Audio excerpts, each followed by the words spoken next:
When you walk on wax, you save your floors. The Johnson Wax Program, presenting Fibber McGee and Company.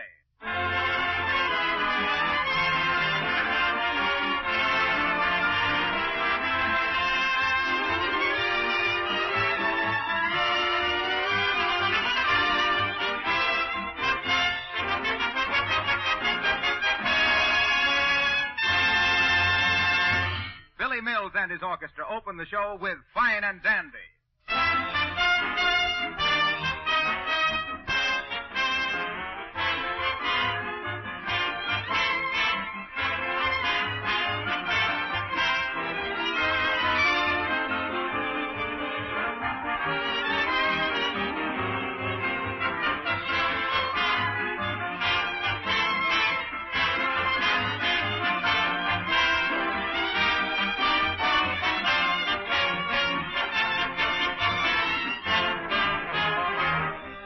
It's easy to understand why Johnson's self-polishing Glow Coat far outsells all other no-rubbing polishes combined. Glow Coat is so easy to use. It never streaks or smears. Just apply a little of this remarkable liquid to your kitchen linoleum, give it 20 minutes to dry, and see the transformation. You can always have bright, sparkling linoleum and floors instead of dull, dreary floors if you use Johnson's Glow Coat, the no-rubbing polish that seals out dirt and stains and saves your floors from wear. Look for the attractive yellow can with the lettering GLO-COAT, Johnson Self-Polishing Glow Coat.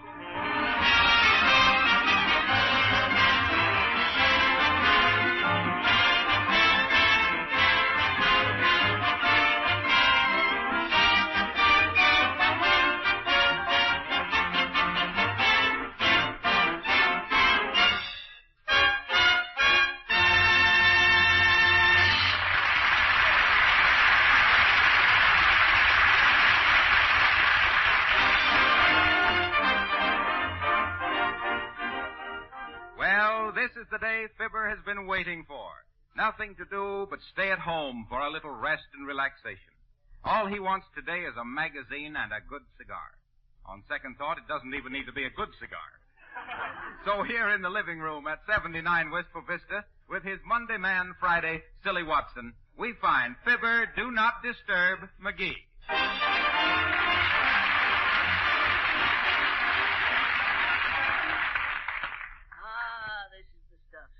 Nothing like a quiet day at home. Yeah. Get me another cushion. Peel me an apple. Get me a chair for my feet.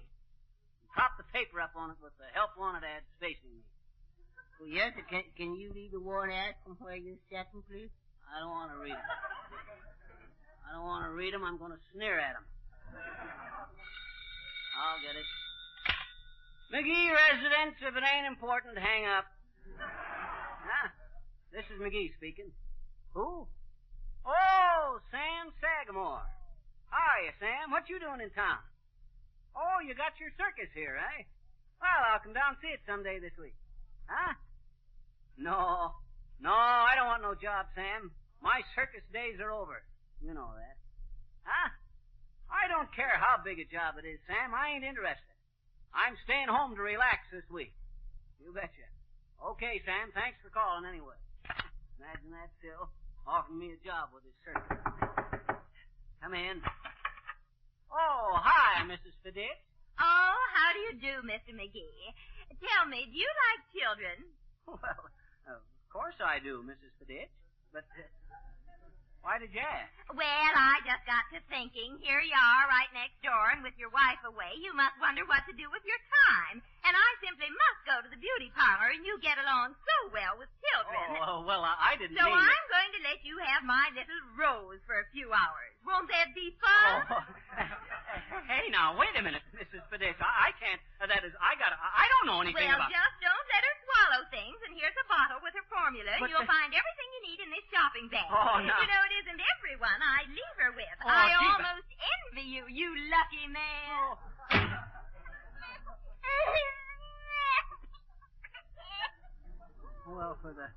Well, of all the... Hey, Sil. Arthur? You know anything about babies? Yes, when I was real little, I used to be one. Oh, no. I mean, what are we going to do with this one? What they say? Hey, she's kind of cute at that, ain't she, Sil? Oh, yeah. Ah, look at them little toes, Sil. Ain't they cute? This little piggy went to market. This little piggy hit the hay.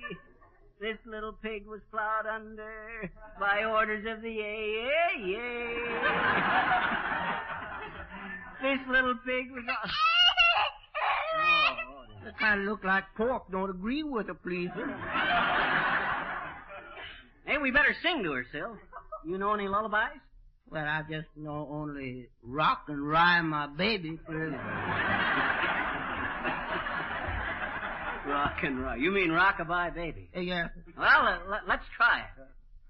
Rockabye baby on the treetop when the wind blows.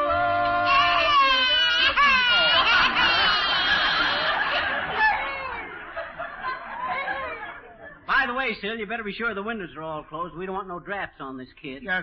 Do we, Rose? No, I should say not. Sure. Huh? I didn't get that last. Oh, yes. You betcha. You hear that, Sil? But can you understand that stuff, Miss McGee? Why, certainly, every word of it.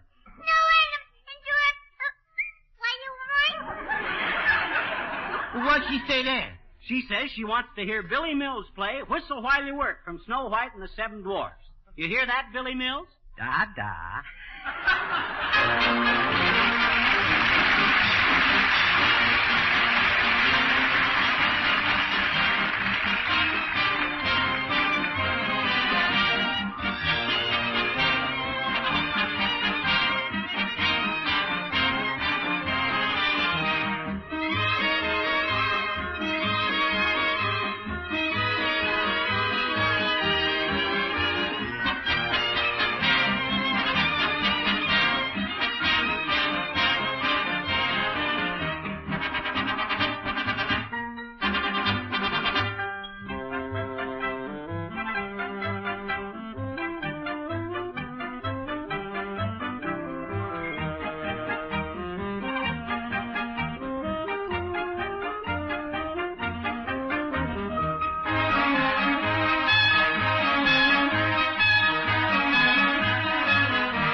Why'd I ever let that dame talk me into taking care of this baby?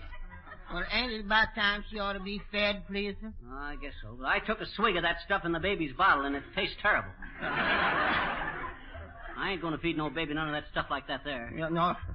Why you going to feed her, Miss McGee, please? Well, the newest thing for kids is strained vegetables and mashed bananas. What vegetables we got, Sil? Well, we got cabbage, onions, and baked beans. Well, when you get time, go strain them. Yeah. And mash a banana. Yeah. Oh, no, baby. No, mustn't chew on Tozy. Better shut the door, Sil, so she don't crawl out. She sure covers a lot of floor without much effort. And so does Johnson's Glow Coat, the easy-to-use, no-rubbing floor polish that shines as it dries. Harpo. Hello, Fibber. Hello, Silly. Hi, Miss Wilcox, please. You know how to handle babies, Harpo? No, I don't. How How old? 1 year. No. Better look up the number of some good nursery in the phone book, Sil. We might as well learn how to do this thing right. Yes, sir. Come on, baby. Let's play patty cake, patty cake. And up on Uncle Fibber's knee now.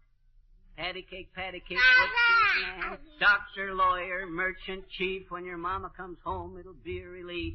Patty cake, patty cake. Nursery. Yes, yes. Hot house nursery company. That sounds like a good one.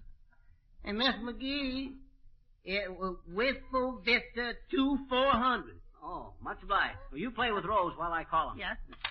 Hello, operator. Give me Wistful Vista 2400. Hello? Hello, is this the nursery? Yes, it is. This is Chrysanthemum speaking.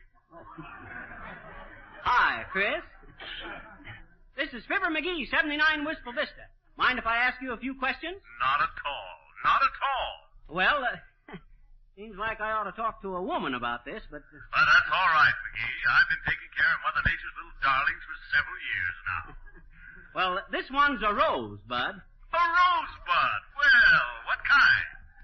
A rambler, a climber, or a beauty?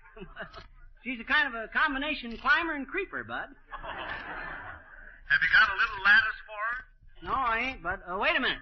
Hey, Sil. Yes, sir. Get the baby some lettuce. I knew she ought to have vegetables. Yes, sir. Hello, Chris. What else should she have? Have you taken any slips off her? Ain't been necessary yet. Oh, I see. Well, what's her color?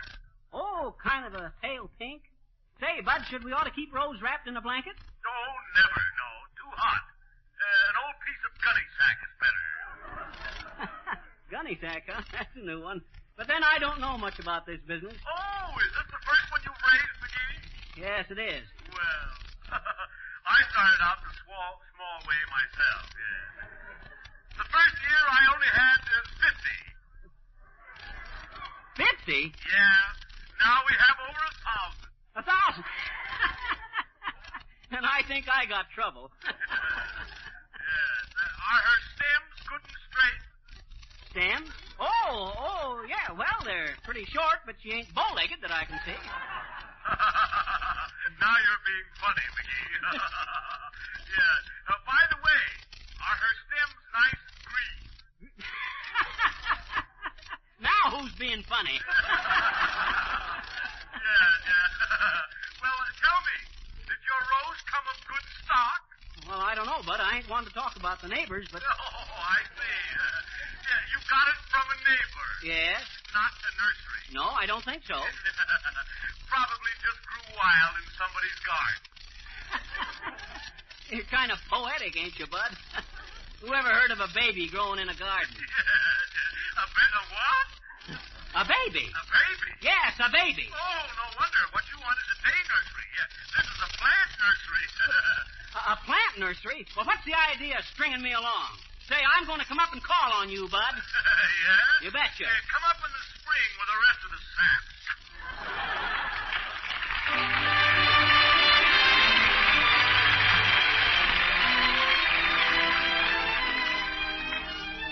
Clark Dennis revives an old favorite, easy to remember.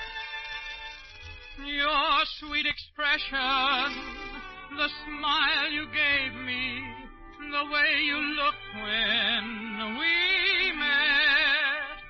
It's easy to remember, but so hard to forget. I hear you whisper, I'll always love you. I know it's over, and yet it's easy to remember, but so hard to forget. So I must dream to have your hand caress me, fingers press me tight. I'd rather dream than have that lonely feeling stealing through the night.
contented here at that, don't you, Sil? Yes, it sure does.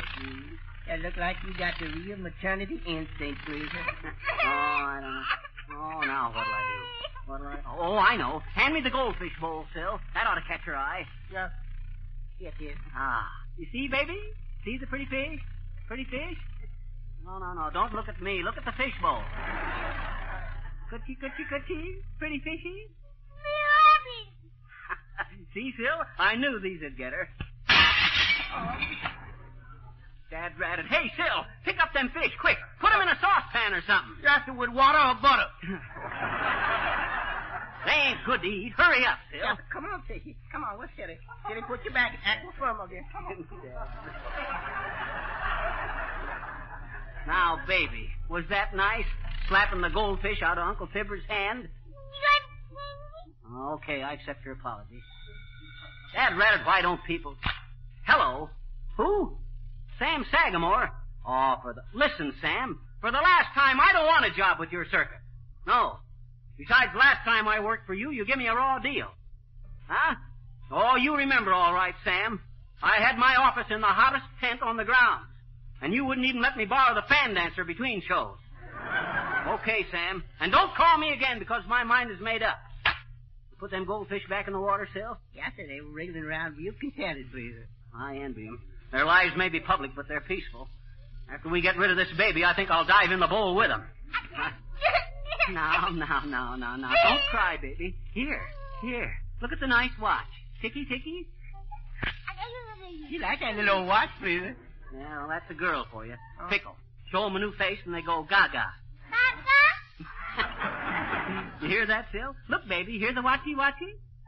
If you want to take hold of it, please. Okay, but I'll hang on to the chain. I ain't no fool. Here, baby.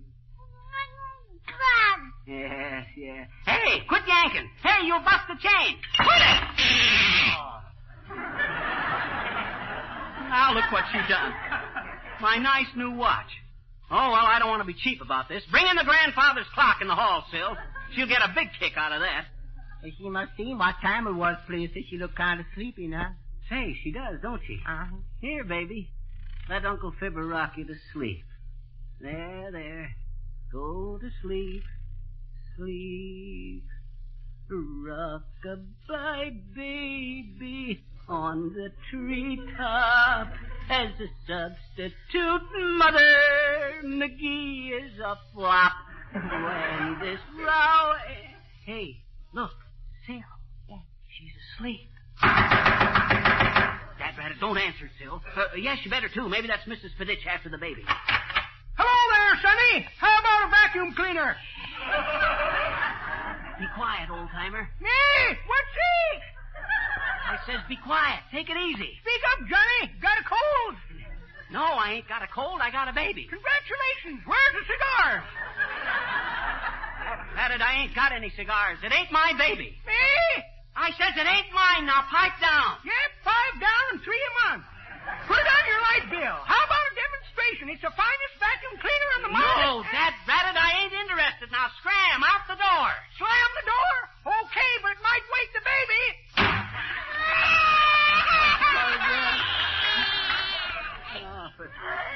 Dad Ratted, Sil, can't you do something to keep her quiet? Well, why don't you jiggle her on your knee, Miss McGee? Huh? Jiggle her on. Oh, that's an idea. Here, baby. You and Papa Fibber are going to have fun. Now, ride a cock horse to Banbury Cross, to grandmother's house we go. With silver bells and 3 blind mice up on the housetop. Click, click. Whoever wrote them things was crazy. What? Oh, you think so too, huh? Yeah. Sure. Well, let's try it again. Peas porridge hot, peas porridge cold. A Johnson waxed floor will never grow old. Who does say that? Search me. Patty cake, butcher's man. You save 1/3 on the large size can. Harpo. Come out from behind that davenport. Can't you see we're trying to get this baby to sleep? Well, you'll never get her to go to sleep that way. Oh, yeah? Well, what do you know about him? Well, for that matter, what do you know about him? Who, me? Yes. Why, I was in charge of child welfare for 6 years in Peoria. Why, shucks, them little kids loved me. They'd gurgle and coo every time I'd look at them. Coo McGee, I was known as in them days. You betcha, sis. Coo-Coo McGee, king of the kid cuddlers, cleverly correcting careless cradle conduct, coaxing and coddling cantankerous kids to consume cod liver, camphor, calomel, and castoria, and constantly consulted by cradle clients for clean-cut comments on calories and clothespins, and classic consultant of kid clinics from Colorado to Caroline.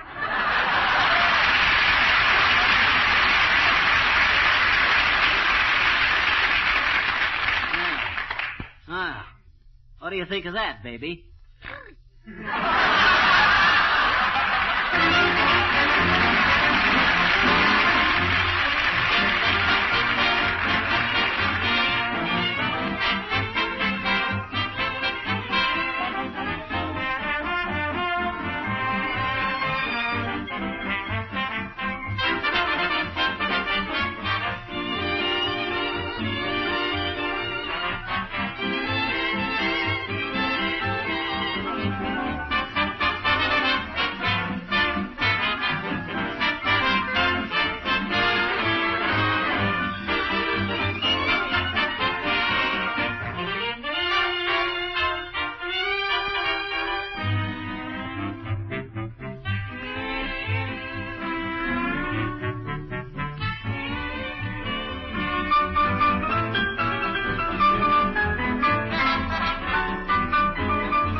Snow and ice and sleet are plotting together to try to ruin the finish on your car.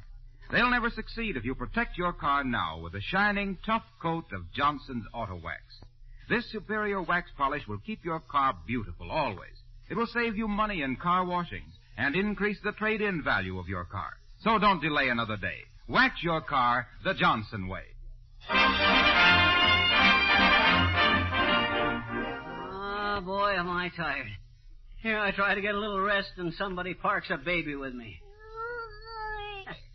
Even so, Sil, I'm getting kind of fond of this little tyke. Well, maybe she'll behave for a while now so I can sit down and have a smoke. Shucks, I've been keeping a stiff upper lip so long I can blow square smoke rings. I hope that's Mrs. Fiditch. Come in. Oh, Nick the Popular. Hi, Nick. Hello, Fizzer. I am noticing those perambasooner on the porch, so I'm coming in to see what I am all about. You don't mean perambasooner, Nick. Perambulator. Well, sooner or later, it's the same difference.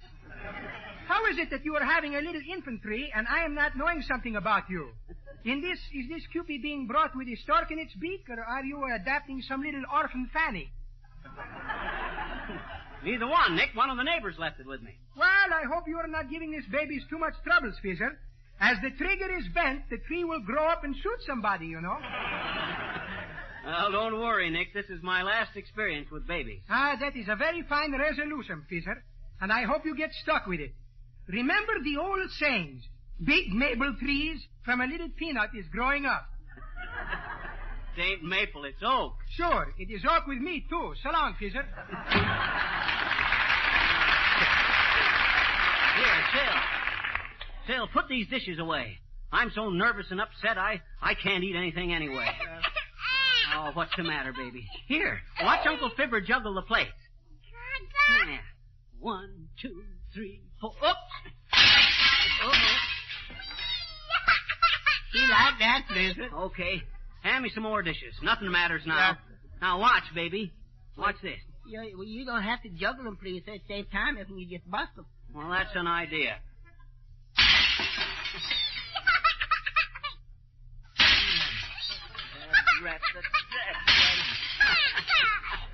Fun, eh, baby? A little expensive, but fun. Come in. Whoever you are, come in. What can I lose now? Sure. Say, is that your automobile out in front? Yes, it is, Bud, but I How are you fixed for automobile insurance? Oh, I'm covered on everything. Oh, that's fine. I just smashed into your car and ruined 3 wheels, your front axle, and the radiator. What? Why, of all... Dad rat the... Oh, please, baby. Please, be good to Uncle Fibber. Yeah.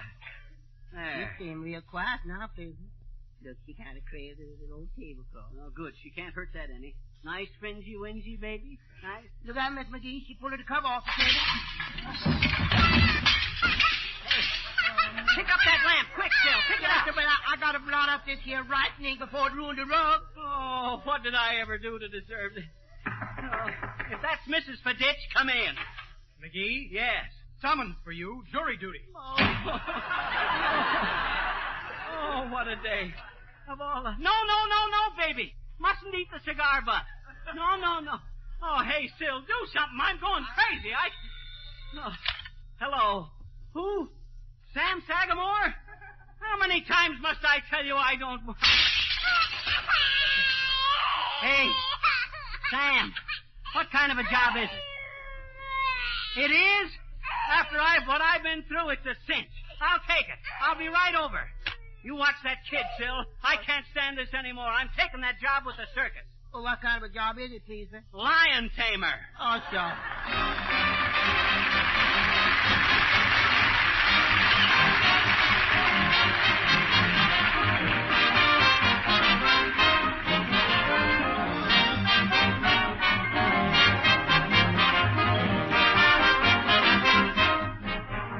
Do you know that Johnson's self-polishing glow coat makes dull, lifeless linoleum gleam like new while you sit back and take it easy? Well, it's true. You don't have to do a bit of rubbing or buffing when you use Johnson's glow coat. This labor-saving liquid polish goes on in a jiffy, makes your floors much easier to clean, keeps them beautiful and bright without floor scrubbing. If you have inlaid or printed linoleum rugs, painted or varnished wood floors, be sure to protect them with Johnson's self-polishing glow coat. Oh, yes, remember, you save money on the larger sizes.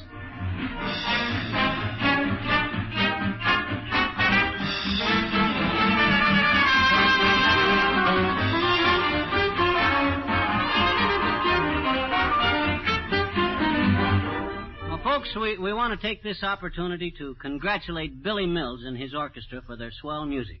And we want to thank Billy Mills especially for letting his own baby perform on our show tonight. Thanks very much, Billy. Well, that's all right. But if you don't mind, I've got to rush along and see the baby gets fed. Come on, Billy dear. Who's that? That's the baby. That's it. Good night, folks. Good night, Molly.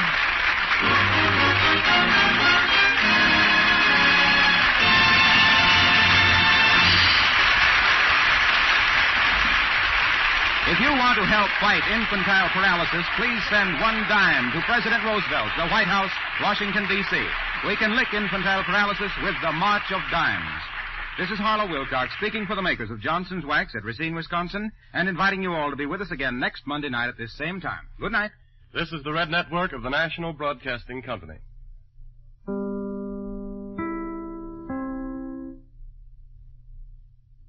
This is... Good evening, everybody. You are now listening to WLS, the voice of Prairie Farmer, America's oldest farm paper, Chicago. Oldest farm paper, Chicago. Oldest farm paper, Chicago. Oldest farm paper, Chicago.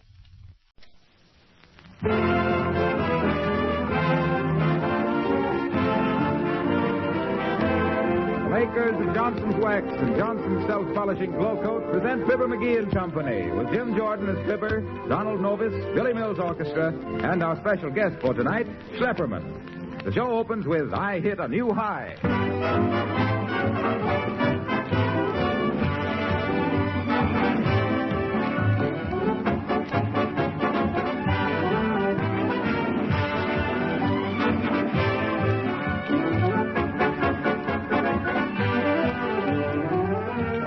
Probably have many people coming and going through your home between now and the new year. And it's important that your floors be clean and shining, protected from wear. So without delay, you should buy a can of Johnson's Self-Polishing Glow Coat. And let this remarkable no-rubbing polish make your floors shine like new. Takes only a few minutes of your time to apply Glow Coat. Just spread the liquid lightly over the surface with a soft cloth or long-handled Glow Coat applier. Then go about your other affairs. 20 minutes later, your floor will be gleaming with a wonderful Glow Coat polish. After the Christmas festivities are over, your cleaning work will be easy. Your floors will have a bright start for the new year. Glow Coat keeps kitchen linoleum spick and span. Protects the surface of varnished and painted wood floors from scuffing feet. Makes your home more sanitary and more attractive. Ask your dealer for Johnson's Glow Coat, the no-rubbing liquid polish that never streaks or smears. GLO-COAT, Johnson's self-polishing Glow Coat.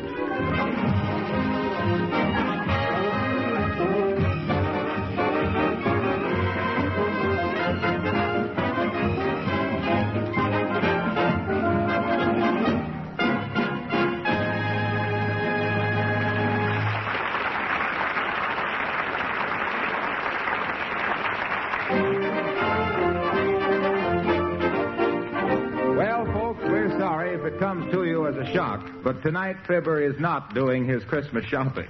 It's all done. However, he's so afraid that nobody will give him the thing he really wants that he's buying it for himself. And here, squirming and elbowing his way through the mob of belated buyers at the Bon-Ton department store, we find Fibber the Crowd Roars McGee.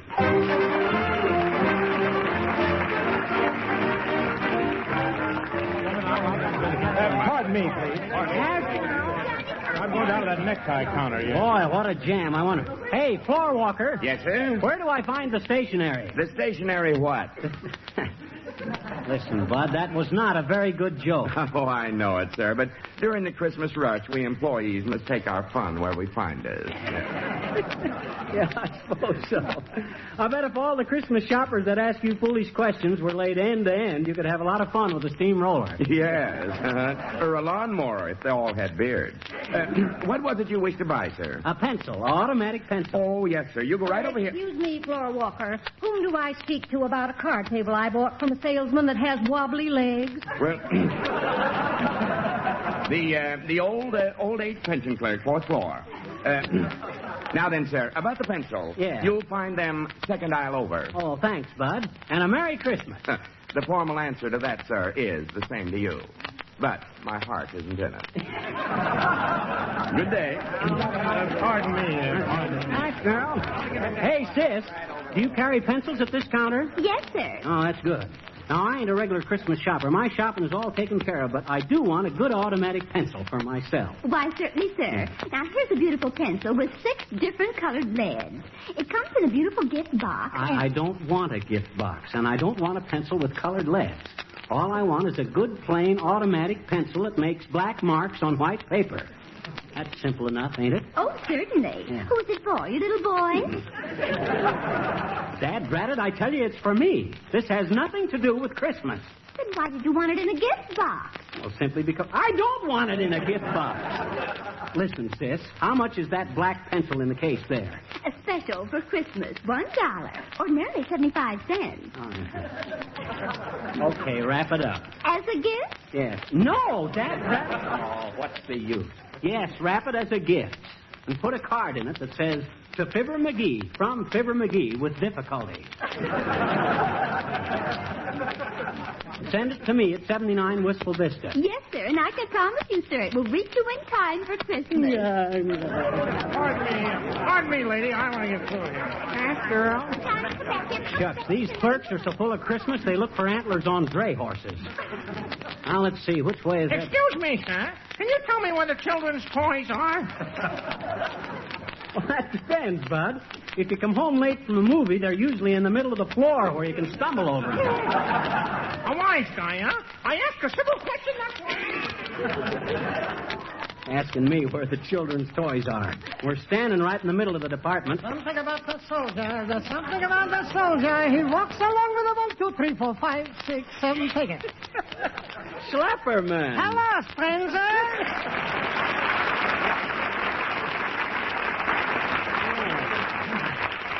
What you doing here in the toy department, Slap? Well, I'm a special salesman, Fibby, catering to the swanky trade. I was just transferred from the men's fashions.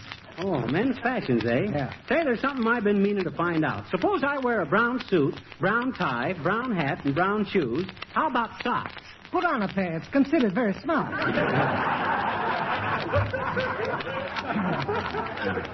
But, Fibby, let's get down to business. My time is the limit.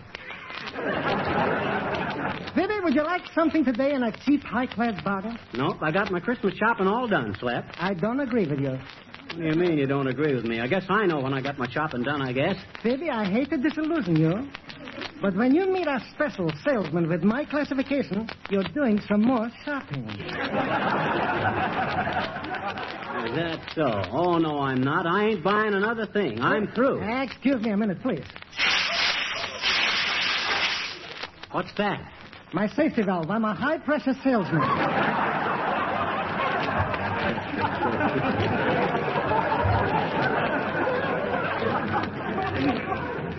Well, you can't high-pressure me. I ain't buying. My shopping is all done. Just one more thing, Phoebe. Buy a nice tricycle for your little nephew. What a bargain you'll get. I don't care if you're giving them away. I don't want a tricycle. My. Up on the housetops. Click, click, click. And he wouldn't give his little nephew a tricycle. What are you, a Scrooge? No, I ain't a Scrooge, but I got my Christmas shopping all done, I tell you. A fine uncle you are, Phoebe. Right now in the Yuletide, a tricycle for your little nephew would be just the thing. You ask me why? Because it's streamlined. Streamlining is from a teardrop. Whose teardrops? Your nephew's. Why? Because you'll surprise him with this beautiful tricycle. Shall I wrap it up, or am I too commercial? Which is it? Oh, now listen, Slap, I don't want to. Now look at this tricycle. There's real leather in this saddle, just like the Lone Stranger. And only 3 wheels. A Costa wagon has 4, and you save 1 wheel. It's a bargain, Phoebe. Yeah, but shucks, I'm not. Oh, listen to the bell. Wait. Ah, it's so musical. I hate to let it go at $14.50. A tricycle with such a bell shouldn't go for less than $17.50. It's a sacrifice with a capital Z. But I tell you, I don't want... All right. Make it $12.50. And remember, Phoebe, you talked me out of it. Not a chiseler. Well, maybe that is a good price, but shucks, I don't want And it. only a small additional charge for delivery. And I can arrange it so you don't have to pay it. Oh, that's swell. You can carry it home. Do you want to pay cash, or do you want to retard prosperity? Which is it? Now, take my advice and pay cash. Okay, Slap. Here you are. My, what a proud nephew you'll have. Here, carry it like this, over the shoulder. Okay. Well, so long. I got to grab a streetcar and get home. A Merry Christmas to you, Slap. Yes, and a fancy New Year to you, Phoebe. And mutiny in the nursery from you, Mills.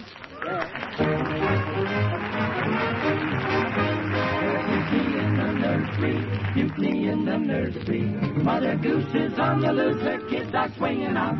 There's mutiny in the nursery and music in the nursery. Mother Goose is on the loose. You ought to hear him shout. If you could see Miss Jenny Jones, Jenny Jones, yeah, Jenny Jones. If you see Miss Jenny Jones, you'll find her swinging lively.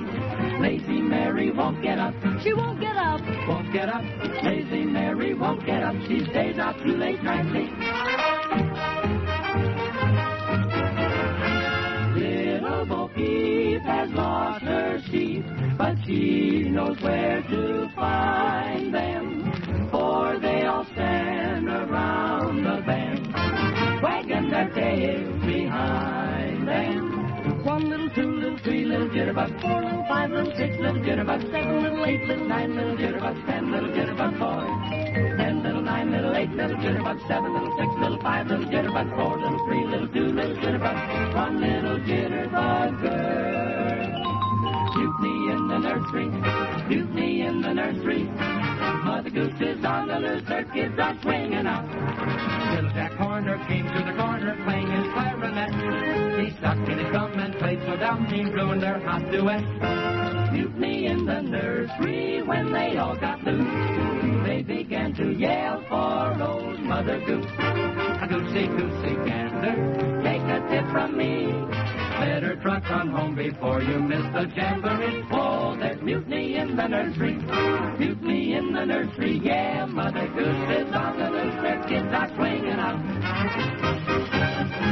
Her kids are swinging out.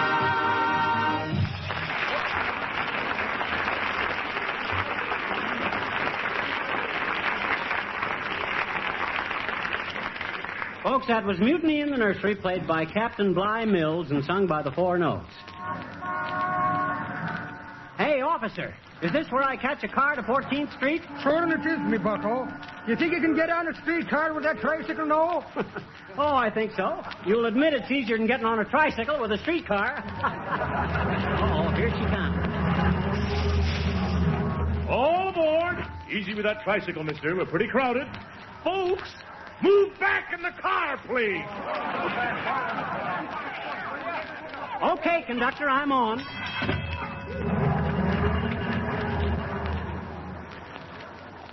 Hey, this is kind of crowded, ain't it?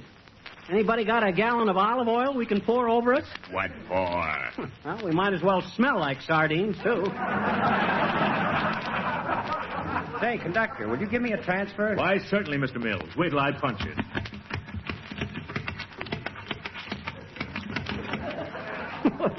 Ain't going to be much left of that transfer when you...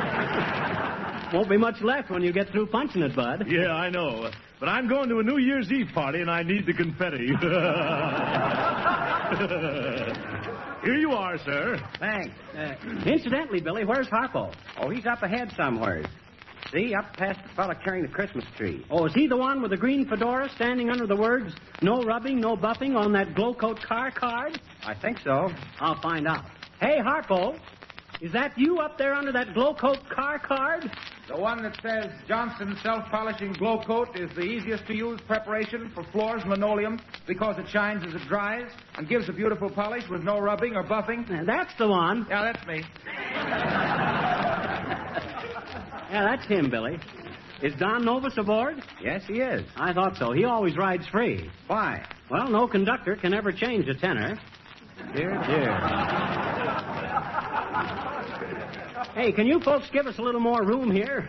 Thanks. Pretty crowded, isn't it, conductor? Yeah. But even some men standing up.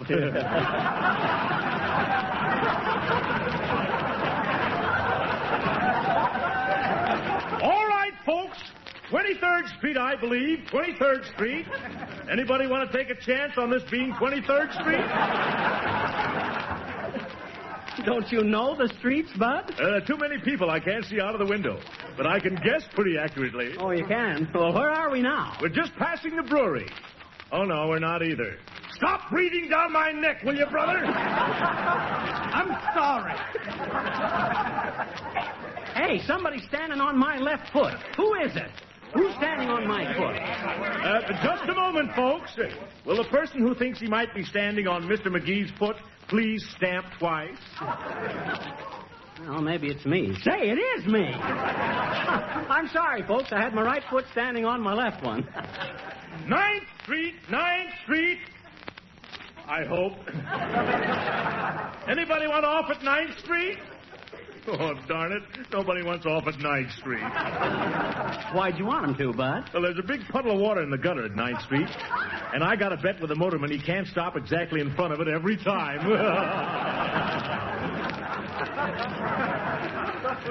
You ought to get a job in Venice, conductor on a gondola. Hey, what do you think of the tricycle I got from my little nephew? Say, that's very nice. Yeah. Hello there, Johnny. Oh, hi, old-timer. What's so amusing? Hey?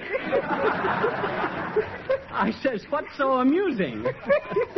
You busted my fountain pen with one of them handlebars, Johnny, and the ink is running down and tickling my stomach. It is, huh? Well, if it was warm enough to go without a shirt, you could pass as Little Boy Blue. Of course, if it's black ink, that joke's no good. Well, I guess it's no good even if it's blue. That's pretty good, Johnny. But that ain't the way I heard it. The way I heard it, one feller says to the other feller, see, he says, I see where a couple of our prominent citizens have been accepting medals from them foreign dictators. Well, says t'other feller, you can't blame them. They didn't know they was being decorated with a double cross.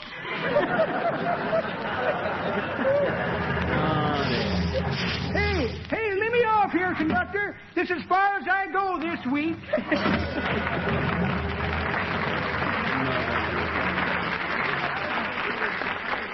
Why, that old crutch bender, what does he know about politics? I'll bet he thinks a foreign secretary is a stenographer with an accent.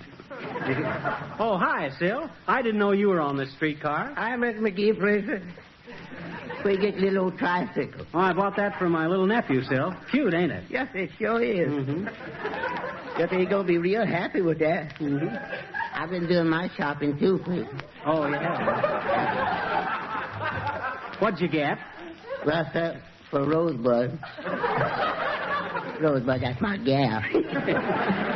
I got a big bottle of toilet water. Oh. At 10 nights in a flower shop. And I got a package of bath sugar. Wait a minute. What? Bath salts, Sil. Yes, but don't you think sugar sounds better? Yeah, sugar is more refined.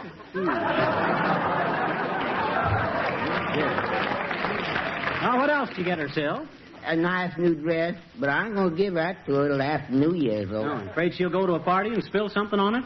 No, sir, but if she get it before Christmas, it's only going to be a week before she can complain about it being a last year's dress. 17th Street, I imagine. 17th Street, maybe. Well, excuse me, please, Mr. McGee. I got to get off here and get busy with my needlework. Oh, do you do needlework? Yes, sir. I got to sweep out a store where they sell Christmas trees. Merry Christmas, Mr. McGee.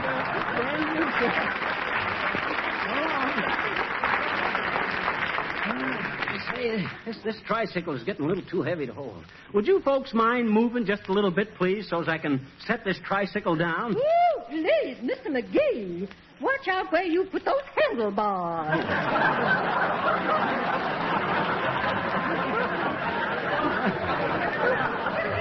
Excuse me, Mrs. Uppington, I didn't see you there. I didn't know you ever rode the streetcars, Uppy. Oh, yes, yes. One meets such quaint characters, doesn't one? Oh, yes. Tell me, Mr. McGee, how much should one tip the porter on a streetcar? Tip the porter? Yes, yes. Some man took my hat and handbag a little while ago, and he took them away in a paper bag. Uh-huh. He said he hoped I'd had a very nice trip. Oh, he was very courteous. Hey, listen, Uppy, there ain't any porters on a streetcar. You've been gypped out of a hat and a purse. You realize that? Really? Oh, isn't that amusing? Was there much money in the handbag? No, Mr. McGee, just a few dollars. Oh, and a Christmas check from my brother for $100.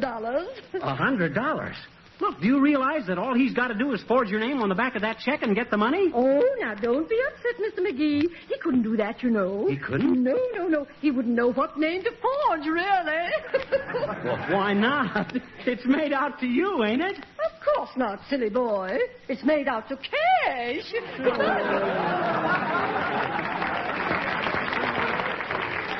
Hey, conductor, don't forget to tell me when we get to 14th Street. I won't, Mr. McGee. By the way, did I get your fare, sir? Who, mine? No, the heavy-set gentleman behind you. Oh, I'd like to see, but I ain't got room to turn around. I think the nickel nudger refers to me, my boy. Oh, let's see. I know that voice. Horatio K. Boomer. How are you, Boomer? Very well, thank you, spark plug. I still didn't get your fare, mister. Oh, yes, the fare. Forgetful of me, the fare. I think I have a transfer here somewhere. Let me see. Transfer. Hey, that's my pocket. Oh, yes, so it is. Natural mistake. Used to have a suit just like that myself. But I tore the seat of the pants one night jumping out of a friend's limousine. And let me see now. Where did I put that transfer? You probably got absent-minded again and picked your own pocket. If I had, I'd have caught me and made me put it back. Let me see now where I put that transfer. Here's a Christmas card I'm sending to the quintuplet's mother. What's that address again? Oh, yes, general delivery. Let's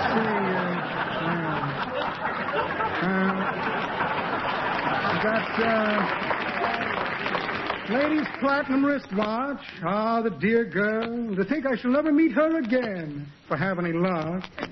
Let's see now. Stethoscope for listening to vault combinations.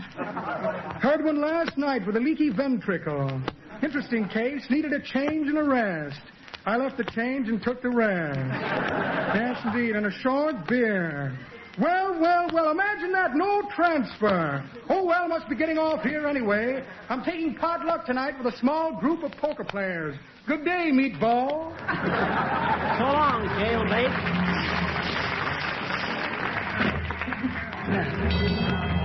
Pardon me. There's an odd folks. Say, Billy, I think Don's got time to sing a number before we get to 14th Street. What you got ready? How about Deep in a Dream, Don? Okay, let's go. Lady, will you move a little to one side so my trombone player can go to work? I'm sorry, I can't move an inch. Well, how about bending your elbow a little? No, thank you. I'm on the wagon. Didn't mean it. Well, go ahead, Billy. Folks, Don Nova's singing Deep in a Dream.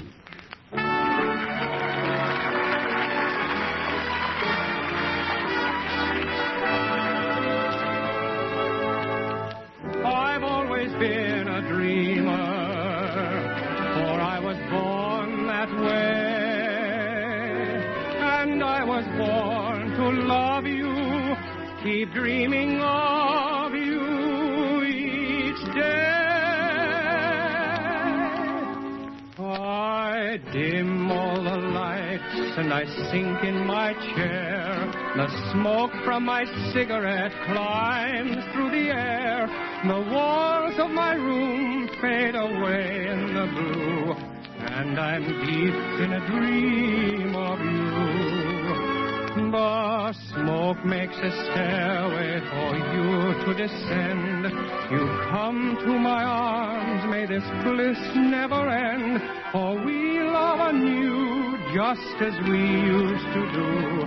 When I'm deep in a dream of you, then from the ceiling sweet music comes stealing. We glide through a lover's refrain. You're so appealing that soon I'm revealing my love for you over again. My cigarette burns me, I wake with a start. My hand isn't hurt, but there's pain in my heart. Awake or asleep, every memory I'll keep. Deep in a dream of you.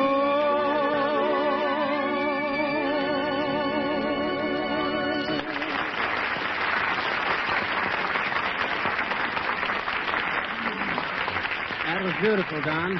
You ought to sing on the streetcar oftener. You certainly pack 'em in. Say, Fibber. What you want, Harpo? I wanted to ask you if you'd come over to our house tonight and play Santa Claus for my kid brother. I've got the uniform. Well, why don't you do it? Oh, he's laying for me, because I gave him an air rifle instead of a .22 last year. He's even got skyrockets aimed up the chimney. Oh, I see. He has. Well, what makes you think I'm more fireproof than you? Oh, not that I couldn't do it. I used to be a professional Santa Claus, Harpo. And all the kids would raise Cain if I didn't bring them candy. Candy Cane McGee, I was known as in them days. Candy Cane McGee, the kind and crafty old coot constantly calling on convenient communities with carloads of cakes, cookies, and candies for cunning cusses and covered cribs, capably comforting crying cupies with careful kindness and collections of cotton cats, and considered by cross-country consensus the King Kong of Kris Kringles from the cold crags of Colorado to the crested combers of the Caribbean.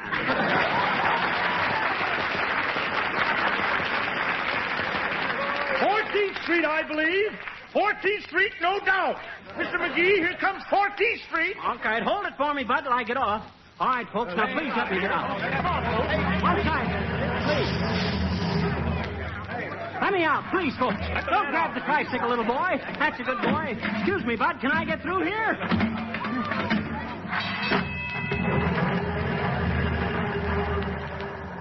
Wow. I'm certainly glad to get off of there. I ain't been squeezed so hard since I made out my income tax. Well, all I got to do is take the tricycle home. Well, hello there, Fizzer. A Merry New Year's and a delightful Yuletides to you, and the same to me, thank you. Well, how are you, Nick? Come on, walk along with me over at the house. Gee, I'm glad to get the fresh air again after riding in that streetcar. Sure. Riding a crowded streetcar is not my ideas of a thing to do if I can avoid you. But why are you taking a streetcars when you're having a cute little velocipede you can ride yourself away with? Oh, this velocipede that's for my little nephew, Nick. Sure had an awful time getting it home, but it's going to be worth it.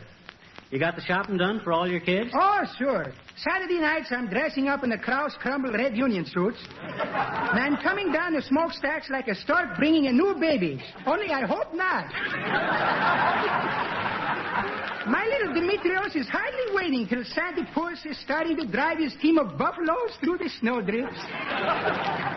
Not buffaloes, reindeer. Oh, thank you, sweetheart. Anyway, I think I'm making myself a very foolish-proof Santa Kringle, which is only me traveling incognito gown. My red suit is fitting me like the wallpaper on my back. In short, you think you'll do all right, huh? No, Fisher. In shorts, I would freeze my knees off, I'm thinking. So you're giving your little Little a velocipede? Not Little, nephew. Well, a little is a few. Oh. How old is this kid's being, Fisher? Oh, he's just a little tad. He's only... Well, I'll be for the... What's the matter with me, anyway? Well, it's taking me too long to go into that now, Fisher. What do you think? You know what I done, Nick? Huh? I let a high-pressure salesman sell me this tricycle for my little nephew. Sure, I think that is a very appropriate Christmas present. Yeah, but you don't understand, Nick. I just happened to think. I ain't even got a nephew.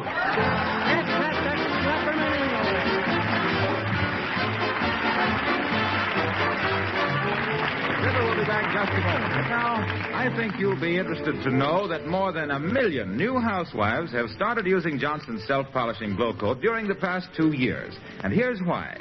Glow Coat is easy to apply. Glow Coat gives linoleum and other floors a shield of bright protection, closing the cracks and pores against dirt and germs. When your kitchen linoleum is wearing a beautiful Glow Coat polish, it'll be as easy to clean as a china plate. You owe it to yourself to learn this modern, labor-saving way of caring for all your floors.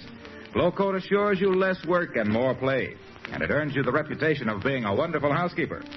Buy a can of Johnson's Glow Coat tomorrow and insist on the real thing, Johnson's self-polishing Glow Coat. And remember, whenever you buy a polish for your floors, your furniture, your linoleum, or your car, you can have special confidence in all the Johnson Wax products.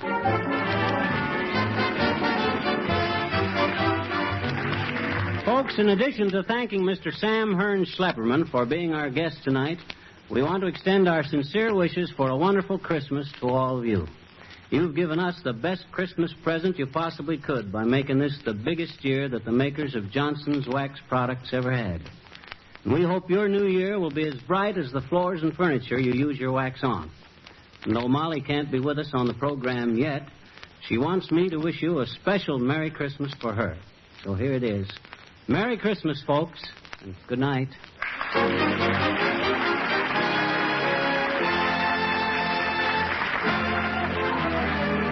This is Harlow Wilcox speaking for the makers of Johnson's Wax and Johnson's Self-Polishing Glow Coat, Racine, Wisconsin, inviting you all to be with us again next Tuesday night. Good night. Heard on this program was Mutiny in the Nursery from the production Golan Place. This is the National Broadcasting Company. Sing Company.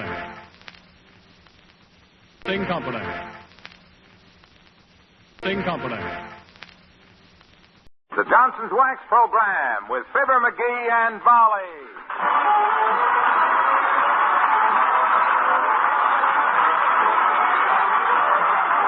The makers of Johnson's Wax and Johnson's Self-Polishing Glow Coat present Fibber McGee and Molly with Bill Thompson, Gail Gordon, Arthur Q. Bryan, Dick LeGrand, Bud Steffen, and me, Harlow Wilcox. The script is by Don Quinn and Phil Leslie.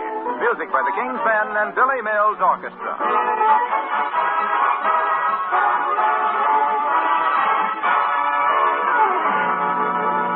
Fibber and Molly join us in a moment. Here is an opportunity to save real money on your next purchase of the new 1949 Glow Coat. You can save 29 or 49 cents. That's because the makers of Johnson's Wax are now offering a twin can sale, a real bargain in beauty. Here's how it works. You'll get 1 can of Johnson's 1949 Glow Coat at half price when you buy one at the regular price. either pints or quarts. You'll save 29 cents on the twin pints, 49 cents on the twin quarts. Now, we offer you this bargain for just one reason. We want you to see how much better the new 1949 Glow Coat is on floors and linoleum. How much more brightly it shines. How much longer that shine will last. And we're so sure you'll like it, we make this guarantee. If you're not convinced that the new Glow Coat is the finest self-polishing wax you've ever used, we'll refund every cent you paid plus postage. Remember, on this offer, you save 29 cents on every pair of pints, 49 cents on every pair of quarts. And every drop is wonderful 1949 Glow Coat. This offer is for a limited time only, so put self-polishing Glow Coat on your shopping list right now, won't you?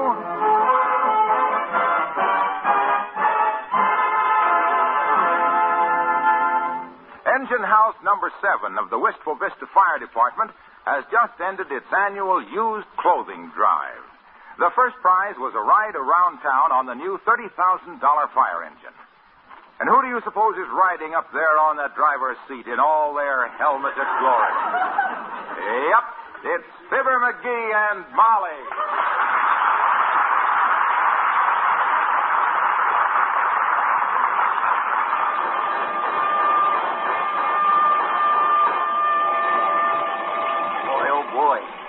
Molly, ain't this fun? Hey, Mort. Hi, Mort. Hi, Herb. Up here, Herb. My goodness, McGee, do you have to yell at everybody? Hey, Kramer. Up here, boy. I'm riding the fire engine, Kramer. Hey. Is there anyone in town who doesn't know you're riding the fire engine by now? They must be hard of hearing. And how I envy them. Yeah, drive slower, Mike, so I can... Oh, hi, boy. How are you, boy? Who was that? Oh, how do I know? I just don't want to miss anybody seeing me. That's Hey, Mike, let me blow the siren once, huh? Just once, Mike. Oh, you don't need it, McGee. That siren won't carry over your voice anyhow. Kick the bell again if you want it. What do you mean, if he wants to? I haven't seen him so happy since he found his commanding officer of 1918 driving a garbage truck. You said it, kiddo. Oh, hey, there's Wallace Wimp. Hey, Wimp. Hi, boy. This is me, stomping the bell, Wimp. McGee, stop kicking the gong around. Huh? Try to act a little dignified, dearie. What will people think? Yeah. Let's try to act a little more. Ah, there's Mrs. McDonald. Yoo-hoo, Mrs. McDonald. Hey, Molly McGee. On the fire. Too late. She didn't see me. Man, oh, man, what a buggy this is. This baby's got everything, hasn't it, Mike? What's the thing on the dash there that looks like a fire extinguisher? That's a fire extinguisher. Oh. But don't touch it. Don't touch it. We don't know how it works yet. Oh, what are we stopping here for, Mr. Casey? This is Wall's Small Shop. I got to run in and get the chief a hamburger. I'll be right back, folks. Boy, look at us, Tootsie. Parked right in front of a fire plug. Boy, what a day this is. I wish a small, harmless fire had bust out someplace so I could... Oh, hey, there's the old-timer. Yoo-hoo, Mr. Old-Timer. Look at us up here on the fire truck. Well, hello there, daughter. Hello, Johnny. Say, you better climb down off of that thing before they catch you. No, it's okay, old-timer. The fire department has given us a ride on it. We won first prize in the used clothing contest. You won it legitimate, too, Johnny. I've often heard folks say, there goes McGee. Don't he look like the first prize in an old clothes contest? Well, I wish I was up there with you, kids. I love fire engines. Yes, they're beautiful things, all right. Unless you're having a fire and they don't get there. Matter of fact, daughter, I used to be a fireman myself. Had to quit, though. Stomach trouble. Indigestion? Nope. Calluses. Huh? Slid down that brass pole so often the skin on my belly would have stopped a bullet. I sure loved it, though. I suppose you had a lot of narrow escapes as a fireman. Daughter, you'll never know. Why, one time I was on a 90-foot ladder coated with ice, carrying a 3-inch nozzle, 2 axes, a flashlight, gas mask, coil of rope, first aid kit, lunch bucket, and some old love letters I'd stolen out of Bessie's apartment. You'd stop and read old love letters at a time like that? Read them? Shucks, no, Johnny. I took them up there to throw into the fire. If he'd ever took a look at them letters and took them into court, I'd have been a gone goose. You know the old saying, you write and fear no man. Don't write and fear no woman. But what happened on that 90-foot ladder? I slipped and fell, daughter. Oh. It was coated with ice. And, well, down I went. Wow, off a 90-foot ladder. Hurt you badly? Nope. Luckily, I was still on the bottom rung. Well, so long.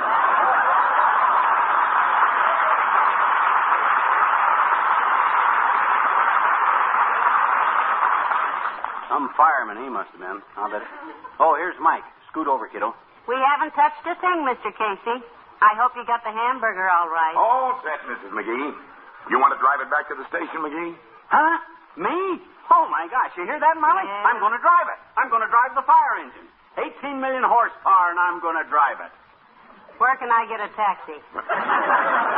Oh, he'll be all right, Miss McGee. It's only a couple of blocks to the engine house. Boy, oh, boy. Hope somebody sees me, I know. Be just my dirty luck that nobody sees me. I'll shift gears for you. Kick in the clutch, McGee. Let's go. Okay. Boy, when I roll past the Elks Club with a siren going 70 and me going 30, those guys will be wild. Here we go. Up.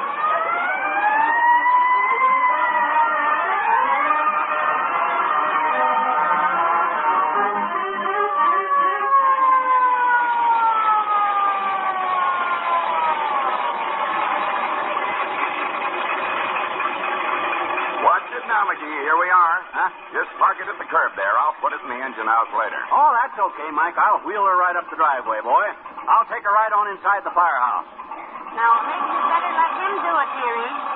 It's a big truck, you know. It's the Chief's pride and joy, and if anything got scratched on it, he'd throw it. Don't worry, I can handle it. Now, watch it now. Easy up the driveway. Easy. And in we go. Whoa! Heavenly day. The fender, McGee. Look, you put a dent in it that looks like a bird's hat. My gosh, I must have misjudged it. Kill the motor, McGee. Oh, howdy. Oh, the Chief ain't gonna like this. Huh? Let me see how bad it is. He'll yell his head off. Hey, come on, Molly. Let's get out of here. I guess we better, dear. Hey, Chief, we busted a fender. You better come out here now. Hey, McGee, wait a minute. McGee, wait for baby. McGee, hey, come back here.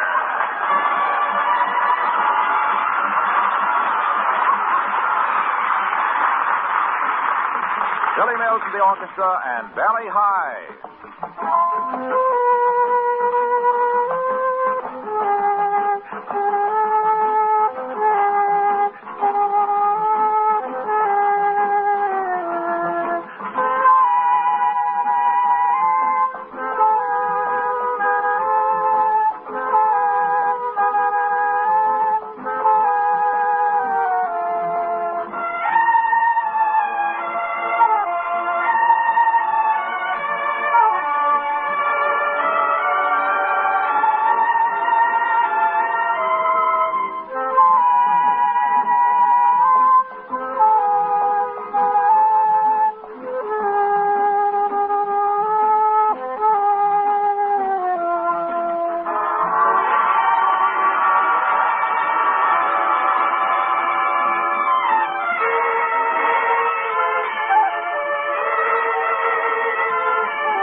McGee.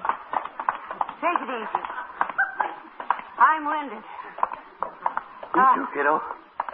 I got a stitch in my side that would sew up the Grand Canyon. I think this is rather silly anyway. Just because you dented the fender of the fire engine, we start running through alleys like we'd blown up the Third National Bank. Oh, my gosh, Tootsie, that new fire engine cost $30,000. One fender prorated would be about 700 fish. I could also get 90 days chipping boulders in the sneezer for that. Why, that's silly. Huh? Just because a fireman beefs, we don't have to lamb. Well, don't you get it, dearie? It's a fun based This is no time for jokes, kiddo. Not that kind of jokes, anyhow. Come on, let's duck into Kramer's for a root beer. I'm thirsty. So am I. If I'd known we were going to be fugitives from justice, I'd have brought a canteen. Keep an eye out for uniforms now, Tootsie, so that... Hi, Mr. McGee. Hello, Miss McGee. Hello, Milton. Say, there was a fireman and a cop in here just now. They were looking for you. You been doing something? Oh, nothing serious, Milton. Though the way we've been dodging around corners, you'd think we'd been caught singing the Whip and Poof song in Harvard Yard. I don't know how serious it is, Milton. I ain't sticking around to argue about it. If anybody else asks for me, we ain't been in here, see? Suppose they take me down to headquarters, put me under a bright light, and beat me with a rubber hose. Tell them nothing. They can't intimidate us. Himself here will stick up for his rights if it breaks every bone in your body, Milton. 2 root beers, please. Yes, ma'am. I'll put straws in them so you won't have to leave any fingerprints on the glass. That's using the old bean, Milty. Good boy. I studied to be a detective once, correspondence course, but I got scared and quit. Got scared of what, Milton? Well, I took an impression of my own fingerprints just for fun, and then found I'd been wanted for murder since 1879. You'll notice I always wear gloves now. Yeah, but Milt, 1879, that was 50 years before you were born. Yeah, but there's no statute of limitations on murder, Mr. McGee. Oh. Here's your root beers. Oh, excuse me a minute. I gotta sell that cop some cigars. Oh, cops. Oh, my gosh, Molly. There's a cop at the cigar counter. Come on, he didn't see us. Let's duck out the back door. Wow. That was a close call. You got an eyebrow pencil with you, Molly? Yes, why? I want to draw a mustache on my upper lip. Well, if you must have one, that's the logical place, all right. Then in case I see anybody that knows me. You mean such as Mayor Latrivia? Yeah, such as... Huh? Oh, hi, Latrivia. Good day, Mr. Mayor. Hello, Molly. Hello, McGee. I can't stop to talk but a minute. It's imperative that I get back to the City Hall. Yeah, what's up, Latriv? City treasurer get caught with his pinky in the till? No, but something is going on, and I don't know what it is. There are squad cars dashing around, motor cops all over the place, firemen popping out of doorways. As mayor of Wistful Vista, I should find out what to... There. You see what I mean, McGee? Now, that was a prowl car, and it obviously means business. Well, you run along, Mr. Mayor. Don't let us keep you. Yeah, if you find out what the trouble is, Latriv, don't blame... let us know if there's anything we can do. Yeah, such as catch a train out of town or something. Yeah. Well, I don't know what you're talking about, I'm sure, but I simply must inquire into all this official activity. Yeah. I'd phoned, but there have been some leaks in my calls lately, and I'd rather handle this in person. Maybe the insulation has worn off your wires, Latriv.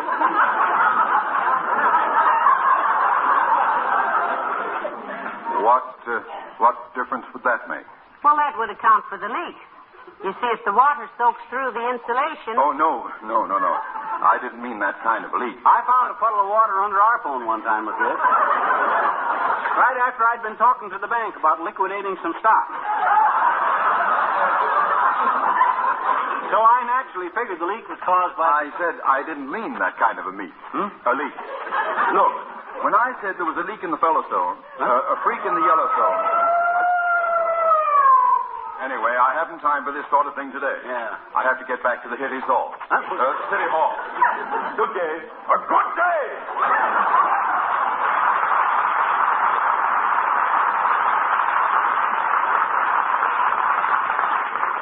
That was too bad, McGee. That would have been a dandy one, too. Yeah, but we better get moving, kid. I'm hotter than July in St. Louis, and... Look, 2 cops. Right there at the corner. Come on, up the alley here. Oh, dear. McGee, I've got bad news for you. This is a dead-end alley. Cornered like a rat. Well, they're never going to take me dead. Because I'll surrender the minute anybody... Hey, wait a minute. Look, here's a door. Let's duck through here. How do you know what's in there? Maybe it's the back door of the police station. No. The police station is at 14th and Oak. Come on. If anybody asks any questions, we'll tell them we're the census takers. They don't take the census till next year. We'll tell them we write slow and had to have a head start. Come on.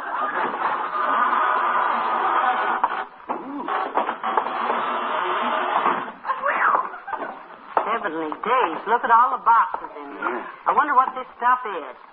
I don't know what it is, but I know what it better be. And after you get through with that crosstown shipment, Fraser, we'll go into...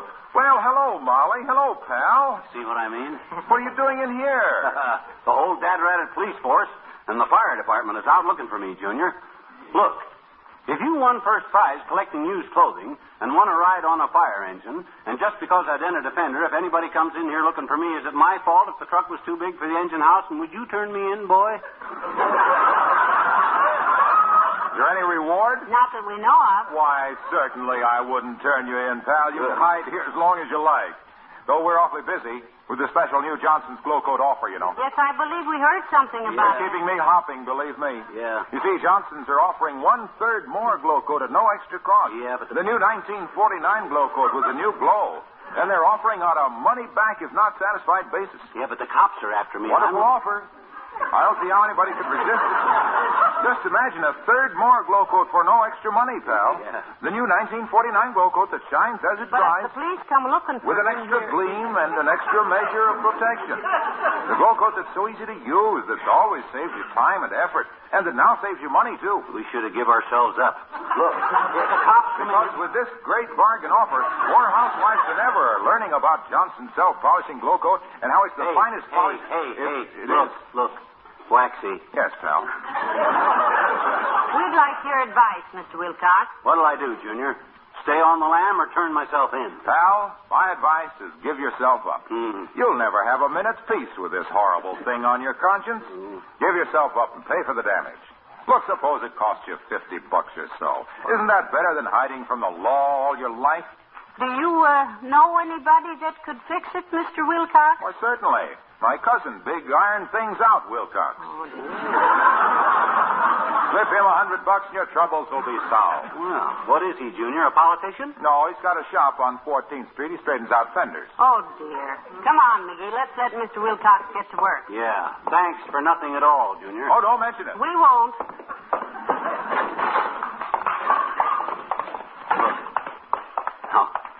Look, here's what we do, Louie. Or kiddo. I'll keep an eye peeled for the gendarmes, see? You duck in the cigar store and telephone Latrivia. Disguise your voice and tell him I left town. Well, all right. Pull your hat down more over your eyes. Okay. There goes a good kid. If I told her I just busted into the Third National Bank, she wouldn't bat an eye. She'd probably bat me. But nevertheless, how can Hi, mister. Oh, hi there, Teeny. Now, look, I got no time to bat the fat now. Hey, gee, my daddy said he saw you downtown today driving a fire truck, mister. Oh, boy, did he get a kick. Yeah? What'd he say about it? Well, he said he'd seen lots of fire trucks go by on false alarms, but it was the first time he ever saw a false alarm go by on a fire truck.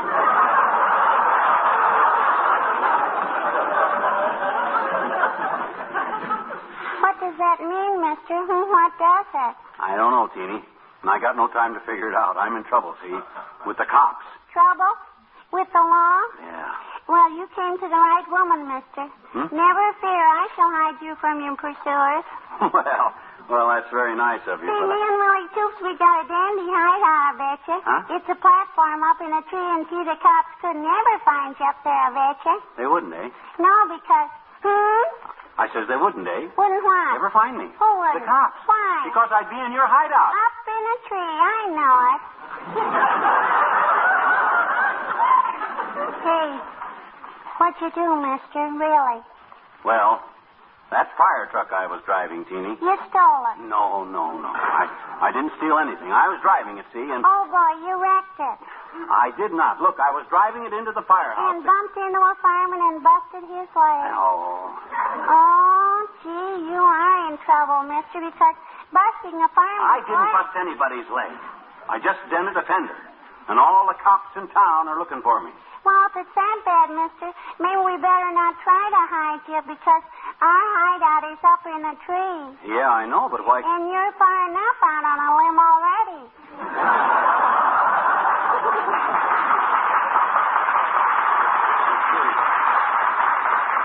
Well, mister, if they put you in the pokey for life, don't you worry. I'll bake you a cake with a calendar in it.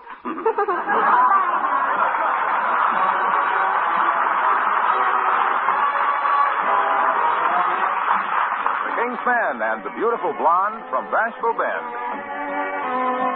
There's a trigger happy rootin' tootin' highfalutin' pistol packin' mama way out west. Now I don't know what it is she's got, but whatever it is, it's the best. She's that beautiful blonde from Bashful Bend. She never did learn to keep a friend. She give him a start, then shoot him in the end. The beautiful blonde from Bashful Bend. She's hardly the type to cuddle near. She'd rather go out and rope a steer. They never did build a school that she'd attend. The beautiful blonde from Bashful Bend. When she deals a poker hand, you ought to see their faces. Especially when she deals herself approximately 5 aces. I'm betting my boots she'll meet some cuss. Because of her heart to raise a fuss. Then she'll fall in love and that'll be the end of the heart-tootin', free-bootin', six-shootin' beautiful blonde from Bashful Bend. Oh, the beautiful blonde from Bashful Bend never did learn to keep a friend. She'd give him a start, then shoot him in the end. The beautiful blonde from Bashful Bend. When she draws her 45, the whole town runs for cover. Hardly a man is now alive that ever tried to love her. Oh, the beautiful blonde from Bashful Bend never did learn to keep a friend. She'd give him a start, then shoot him in the end. Shoot him in the end. Shoot him in the end. That hard-tootin', free-bootin', rifle-lootin', rootin'-tootin', six-shootin', beautiful blonde from Bashful Bend.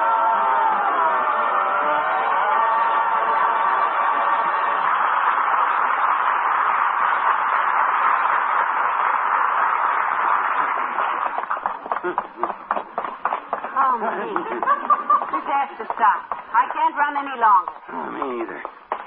I'm beat out like a slow bunt. I'm going to quit running around like a hunted animal I am. Let's just walk. Like ordinary people. Good. Up this alley here. Look. We'll walk back at the pool hall, see? Cut through the Elks Club. Oh, my gosh, here they come again. We're trapped, Molly. Where do we go? What do we do? I know where I'm going. Huh? I'm going to sit right down here on this ash can and get my breath. Oh. Heavenly days. We're not criminals, McGee. No, but how can I explain that over my shoulder to a running cop? Because I happened to innocently bust a junior out of the fender on a new fire truck, somebody's coming up the alley. Where? Oh, it's Ole from the Elks Club. Hello, Ole. Oh, hi, Ole. Pull up an ash can and sit down. Hello, missus. I can't stay, McGee. I just happened to see you duck up this alley, and I brought you the news. Yeah, what is it, Ole? What's the news? The fireman is looking for you. They want you, McGee. Oh, well, isn't that nice, McGee? It's so nice to be wanted. Yeah. Did you ask them what they wanted to see me about, Ole? I don't ask questions from a man in a blue uniform, McGee. I may be just the janitor, but I'm no foolish janitor. They ask the questions. What did they ask you, Ole? Well, they say, do I know where they can get a hold of McGee? And I say, most people get hold of McGee by the collar. Oh, yeah? Then what? Then it says, if you happen to come back to the Elks Club, lock you in the closet and call him quick. What? Lock me up? Sure. The chief says if I lock you in the broom closet, he gives me $5. Cash money. Heavenly days, a reward. Well, that's ridiculous. He hasn't done anything so terrible, Ole. I don't judge my friends by what they done, missus. I don't even ask what is done. I don't care. Good boy. I just asked one question. Are you coming back? The chief gives me $5. Oh, Ole, you wouldn't do a thing like that. Look, he's in trouble, Ole. All he did was dent a fender on their nasty old new fire truck. Sure. Just a little dent. And they've run us around till we're worn out. Yeah, and you mean to tell me you turned me in, me, your pal, for a measly $5 reward? Gosh, McGee, you make me ashamed in the face. Well, good for you. Sure, I go see if they won't make it $10. So long.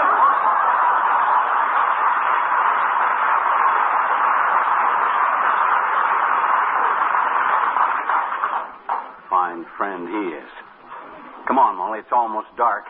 Maybe we can sneak home and... I'm too tired to move, dearie. I'm going to sit right here till... Hey, McGee! Well, at last. Oh, my gosh, it's him, Molly. It's the fireman. It's Casey. I don't care. Let's give ourselves up and go quietly, if they'll carry us. My feet are just... Where the devil have you been, McGee? We've scoured this town for you. Okay, I give up, Mike. Slap the cuffs on me. I'm beat. Frisk me if you want to. I'm not packing no rod. Look, cut out the double talk, will you? The whole fire department's looking for you, and the police force. Oh, what's he done that's so terrible? Yeah, that's Heavenly right. days, all this fuss over a little old dented fender. That could happen to anyone. What? Nobody cares about a dented fender, Mrs. McGee. Huh? I thought... Look, when you turned off that engine, McGee, you walked off with our ignition keys.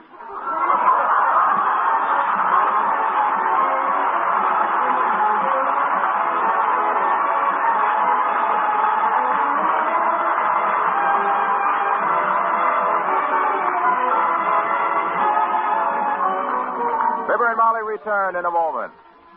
Now, let me remind you, please, for a very limited time, the makers of Johnson's Wax are making an unprecedented bargain offer to introduce you to the new 1949 Glow Coat.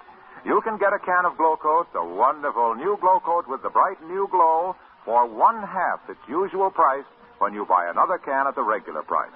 That means a saving of 29 cents when you buy twin pints, 49 cents when you buy twin quarts. So see your Johnson dealer tomorrow. You will not only get a brighter glow, a longer wearing glow on your floor's linoleum, you'll save money doing it.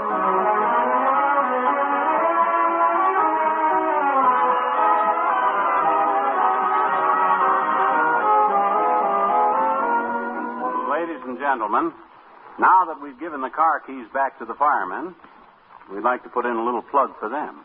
Sort of a fire plug, you might say. Yeah. These fellows don't wear fancy uniforms, and their heroism is usually anonymous. But there is no finer, braver, or more conscientious group of men anywhere than those at your local firehouse. Success to them starts at the top of the ladder. And may they all come down safely. Good night. Good night, all.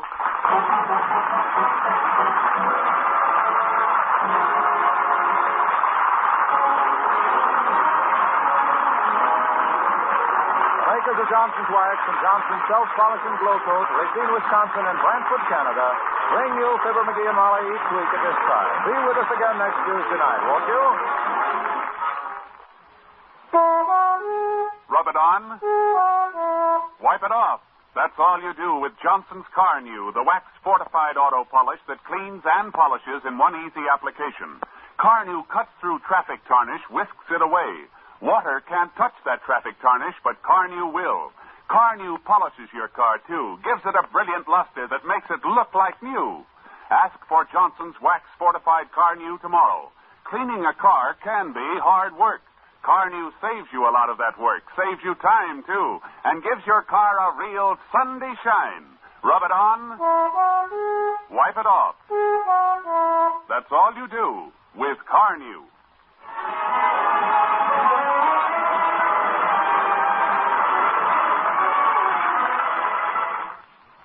This is NBC, the National Broadcasting Company.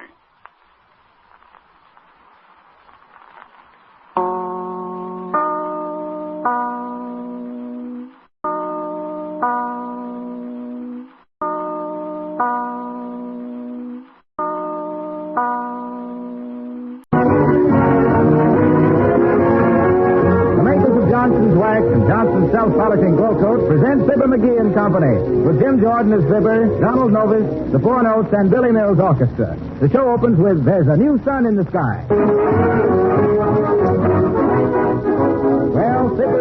invited out into society tonight to a dinner at the Uppington Mansion among Wistful Vista's best people.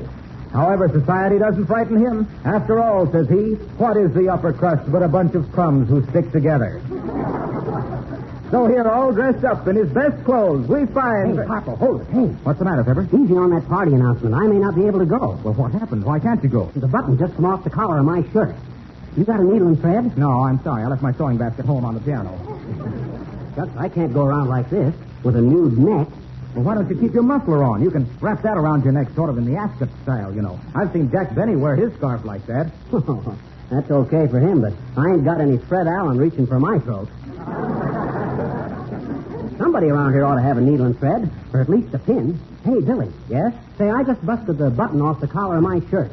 I can't go around with my Adam's apple sticking out like that. Oh, is that your Adam's apple? Well, what'd you think it was? Well, I thought maybe it was a lump in your throat. You know, from reading the reviews of your personal appearances. Well, they don't bother me, Mr. Mills. Anyway, no theater's lost money booking my act. I don't care what the critics say about me as long as I take in the money. You're the third person I know who said that. Who's the other two? Jesse James and John Dillinger.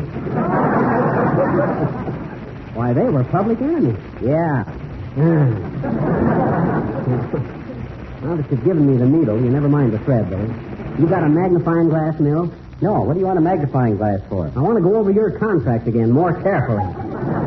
That brat, ain't anybody got a needle and thread? Hey, Don. What's the matter, Fibber? Listen, Don. Hey, there's a button off your shirt. Well, thanks, Don. At least there's one guy in this outfit that notices things. You got a safety pin, Don? Yes, but I can't spare it. Why not? Haven't you heard? What? I know. Heard what? Here, let me whisper. No. When? Early this summer. So you see, we'll need all the safety pins we have. Oh, gee, that's wonderful, Don. Hadn't you better sit down, Don? Take it easy. Kind of take it easy till your next number? No, I feel all right, thanks. So that's what you and your wife were talking about when I went past your window early this morning. I seen the light in there. Me, two slap-happy people by Don's early light. Oh, don't say anything about it, will you? Oh, no, Don, you can trust me. But say, you know where I can find a needle? No, I don't. I don't even know where there's a haystack. Say, Fibber, speaking of haystacks, I heard a funny one yesterday. What was that, Harpo? I heard a farmer say that he had a radio in his barn, but he had to shut it off on Tuesday night. What for? He said too much corn was bad for the livestock. Oh, is that so? Criticizing again, eh? Well, if it'll make it any easier for you guys to push me around, I'll come down next week in a wheelchair. That's ratted, I gotta find a needle and thread somewhere. Oh, there's a smart-looking girl. Maybe she's got one. Hey, sis. Excuse me, but have you got a needle and thread? No, I haven't. I'm so sorry. Oh, well, don't look so worried about it. I'll get the shirt fixed someplace. Oh, I'm not worried about that. I have other trouble. Oh, that's too bad. Anything I can do? Do you know anything about baseball? Do I? Why, I coached the House of David team for 12 years. I gave it up, though. I got tired of the Bush League. Why'd you ask, sis? Well, an old friend of my family just left me an interest in a baseball team, and I don't know anything about baseball. Oh, are you that gal? You were an actress, weren't you? I was. Oh, but I'm so anxious to learn about baseball. Yeah, I suppose you think a double play is a 6-hour show by Eugene O'Neill, huh? Tell me, do you think it would be a cute idea if my team changed costumes between each act? They call them innings in baseball, sis, not acts. Where's your team now? Oh, they're in Florida for spring rehearsal. Spring training. But you don't have to worry. You got the best team in the country, sir. Oh, do you think so? Well, have we a chance to win the Pulitzer Prize again this year? You mean the pennant, sis. And if you're considering getting Alfred Lunt for shortstop or Catherine Cornell for third base, don't do it. How about Noel Coward? That's a good idea, sis. He could write you a few hits. Well, good luck, sis. Thank you, and I hope you'll come to see one of our performances. Oh, I will. I'll be at the first matinee. And now, folks, if anybody here has got a needle and thread, I'd like to get this one. Hey, wait a minute. What goes on? Get that bull out of here. What do you think this is, a rodeo? Oh, I'm horribly sorry, Mr. McGee. But we just couldn't keep him out of here. I think he smelled Mr. Mill's buttonhole corsage. See, he's sniffing it. Get that brute away from me. Take him away. Moo! And I do mean moo. Oh, a bull fiddler, huh? Ferdinand, please, behave yourself. Oh, so that's Ferdinand, huh? The lace curtain longhorn. This is the four notes singing Ferdinand the Bull, folks. And Billy, yeah, I want to compliment you on that prize beach music. Did you write that yourself? No, for those full numbers, I used stock arrangements. Got your shirt fixed yet? No, I ain't. I got to get it fixed someplace. Hello there, Johnny. How you fixed for Valentine's? It's a little early to be selling Valentine's, old-timer, ain't it? Hey? I says drop in about the 10th of the month with your Valentine's. I'll tell my secretary I'm expecting a heart attack. That's pretty good, Johnny. But that ain't the way I heard it. The way I heard it, one fella says to the other fella, he says, see where Kaiser Wilhelm will be an octogenarian next Friday. Octogenarian, eh, says t'other fella. Well, any man as old as he is hadn't ought to eat meat anyway. He sure has been leading a quiet life, Johnny. Been in Holland 20 years, and nothing's turned up but the ends of his mustache. That old buzzard horning in here like that. Well, still, he might be worth cultivating if we could get enough dirt on him. Hey, Harpo. Yes? You got a shirt I can borrow? I can't go around with my collar open like this all the time. What size shirt do you wear? 14. No, I didn't mean the cuff. I meant the neck. That's it, 14. I'm sorry. I wear 17 and a half. 17 and a half? Wow. That ain't a shirt. That's a step-in. What sleeve length? Which sleeve? Well, are they different? Oh, sure. My right arm is developed more than the left. Oh, is that so? Sure. You see, I use my right arm to knock on doors with. And when the lady of the house comes to the door, I say, Madam, do you know Boss Johnson's Glow Coat, the easy-to-use floor polish that shines as it dries? And she says, do you mean the Johnson's Glow Coat that requires no rubbing or buffing? Oh, that's wonderful. And what do you say? And I say, yes, madam, we are both talking about the same wonderful product that saves you housewives so much time and effort. And she says, to say nothing of saving up to a third on the large-sized can. Isn't that marvelous? And then? And then we smile at each other, and I go to the next door. Oh, that's swell. But what's that got to do with your one shirt sleeve being longer than the other? Well, personally, I always put it down to the long arm of coincidence. Oh, dear. Okay, Harpo, is there a men's furnishing store near here? Sure, 4 blocks south. But say, is the shirt you have on the only one you own? Now, that's a fine question to ask me with everybody listening. Of course it ain't the only shirt I own. The other one's in the laundry. Hey, that's an idea. I'll run down to the laundry and see if I can find it. Oh, Mr. McGee, now what is this I heard about you not coming to my party tonight? Just because you lost a button off your shirt? It's true, Uppy. It's sad but true. Oh, but Mr. McGee, you must come. Oh, really, it would do so much for you socially. Why, I've invited the cream of society. Oh, is that so? Well, watch them curdle when they see me in a shirt.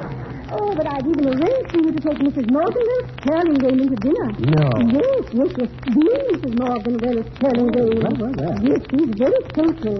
One of these FFVs, you know. FFV? Yes, one of the first families of Virginia. Oh, is that so? I'm a FFP myself. FFP? Yeah, fugitive from Peoria.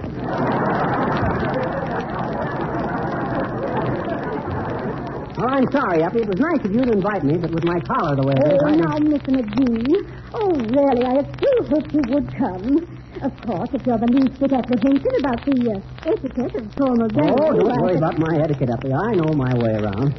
Oh, there was a time when it used to worry me to pieces, wondering which was the proper fork to use. Oh, Mr. McGee, really? Yeah, but I got that licked.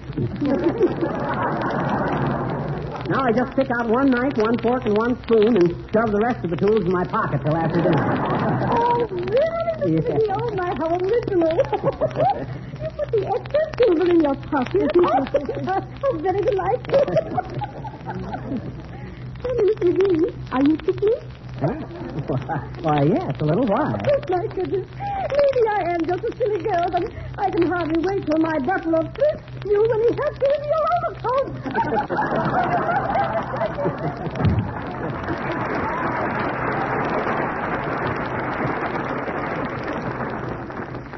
Great gal, Uppy, but I'm afraid she left finishing school before she was quite finished.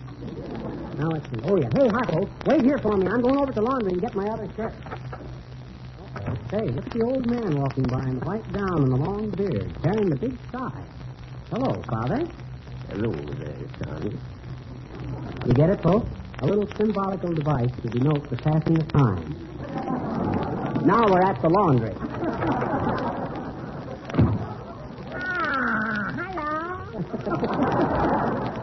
Hi, Joey Sweet. You got my shirt ready yet? What's your name, please? McGee. Fibber McGee. Lose them button off of this shirty. Want other shirty. Need them bad, you savvy? Oh, yes, it's very, very good. Mr. Needham wants bad shirting. I ain't Mr. Needham. I'm Mr. McGee. And I don't want a bad shirt. I want my shirt bad. I mean good. I want my shirt. My holy, you talk too much. That's very confusing. What kind of shirt are you bring in? A nice silk shirt. I got it for Christmas. All right, you come along this way, please. Looking silk and shirty department. Okay,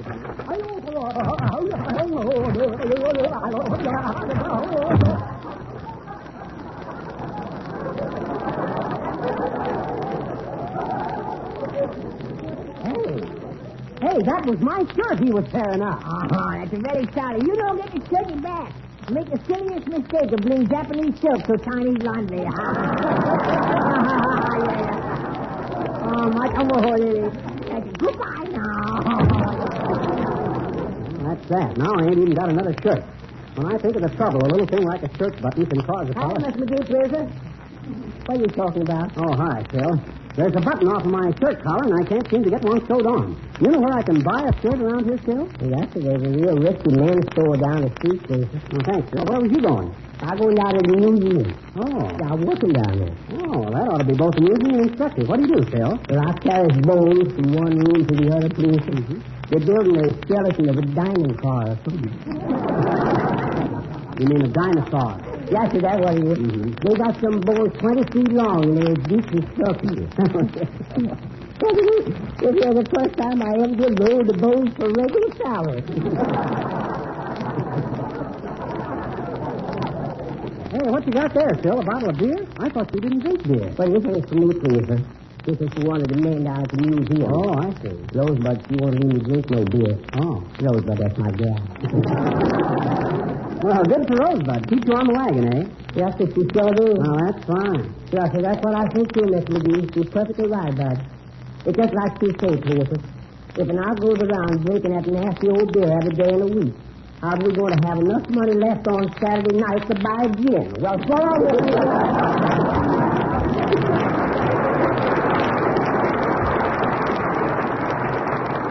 Okay, Phil, let's see. Oh, yes, the haberdasher. I hope they got a shirt that'll fit me. Oh, boy, what a store. Pretty fancy. Hey, clerk, sell me a shirt, will you? Why, certainly, sir. Something like that creation you're wearing? Oh, why not? What's the matter with it? Those holes burned in the bosom, sir. You smoke a pipe, I take it. No, Bud, I got a battleship tattooed on my chest, and every time a flag goes by, it fires a salute.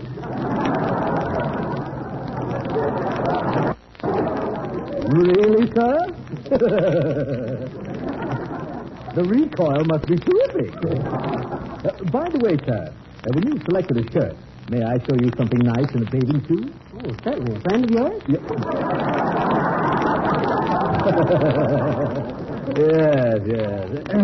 About the shirt, sir. Oh, yes. How much is this one here? Oh, that sells for $16, sir. Let's see. How much is that a piece? Let's see. 12 and 16 goes one. Oh, no. That's not the per dozen, sir. $16 per shirt. $16 for one shirt? Oh, now, listen, Si. Ain't you got something for about 69 cents? No, sir. This $16 shirt is our cheapest. And we just carry that for the trenchant trade. Sort of a novelty, you know. Yeah, it would be a novelty for me to own one of them. But I ain't going to pay no... Hey, wait a minute. Does that price include a monogram on the sleeve? If it does, I'll order a dozen. Oh, yes, sir. 3 letters or 2 letters? 3 letters, an F and an M. And the third letter, sir? That's the letter I'm going to send you in the morning, canceling the order. Good day, Bob. Imagine that, $16 for a shirt. I'd have to buy a jewel case to keep the ravelings in. Oh, all the dead red. Hello there, Fibber. Oh, hi, Don. Say, excuse me for mentioning it, Fibber, but that button is off your shirt collar again. It ain't off again, Don. It's off still, yes. Incidentally, how do you feel, Don? All right? Oh, yes. Don't worry about me. I'm all right. Well, we want you to take it easy from now on, you know. Have you got some song, Don, that don't sap your strength too much? How about Thanks for Everything? Okay, but just one verse in the chorus now. Don't overdo. That was Thanks for Everything, beautifully sung by Donald Novus, with what I consider more than adequate accompaniment by Billy Mills Orchestra. Don't you consider it more than adequate, Harpo? Yes, I do, Fibber. In fact, I think it was almost very superior. Oh, at least almost very superior. Well, I would certainly say it was... I hope that's somebody with an extra shirt. Come in. Miss McGee. You betcha, sis. What can I do for you? Well, we were listening to your program coming downtown in our car, and halfway down here, our radio went on the brum. Would you mind starting over? I don't know, sis.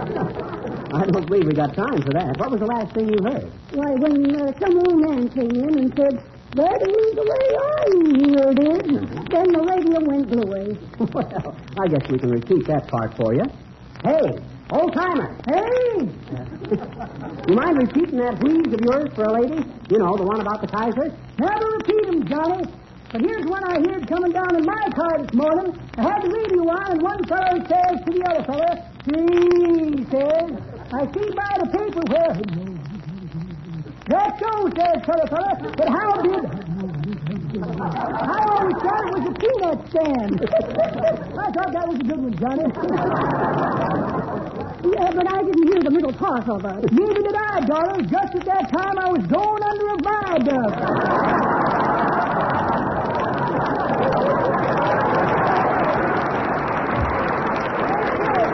But you couldn't hear him laughing. Well, that's a fine way to antagonize our customers. You might at least... Say, Fibber, you're catching cold. You've got to get a button on that shirt, or else wear a scarf. No, sir, I know what I'm going to do. Might be a little radical, but I'm tired of trying to get a button on this shirt. What are you going to do? Well, you'll find out. You get Billy and Don Novus and Mrs. Uppington and Tilly Watson. Well, hello there, Peter. What is this goose ship I'm hearing about you losing a shirt off your top button? Yeah, that's right, Nick. How'd you hear about it? Oh, I overlistened to a couple of people discussing it downtown while I was in the courthouse. In the courthouse? What you doing there in the courthouse, Nick? I'm a wet nurse, Peter. What? A wet nurse. I'm a wet nurse in legal controversy. A wet nurse? A wet nurse? Oh, you mean a witness? Sure, a wet nurse. A friend of mine, Andreas Gregorius, is getting a kick in the bleachers of promise by a cutie who is having a broken heart for $50,000. For $50,000, they can break my heart into a jigsaw puzzle, I'm thinking. Me too, but your pal was probably indiscreet. That is the situation in a nutcase, Peter. Of course, my friend Andreas can afford to make a settlement out of court. But what is burning him up is all the fleas. Fleas? Sure, cart fleas, attorney fleas. That's fees, Nick. There's no L in it. Is that so? Well, from what I'm sitting on the stand as a wet nurse, there was being plenty of L in it, I'm thinking. I'm being very glad I'm a happily married man, so I'm not being prosecuted by a cute kid from a chorus who is only knowing 2 notes of music, me and do.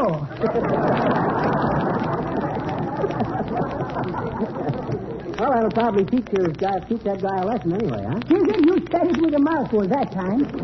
As I'm saying to my friend Andreas, I'm saying, when you are telling your females, I love you, that's awfully duckly. But the minute the man is writing your same thing in a letter, the mail is in the bag. So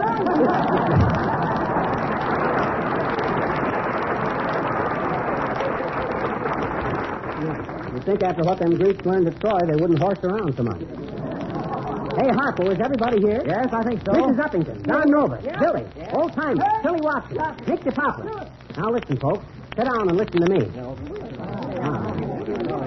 Now, then, you know what a time I've been having with the button off my shirt. Nobody's got a needle and thread, and I can't borrow a shirt or buy a shirt.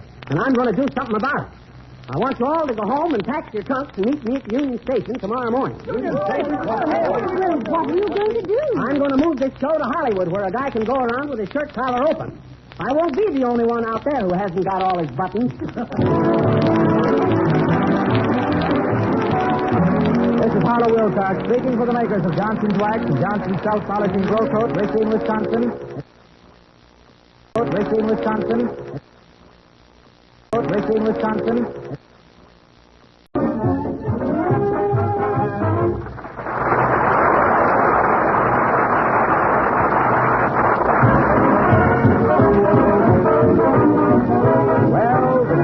Has decided to hold its winter Army maneuvers and war games in Wistful Vista this year, and the whole town is in a martial dither. And here, approaching the headquarters of the Commandant to offer his services as military advisor, we find Fibber, Lafayette, where are we, McGee.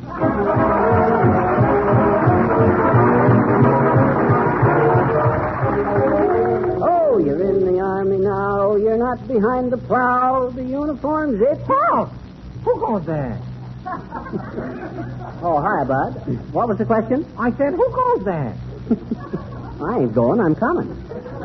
Oh, excuse me. Come ahead, then. Thanks. Which way is the commander's tent, Bud? It's the big one over there with the American flag over it. Oh, thanks. I'll go. Hey, that flag's upside down. That's a distress signal. Yeah, I know. The general had lobster and ice cream for dinner last night. He ought to keep his troubles to himself. When I was a general in the Army, I had a flag tattooed on my stomach. Then when I got upset, my distress signals was flew in private. How much obliged, Bud? Okay. Oh, you're in the Army now. You're not behind the plow. You'll never get rich. You'll sleep in a ditch. You're in the... Hey, Bud, is the general in? Yes, but he's busy with the chief of the cavalry. Oh, I see. Probably picking some winners at HIAWATHA. Well, tell him Major McGee retired is here to see him. Yes, sir. Ah, the good old Army. Them was the golden days. Gold braid on the arm, goldfish for dinner, and gold bricking all day long. Come in, Major McGee. Okay, Bud. Well, nice of them to put that door on this tent. Otherwise, nobody could tell I was entering. Hi, General. Good day.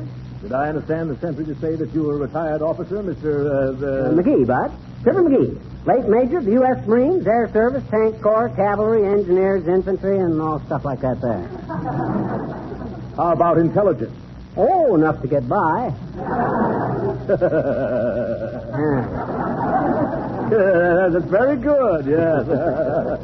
Major, this is Colonel Hackamore of our cavalry unit. Oh, hi, Colonel. Didn't we meet at Old Fort Blunder in the Mexican campaign? I was never assigned to Fort Blunder. Well, neither was I. It's a small world, ain't it?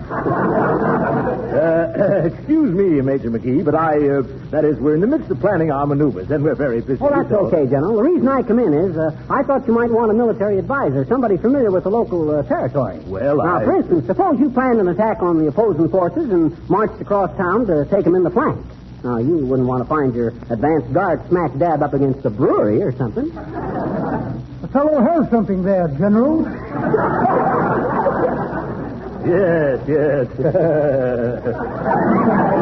A very interesting thought, very interesting. You say you're retired, Major McGee? Yes, they retired me for insubordination. Is that so? Mm-hmm. What did you do? Well, one of the mules died, and they gave it a military funeral. They made all the officers face east while they played taps, and I wouldn't do it. I faced the other way. Well, why did you refuse to face the east? I'm a West Pointer. What campaigns did you serve in, Major McGee? Well, I served in Mexico, General. Pershing put me in personal charge of catching that Mexican bandit. Is that so? Mm-hmm. Well, how did he happen to do that? Well, a bunch of us officers was whooping it up at a soda fountain down on the border one night. And the soda jerk says, "What do you have, gents?" And I says, "I'll take vanilla." Well, Pershing heard me and thought he thought I said, "I'll take Villa." So he gave me the job. Sounds like just the man we need for the local maneuvers, General. I think so myself, Colonel. You're familiar with modern tactics, Major? Am I? Why, shucks, fellas. I was a master of military tactics when I was just a kid. Why, officers from all over the world used to come to our house to watch me play with my toy soldiers on the carpet. Carpet Tactics McGee, I was known as in them days. Carpet Tactics McGee, the calm and courageous captain of cavalry, quick to calculate a campaign to keep cruel killers from coming over and conquering our continent with crashing cannon, continually quizzing captives to collect confessions that could keep us coping with their conniving cohorts, and the keenest kid at cracking codes from the clattering caissons of Camp Custer to the clean-cut chilties of cold Caledonia.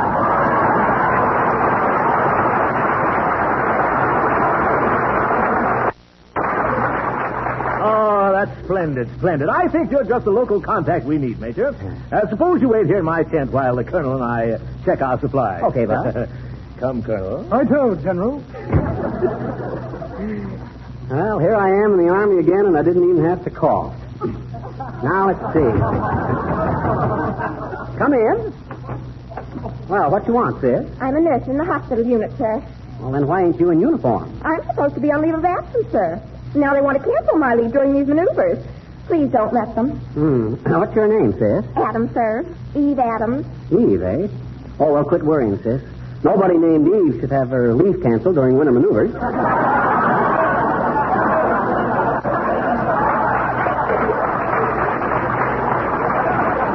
Thank you. Now, let's see. I guess I better glance over these papers. Commandant's headquarters, Major McGee speaking. What's that, Bud? Is that so? Well, send up 5 airplanes and have them spray the camp with paint remover. A fine army. They camouflaged 3 ammunition trucks so good they can't find them again. Lieutenant Novus reporting, sir. Oh, hi, Don. What you want? May I have a furlough, sir? Listen, Don, according to these papers, you're the 14th lieutenant that's asked for furlough in a period of 2 days. Interesting period, wasn't it? What was? Louis the 14th. How does Army life agree with you, Don? You're looking very well. Oh, I feel swell, sir. We're very exhilarated. In fact, I'm so happy I could sing Only a Rose in a few minutes. It's a pretty clumsy introduction, but we got it in, didn't we? Yeah. Well, go ahead, Lieutenant Novus. Only a Rose. That's well, Don. That was great, Don. And that Billy Mills' compliment was very good, too. I'll see that you boys get... Commandant's headquarters, Major McGee speaking. Oh, hi, Billy. Yes, I did. That was a beautiful accompaniment. What? What do you mean you want a promotion? What are you now, Mills? A major general? No, I'm sorry, Billy. I can't do it. Well, we just can't, that's all. This is the Johnson Wax program. How would it sound if we had a musical number presented by General Mills?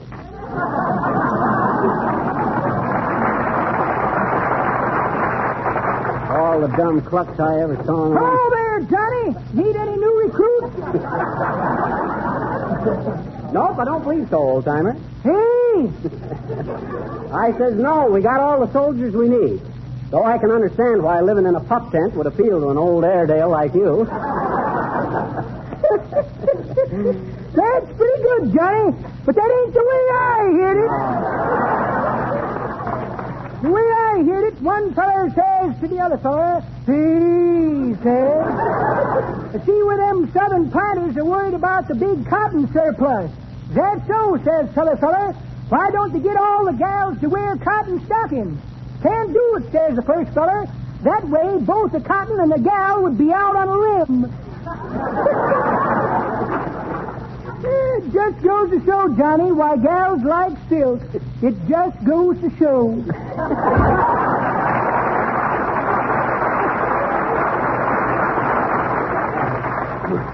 Oh, mossback. Imagine that old fossil talking about silk stockings. Well, I guess the guy is only as old as he looks. Apparently, he still looks.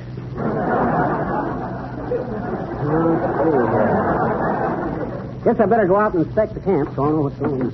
Oh, you're in the Army now. You're not behind the plow. You'll never... Oh, hello there, soldier. Oh, gooey pooey. Where are you going with that suitcase? Me just got a fire from Army. Oh. Just got fired from the Army, eh? What for? Well, me camp a cook, see? Uh-huh. And me serve him hot dog for lunch, and me was out of mustard. So what? So me got mustard out. Oh, I see. Was you a cook in civilian life, Gooey Pooey? Oh, sure. Can you take short orders? Uh-huh, can do. Okay, scram. Oh, you're in the Army now. Hey, what did he call me? You're not behind the plow. You'll never get... Oh, how do you do, Miss McGee? Oh, hi, Mrs. Uppington. What you doing in this Army camp? Oh, I'm arranging a little dinner party, Miss McGee, for some of the officers. The higher officers, of course. Ooh, yes. The higher officers. Mm-hmm. Well, I always says, Uppy, gold braid is where you find it. Yes. Yes, but I think it would be such a distinguished gathering. So military, you know. And it would be such a treat for them, too, Miss McGee, to meet in nice, clean, wholesome surroundings. Don't you think so, really? What do you mean, Uppy? Why, there's nothing cleaner than an officer's dining tent. Oh, but Mr. McGee, when I made inquiries, I was told the officers were used to eating in their own mess. Oh, I was quite shocked, really, I was. Now, wait a minute, Uppy. Mess is just another name for a dining room in the service. Oh, really? Oh, sure. Oh, that is not horrid. Terrific. Oh, dear. Well, anyway, if they do come, Mr. McGee, I hope they don't wear their swords and spurs, because they're liable to get jingled. Oh, dear, I hope you won't think I'm just being a silly girl running off for a uniform. Well, goodbye.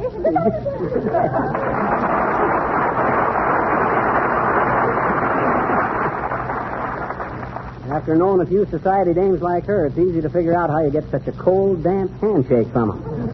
They spend so much time in finger bowls. Oh, well, this ain't expected. Hi, Fibber. Oh, hi, Harpo. What you doing riding around in that tank? Oh, I'm in the tank corps. Hadn't you heard? Why, no. What experience have you had with tanks? Who, me? Why, sure. Why, after all these years... Okay, along. Why, after all these years of telling housewives how Johnson's Glow Coat will save them hours of housework because it requires no rubbing or buffing, why, I've handled millions of tanks. You have? Tanks for telling them how to restore floors and linoleum. Tanks for making housework so easy. Tanks for the economical way of buying Glow Coat in the larger sizes. Tanks for making... Harpo. Huh? If you don't mind my criticism, that commercial clanks worse than the tank. Well, that's gratitude for you. Here I go and get all greasy and bruised up for nothing. Okay, pal.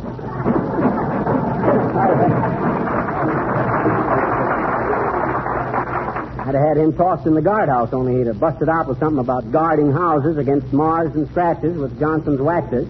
If he ain't the most... Well, hello there, Fisher. Oh, Nick DePopulis. Hi, Nick. What is this unfounded rumors I'm hearing about you being a military advisory to the General Staff? Or am I labeling under Miss Apple Dumpling? No, that's correct, Nick. Say, what you doing here? Oh, I'm coming down here for a visit with an old friend of mine, Fisher. He's a brigamoose. Brigamoose? Oh, you mean a brigadier? I stand connected. Anyway, I'm being very enthusiastic about the military things, Fisher. Oh, that's all. I think it is being because I'm being a Greek people, and Greek people are always being ready to fight at the drop of a hat falling down. Yeah, the Greeks have quite a warlike history, haven't they? Wasn't Helen of Troy? Oh, sure. Helen of Troy was quite a cupid, Fisher. She had a purse which is shipping 1,000 launches. You mean she launched 1,000 ships? Have it my way. She was a very hysterical character, too. I'm reading a literary book about her last night, and it seems she's having a boyfriend who's calling himself by the name of Paris.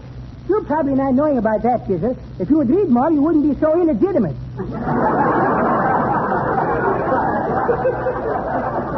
You mean illiterate? Why not? Anyway, this Paris squeegee is making a play for this Helen Cupid, you grab me? Uh-huh. And as little totem of her esteem, she is giving him a golden apple. Yeah, I know all about the golden apple. And that is setting a precedent, Fisher, because ever since those times, you will find the Greek people owning a fruit stand. Well, so long, Fisher. I'll see you later if I don't look out.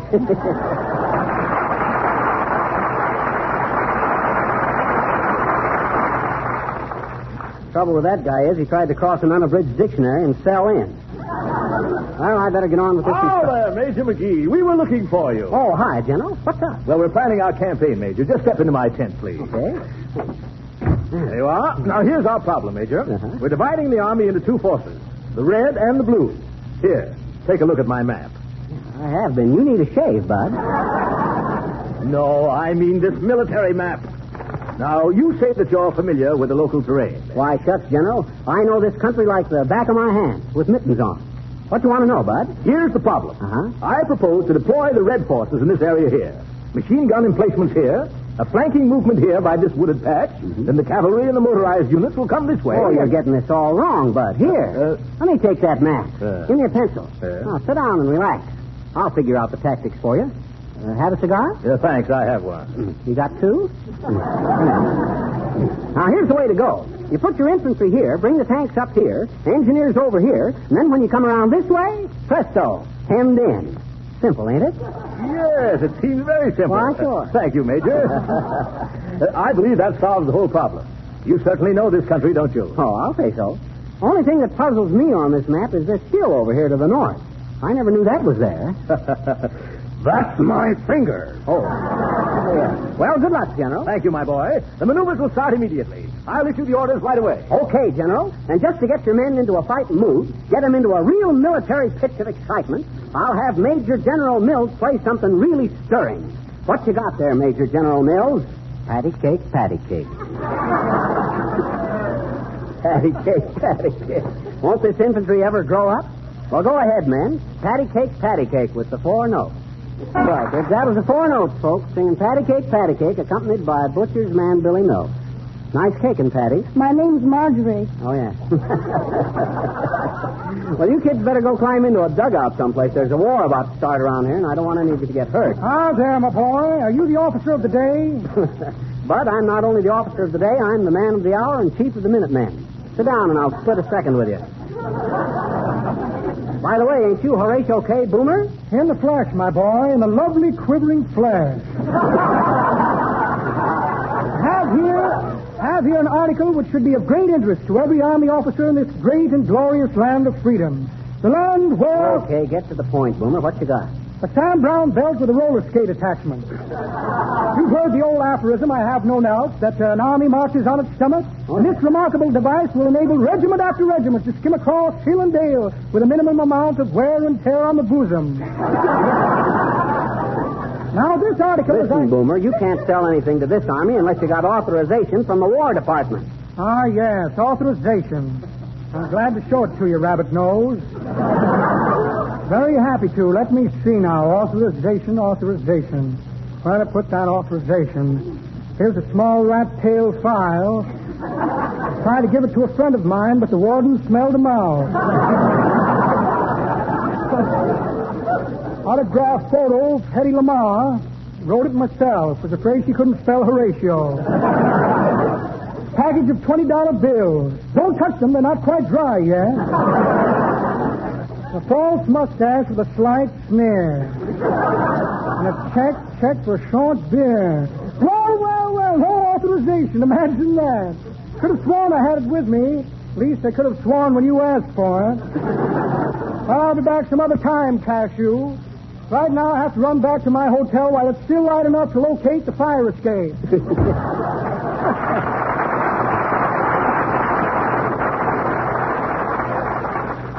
That guy ever did have authorization. It must have been from the Secretary of the Ulterior. Uh-oh. The war has started.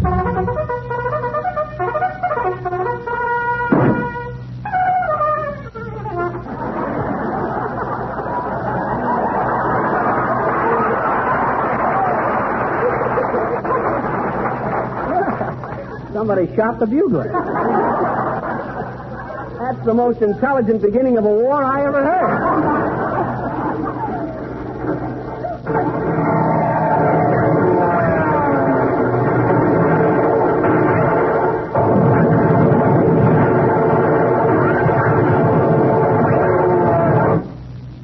Pretty short war. I wonder what happened to that guy. Why did There he is, Ben. Put him under arrest. Who, me? What'd I do? And you told me you were an authority on military tactics. Well? An authority on local geography. Throw him in the guardhouse, men. Now, wait a minute.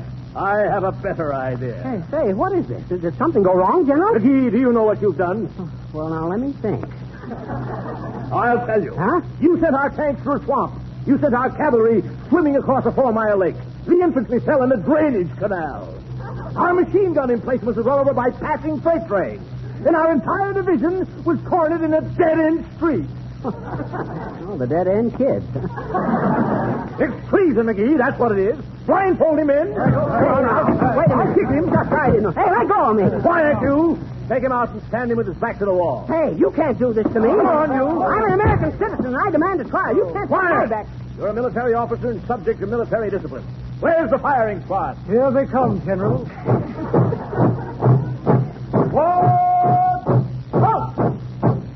You have a final cigarette, McGee? You better send for a carton, Bud. I'm a chain smoker. But listen, you can't do this to me. I'm a pilot. Enough of this. Firing squad, attention. Oh, now, listen, I didn't mean to do nothing. When I drop this handkerchief, Fire. 1. Oh. 2. Oh, please don't do this. Fire! Major McGee, your services are no longer required.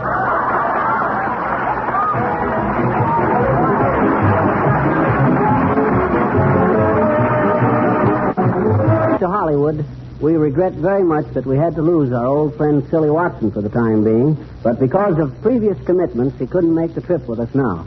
Although we hope he'll be back with us soon. Say, Fibber. What, Harpo? Is it true that we're going to have Zazu Pitts on our show again next week? Yes, it is, Harpo. I thought as long as this program tonight was full of cannons and shooting and stuff, kind of fortissimo, that next week we ought to go a little pizzicato. Good night, folks.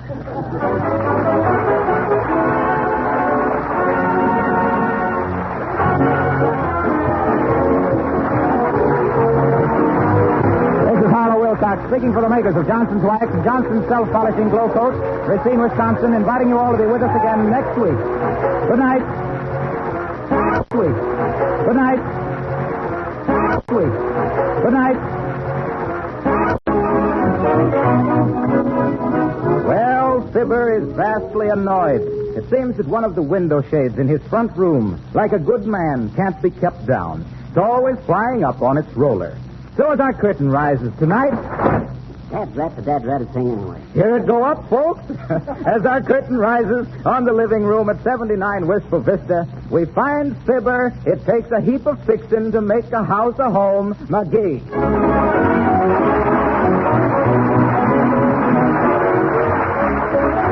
Why does everything have to happen to me anyway? This dad-ratted kid. Oh, there it goes again. I wonder who I could get to fix this thing. Oh, I know what I'll do. I'll have a decorator come out here on some pretext. He'll think I'm in the market for a lot of stuff, and then I'll ask him kind of casually to fix this shade for me. That'll do it. Hello, operator. Give me... Oh, is that you, Mert? Still working for the phone company, eh, Mert?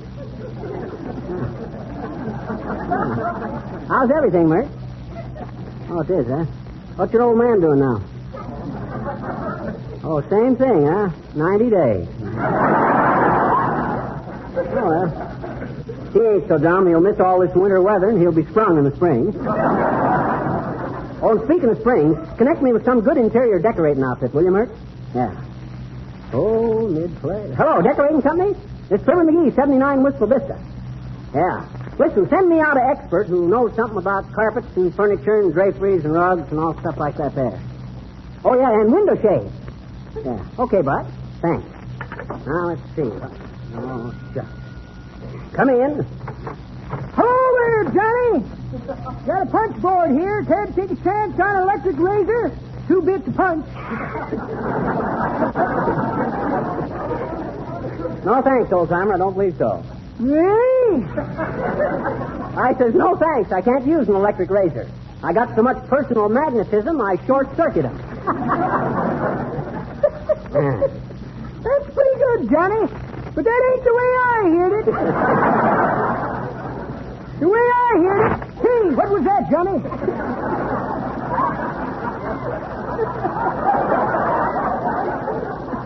Oh, just the window shade. I can't keep it down. Oh, well, the way I heard it... One feller says to the other feller, see, he says, see where all the big nations are building up their air forces. Looks like the next war would be the third one to be fought in the air. That's so, interrogated t'other fella. Who fit the other 2? Well, vouchsafe the first fella, Ritchell and Bernie for one, and Benny and Allen for the other. Reminds me of the aviator who practiced flying through tunnels, Johnny. He wanted to be an ace in the hole. I like this young fella. Wonder why I only meet him on Tuesday night.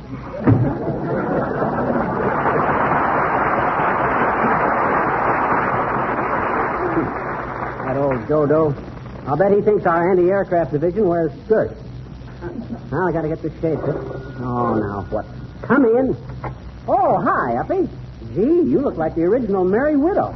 What you looking so happy about? Oh, Miss McGee, I just had to come in and tell you. Oh, really, Miss McGee, I am simply walking on air. You? You walking on air, Uppy? That's an awful kick in the teeth for the law of gravity. Miss McGee, I wonder. Huh? Would you think I was just a silly girl if I told you that I'm... Oh, dear. Well, I wonder if I told you that I was in love. Oh, really, I'm simply fluttering, really.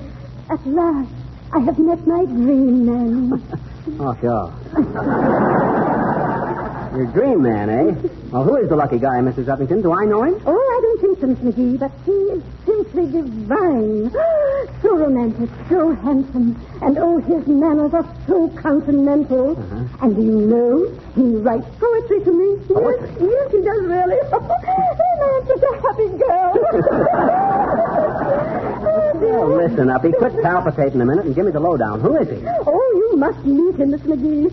Horatio is such a dear, really. Horatio? Yes, Horatio K. Boomer.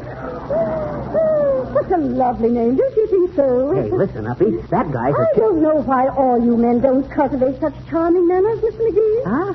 Why, do you know, last night he kissed my hand so fervently, my diamond ring came off.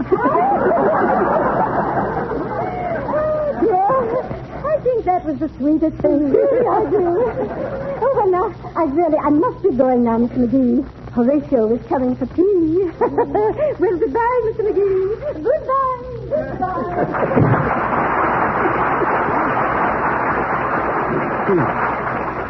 Kissed her hand so hard her diamond ring come off. Wait till he hugs her so hard her necklace falls in his pocket. I wonder if I ought to warn her about that guy, so... Hey, Fibber. Oh, hi, Billy. Hi, Don. What's the matter? Well, you know that big wrestler that lives across the street? Oh, you mean Gus the Grunt? Yeah, what about him? He says you've been flirting with his wife. Why, Don, I never done no such a thing. How'd he ever get that idea? He says you keep trying to signal her with your window shade, raising it and lowering it all day long. Oh, why, listen, fellas, that shade is on the bum. I can't help it if it won't stay down. There. You see? I never touched it. Well, we understand it, but that wrestler doesn't. Look, he's over there on his front porch now, shaking his fist this way. Oh, look. Oh, he's coming over here. Well, hurry up and sing, Don. Maybe that'll calm him down. I doubt it, Fibber. He's a tough cookie. Oh, boy. What are you doing? I'm looking ahead a couple of pages to see what he does to me.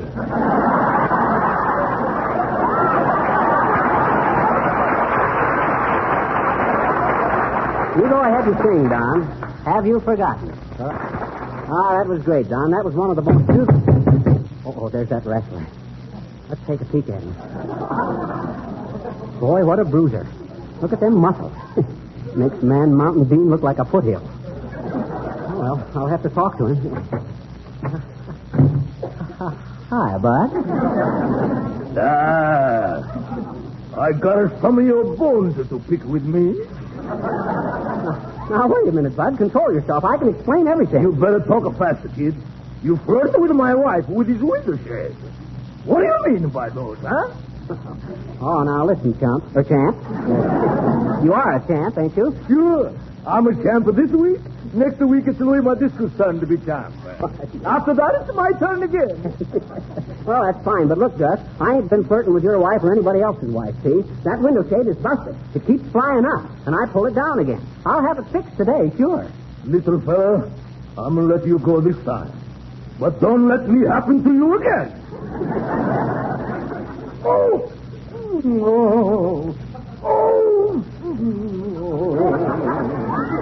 What's the matter? You sick, Bud? Don't be foolish. I'm going to have a wrestling match tonight. This is my time for the rehearsal.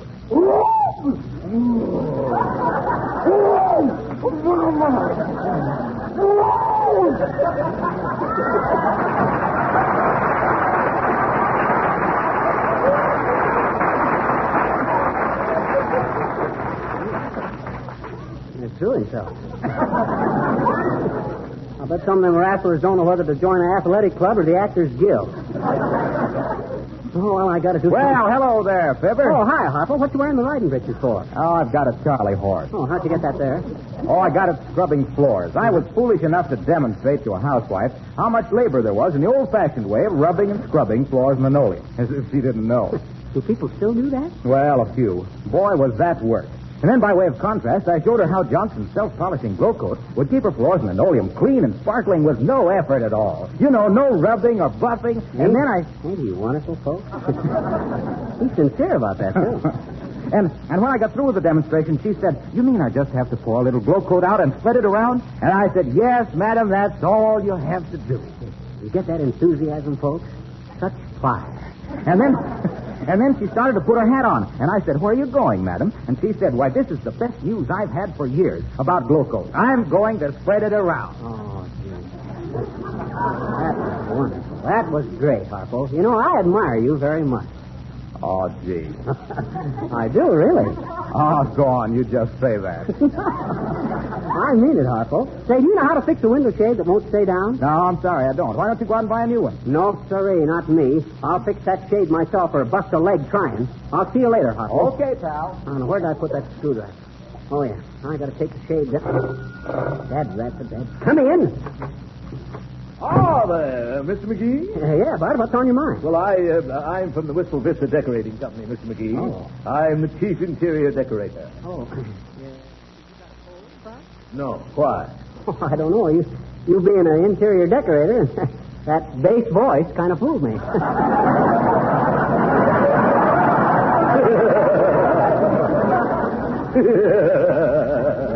Yeah, that's very good, very good.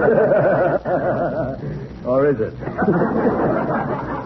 Have a cigar, Bud? Thanks, I have one. You got two? Thanks. Not at all. Say, you have some very interesting pieces here, haven't you? Very interesting. This rug now. Why, that looks like a genuine Gahulistan. May I ask what you paid for it? $2,000. $2,000, eh?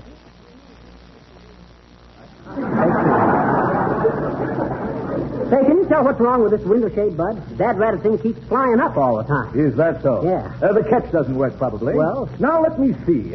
Those things on the mantelpiece, McGee, are they family treasures, or... Well, some are and some aren't, Bud. That marble Venus with the 8-day clock in her stomach was a wedding present.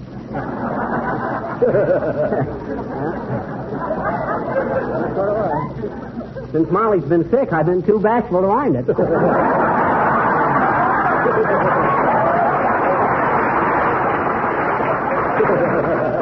Very good, very good.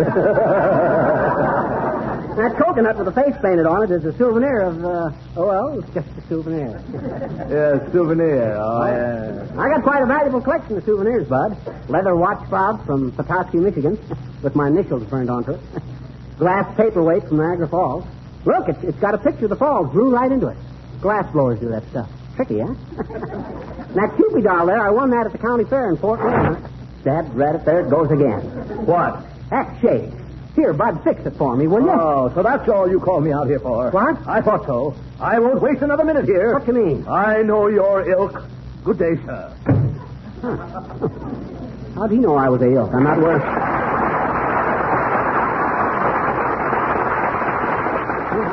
I told Harpo I'd get this shade fixed, and I'm going to do it. Oh, now. Come in. Oh, dear. I'm so glad there's somebody home. Come on in, Wilbur. Okay, Mom. Oh, hi, sis. This is really Zazu Pitts, folks, but we want to keep her in character.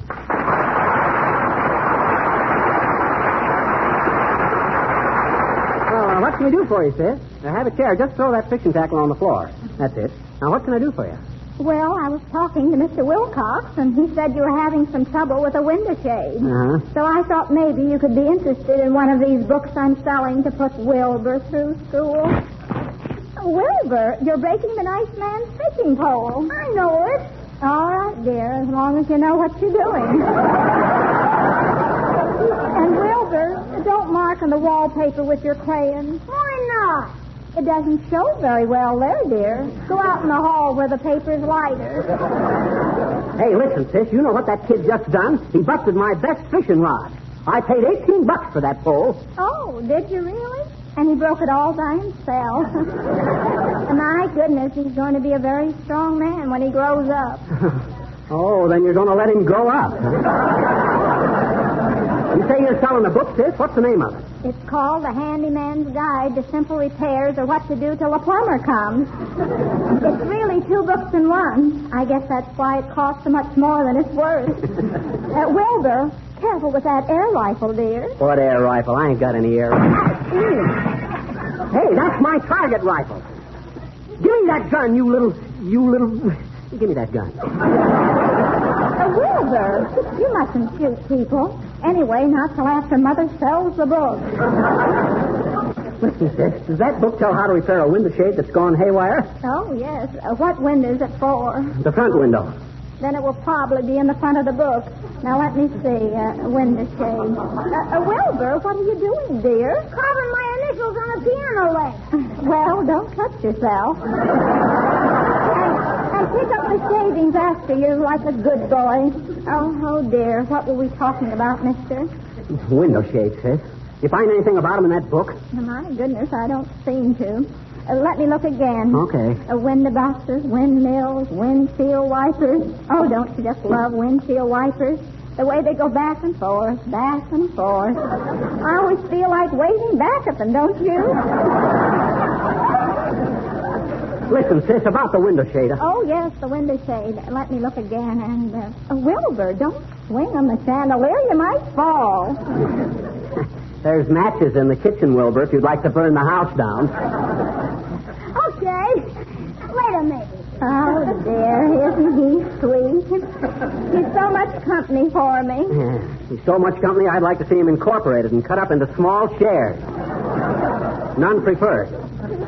What about those window shades, sis? What does the book say? Oh, dear, I don't seem to be able to find it anywhere. But I'll have the publisher send you some special material about that. What was your name, mister? Fibber McGee, sis. Not really. Not the Fibber McGee that broadcasts for Johnson's Wax? That's me, sis. Oh, Wilbur, here's a radio comedian. Oh, that guy? Oh, now, shucks, folks. Ow! Oh, this ain't him, Ma. Hey, what's the idea of sticking that pin in me, bud? Well, you see, mister, somebody told Wilbur that the leading radio comedian was made out of wood, and he's simply dying to find him. Well, thank you, mister, so much. Come on, Wilbur.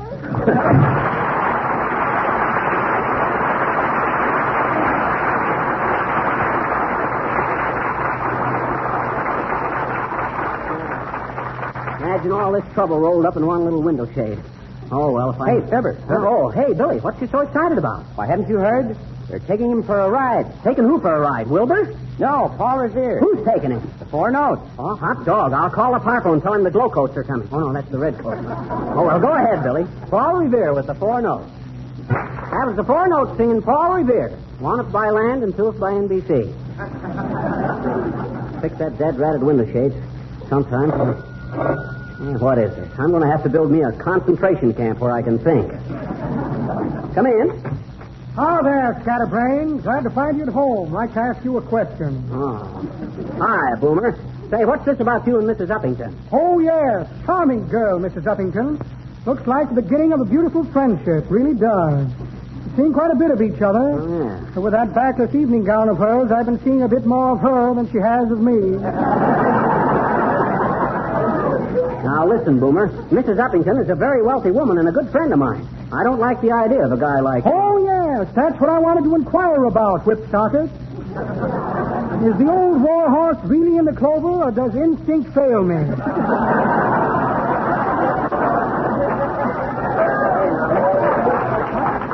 I don't like this at all, Boomer. The idea of a gyp artist like you writing poetry to a nice woman like her. Poetry. You may think you're getting away with something for a while, Kipling, but it won't be for long, fellow. I should have made that wittier. Oh, is that so? Well, how would you like to see a little sonnet I dashed off for the old, for the Sun Creature? I'd like to see any poetry you wrote. Certainly, certainly. Just to show you my affection is sincere, I'll show it to you now. Where will I put that sonnet? Sonnet. Here's a short length of rubber tubing. Very handy if you run out of gasoline on a quiet street at night. In fact, it's the only time a sucker gets an even break. Instruction book for small bore revolvers. Never use a revolver on small bores myself. I just leave the room. See 2 extortion letters, return for insufficient postage.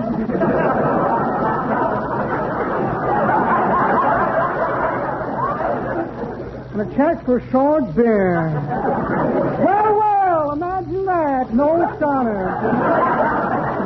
Must have left it in my room at the hotel. Too bad I'm locked out. Well, must be off, my boy. I'm having tea with a dear girl. It'll probably be only pea, drat it. So long, tumbleweed.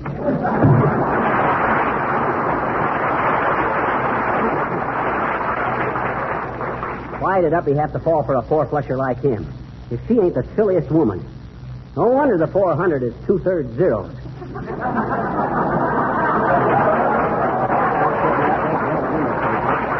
Let's see now. I got to get up and fix that. Let's see. Put the dingus tape on the stuff here. Oh, here's what's wrong. This dingus here ain't attached to the gadget that twiddles around the hot tub. Well, why didn't I see that before? Yes, sir. That does it. Now to put it back up. Better climb up on the table and chair. Up she goes. Ah, there. Well, I guess it's fixed for good now. Hey, Commander, hey, hang on, let go. I'm falling.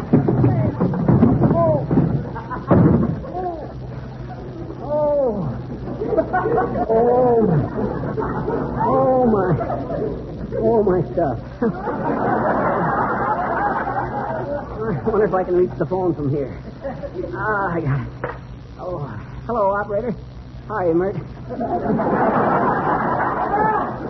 Give me Wistful Vista 9670. Oh. Wilcox speaking. Is that you, Harpo? This is Fibber. Oh, yes. Remember that window shade that I was having the trouble with? Yes? Oh, remember I told you I'd fix it or break my leg doing it? Oh, you got it fixed? No, I broke my leg.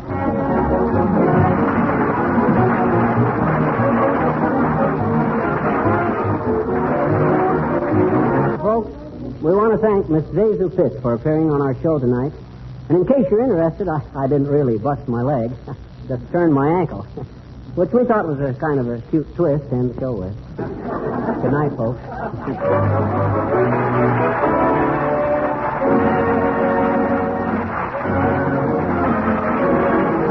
This is Harlow Wilcox speaking for the makers of Johnson's Wax and Johnson's Self-Polishing Glow Coat, Racine, Wisconsin, inviting you all to be with us again next Tuesday night. Good night. Again next Tuesday night. Good night. Again next Tuesday night. Good night. Level, and in places it has drifted 4 or 5 feet deep, and that's also on the level. And here in the living room, bundled up in his heavy overcoat, mittens, and earmuffs, we find Fibber. There's cold in them thar halls, McGee.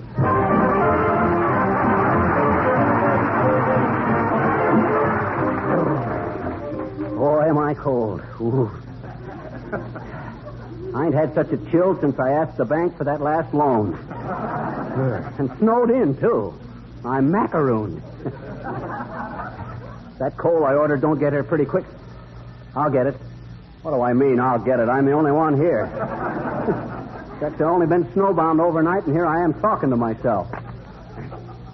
Admiral Fibber McGee speaking. Who? The Wistful Vista Coal Company. Well, say, where's my coal? Huh? You're all sold out. Well, I ordered it just as soon as this storm started.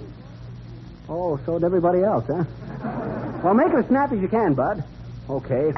Fine state of how do you do? Furnace out, water pipes frozen. Well, must be some Eskimo magazine salesman working his way through Blubber College.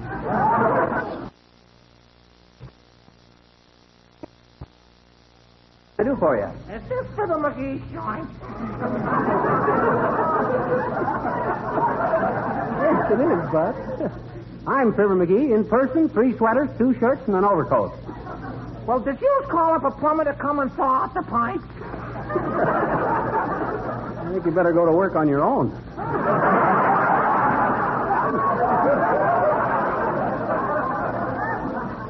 You better get busy right away, too, Bud.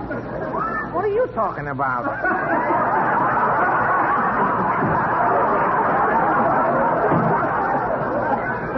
That's fun. I ain't the plumber, though, you see. Oh. He just asked me to stop by and leave his tool. Oh, I see. Yeah, he'll be over later. Oh, so long.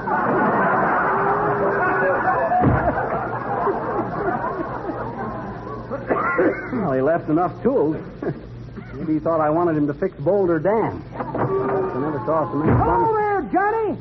How'd you like to have your sidewalk shoveled off? I certainly would, old-timer. Hey! I says yes, I would. So would I. Who can we get to do it? Say, did you ever see such chilly weather? The groundhog must have come out and seen Boris Karloff's shadow. That's pretty good, Johnny. But that ain't the way I heard it. The way I heard it, one feller says to the other feller, see, he says. See, it's cold in here, Johnny. Why don't you build a fire? I can't, old-timer. My coal bin is emptier than a campaign promise. Oh, that's different. See, he says. What's the biggest bird in the world? Search me, admits t'other feller. It's a ostrich, ain't it? Nope, chortles the first feller. It's a Bronx cheer from a Ubangi.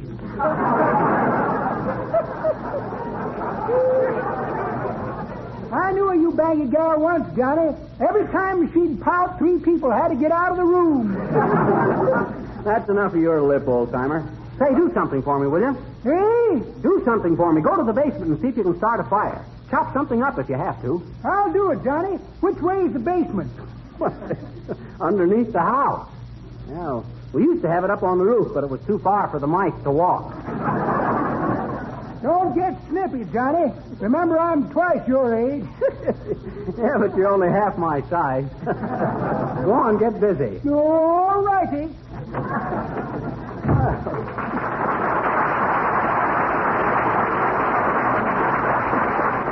That guy's finally going to be useful. Boy, am I cold. Wonder if Mrs. Uppington would loan me a couple of scuttles of coal. I'll try her. Hello, operator. Give me wistful bit. Oh, is that you, Mert? How's things, Mert? Sure is cold, ain't it? Say, Mert, can you see that statue of General Grant from your window? Well, take a look and see if he's got his hands in his pockets. Huh? He's got down off his horse and is stamping around, huh? Boy, it's colder than I thought. Hey, give me Mrs. Uppington, will you, Mert? Thanks. Hello, is that you, Uppy? Fibber McGee speaking. Huh? Talk a little louder, will you, Uppy? I got my earmuffs on. Yeah, say, how about lending me a couple of buckets of coal till they deliver mine? Huh? Oh, I see. Oh, well, thanks anyway. Just you would have an oil furnace. Well, let's see. Oh, hi, Don. Hello, Billy. Hello, Fibber. Well, there's no use stepping on that radiator, fellas. There's no fire. My coal bin is a has-been. Can't you build a fire with some old wood or boxes or something, Fibber? Why don't you burn up some of your old scripts, or are they still too damp? All right. I got the old-timer downstairs now trying to find some kindling. My water pipes are frozen, too, so I hope he gets the fire started pretty quick. Can you sing something, Don, or does your breath steam so much you can't see the music? No, I can manage it. How about I Have Eyes? Oh, that'll be swell. You sing that while... Excuse me. Hello?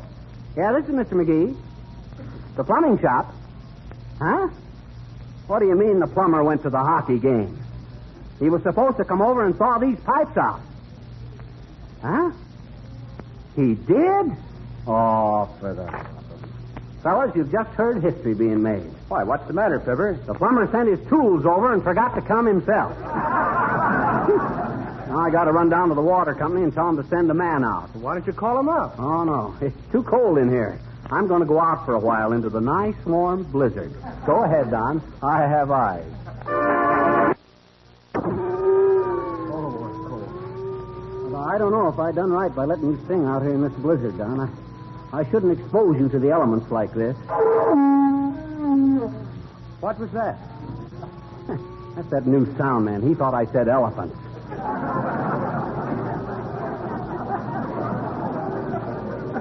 Elements, Joe. I'm sorry. That's better. Well, this is as far as I go, fellas. Here's the water company, though it's probably the ice company now. I'll see you later. Who'd you want to see? I want to see somebody about my water pipes being froze. Well, I'm sorry, sir. We don't do that type of work. If you want your pipes frozen, you'll have to go elsewhere. But, Red, if they are frozen, I want them thawed out.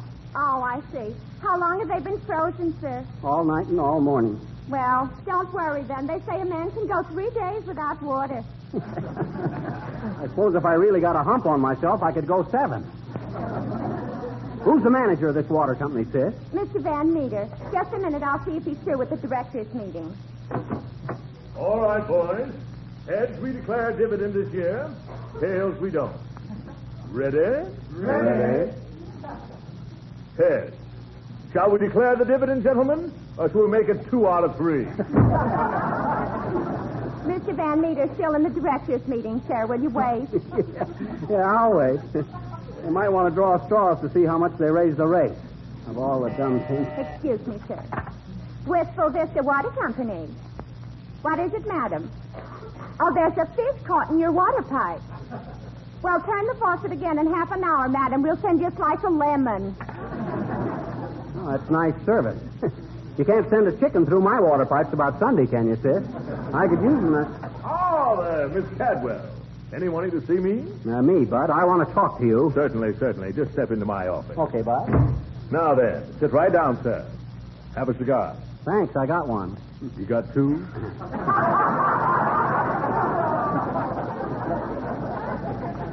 Thanks very much. Now, what was it, please? My water pipes are froze up. Is that so? Due to the cold weather, I presume. That's a slick deduction, Bud. I'll bet you make your own Valentines the way you cut right to the heart of things. Very good. Let me check over your account, Mr. McGee. Incidentally, Bud, that water meter you got in my house runs awful fast. Who installed that thing? The boyfriend with the whirling dervish? I don't think so, no. Oh, here's your account, McGee. Oh, yeah. Yes, indeed. You can forget about your pipes freezing up, McGee. What you mean? Your water was shut off yesterday for non-payment. Oh. The bill is $12.42. Well, $12.42. Hey, the name is Mr. McGee, Bud, not Mississippi. That's the bill, McGee. When you pay up, we turn on the water. Okay. I'll pay it. Here you are. $12.42. This is the first time I ever been held up at the point of a faucet. You certainly make a fine manager of a water company, you big drip. $12.42. Why, for that dough, I could buy the Mediterranean Sea with Gibraltar thrown in for a rock garden. Oh, that's right. Well, how do you do, Mr. McGee? Ooh, hi, Mrs. Ovington. Hey, kind of a raw day for you to be out, ain't it, up here? Oh, no, indeed. I don't mind it a bit, really. Horatio says. Oh, that silly boy. He is so sentimental. But Horatio says, this weather puts roses in my cheeks. Isn't that romantic? Now, where is old Boomer? Well, Mr. McGee, he's gone to buy me a Valentine. Oh, isn't that sweet? And such an expensive one, too. $50. $50? Yes, just for a Valentine. He must think a dreadful lot of me. Oh, yeah. And really, it embarrassed the poor boy so much when he borrowed the money from me. He had left his checkbook at the hotel, you know. Oh, my, I was deeply touched. I'll say you were. It's one of the deepest touches I ever heard of. Horatio is so impulsive, you know. So boyish and unaffected. And he simply adores beautiful things. Why, do you know, when I'm wearing my emerald necklace, he can hardly keep his hands off my throat. Oh, dear. So now you see why I don't mind the cold weather, Mr. McGee. Oh, yes. I have my love to keep me warm. I am such a happy girl. Well, goodbye.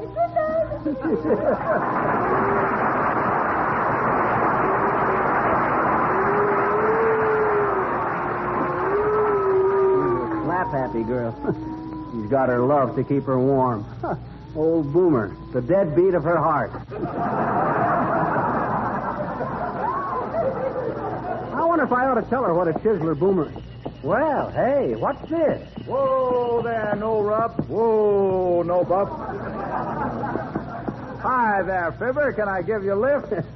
No, thanks, Harpo. I'm too cold. I got to walk to keep warm. Where are you going in the cutter? Oh, I'm delivering Valentine's. You mean all that stuff there in the back there is Valentine's Day? How many sweethearts do you got? Oh, thousands. Huh? I love every housewife who uses Johnson's Glow Coat. Easy to use, no rubbing polish that shines as it dries. I know. Well, let's see one of them there Valentine's, bud. Okay. Here, read this. Oh, you hold it. I got my mittens on. All right. My heart is at your feet, my sweet. You're the one that I adore. May our course of love be bright and smooth as the glow coat on your floor. Say, that ain't bad, Harpo. Oh, read the next verse. Okay, hold it still. All right. If you could take a shine to me, to you I'll bring a shine that's a joy to you. So don't refuse to be my Valentine. Signed S.C. Johnson & Son, Racine, Wisconsin. Per Cupid Wilcox.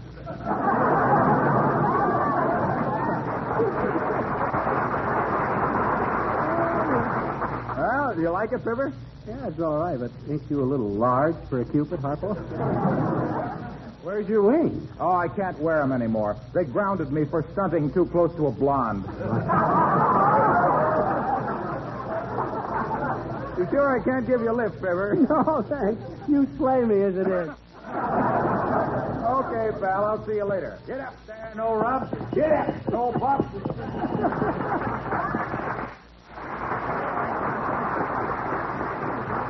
Great guy, Harpo. He even come over and put Johnson's wax on my grandfather's clock so I wouldn't have a dull moment.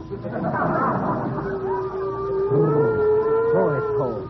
Now that I got my water turned on again, I better be getting home and see how the old man is getting along with the fire. I won't have any hot water for my cold shower tomorrow morning. Well, for slim's sake, hello there, Fisher. Oh, hi, Nick. Yeah, it's chilly, ain't it? Where are you going with the ice skates, Nick? Oh, teach me how to be a winter sportsmanship. And believe me, Fisher, I'm learning how to skate from the bottom up, if I know what you mean. Well, I have a rough idea. You have a wonderful time with them 6 kids of yours, don't you, Nick? Oh, sure. They're a good bunch of squeegees. As I was saying to Mrs. DePopulis at breakfast this morning, Mrs. DePopulis, I'm saying, while she is scraping the pieces of toast so loud I can't hear yourself sing. Mrs. DePopulis, I'm saying, and then she's going out in the kitchen for a jar of marmalade. Mrs. DePopulis, I'm hollering. Well, what were you hollering? Well, by that time, I'm being so exasperated, I don't know what I am saying, Fisher. Well, I've got to be on your way because the kids are meeting me over at the rating scheme. Skating rink. So you're going to be a figure skater, are you? Well, I wouldn't go so far away as to say that, Fisher. Figure skating is a pretty complicated proposition.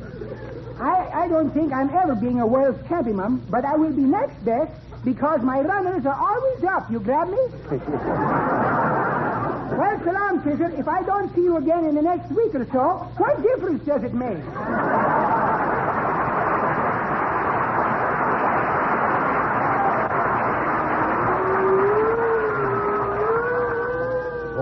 Boy, it's cold. Oh, hi, Billy. Hello, Fibber. Still pretty cold, isn't it? Oh, I'll say it is. Some kids had built a snowman up the street, and when I come by, he was blowing on his hands. You got a number you can play till I get home, Billy? Sure. How about the 4 notes in the band and sing for your supper? Swell. Go ahead, Billy. Sing for your supper. That was Sing for Your Supper, cooked up by Billy Mills and dished out by the 4 notes. Say, it seems to be a little warmer in this house now. We just put that line in to show I'm home again, folks. Pretty subtle technique, I call this. Incidentally, I wonder what that old duffer found to build a fire with. I'll go down and have a look. Oh, dead. Why don't people stay home on a day like this? Come in. Ah, there, Gooseflesh. Good day. What's good about it? What you want? I was on my way over to Mrs. Uppington's, and I thought I'd stop in here a minute to get warm. My mistake. It's colder in here than it is outside. Well, I can't imagine you wanting to go any place where the heat was on, Boomer. And another thing, I know all about you borrowing $50 from Mrs. Uppington to buy her a Valentine, too, besides. Charming girl, Mrs. Uppington. I'm afraid I'm head over checkbook in love with the dear girl. I'm afraid she is with you, too. By the way, Skimpy, I hear the lovely creature has a large trust fund laid away. Is there any truth in that beautiful rumor, or am I being stung again by a will-o'-the-wasp? You're just after her money, and she'd know it if she was a little brighter. Huh? You're speaking of the woman I love.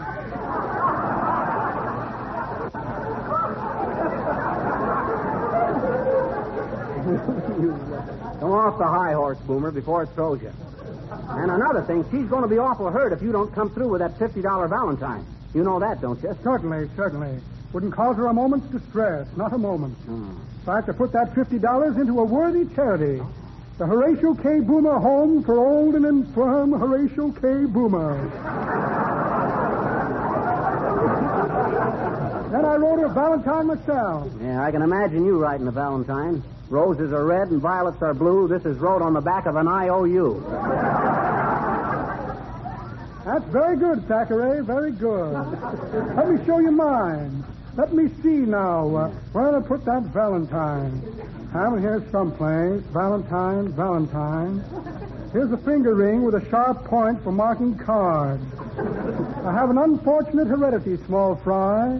My family came to this country in the steerage, and I grew up with a weakness for the bottom of the deck.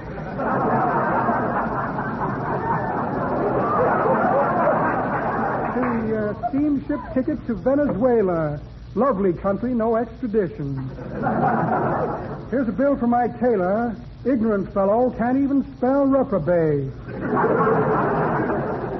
And a check for a short beard. Well, no Valentine, imagine that. Well, I guess I can talk my way out of it. Nothing like a silver tongue to engrave a little sentiment on a heart of gold.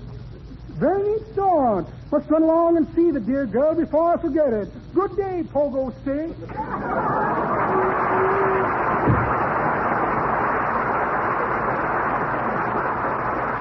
Pogo Stick.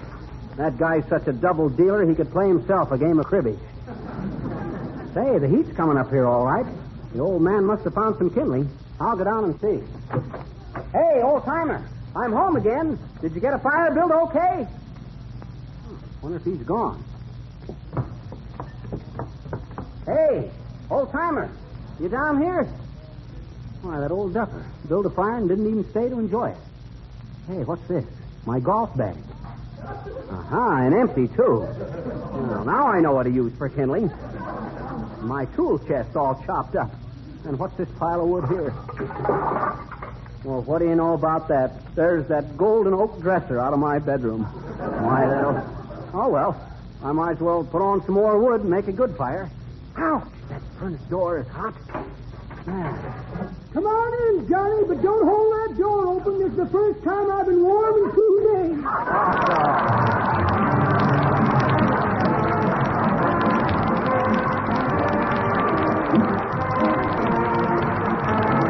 Well, folks, I ain't got the old timer out of the furnace yet, but I'm going to have Boomer come back a little later and shake him down.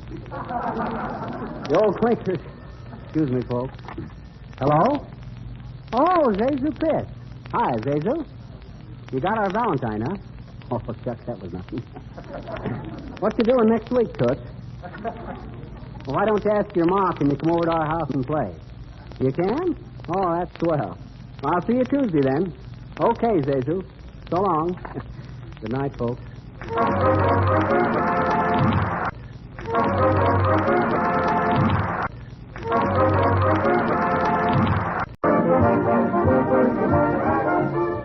Well, this is the night of the annual steak dinner for members of the Wistful Vista ROTOWANTIS Club and their wives at the Ritzmore Hotel. Everybody who is anybody will be there. That is, with a few exceptions. And here, sitting all alone in the hotel lobby, trying not to look too unhappy, we find one of the exceptions, Fibber, or who cares, McGee.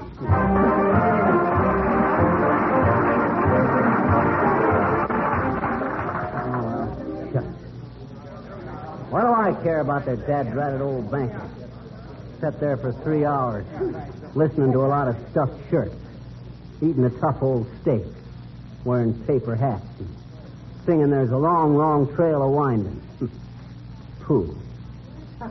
Kid stuff. Hey, bellboy. Excuse me, sir. Are you Mr. Phillips? No, I'm Fibber McGee, bud. But say, where's the Rotowantis banquet being held? In the Louis XIV room, the Purple Cow room, or the Elbow room? In the Pompeian room, sir, just off the mezzanine. That's our finest dining room, sir. Yes, I know. They call it the Pompeian room because it got so much pomp the customers don't realize how much they're paying.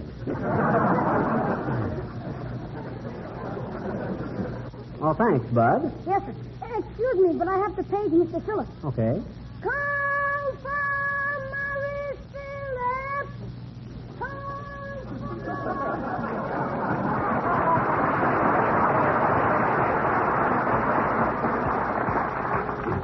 Call for Morris Phillips. Fresh kid.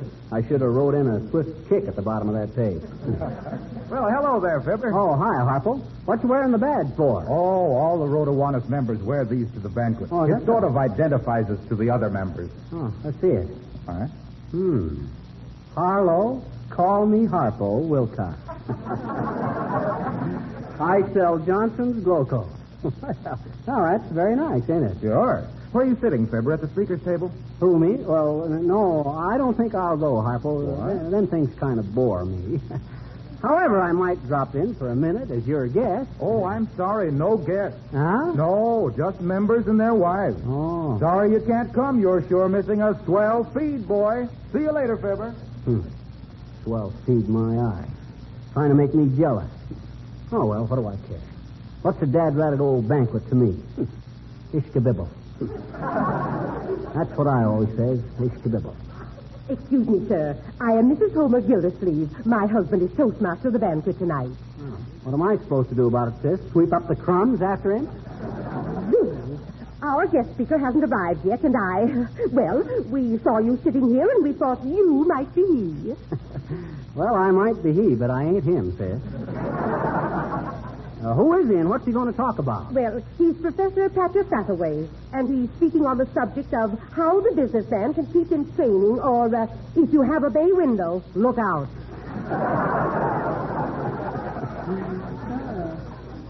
Patrick Hathaway, huh? Yeah.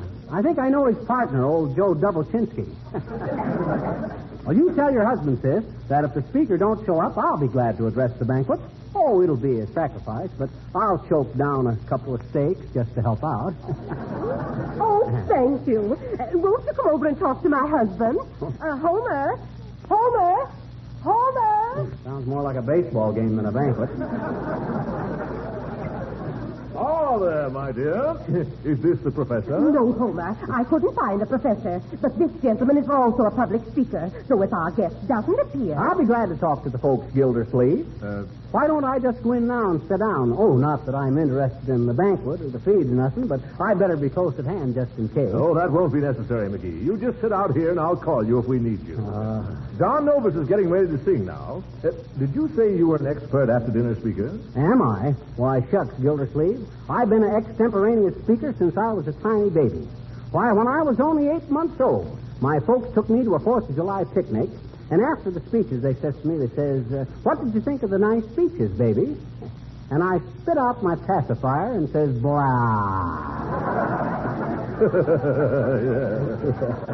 Well, that's very interesting, but So my mother turned to my Uncle Addison and says with excusable pride, my, ain't he glib, Ad? And that's how I got my name. Ad Glib McGee, I was known as in them days. Ad Glib McGee, the gustiest guest at gay gatherings who ever got up and gave a group of giddy gals and grave grown-ups a gorgeous gob of glittering gab, getting gargantuan giggles with graceful gags, and garnering great gushes of glee with glamorous, gaudy gossip, and going great guns as the most gosh darn garrulous guy from the green grassy gullies of Gettysburg to the glorious grandeur of the Golden Gate.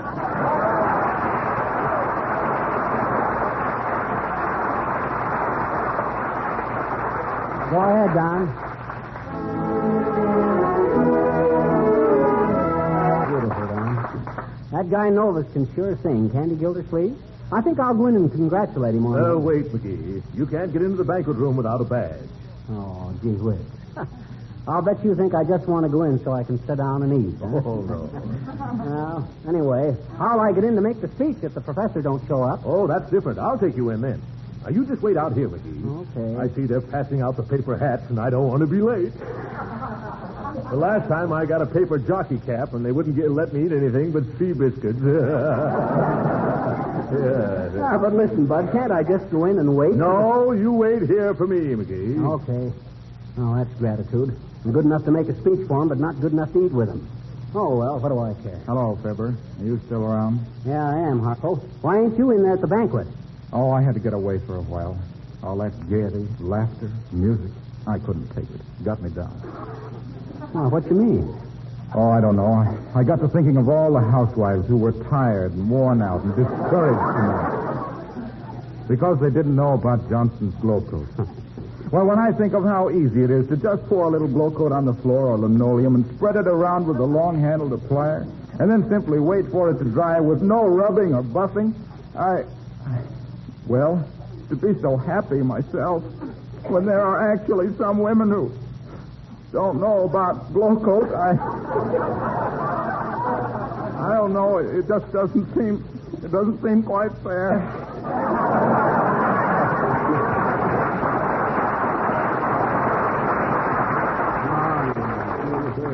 Take it easy, Harpo. Gee willikers, don't cry. Oh, gee, I'll bet my nose is all shiny.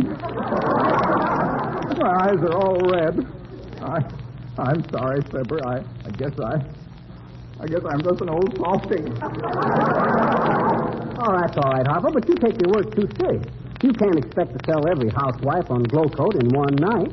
They'll all come to it eventually. Go on. Have a good time. Be gay. Enjoy yourself. Forget everything. Yeah, and never mind me sitting down here while you fellas are in there. Having a swell time. Eating steak. Wearing paper hats. Oh, now, Fibber, don't, please. Okay, I'm all right. You go on, Harpo. Now that we both had a good try, we'll feel better. Okay, pal. Shake on it. Smiling through, eh?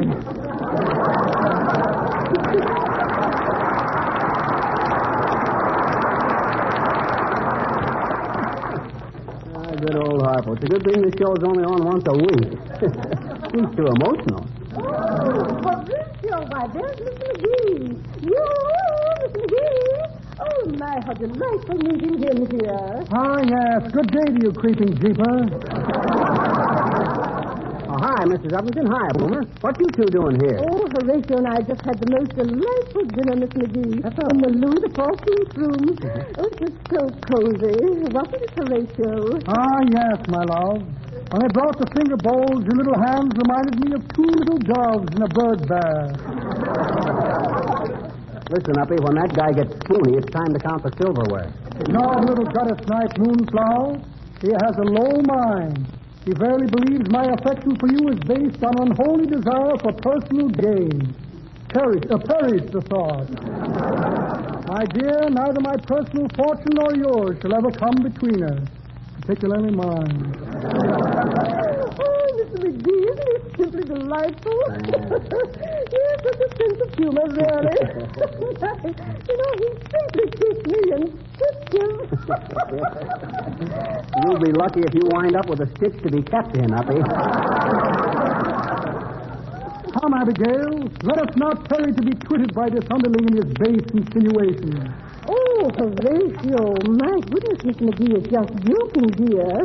You see, Miss McGee, Horatio is very sensitive, really. Oh, that's all? Yes. You know, he comes from a wonderful family of people in England. Oh. Don't you, Horatio?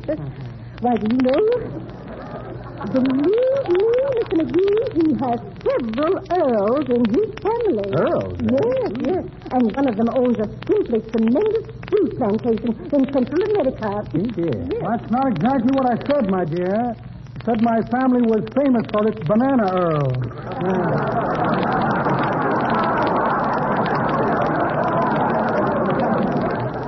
Yes. However, the boomers are very well known in England. Certainly are. Pictures of them every place. Hanging in railroad stations, post offices, police stations. All very well known family indeed. Hardly a boomer who hasn't been presented at court in one way or another. But it's getting late, my dear. Come, kitten, we must be off. Yes, kitten. Run along with Tom, or Horatio. Mr. McGee, it's been so nice seeing you. Me too. I do hope you won't think I'm just a silly girl, Mr. McGee. But isn't it a beautiful day to be glad in? Goodbye, Mr. McGee. Tommy, Horatio.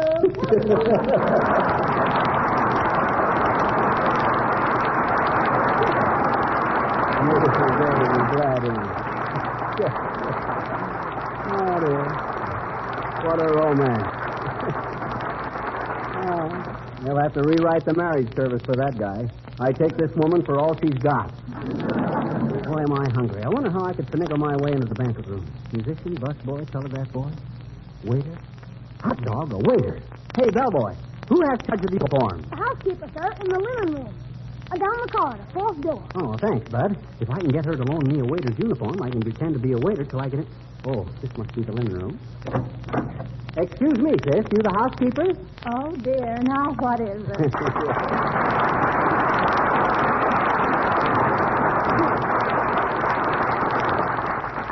You're right, folks. It's Zazu Fitz again. The girl with the funny hand. And long may they wave.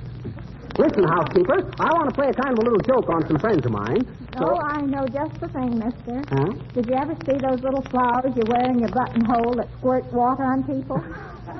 That's an awful funny joke. Yeah, but that ain't what I meant by what I... The reason it's so funny is that so many people water flowers, but so few flowers water people. Let me see now. 4,000 hand towels, 6,000... Listen, sis, I didn't mean that kind of a joke. What I want to do is crash that banquet. How about loaning me a waiter's uniform? 8,000 bath towels. What did you say, mister? A waiter's uniform. Oh, I don't have charge of those. Okay, sis, thanks anyway. I guess that ruins that idea. So how do you like hotel housekeeping, sis? You don't look very happy about it. Well, my goodness, who would be? Having to see that 450 beds are made up every morning, and me with insomnia.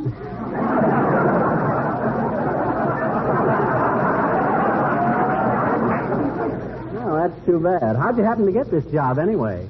Well, mister, I was a farmer's daughter, and I got to thinking one day, where can I go to meet some traveling salesman?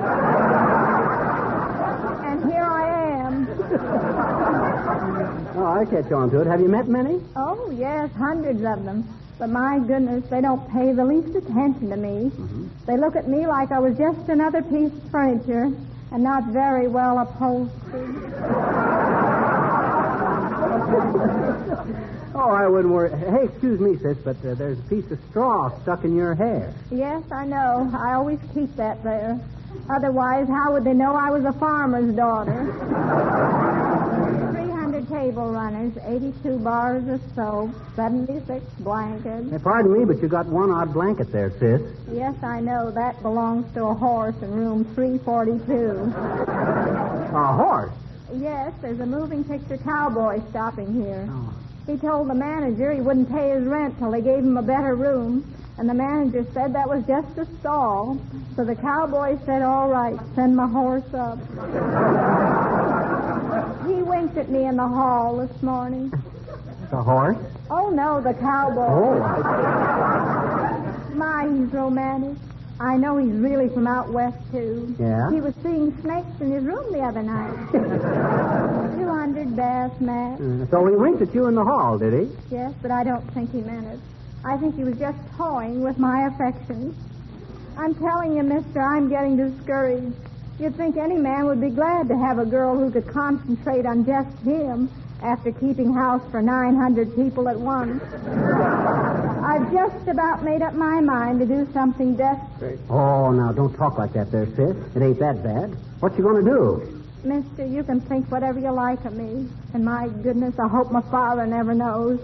But one of these days, and I won't blame you if you don't speak to me, but don't be surprised if you hear that I'm using lipstick. Now go away, will you, mister, and leave a girl to her dreams. Okay, sis. 250 washcloths, 15 cans of Johnson's wax.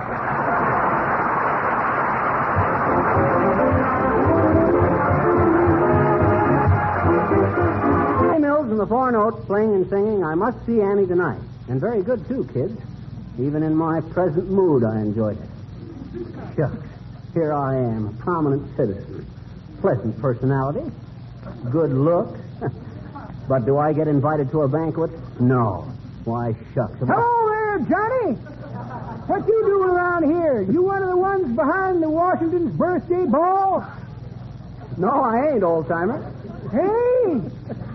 I says, no, I ain't. The only ball I'm behind has got a big figure 8 on it.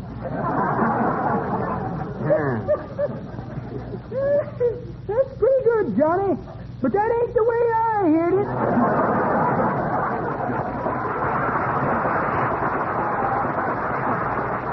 The way I heard it, one feller says to the other feller, see, says, who's that fat girl I seen you with last night? It's not right, the worst. Wasn't fat? Oh, no, says the first fella. If she had funnels, she'd look like the Queen Mary. Now, bet it takes 7 tugs to get her into her slip.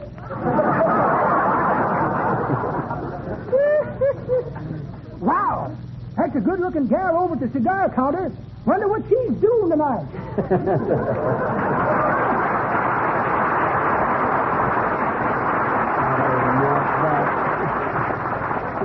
He's some Romeo.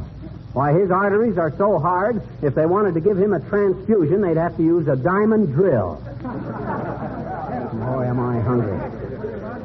Oh, I guess there's no use hanging around here. Them selfish guys in there wouldn't give me that. Oh, there, McGee. Just the man I was looking for. Oh, yeah? Well, go butter another slice, Toastmaster. I ain't interested. But, McGee, you said if our speaker didn't show up, you would address the club. Well, he didn't come. Well, what's that got to do? Huh? Oh, okay, Bud. Let's go. Do I get a badge and a paper hat? Well, later, maybe, later. Right now, they're expecting a speech. Now, here we are, McGee. Oh. It's all right, doorman. This gentleman is with me. Oh, I'm sorry.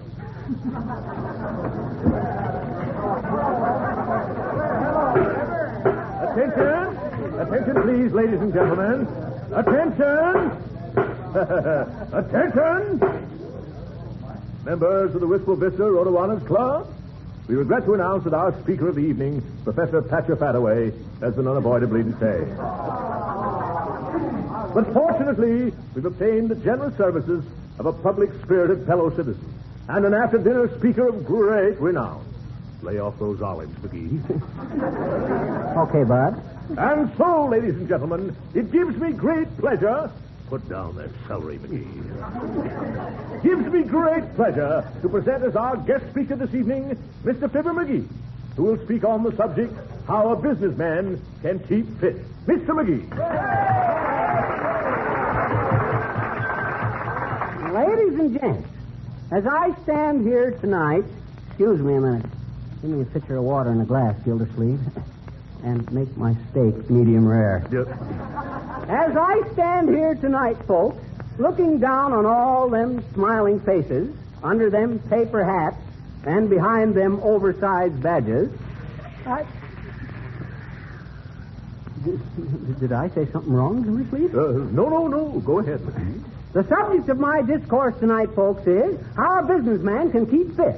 So it is with this thought in mind that we leave and speaking of businessmen, that reminds me of a story about the butcher who got thrown out of the aquarium because he couldn't keep his hands off the scales.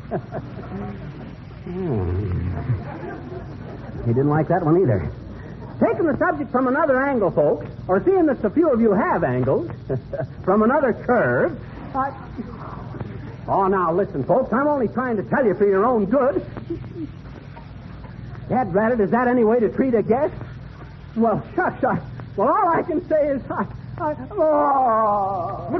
where are you going? What's the matter, McGee? Where is he going? Wait a minute, I'll go after him. He was probably just nervous. Hey, Fibber. Fibber, where are you? Fibber? You see me. Fibber, what's the matter? What'd you run away for? They didn't like me, Harpo. I'm a flop. That's what I am, a flop. Oh, now, don't be like that. What gave you that idea? You heard what they did. They hissed at me. Every time I opened my mouth, somebody'd go like that there. Why, don't you know what that was? Huh? The waiters were serving sizzling steak. What? You mean oh, sure.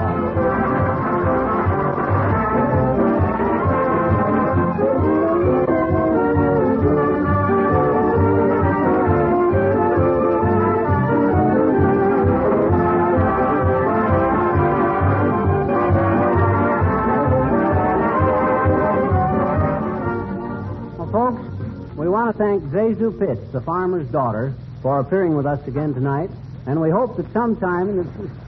Uh-oh. Hey, waiter, put that at my place. Them first 2 steaks I had were kind of tough. Good night, folks.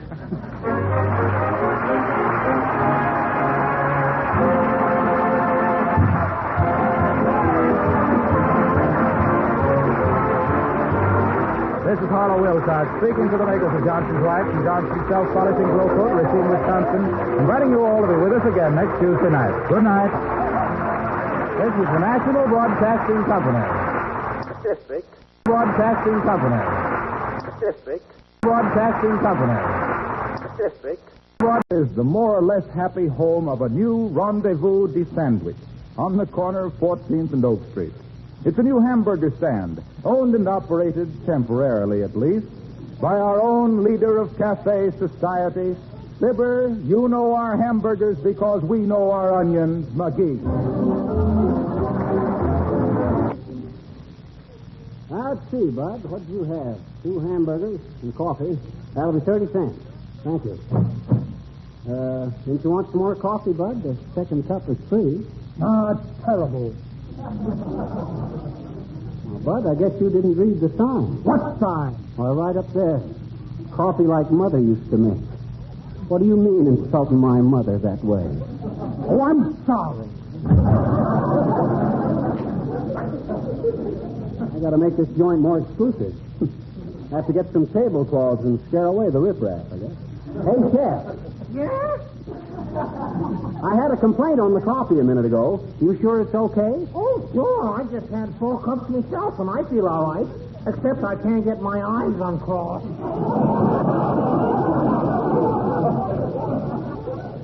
It ain't the coffee that makes you cross-eyed. Take the spoon out of your cup. I never thought of that. Well, don't... Uh-oh. Here comes Mrs. Uppington. Get that griddle hot. It's hotter than a $2 pistol now, boy.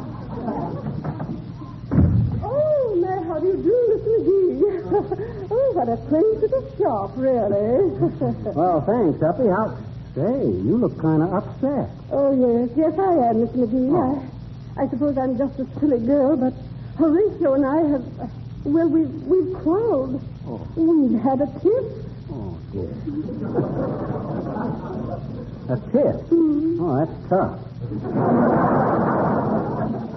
But give me the details, Uppy. What has poisoned Cupid's arrows now?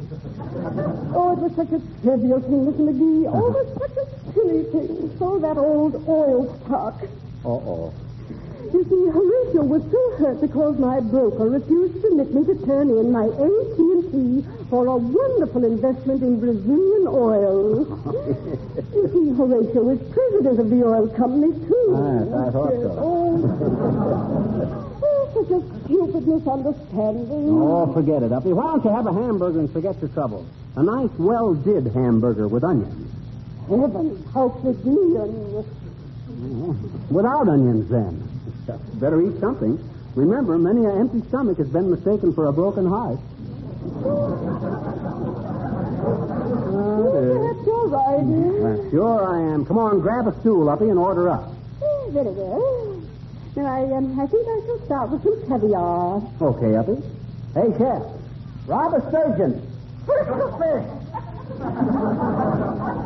Now, what else, Uppy? Some jelly consomme, I think. Pea soup with a fall paste. A jelly bug gumbo. And now for an entree. Let me see. Oh, yes, curried shrimp. Rub down for a lobster's cousin. A Swedish massage for a shellfish. Oh, dear. Any dessert, Uppy? Yes, a chocolate eclair and a gelatage. Okay. Brunette on a bun and a mug for a midget.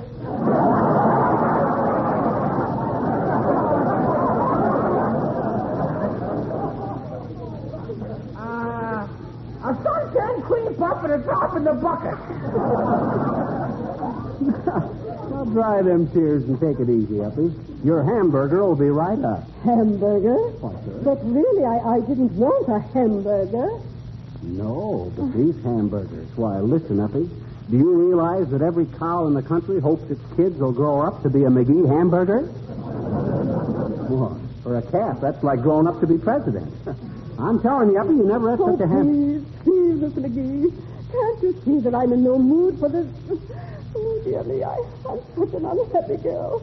Oh, you'll have to forgive me, Mr. McGee, but really, I simply must go. Goodbye.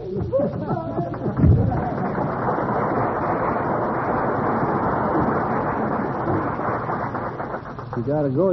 Well, I feel kind of sorry for her. It's a terrible thing to find your big moment is really small time. Hey, Chef, cancel that hamburger. Okay. Back in the barn. Hello there, Johnny. Need a good dishwasher? No thanks, old-timer. We use paper plates and throw them away. Hey! I says no thanks. Besides, washing dishes wouldn't be good for your rheumatism. You go on and be a little stiff in your own joint. That's pretty good, Johnny. But that ain't the way I heard it. The way I heard it, one feller says to the other feller, says, them hamburgers smell pretty good, Johnny. Will you have one, old-timer? Sure will, Johnny, a little later. What was I talking about? Oh, yes. Says, to see where the Republicans might run this feller Dewey for president. That's so, says t'other feller. He got a good record? Sure has, says the first feller. Look what he done at Manila.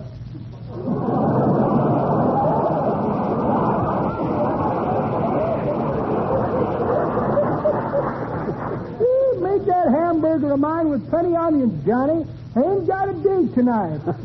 Keep it hot for me while I go home and get my tea.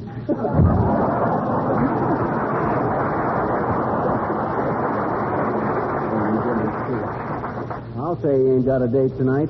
He may have spring in his heart, but that don't help the fall in his arches. Oh, curmudgeon. Hey, boss. What's the matter, Bud? You know that big can of cream we use for the coffee?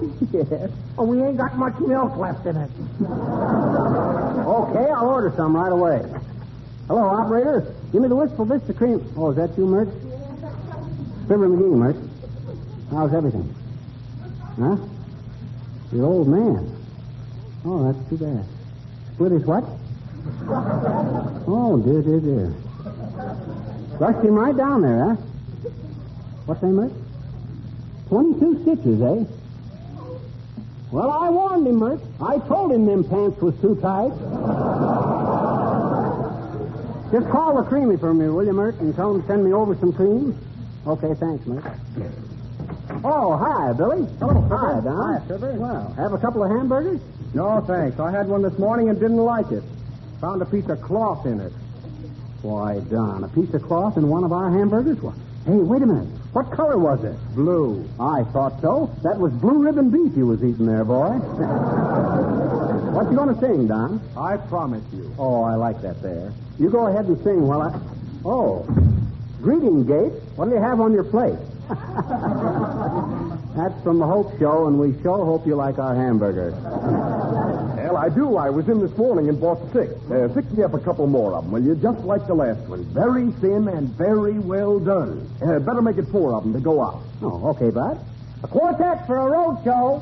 1 for the griddle, cook it slow, brown in the middle, and 4 to go. Take it, Don. It was Donald Novus, folks, singing I Promise You. And very, very good, too, Don. That was one of the best numbers. Oh, hi, sis. Welcome to the Palais Tomaine. Sit down and have a McGee hamburger. They're as sweet as a girlfriend the week before Christmas and as tender as our foreign relations. No, thank you. I'm making a special survey. Tell me, do you think the radio will ever replace the phonograph? Of course it won't, sis. Why not? You can't play both sides of a broadcast. Oh, thank you. These surveys.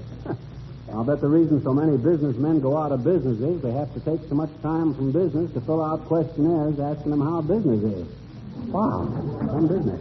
Hello, Fibber. Oh, hi, Harpo. Have a hamburger? No, I don't believe I want a hamburger. Haven't you got a nice juicy steak? Nice juicy steak? Why, certainly. How about a big juicy filet mignon? Oh, boy, swell. Okay. Hey, Chef, saddle a filly for a steak race.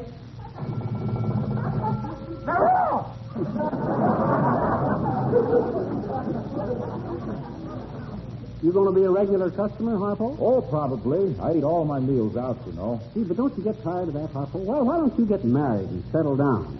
Well, gee, I proposed to a girl once, and she said no. She did? Maybe you didn't propose right. Yes, I did. I proposed real nice and on my knees, too. Well, what'd you say to her? I said, darling. Mood music, Mills.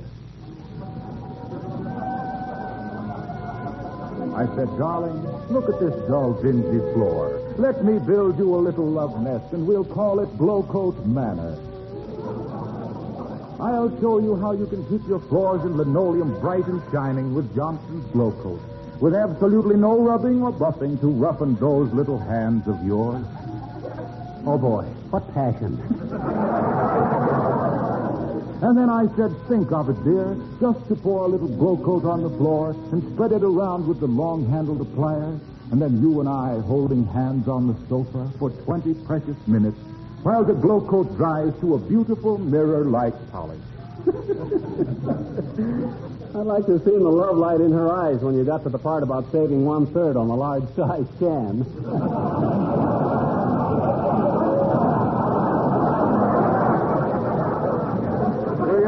That was the odd part of it, Fibber. Huh? She suddenly stood up with a strange look in her eyes and said, listen, Poodle. She used to call me Poodle. Oh. Listen, Poodle, she said, where do you get this wonderful Johnson's Glowcoat? And I said, oh, at any hardware store, a drugstore, or the grocery man. And then she was gone. Oh, and then you never saw her again no more? Oh, yes, at her wedding. She'd gone right out and married the grocery man. I guess I just don't understand women. Here's your steak, Mr. Wilcox. Shall we give you a bone on the side, Poodle? No, thanks. This will be all... Say, this is a hamburger. I thought you were giving me a nice juicy steak. That's it, Harpo. Only we grind our steaks up. That's what makes them so juicy. Oh, gee whiz. Yeah. What's the matter, boss? Didn't he want the hamburger? No, I guess not. Put it on a table by the window, and I'll eat it myself. Give people passing by confidence in the place to see the boss eating his own victuals. Oh, hi, Bud.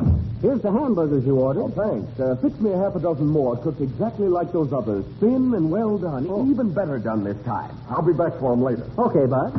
Hey, Chef, 6 hamburgers to go. Thin and well done, and hurry them up. 6 cows. Stop eat them. Hello, mister. Do you need a good cashier?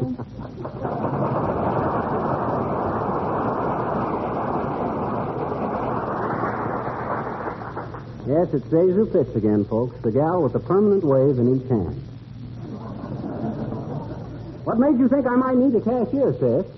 Well, I thought if you had somebody sitting at the desk there by the window, you know, somebody with well, I don't know as I ought to say it myself, but you know, a certain appeal. Oh, that's the thought, sis. You need the job? Oh, not financially. But goodness, I thought now there is a place to work where a girl can meet some nice men in a refined way. I think sitting there all day long, handling money and watching men eat would satisfy both my playgirl complex and my maternal instinct. Well, I don't know, sis. What experience you had? Well, my last experience, mister, was at the public library. Mm-hmm. A very nice man came up to me and said, "What are you doing tonight, babe?" And I thought a minute and said, "Well, I'm going home and rent out a few things. And then I'm going to church for an hour or so, and then I looked up and he was gone." Another experience Just a minute, sis. I didn't mean your romantic experiences. What experience you had as cashier? Well, I've kept my own budget for years and years, mister. Mm-hmm. I'd show it to you, but it's in the same book as my diary. And maybe I might have been a little too frank in a girlish sort of way. Listen, sis, are you accurate? Can you make change? Oh, dear, I'm sure I can. My grandfather was a lightning calculator and only made one mistake in his life. What was that? He calculated lightning wouldn't strike him if he stood under a tree in the golf course. We never found anything but his niblish.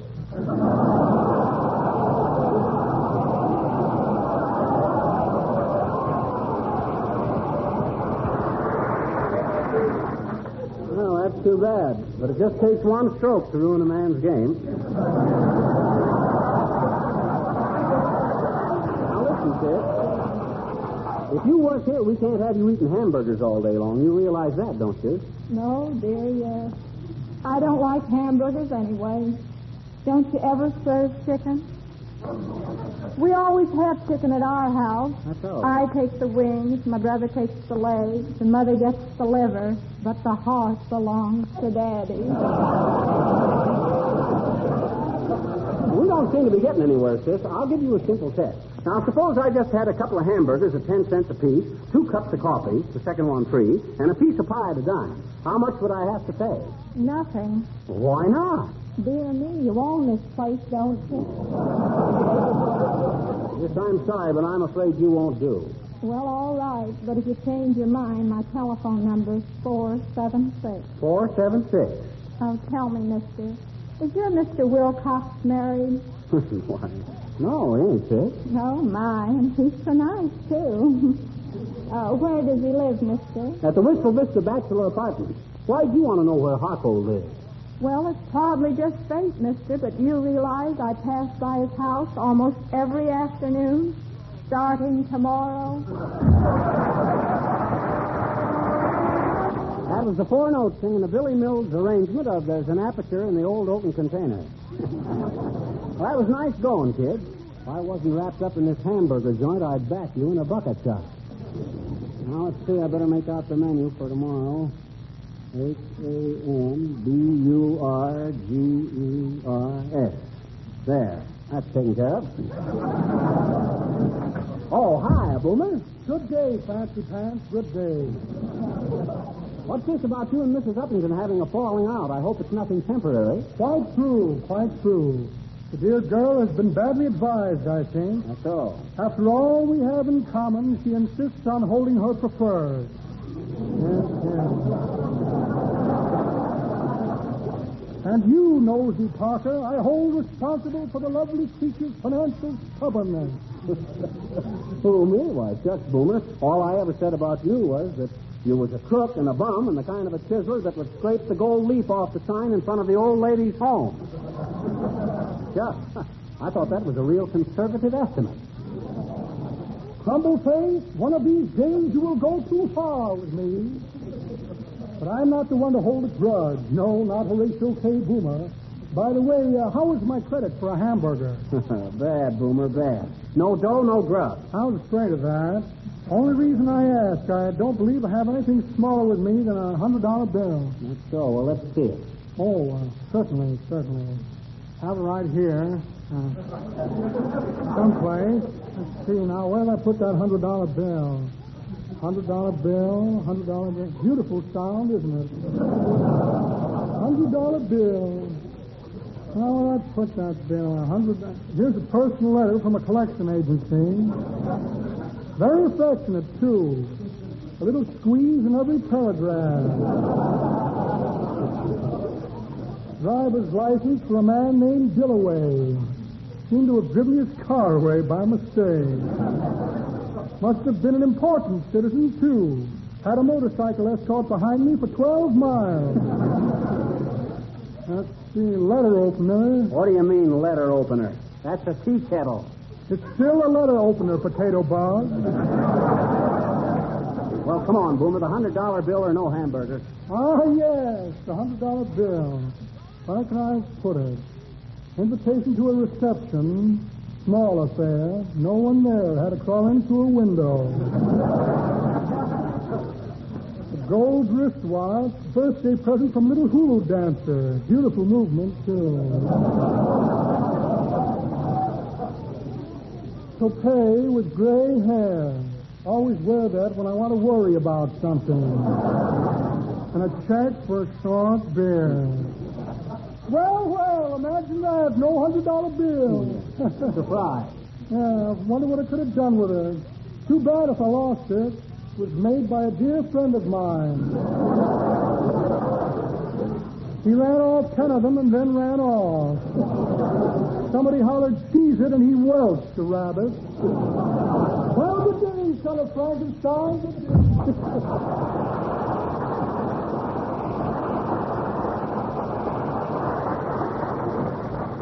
What a guy. The minute I seen him get a load of Uppy's diamonds, I knew that romance was headed for the rock.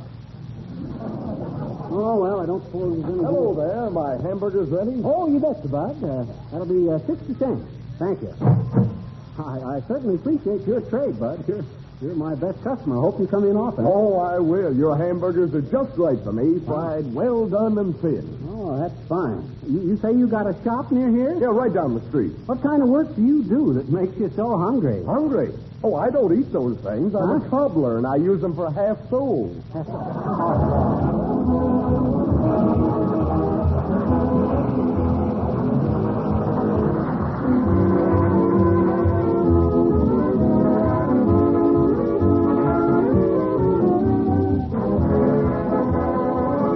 Folks, we want to thank America's #1 glamour girl, Jesu Pitt, for appearing on our little hamburger barbecue tonight. And incidentally, we don't like to do the same kind of a show 2 weeks in succession, but don't be surprised if we're back at my sandwich parlor again next Tuesday night, March 14th.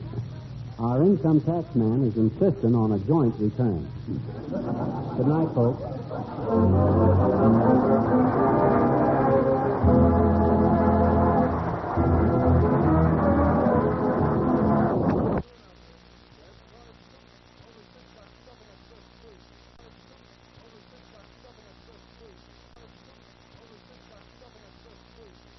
Look at this milk bill.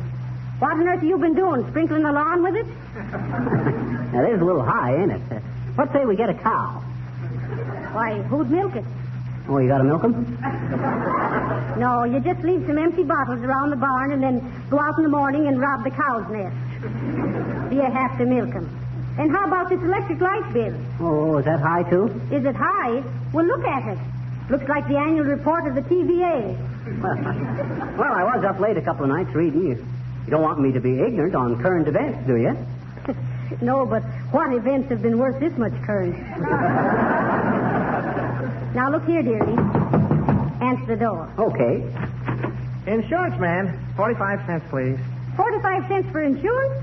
McGee, what is this? Plate glass insurance on your Diamond Lodge pin? Now, listen, Molly, I took this out while you was gone. It's great stuff. You see, for only 45 cents a week, you get a complete coverage on being struck by lightning, being lost at sea, and tell her the other features, Bud. Oh, yes, do. Well, madam, this policy also covers you against capture by Chinese bandits, accidental injury from harpoons, submarine collisions, runaway camels, falling pyramids, stratosphere sickness, and double indemnity for being bitten by a Mediterranean fruit fly. Imagine that, Molly, all for 45 cents. I wanted a clause in there to cover us against being knocked out by the Sunday paper, but that would have been another 10 cents a week. Oh, that's wonderful. Does it protect us against getting our fingers pinched in the encyclopedia? No, madam, that would require a physical examination. Shall I give him the 45 cents, Molly? Sure, give it to him. Then run out and round up a couple of Mediterranean fruit flies. Hungry ones, mind you. Here you are, Bud, 45 cents. Oh, thanks. You'll never regret this, folks. Why, just last week, one of our policyholders, a bellboy, collected $9.32 for getting his left ear caught in a keyhole. I suppose if there'd have been twin beds in the room, he'd have got double indemnity. Well, good day to you, sir. You don't think I was wrong taking out that policy, do you, Molly? Oh, no, McGee. It was a lovely stroke of business. In fact, we can put in a claim right away. Huh? Claim on what? Capture by Chinese bandits. Huh? Look at this laundry bill. Oh, I don't think that'd work, Molly. My shirts couldn't stand a physical examination. They'd flunk the butt analysis. Don't you get it, Molly? I says they flunk. It ain't funny, McGee. Oh.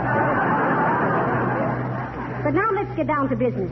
We've got to work out a budget. I'll keep the books. Swell. I'll run downtown and get a set of books and a sample budget. Shouldn't cost more than two. I'll answer it, dearie. Okay. 79 Wistful Vista, Molly McGee speaking. To whom am I speaking with, please? Who? Mert who? Oh, that's Bert, the telephone operator, Molly. I'll talk to her. Oh, no, you won't. Huh? What was it you wanted, please? Mr. McGee is busy right now. Oh, I am not. He is, too. I mean, what? Oh, you'll call him later on. All right, dearie. Goodbye. It ever so humble, there's no place like home. McGee. Huh? Who's Mert? Oh, she's just a telephone operator. I never met her. Just talked to her on the phone. Just kidded with her and stuff like that there. I see. Honest, Molly, don't you believe me? Wait a minute. Folks, them of you who've listened to our other shows, will you please write and tell Molly that I ain't ever seen this Mert? Tell her that I never had it. All right, McGee, let it go. I believe you. Okay. But now, speaking of operators, look at this telephone bill. Huh? $34. Can't Europe settle its own problems? Did you have to call them up and give them advice? What you mean, Molly? Why, we've got to cut down on using the telephone. Okay, let's have it taken out. I'll build a little coop up on the roof and we can use carrier pigeons. You think their cooing would help our billing? You was always one to go to extremes. Now, you run down and get some bookkeeping ledgers. Okay, I'll call a couple of taxicabs right away. A couple of taxicabs? Sure, I gotta come back, ain't I? Sometimes I doubt the necessity. You take the streetcar. Okay, but that's false economy, Molly. It's a waste of time, and time is money. Go on now. It'll do you good to ride the streetcar and rub shoulders with the common people. I guess you ain't rode on the streetcar lately, Molly. It ain't your shoulders that gets rubbed. I'll be back in a little while, and then we start. Hello, Fibber. And hello, Molly. Oh, hi, Billy. Hello, Mr. Mills. How would you like to hear Don Nova sing? You're the only one for me. Oh, that would be nice. Isn't that the Irish number he sung with Ronald Coleman in Bulldog Drummond? Yes, it is. Oh, Bulldog Drummond, eh? Well, take off his muzzle, Billy, and let him howl. I got to run downtown and buy some bookkeeping stuff. Well, trot along, McGee. What are you waiting for? Ain't you going to kiss me goodbye? Oh, of course, dearie. Goodbye. Oh, are you leaving too, Billy? No, he ain't. He's got to stay and play for Don. Go ahead, fellas. You're the one for me.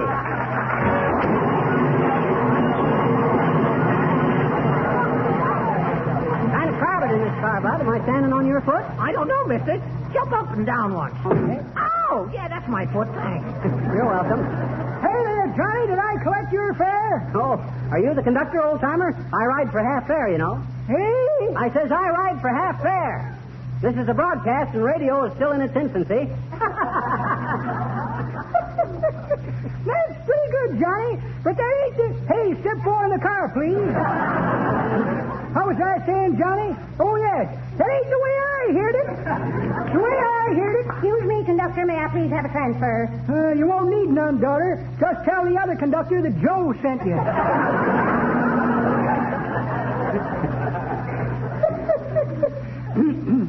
Hey? Oh. The way I hear it, Johnny.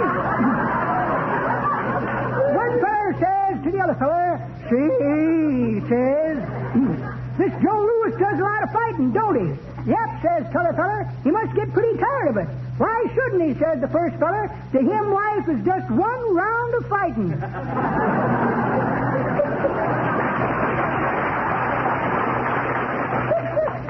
Let's you and me go to the next Louis fight, Johnny, if you can spare a couple of minutes. Okay, old-timer, but I never seen anybody so intoxicated with price fighting as you. You're practically punch drunk right now. Hey, here's where I get off, old-timer. Okay, Johnny. Let the young fella through here, folks. One side.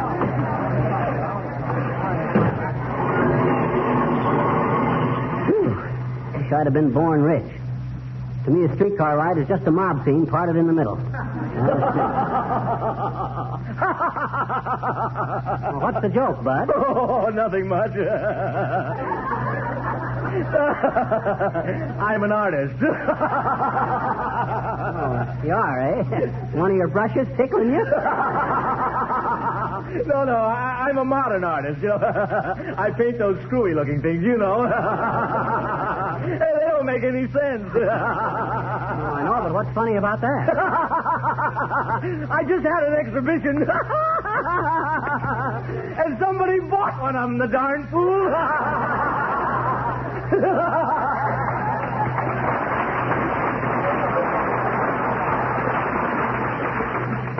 Well, I've always wondered which got framed the worst, the picture or the buyer. Let's see now. Where'd be the best place to get a set of budgets? Oh, hello there, Fibber. Where you bound? I'm looking for a bookstore or stationery store, Harpo. Our bills have been too high, and I got to get some books and make out a budget. Oh, say, that's a fine idea. I have a budget myself. Oh, you have? You got it with you? Sure, right here. Take a look at it. Oh, that's very interesting. What's this item here? Entertainment, 20 cents. Gee, that must have been quite a fling. Well, it was. The 20 cents was for car fare out to the Better Housekeeping Institute. Oh, so that's your idea of entertainment, the Better Housekeeping Institute. Is that the only toot you could think of? Listen, I have a swell time out there. Here it comes, folks. Whenever I show them how easy it is to use Johnson's self-polishing glow coat, and particularly how they can save money right now by stocking up with those special giant-sized cans with the extra third free, why, nothing's too good for me. Why, they make me fudge or panucci or taffy apple or something. You can see how much that saves on meals in my budget. Yeah, that's great. Well, why didn't you hide in the oven till morning so you could get your breakfast free, too? Well, I tried that a couple of times, but somebody always comes along and sticks a fork in me to see if I'm done. Well, watch that budget, Fibber. Remember, the close-fisted guy of today is the open-handed guy of tomorrow. So long, pal. Old Rockefeller Wilcox. Boy, does he budget. He saves so many pennies, the government buys up his old pockets for Indian reservation. Yeah. Oh, here's a stationery store. What can I do for you, Flytrap? Oh, hi, Boomer. You working here? Yes, having a special sale today on asbestos diaries for Red Hot Mamas. Oh, I don't know any Red Hot Mamas, Boomer. All I know is smolder women. Smolder women. That's very good, very good. Little far-fetched, but you never were any judge of distance. Listen, Boomer, you got any ledgers in here? I'm going to start a budget. Is that so? Fine thing, a budget. Tried once myself, but I had trouble with my incidentals. Got them confused with the et ceteras and the miscellaneous. Well, what's the budget for, Pinchpoke? Business, household, or personal? All three. If business ain't better in our household, my wife's going to get personal. I see. Now I put those budget books. I have them right here somewhere. Let me look on these shelves. Interesting lot of stuff. Yeah. Budgets. Here's a bottle of invisible ink for feminine correspondence. Nothing a girl cherishes like an old faded love letter. Roll of blotting paper. Ever make a study of blotting paper? Very absorbing. Now, come on. Come on, let's see a budget. Oh, yes, certainly. Must have one here someplace. Let's see now. Here's some gold points for fountain pens. Knobby little nibs, aren't they? I'll take a handful. Might want to have a tooth filled. What's this? Package of paper. Wonder how it got so dirty. That's carbon paper. Oh, so it is. Thought for a minute it was brunette stationery for blackmailing. Here's an old computing machine. Might use that in your broadcast to add your libs. Well, imagine this. I found the budget book. Yeah. Very good one, too. Yours for only $3. Okay, here you are. Don't wrap it up. I got to be going, Boomer. Yes, well, so have I. Here comes the owner. Might be a trifle embarrassing to explain what I'm doing behind this counter. Hey.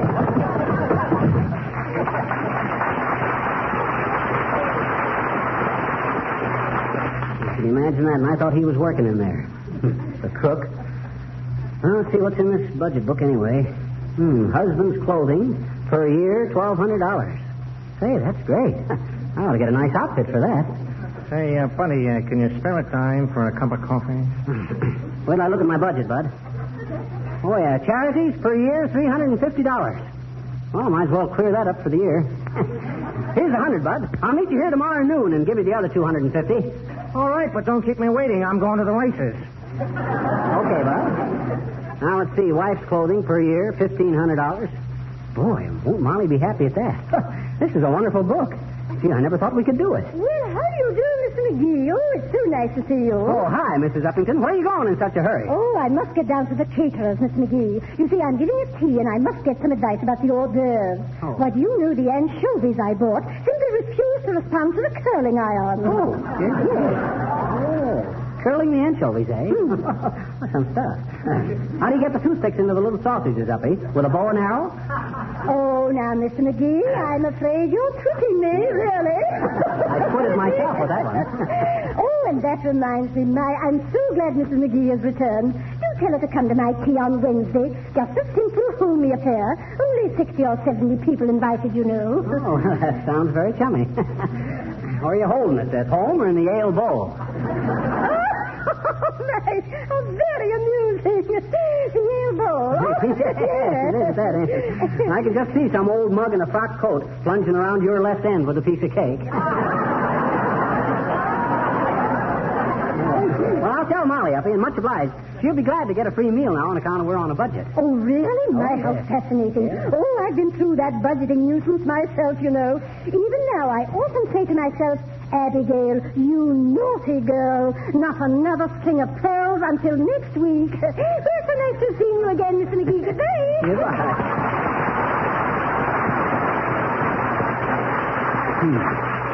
Not another string of pearls till next week. Wonder if she realizes how many oysters she's throwing out of work. Well, see this budget book again. Allowance for... Hello, Fibber. Started your budget yet? I just got the book, Billy. You see? And we're going to come out a lot better than we thought. Oh, that's swell. Yeah, for instance, according to this book, we can spend $3,600 a year for groceries. And our grocery bill has never been over $700 or $800 before. That's quite a saving, isn't it? Yes, you ought to finish the year with a mighty nice little deficit. I'll say so. And believe me, we ain't going to touch that deficit except in case of emergency. Well, where are you going now? Shopping. I'm going to buy our clothes for the whole year now and get it over with, see? This budget allows me $1,200 and Molly $1,500. That's more clothes than we ever had in our lives. That's wonderful, ain't it? And if it hadn't been for this little budget book, we'd have never been able to have done it. Well, can't you wait a minute? Hear the four notes sing the Hawaiian War Chant? No, I can't, Billy, but I got a lot of shopping to do, you know. But you go ahead and play it. Folks, the four notes singing the Hawaiian War Chant. Take it, kid. Okay, kid.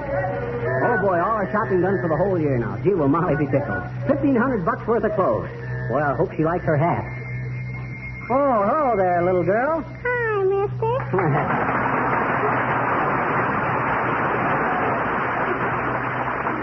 Move your tricycle and let me by, will you? I got to get into the house. You live around here? Sure I do, I betcha. Where? I says where? Where do you live? With my mama. Well, where does your mama live? With Papa. We all live there. Where? I said... Oh, shucks. We're right back where we started. Oh, have we been someplace? No, we ain't. Well, then how can we be back? That is, you could... Oh, forget it. What's your name, little girl? Teeny. Teeny. Well, that's a cute name. Sure it is, I betcha. Don't you live in that house on the corner? Oh, you mean the brown one with the brick porch? Yes. No. Oh. Say, mister, you know what? No, what? I says what? Did you see my pop at the playground last night? No, I didn't. What was your father doing at a kid's playground at night? Well, I bet you he was there, I bet you. Huh? He said so on the telephone this morning. He did? Yeah. He said, boy, we sure were swinging last night, weren't we, Charlie?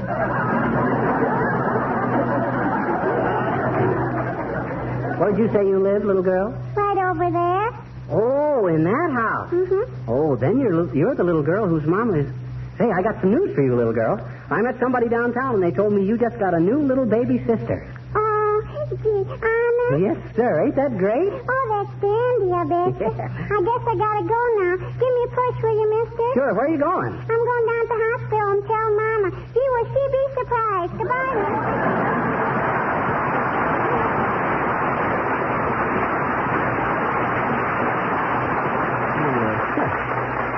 I bet her mom will be surprised, all right, but I never knew a surprise party yet that the host didn't know about long beforehand. See, where'd I put that budget book now before... Oh, yeah. Hey, Molly, I done it. I got the budget book, and that ain't all. What? I done all our shopping for the whole year. Boy, is that a wonderful budget. $1,500 for your clothes, yeah. $1,200 for my clothes, charity $346. Hold it, McGee, hold it. Calm down. Heavenly days. Yeah, but look, Molly, look at this budget. It's marvelous. Quiet, Eagernut. There's something funny here. Let me see that book. Okay, here. You see where it says about the chair? McGee. Huh?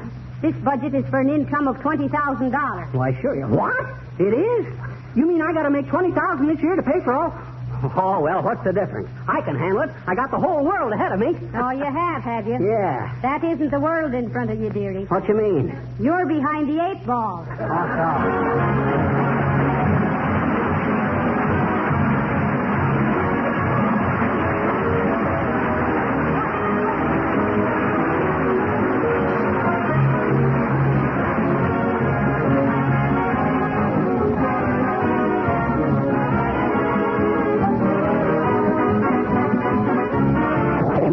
Yes? Are you still, am I, do you forgive me for making a mistake and buying all that there silly stuff? Oh, sure. We all make mistakes, dearie. But now after this, don't be so extravagant. Well, I guess I have been at that. Yes. Matter of fact, that ain't all. What? I got into a pretty stiff poker game the other night, too. Oh, why, that's terrible. I won $13. Oh, that's wonderful. Good night. Good night, all.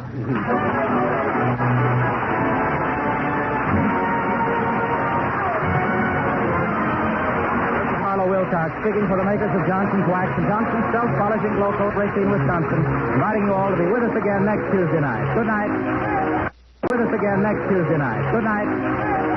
With us again next Tuesday night. Good night. Well, here's a pretty little scene at 79 Westful Vista. Molly is sitting by the window darning socks. And Fibber, that human dynamo of flashing energy, is trying to reach a newspaper lying on the floor without getting out of his easy chair. Aha! He makes it. And that, friends, is the picture we present tonight of Fibber McGee and Molly.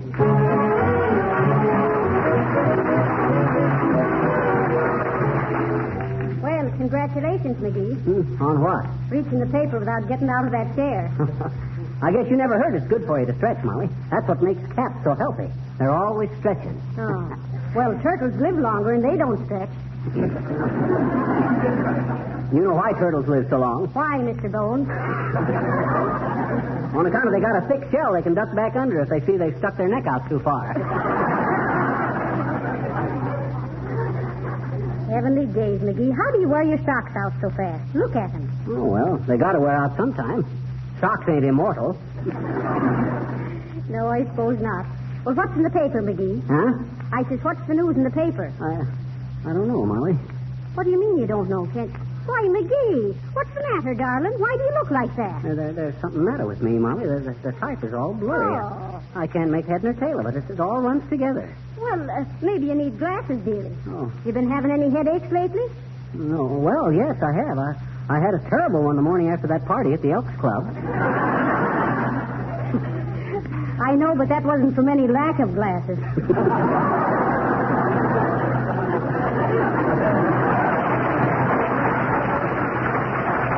You're going downtown and see a good optimist.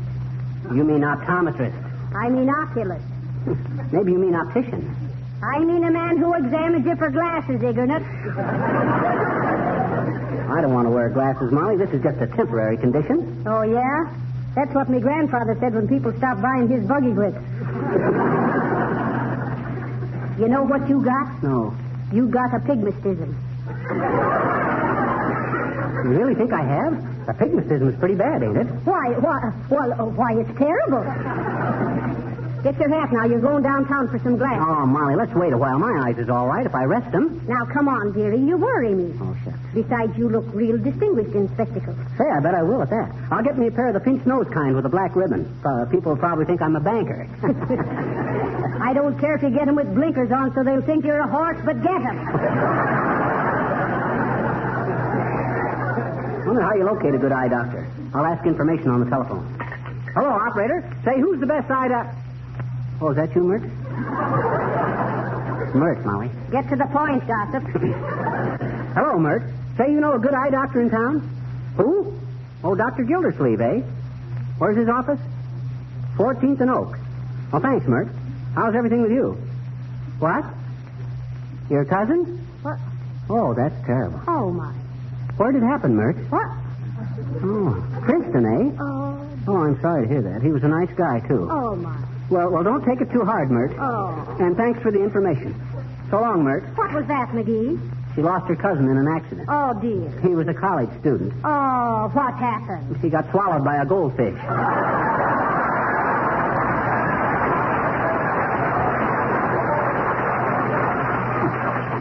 It was bound to happen, folks, either on this program or some other one. And we promise we'll have no more goldfish jokes, folks. Yep. We hereby sign the Guppy Pledge. Hello there, Johnny. Hello, daughter. Want your pictures took sitting on a pony? No, we don't. Me? She says, no, we don't, old-timer. We don't like them trick pictures. Not since somebody's seen our wedding picture with me sitting down and Molly's hand on my shoulder. Yeah. And they tried to book us for a ventriloquist act. That's pretty good, kid. But that ain't the way I heard it. No. The way I heard it, one feller says to the other feller, see, I can't go to Kentucky Derby next week. Lost too much money on the horse last year. That's so, says the other feller. Was he a favorite in the winter book? Must have been, says the first feller. He ran like he had snowshoes on.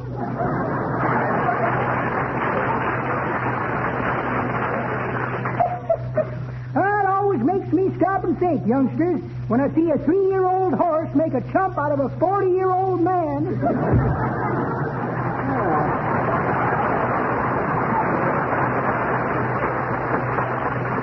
Old Duffer's got something there, Molly. That's the way it is with all the horses I ever bet on. If they see it's going to be a photo finish, they stop and pose. Don't you get it, Molly? I says they'd stop and pose. It ain't funny, McGee.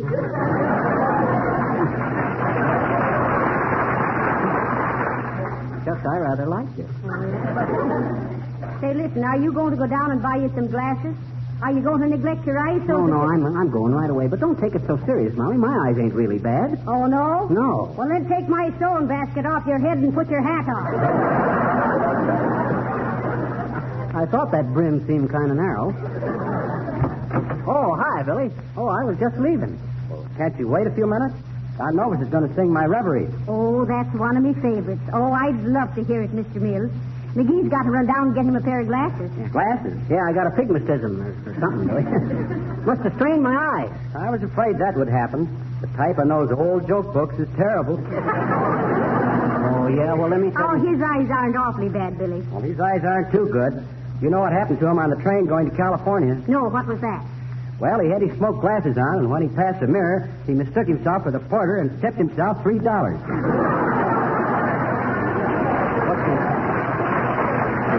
I never done no such a thing. Why, of course you didn't, dearie. No. Not $3.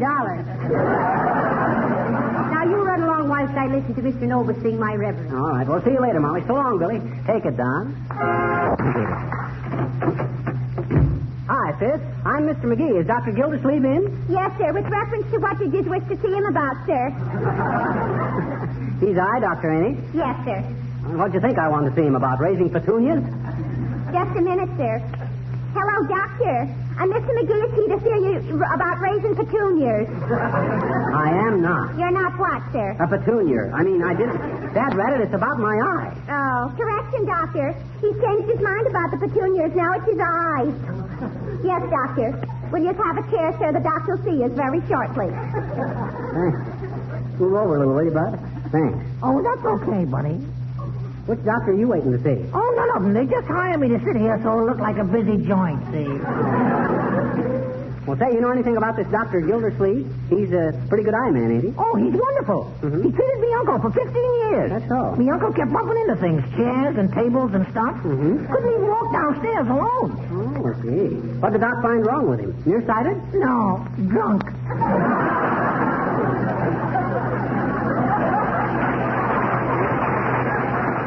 After 15 years, huh? Oh, that's a snappy diagnosis. Good thing your uncle didn't have the 7-year itch. Yeah.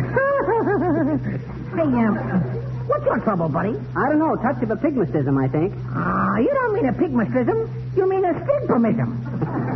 That's what I says, a prismatism. Yeah. Say, nurse. Yes, sir. Can the doc do anything about black eyes? Oh, yes, sir. We can fix them right up, sir. That's swell. My girl's got black eyes, and I like blue ones better. I'll send her in.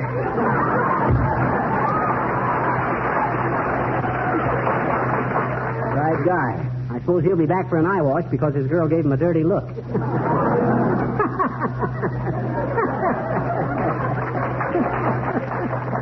Hey, what you laughing at, mister? Oh, hello there, little girl. Hi. Yeah, you waiting to see the doctor, too? Sure. Nothing serious, I hope. Sure.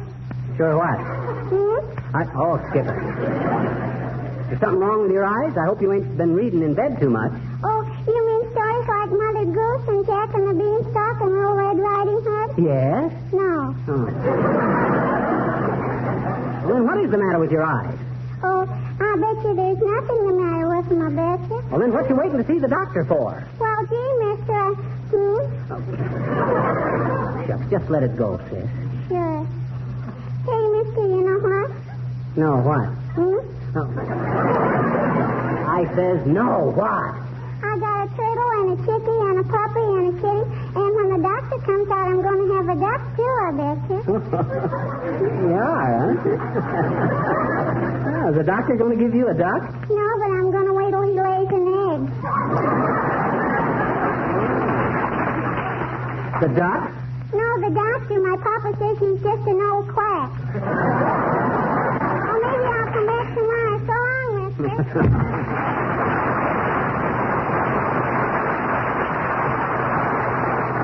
I hope this doc ain't a quack. Hey, nurse. Yes, sir. What's Doc Gildersleeve's first name? Donald. Oh, dear. I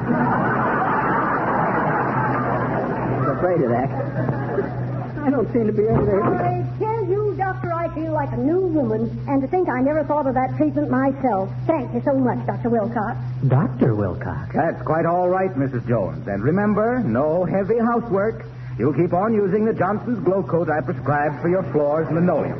Just pour out a little and spread it around with a long-handled applier, and I promise you, you'll never have that backache again. It's a marvelous treatment. My floors look simply wonderful. And Johnson's Glow Coat keeps floors from wearing out, too, doesn't it, Doctor? Yes, indeed, Mrs. Jones. But we're just as much interested in keeping floors from wearing out people as we are to keep people from wearing out floors. Listen to that guy, will you? When he was a bouncing baby, they didn't know he'd grow up into a medicine ball. And another thing, Mrs. Jones. Oh, there's more. Mrs. Jones, you've been worrying too much about your budget. I'd suggest you get some of those special giant-sized cans of Johnson's Wax or Glow Coats with the extra third free before they're all gone. Oh, thank you, Dr. Wilcox. Don't mention it, Mrs. Jones. Hey, Harpo. Oh, hello, Fibber. Hey, what is this? Thank you, Dr. Wilcox. Don't mention it, Mrs. Jones. Huh. Sounds like Gallagher and Sheen in an ambulance. When did you get to be a doctor? Oh, I'm not a regular doctor, but I run a floor clinic in this building. Dr. Wilcox, Ph.D. Ph.D.? Oh, Doctor of Philosophy. No, perfect housekeeping department. Well, excuse me now, pal. I've got several patients waiting. That guy's in a different job every week. He sold Glow Coat so long, he just can't help spreading himself around. Come back again next week, Mrs. Weedledeck, and I'll fit you for glasses. Oh, no, you don't, Sonny. No glasses for me. No, sir. What's the matter, Grandma? You ain't too vain to wear spectacles, are you? No, Shorty, but why should I wear them? I've seen everything.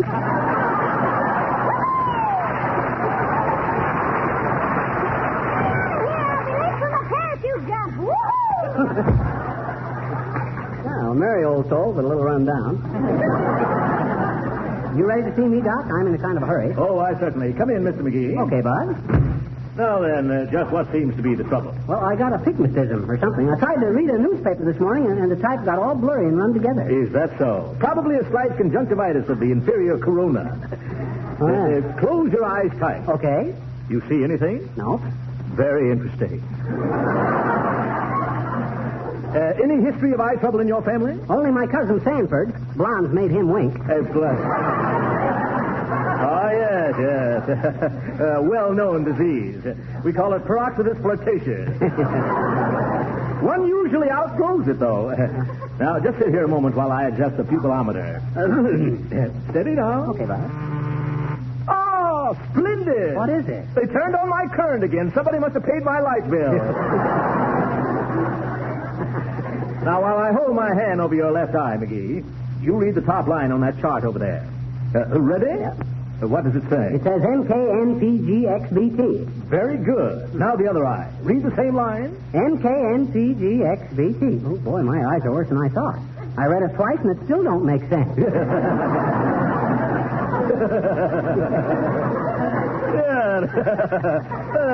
That's very good. Yeah. Or is it? Now, try these spectacles on for size, McGee. That's it.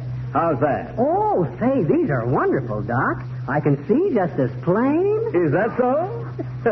Those are just the frames. I haven't put the lenses in yet. Now, try these lenses, McGee. Left lens and right lens. Now then. Better? Oh, great. How much I owe you, Doc? $25. And well worth it, too. Here you are. Thank you. Come in again next week, McGee, and we'll check your reaction. Okay, Doc. Boy, these are wonderful glasses. Why, I can see a guy out the window there, and it looks like I could just reach right out and touch him. Yeah, you can. That's the window washer. Yeah. Good day, McGee.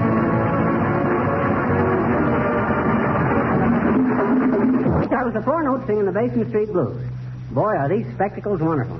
Probably changed my whole appearance, too. I bet nobody recognizes me in these new spectacles. Oh, how do you do, Mr. McGee? Oh, sure. Lovely day, isn't it? Oh, hi, Uppy. Yes, it is now, but it looked kind of bad for a while when I thought my eyes was on the bum. I got to wear these glasses. Oh, really? Yes. Well, I should wear them myself, you know. But I think it ages a girl, so don't you? You age a lot faster if you can't see where you're going, Uppy. Besides, I seen you at the theater the other night with glasses. You had them on a little stick. Oh, yes, my lorgnette. Oh, what's the idea of the handle on them? Your nose tender? Please, Miss McGee, that is ridiculous. That's just what I told Molly. I says, Molly, get a load of Uppy. She's got her cheaters on stilts.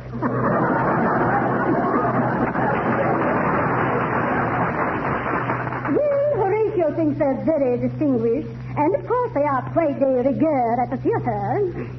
What? Quite de rigueur. Oh, well, don't worry about that. They always fog up when you come into a warm place from outside. Why, sure. Well, when mine do that, I just wipe them off on the side of my pants, and I don't know why you can't do the same. You get married to Boomer, Uppy. I says, when you getting married to Boomer, Uppy? Oh, yes. I'm going to be married in June, Miss McGee. And, I am such a happy girl. Just counting the golden days as they slip by. Isn't it wonderful to be in love and watch the unfolding of another person's character under the gentle influence of tender emotion? Don't tell me Boomer's character is unfolding. I'd like to see that. I'll bet even when it's completely unfurled, you could still tuck it in the back of a small wristwatch. Oh, but really, he has a beautiful character, Mr. McGee. Is that so? Yes, oh, yes. Now, for instance, I discovered him reading a little booklet the other day on the prevention of cruelty to animals. Oh, I was so pleased, really. Bet you were. What was the name of the book, Uppy? Let me see. Yes. It was called You Can't Beat the Ponies.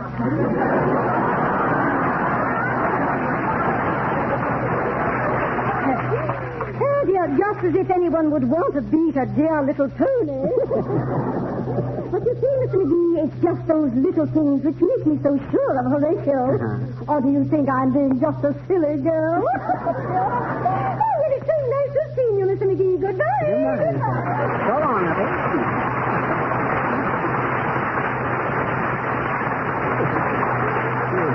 You can't beat the ponies. Old Uppy may belong to the upper crust, but she's beginning to crumble. Boy, are these glasses wonderful. I'll have to hurry in and show them to Molly. Hey, Molly, I done it. Look. Oh, they're nice, aren't they? Can you see good through? Well, where's that newspaper I was trying to read this morning? Right where you threw it, careless. Under the chair. Oh, yeah. Oh, now I can really read it. Boy, is this going to be a pleasure. Come in. Oh, hello there, Cupid. Hello, Fisher. How's every little... Well, for scrim's sake, Fisher, when are you starting in to be wearing spectacles?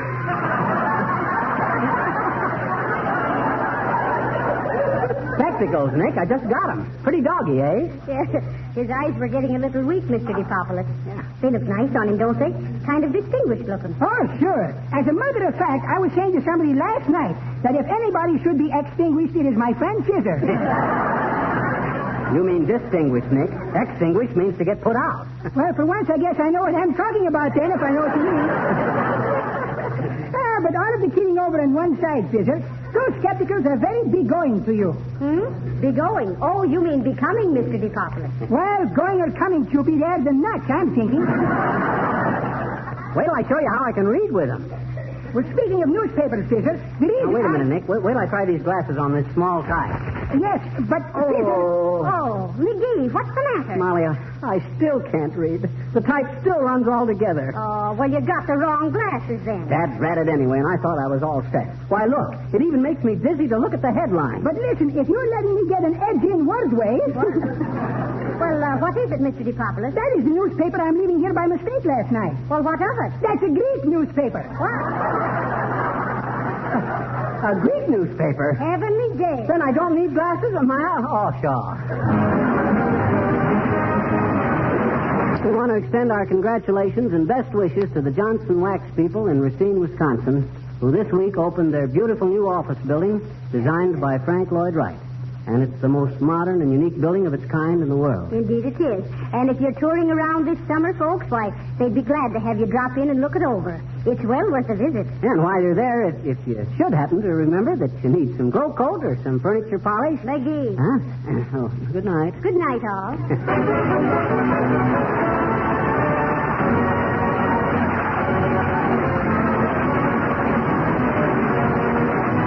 Ladies and gentlemen...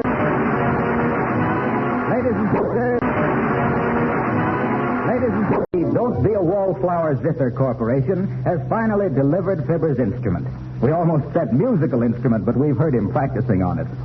And here on the back porch at 79 Wistful Vista, speculating on the non-arrival of the promised 10 easy lessons, we find Fibber McGee and Molly.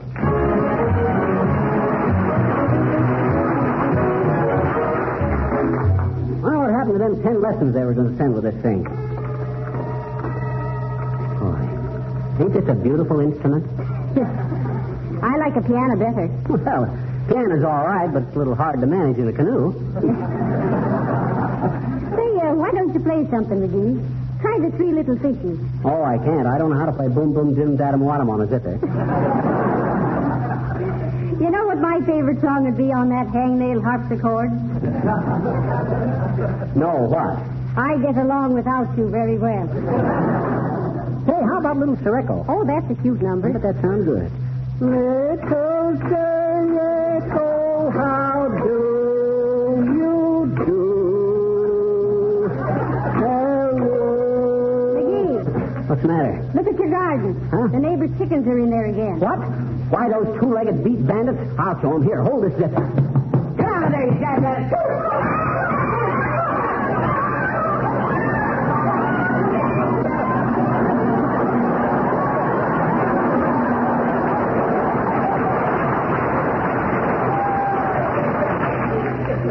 I got to learn that guy next door to keep his chickens at home. You mean teach him? Sure. I'll teach him to learn them chickens whose garden this is. Oh, calm yourself, McGee. Okay, hand me my zither. You know what I'm going to do, Molly? I'm going to write my own music. I can knock out some of them tricky modern things. Got one in mind already. I'm going to call it, I Wrote You a Love Letter in Invisible Ink because I Can't See You for Dust.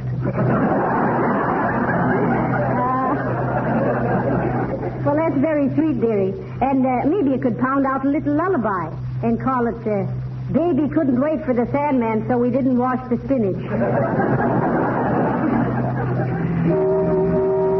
Oh, yoo-hoo, Mr. Wilcox. There's Mr. Wilcox in his car. Hello, folks. You going to be home a little later? Yes, we are, Mr. Wilcox. Yeah, come on over, Harpo. I want you to see my beautiful zither. I've met your sister, and take that gum out of your mouth. I'll be back a little later, folks. Got to go home and polish my car. Yeah. Harpo's coming over. I wish I had my lessons here. I'd like to surprise him with a good rug cut and swing number on the zither. Does Mr. Wilcox like swing music? He's always so busy selling wax, I didn't think he had time for it. That's why he likes it. He's a glitter bug. Hey, wait till I get to play this zither good, Molly. I'll bet I'll be invited out every place. Why, sure you will, dearie. Every place you show up with that zither, you'll be invited out, but quick. Oh, yeah? Well, get a load of this tone quality. Ain't that heavenly? Heavenly. You've got your directions mixed.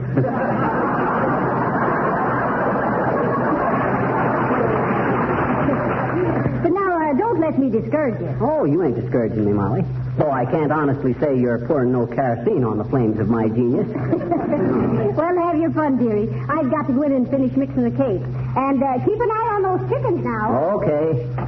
I wouldn't care how many of my vegetables them chickens had if they'd lay an egg in our yard now and then. Like a bunch of foreigners that come over here and make a lot of dough and then take it back to the old country.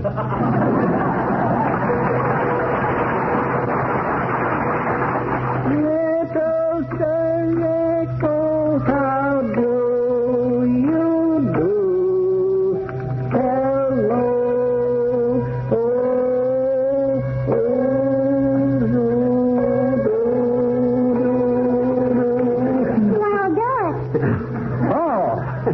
Hi, little girl. I didn't see you come up on the porch. I know you didn't, I bet you. What you doing, mister? Practicing my music. I says I'm practicing my music. Always remember that to be an expert at anything, you got to practice. And when you're an expert, people have to pay for what you do. Well, gee, people don't pay my grandpa, and he's practiced a long time, I bet you. Oh. Practice what, zither? No, medicine. Oh. Well, that's different.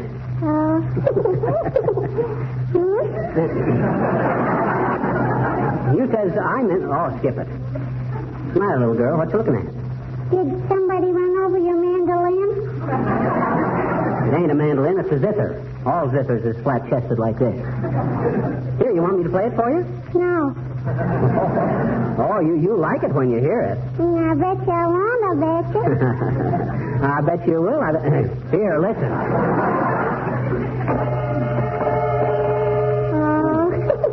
Wow.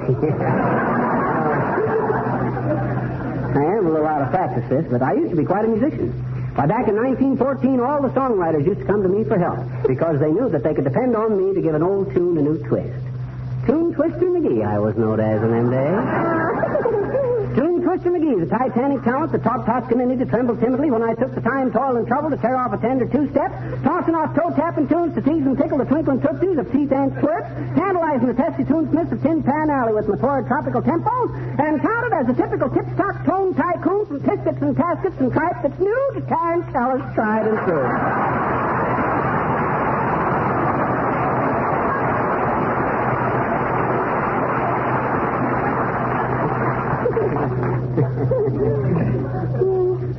You're the old windbag. Oh, yeah? I bet you I've heard you say stuff like that on the radio, I bet you. Oh, you have, huh? So you've heard me on the radio, huh? Eh? Sure. My papa listens all the time to you. Oh, he does, huh? That's swell. What does your papa think of me? Well, he thinks you deserve a nice pat on the head. Nice pat on the head, huh? Yeah. He wants a pile driver. Welcome.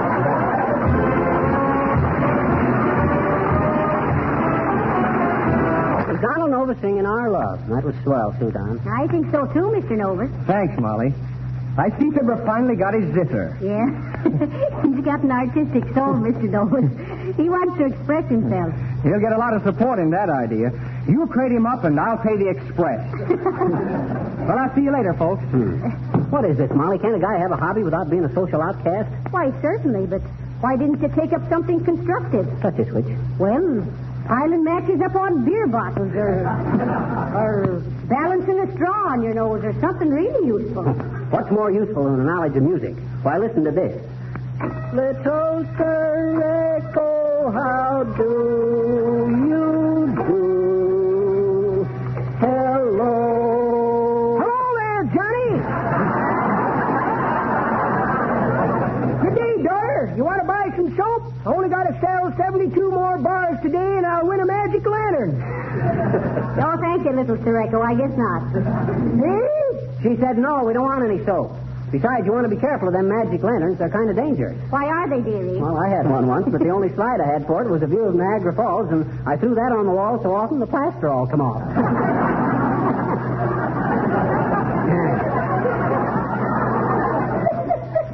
That's pretty good, Johnny. But that ain't the way I heard it.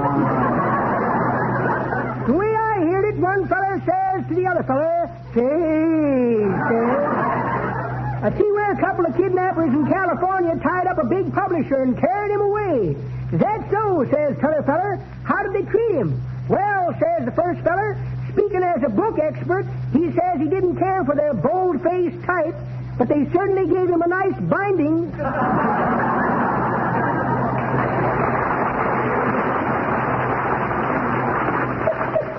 Well, it's just as well you didn't take any soap, kids. It ain't much good. Shaved with it this morning and it dissolved 2 razor blades.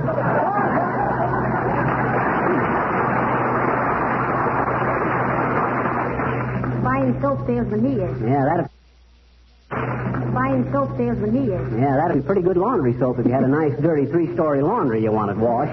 Oh, well, the poor fellow said... Oh, hello, Mr. Wilcox. Hello, folksy. What you doing here, Harpo? If you was real loyal to our sponsor, you'd be home polishing up that car of yours. Oh, I've got that all done. What, already? Sure. I just used that new Johnson product, Car New, and it's marvelous. Oh. Cleans and wax polishes your car in one operation. Is that so? Tell us about your operation, Mr. Wilcox. All right. You simply apply Car New all over the clean surface of your car, allow it to dry to a powder, wipe off the powder, and there's your car with a beautiful wax polish. Well, heavenly days, as easy as that? As easy as that. Why, Car New is as sensational a product for auto polishing as Glow Coat is for floors and linoleum. Oh, say, that's a nice bunch of chickens you've got there. Oh, my gosh, they're in again. Hey, get out of there. One home.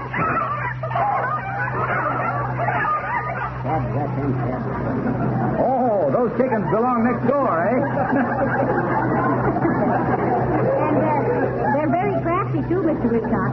They have to plot to come over here and get fed so they can go back home and plot a hatch. Well, it'd sure be a shame to ruin that beautiful garden. I'm afraid I stepped in it coming through the yard. Do you mind if I use your foot scraper? Hey, lay off of that. That ain't a foot scraper. That's my zither. Well, pick it up off the floor, dearie. Well, you can't expect me to chase chickens with a zither under my arm, can you? No, you never will get them out if they see a musical instrument like that. Chickens love corn. Oh, so long, folks. Chickens love corn. Well, what of it? I hear the only vegetable Harpo will eat is wax beans. Little Sir Echo, how do you do? Hello. Hey, Molly. What comes after hello? How are you? Fine, thanks. How's it? No, that ain't what I meant. Oh, dear, look, McGee, here comes Mrs. Uppington. Look at the way she holds her nose up in the air. She'd be a good judge of the air races. Oh, how do you do, Mrs. Uppington? Oh, how do you do, Mrs. McGee? And Mr. McGee? Hi, Uppy. I just stopped in to protest in a quiet sort of way, you know, about the noise in this neighborhood. Why, that poetry and that horrible jangling. Really, it's lowering the tone of the whole neighborhood. Well, you got us wrong, Uppy. Them chickens don't belong to us. Yeah, and that jangling noise was McGee playing his zither. Yeah. His zither? Well, what on earth is a zither? A zither?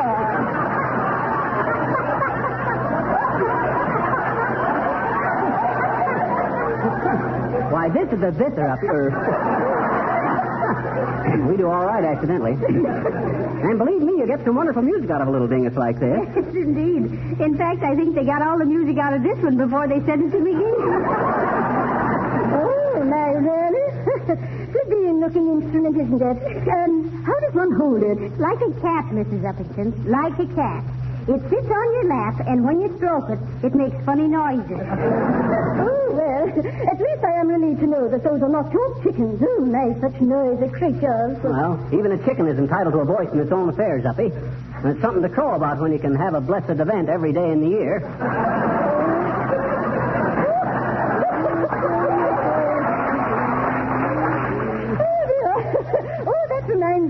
My poultryman brought me some fresh eggs last Sunday, but I wouldn't accept them. I just couldn't, really. No? I said, give them back to the hens, poultryman, I said. After all, you know this is Mother's Day.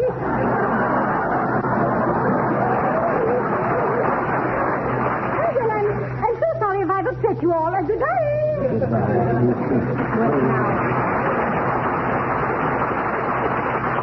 Isn't she silly, McGee, sending the eggs back to the hens because it was Mother's Day? Yeah, I bet she saves all her pop bottles and sends them back on Father's Day.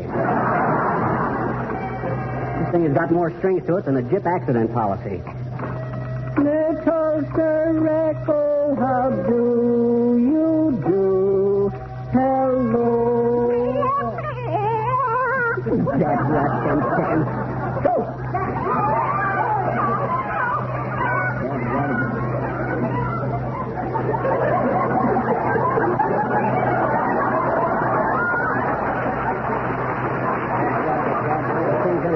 I'm tired of playing tag with them squawk and egg factories, Molly. I'm going next door and tell that guy off. Well, now be diplomatic, dearie. Remember, it's easier to get good vegetables than it is good neighbors. Well. And besides, the chickens don't know what they're doing. Well, they may be dumb clucks at home, but they certainly know their vegetables over here. Here, take the zither, Molly. Take the cue, Billy. It's a four-note singing way down yonder in New Orleans. A little southern dish they cooked up and served hot. Very tasty, kids. Well, I hope this guy's at home. I don't know why a chicken crosses the road, but if them hens of his cross my path once more, I'm going to... Yes? Oh, hi, Bud. Are you the fellow that lives next door? No, I live right here. Oh, yeah. This is next door, isn't it? No, next door is over there. Mr. McGee lives there. I seem to have got off to a wrong start, Bud. I'm Mr. McGee. Yeah, that is a wrong start from what I've heard. What can I do for you, Mr. McGee? Well, I can tell you in words of one syllable. You can keep your hens at home. I ain't running no cackleberry relief project. I believe I got the idea, Mr. McGee. You want me to keep my chickens out of your garden. Bud, you catch on quicker than lint on a blue serge suit. If you don't keep your chickens at home, they'll wind up in a fricassee. Or we'll wind up in a fricassee. Yes, I'm see. I'm sure you won't be bothered with them anymore. It seems that backyard of yours is always the scene of some kind of excitement. What do you mean, Bud? Why, hadn't you heard? Why, the fellow who lived there before you did used to bury large sums of money out there. Huh? But after he moved, why, no one was ever able to find anything. Oh, well, you know how these things spread, Bud. Neighbors will talk. I knew a guy that built a bird bath in his backyard, and the neighbors complained because he didn't have a seagull for a lifeguard. Well, much obliged, neighbors. Have a cigar? Thank you, I have one. You got two? Thanks. I'll drop in some night and play you a zither solo. Oh, splendid. I'll have the executor of my estate put a music rack on my tombstone for you. What's that for, Bud? That's the only way you'll ever play me a zither solo over my dead body. Good day, McGee. Well, I guess I got that settled. As I always say, if you'll just take a reasonable altitude with people, you'll never have a come down. Well, hello there, Fisher. What is this I'm hearing about you sitting on your piazza practicing on the musical instrument pipe? Yeah, I bought me a zither, Nick. Is that so? Yeah. If I'm not being too inquisitive, how do you play a zipper? Do you blow into it like a piccalilli or hit it with a stick like a Zilla telephone? Xylophone, Nick, not Zilla telephone. It's a natural mistake, Fisher. You hear so many wrong numbers on both of them. I had to give up my zither practice for today because I had to keep chasing the neighbor's chickens out of the yard. I don't mean to tell you. Yeah? That is reminding me of the cute little stories I'm reading in a book last night, which is being known by the name of The Moose Which Is Laying a Golden Egg. That wasn't a moose. That was a goose. A moose is a kind of a deer. Well, anything that is laying a golden egg would be kind of a deer to me, I'm thinking. But the plot of the story, Fisher, is very excruciating. Yeah. It seems that once upon a time, way back when it was quite a while ago... Never mind, Nick. I'm familiar with the story. Well, be that as it may, June or July, in this story there is a man who is doing a good turn to a fairy princess, which he is not having any right to do because he is not a Boy Scout in the first place, and a fairy princess doesn't need somebody to do me a good turn in the third place. I don't know who came in the second place. I didn't have any money on it anyway. Well, sir? I know the story, Nick. The fairy princess gave him the goose to take home as a reward, and every day it would lay a golden egg. Sure. Well, sir, the man who is having his fowl is being so greedy that he can't wait till day after day to get one egg at a time. So he's killing the goose, thinking it is full of golden eggs. And what is happening but nothing? And then he didn't have either goose or eggs. Precisely. And the moral of the story is being, if somebody gives you the bird, you want to make something of it? Go on, Fisher.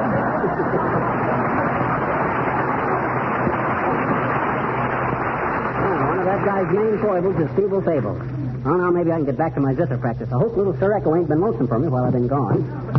Oh, you back, McGee? Yeah, say, that's a kind of a nice guy next door. Told me an interesting thing about our backyard. Well, between him and his chickens, they certainly dig up the dirt, don't they? What did he tell you, dearie? He said some old guy used to live in this house, used to bury money out in the backyard. Heavenly days, money. Yeah, but they've tried looking for it, and nobody ever found nothing. The guy was, he's probably just digging fish worms. What's the matter, Mom? McGee, have you noticed that those chickens were all scratching away at one certain spot in the garden? Sure, but that don't mean nothing. Chickens always dig where the dirt's loose. Well, why is the dirt loose, McGee? Somebody's been digging there before. Say, maybe you have something there, Molly. Well, it's worth a try. Hot dog, wouldn't it be wonderful if we found... Why, the guy might have buried him in it. Hand me that shovel, Molly. I'm going out and look. Here you are, McGee. I'll be back in a minute, Molly, and let you know. Oh, heavenly days. McGee, what'd you do? Oh, I tripped on my zither. Look at it. It's ruined. Well, I'm sorry, dearie, but after all, there may be enough money buried out there to buy you 1,000 zithers. Heaven forbid. I almost forgot that. Where were them chickens scratching, Molly? Right here? Over a little to the left. That's it. Right there. Now get busy, McGee. Okay, here she goes. Hot dog.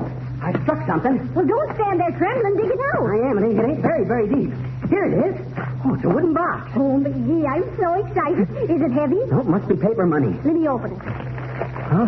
What is it, Molly? What is it? Heavenly days, McGee. It's a moldy old chart. Hot dog, a chart. Buried treasure? No. Huh? How to play the zither in 10 easy lessons.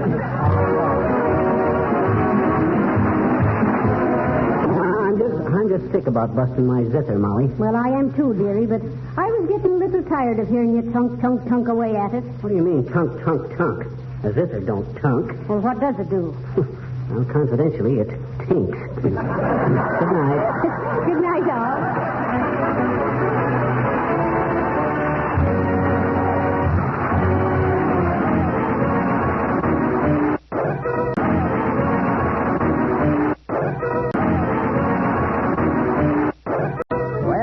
There's a spring clearance sale of hats at the Bonton department store. So Molly has left Fibber to finish his breakfast alone. And here in the living room at 79 Wistful Vista, with the morning paper in his left hand and a saucer of coffee in his right, we find the, quote, master, unquote, of 79 Wistful Vista, Fibber McGee.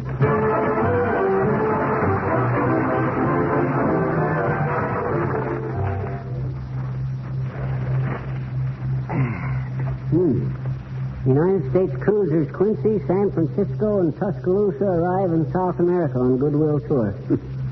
Wonder why they always send battleships on a Goodwill Tour. It's like sending Boris Karloff to deliver your Valentine. Come in.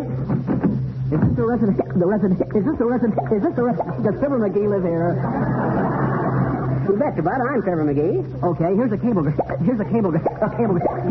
Here's a wire for your wife. Oh, a wire for Molly, huh? Wonder who this is from. Search me. I never see the interior. All I see is the outside. Where do I sign, bud? Right here? No, on the fourth line from the box. On the fourth line from the... Oh, sign it any place. Okay, bud. How do you like working as a telegraph messenger, bud? Oh, it's quite congenial. It's not bad. The hardest part of it is when they ask me to sing a birthday greeting over the telephone. Boy, is that tough.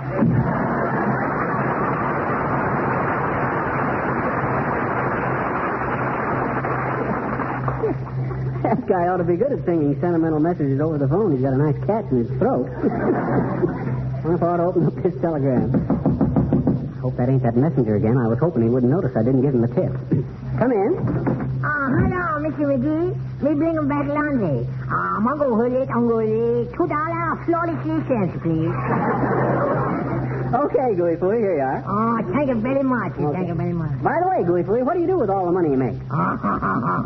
It's very expensive for keeping the son in the college. Oh, I see. But it's not much longer. Our son, he graduated from Colgate in June. Oh, is that so? Graduates from Colgate, eh?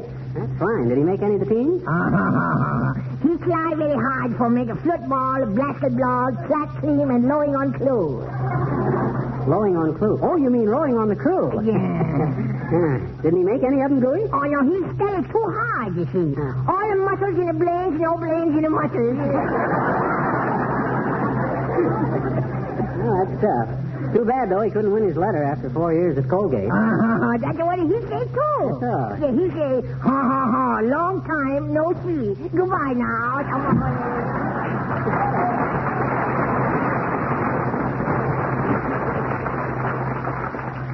Takes a guy with a happy faculty of winning football games to make the faculty happy.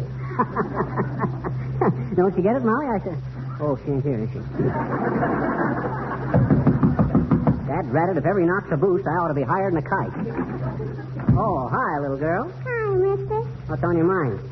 I says, what's on your mind? What do you want? Will you please tell me a story? Will you please? Oh, go on, sis. I ain't got time to tell you a story. Why don't you go on home and ask your mama to tell you a story? Well, you got more of them, I bet you. Oh, yeah? What gave you that idea? Well, gee, my mom said you're the biggest storyteller she ever knew. She did, eh?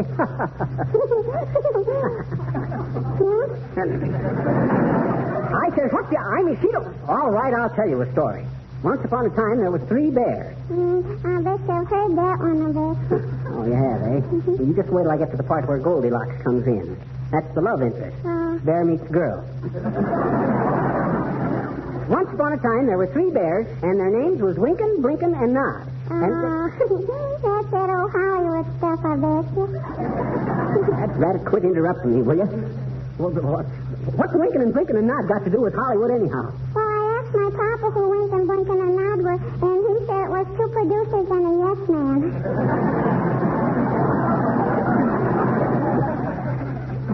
Dear, well, we don't seem to be getting any place, sis. Yes. Huh? If you know so much more about my stories than I do, go on out and sit on the porch and tell yourself one.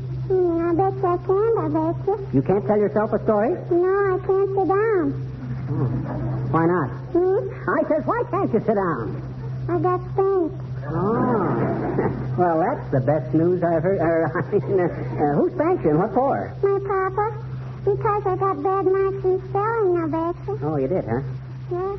My papa promised me a bicycle if I got good marks in spelling, but, gee, am I lousy. You shouldn't have not talk like that, sis. Besides, if your papa promised you a bicycle, you should have studied harder. I couldn't. I've been too busy. Busy doing what? Learning to ride a bicycle. That was Donald Nova singing The Way You Look Tonight. And Don, the way you sung tonight was swell. Oh, it certainly was, Mr. Novus. I'm glad I got home in time to hear it. I've been downtown buying a new hat. Gee, the one you have on, Molly? It's beautiful. Hey, I think so, too, Molly. That's what I call a hat. Makes you look 10 years younger. 20 years. 30 years. Who'll make it 40? 40! Sold! 40 years younger to the gentleman in the blue shirt. Does anyone want to carry me piggyback?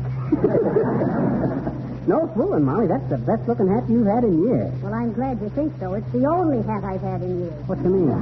Well, this is the old one. Uh-oh.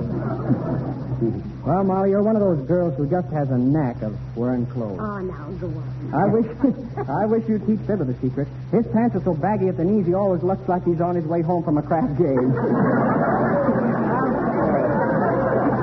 Well, see you later, folks.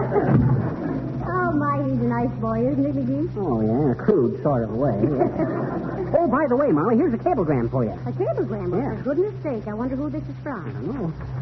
Well, heavenly days. It's from the Netherlands, from Rotterdam. Hey, that's no place to write to a lady from. Who sent it? Mort Tooth. Remember, he's on a world cruise. Oh, yeah, Mort. Probably about that talking parrot I asked him to pick up for me. What's he say about it, Molly? Well, he says, regret unable to find you talking parrot. Stop. However... Oh, hello, Mr. Wilcox. Hello. Why, what's the matter? Geez, you look kind of upset about something, Harpo. Oh, I am.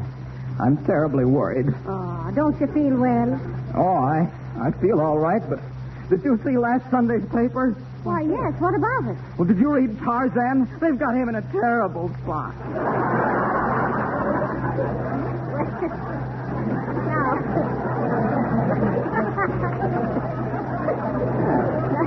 Don't take it to heart, Mr. Wilcox. He'll come out all right. Yeah, don't get yourself in a ladder. You don't have to worry about Tarzan. Well, it's the same. I can hardly wait until next Sunday. Is that all that's worrying you, Harpo? No. I'm afraid the Johnson Wax people aren't going to need me much longer. Oh, what on earth gave you that idea? Well, gee, Certainly is discouraging when I walk up to a car owner and I say, "Brother, have you heard about Car New, that wonderful new auto polish that the Johnson Company's just introduced?" And that's as far as I get. You mean they don't want to hear about it? That's just it. Everybody has heard about it. They say, yes, it's marvelous. We just apply it over the clean surface of our car and let it dry and wipe it off. And with hardly any effort, our old jalopy looks just like it came off the sales room floor. So can you blame me for worrying? Gee, with everybody that uses Car New turning out to be a salesman for it, where does that leave me? Don't be so jittery, Harpo. Calm down. Why, sure. What would Tarzan do in a case like this? He wouldn't give up. No, of course not. He'd just climb up in a tree and beat on his chest and defy the world. Sure. By George, you're right. I won't give up. No. I'll find somebody that hasn't heard about Car New. Betcha.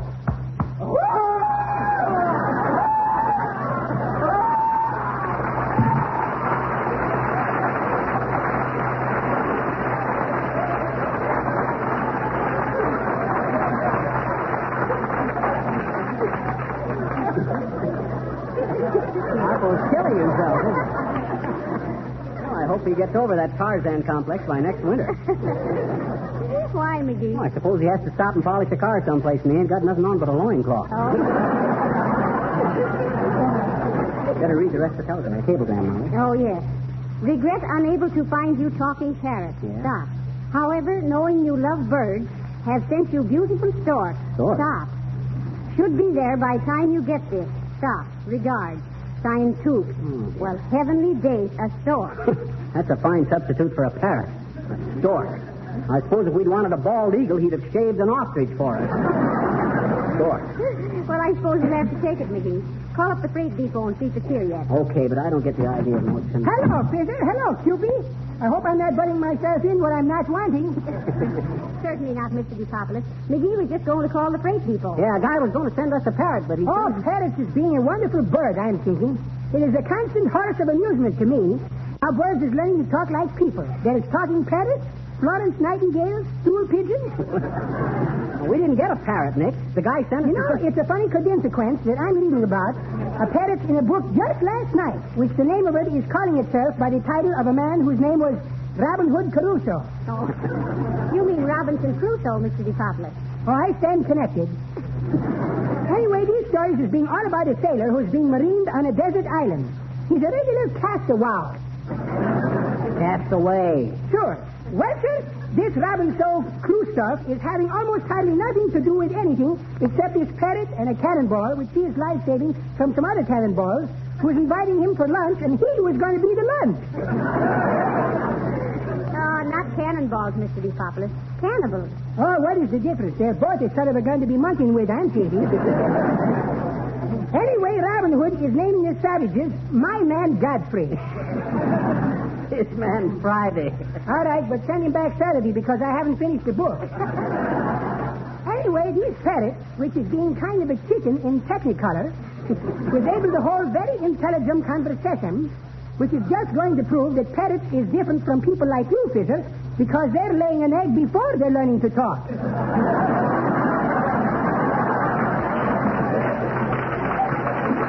But what I'm stopping in to have you see me about is that we're having a little party at our house tonight. Oh. But it's going to be pretty crowded, so why don't you go to a good movie?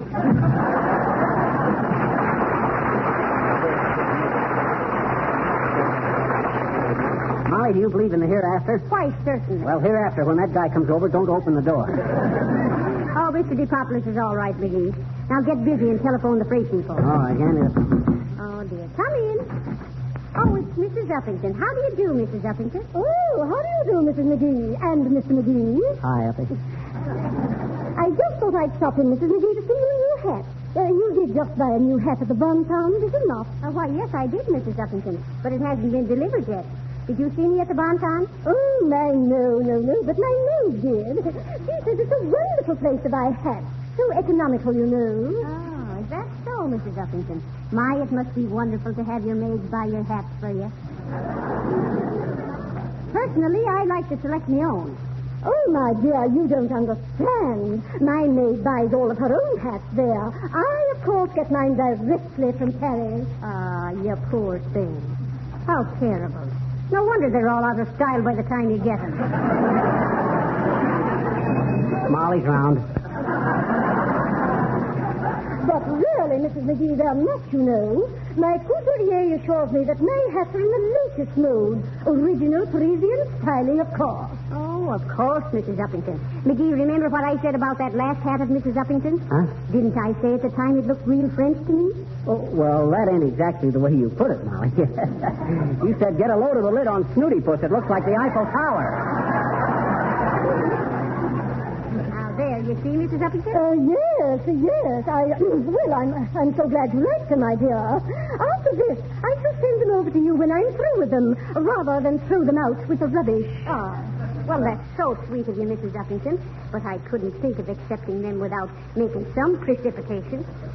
Now, I tell you, you must let us send our rubbish over to you. Oh, why, that's quite unnecessary, I assure you. Oh, but I insist, Mrs. Uppington. Too much, really. Oh, not at all. But, my dear. Oh, but I insist. Must it be going, Mrs. Uppington, so soon? Yes, I must be going. Goodbye.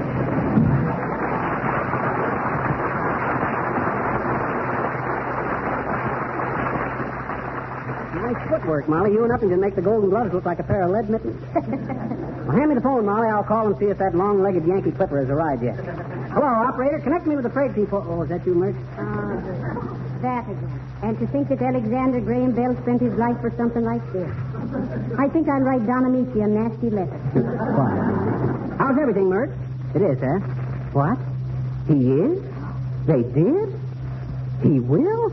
Oh, that's too bad, Mert. How old is your grandfather?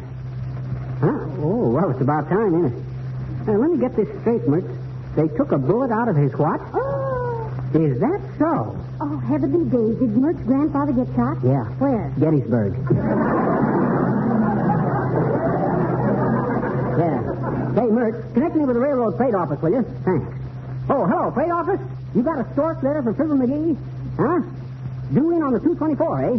He's 2:15 now. Okay, Bud, we'll be right down. Come on, Molly, we got to meet the 224. All right, dearie. Play something, Mr. Mills. Singing and the Angels Sing, accompanied by Billy Mills and his Curly Gates. Now, you ready, Molly?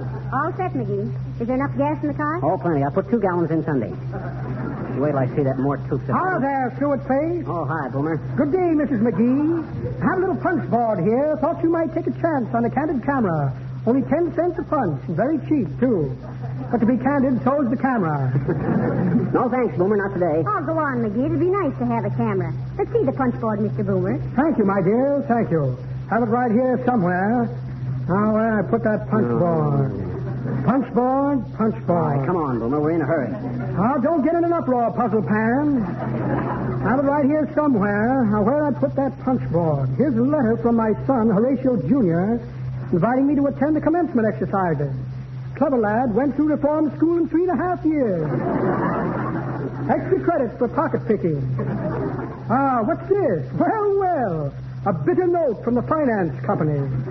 Disagreeable people, bunch of back receipt drivers. I hear a little mechanical device for holding out aces in a poker game. Yes. Goodbye, Mr. Chips. Hurry up with the punch board, Mr. Boomer. We've got to get down to the railroad station. Just as soon as I put in my upper plate. Let's see. Where did I put that punch board? Here's a photograph of my little sister, bless her heart. Quite a tomboy.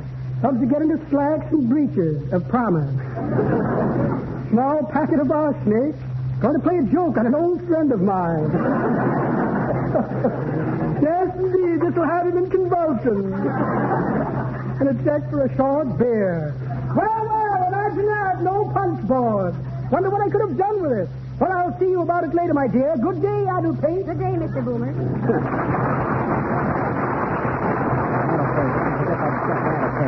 Too bad that guy can't go straight. His mother must have been frightened by a spiral staircase. Well, come on, hop in the car, Molly. You'll have to step on it a little, McGee, if we're going to meet the 224 now. Okay, here we go. Pick up, will you? That's something. You're down the end of the block. Oh, better slow down a little, McGee. We're not in that much of a hurry. Well, I don't want to lose track of that Stork, Molly. Somebody might mistake him for a crane and put him to work loading freight cars. Don't you get it, Molly? No, I don't get it, but you're going to. What you mean? Here comes the motor car. Oh, dear. All right, you forward! That and breaks fixed. If you look in the book, officer, you'll find the first question is, where do you think you're going, to a fire? A fresh guy, huh? This will cost you plenty, buddy. Disorderly conduct, speeding, and going through a stoplight. We did not go through a stoplight. That light had turned green. So did I when I saw how fast you were going. Now follow me to the police station. Just a minute, officer. May I have a word with you? Well, what is it, lady? Yeah? All right, lady. Come on, buddy. Follow me. What is this, Molly? This ain't the way to the police station. We're not going to the police station. We're going to the railroad station. What? At 50 miles an hour with an escort? Hey, what did you tell that cop? Why, I just told him the truth, dearie. I told him we were expecting the STORK.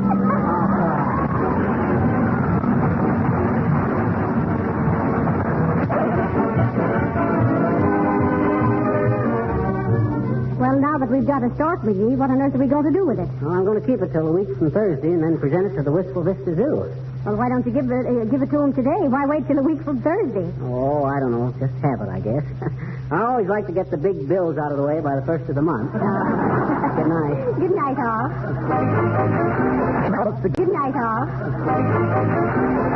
Good night, all. The Johnson Wax Program.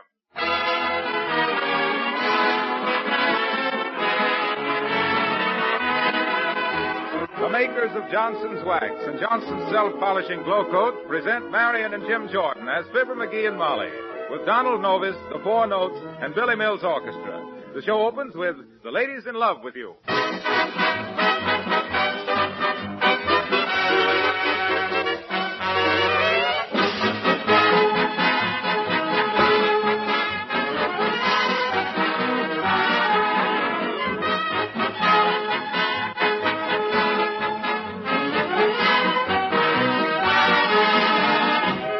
A few weeks ago, we announced a sensational new labor-saving product, a double-action cleaner and wax polish for automobiles called Johnson's Car-Nu, C-A-R-N-U.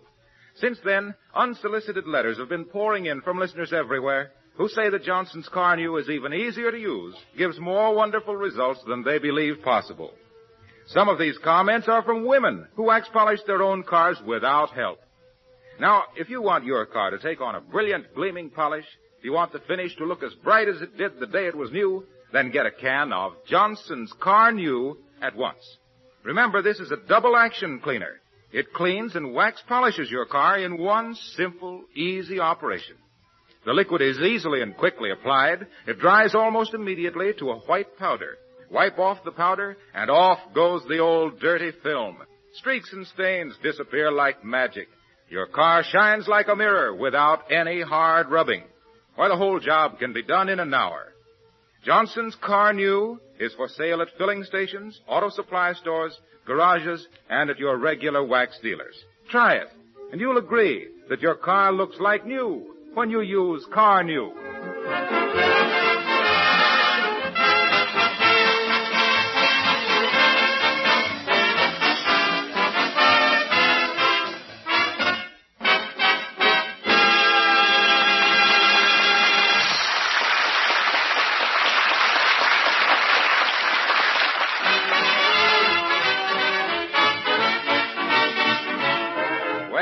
Fibber is determined to find out just what sort of guy he really is. Of course, he could ask people, but Fibber was never one to stick his neck out unnecessarily.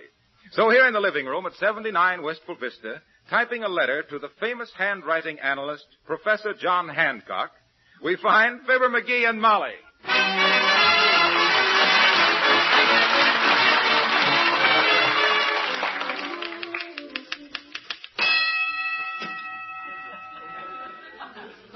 Awful loud bell on that typewriter, dearie. Yeah. It used to belong to a sports writer. He used it as a prize fight. I'm enclosing a coin in lieu of the 25 cents in stamps. Hey, Molly, how do you spell Lou? Lou who? Not Lou anybody. I mean Lou, as in lieu of. Oh, that. L-O-O, McGee. Oh. Oh, that's what I got. Funny how you can spell a word correct and it still don't look right. Yeah. Awaiting your immediate reply, I am yours truly, Fibber McGee.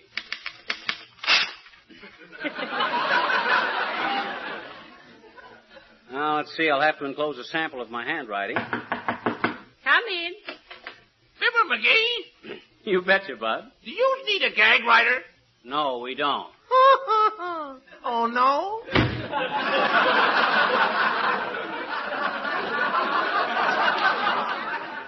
You think he got us confused with somebody else, Molly? No, I think we got him confused with us.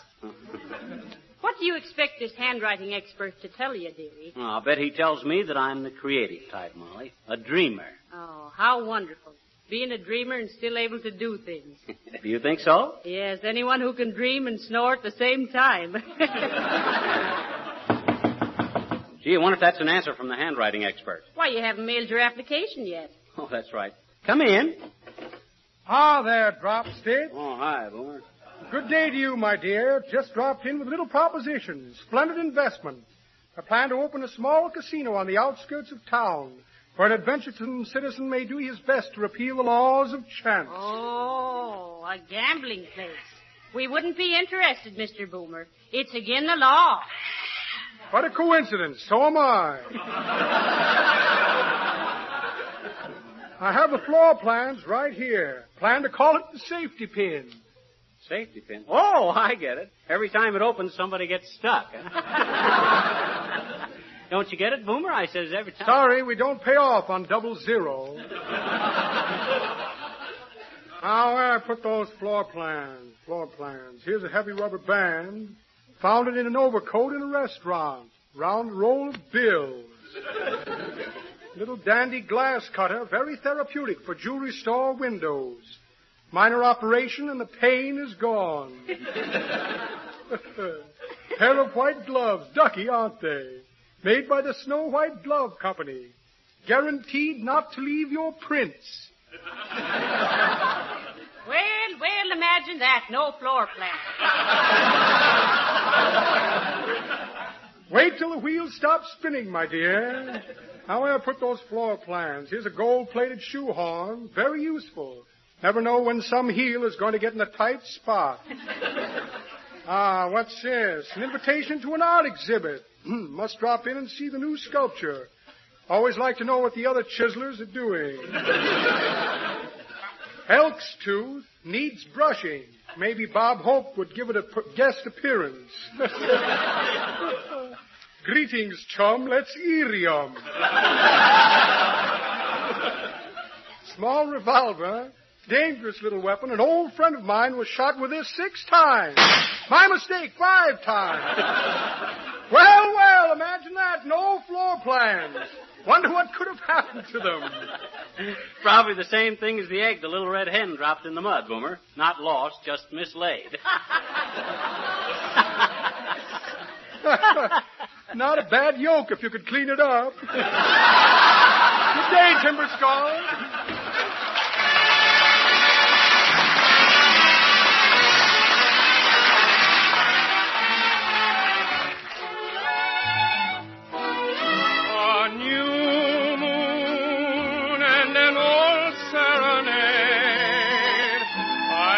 Stood there and looked at you as the violins played.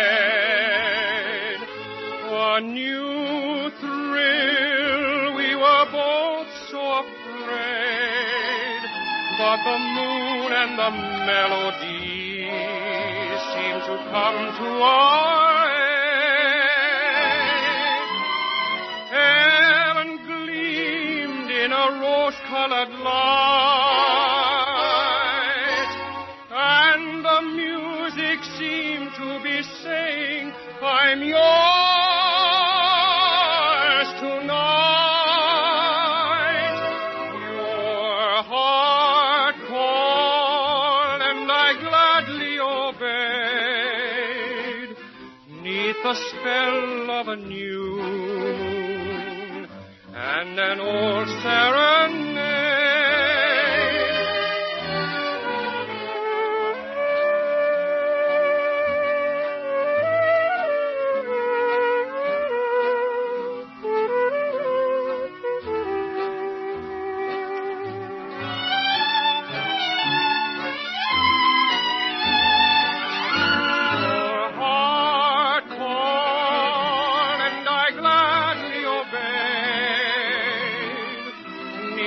spell of a new and an old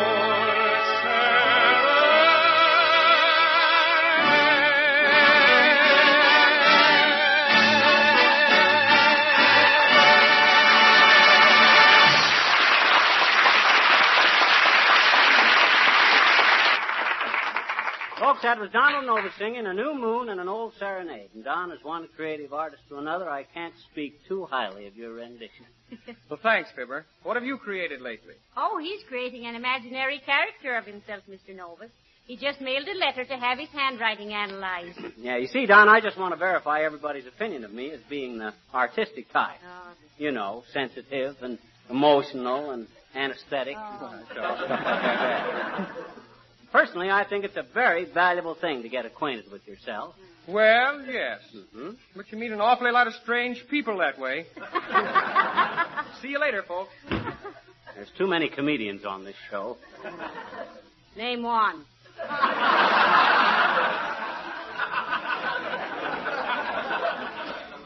I get any more ribs tonight, I'm going to open a barbecue joint. Chuck, just because a guy wants to improve himself. Come in. Oh, how do you do, Mrs. Uppington? Oh, how do you do, Mrs. McGee? And Mr. McGee? Hi, Uppy. I just popped in to inquire to know if you know who is the best interior decorator in town. Interior decorator? Yes, you see, I'm having my house done completely over. I want everything done in modern. You're doing what? No.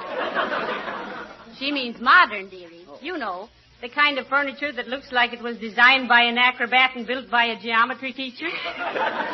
Oh, but my dear, it is so effective. And my house does need decorating badly.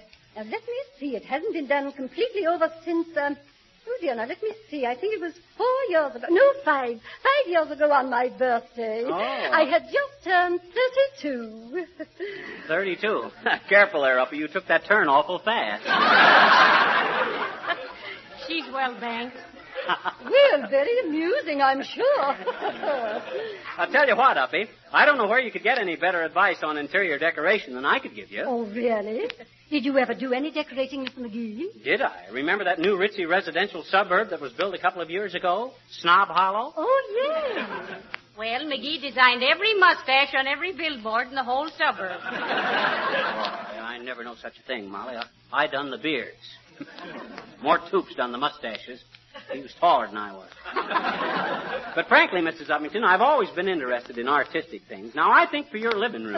You mean my drawing room? Yes, for your front parlor, I do the upholstery in shirred mulberry transparance with the wide edging of penny point Krasnovitz. Don't you think so, Molly? Well, yes, if you're sure they'd go with the pastel Botnipkin. Well, good heavens. Really? I must be dreadfully behind the times. What on earth is a Botnipkin? Oh, that's the latest thing in Davin-swaddles, Uppy. But you can only use them in a room that has a large planet tray completely around the crevicide. Oh, my, I'm so glad to hear that. Perhaps I'm just a silly girl, but if Botnipkins are the things, I shall insist on Botnipkins. Well, I'll always be glad to help you, Uppy. That's characteristic of me. An artistic streak with a strain of Just make it a strain, dearie. Well, I certainly will appreciate it so much. And, oh, Mr. McGee, I do admire your artistic restraint. Restraint? Yes. I see you've restrained yourself from doing anything artistic with this house. Oh, dear, perhaps you found the Botnipkins too bentiple for the Kriegwolf of your particular upper strutterhoot. Well, thank you so much. Goodbye.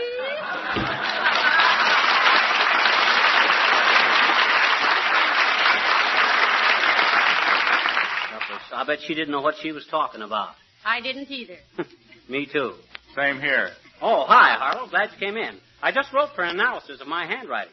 I want to see what it indicates besides initiative, imagination, and dramatic ability. Well, there's nothing like dramatic ability. The play's the thing. The show must go on. Yes, it sure must. What do you know about it, Harlow? You're the practical type. full of hard facts, brass tacks, and Johnson's wax. Well, I've got imagination, too. Look, here's a little dramatic playlet I dashed off. Let's run through it and see how it sounds. Oh, sure. Look, here's a part for you, Fibber. Here's your part, Molly. Oh. I've got mine here. It's a one-act play laid in ancient Egypt. And something tells me you should have left it lay. Oh, now look. Molly, you play the part of Cleopatra. I'm Mark Antony. And Fibber, you're King Tut. On stage, everybody. Curtain. Music, maestro, please.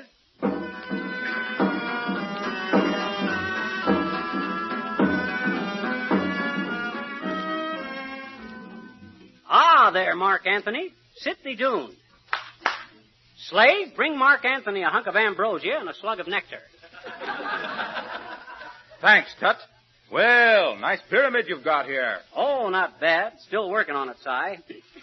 As a matter of fact, if you come back years later, you'll still find me all wrapped up in it. I hope you got the flowers I sent you for Mummy's Day.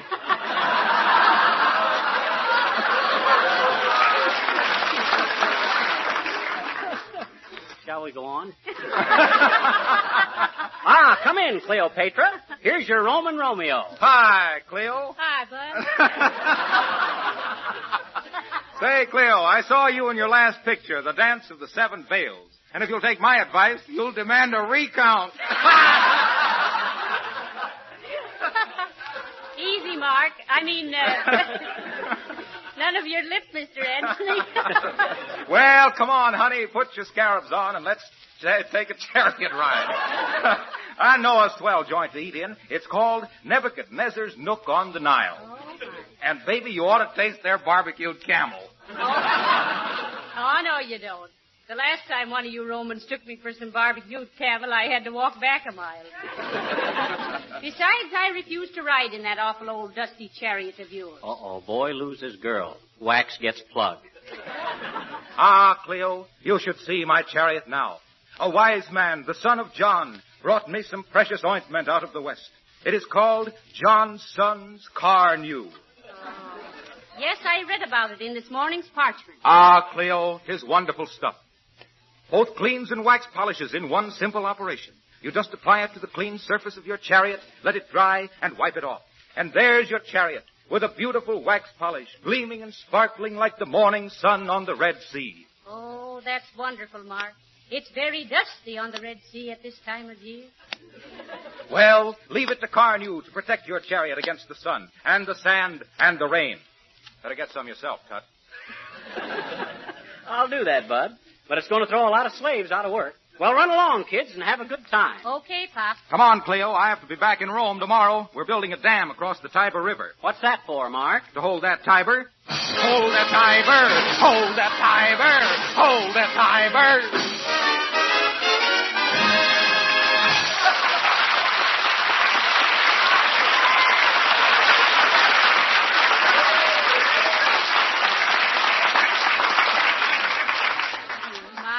Wasn't that realistic, dearie? Too. Excuse me while I dump the sand out of me sandals. Oh, it wasn't bad, but that plot wasn't consistent. If Anthony had used Carnew, you'd never have met him. Why not? Well, after you use that stuff on your chariot, there's never a mark on it. Oh, my. Crawl in. Oh, no, excuse me. I thought we were still in the pyramid. Hello there, Johnny. Here's a letter for you. Well, thank you, old-timer. Are you a mailman now? Hey! She said, are you a mail carrier now? I think it's a good job for you, old-timer. With your pigeon toes, you'd make a good carrier.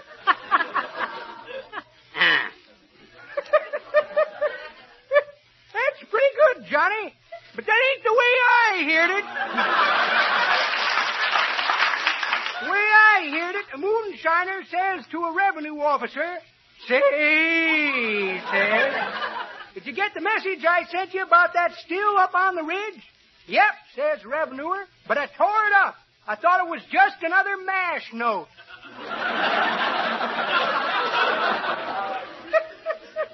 I know that mountain country pretty well, Johnny. Been up there collecting jokes on the trail of the Lonesome Pond.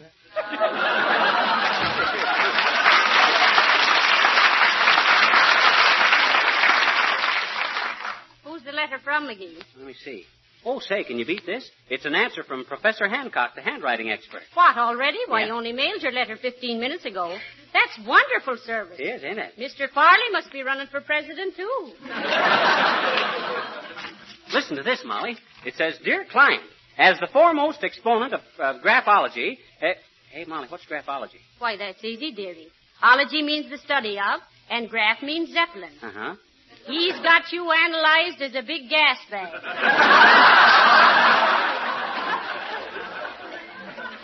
Well, can you imagine this, Molly? I was all wrong. What? I ain't artistic. He says I'm the muscular, athletic type.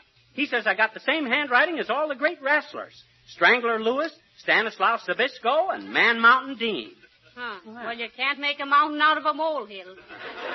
I got half a mind to get back in training right away and make some big dough, Molly. What do you mean? Sure, make some big dough. Come on, get your hat, Molly. Oh. We're going down to the athletic club. What? One side, everybody. Here comes Mauler McGee. Oh, gee.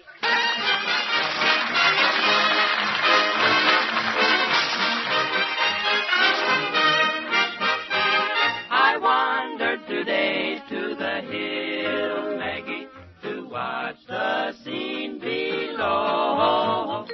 The creek and the creaking old mill, Maggie, as we used to long, long ago.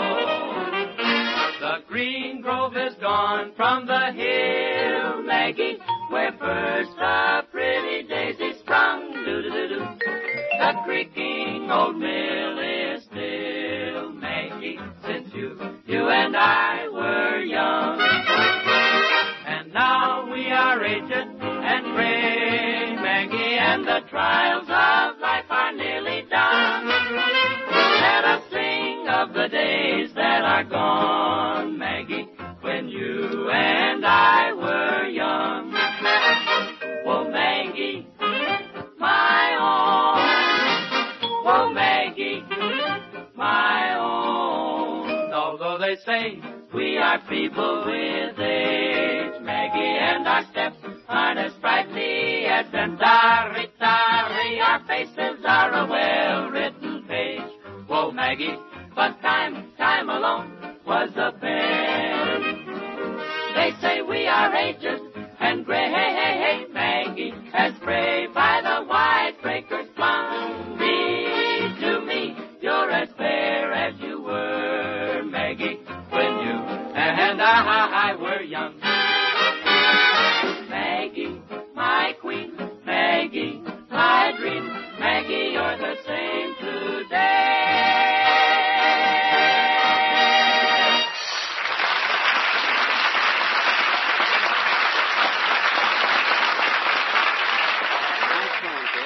Folks, that was the four notes singing when you and I were strong, or when you and I were young, Maggie.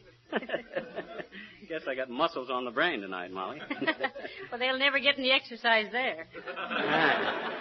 I wonder if $5,000 is too much to ask for my first bout. If I can get about... Oh, here's the athletic club, Molly. Come on in.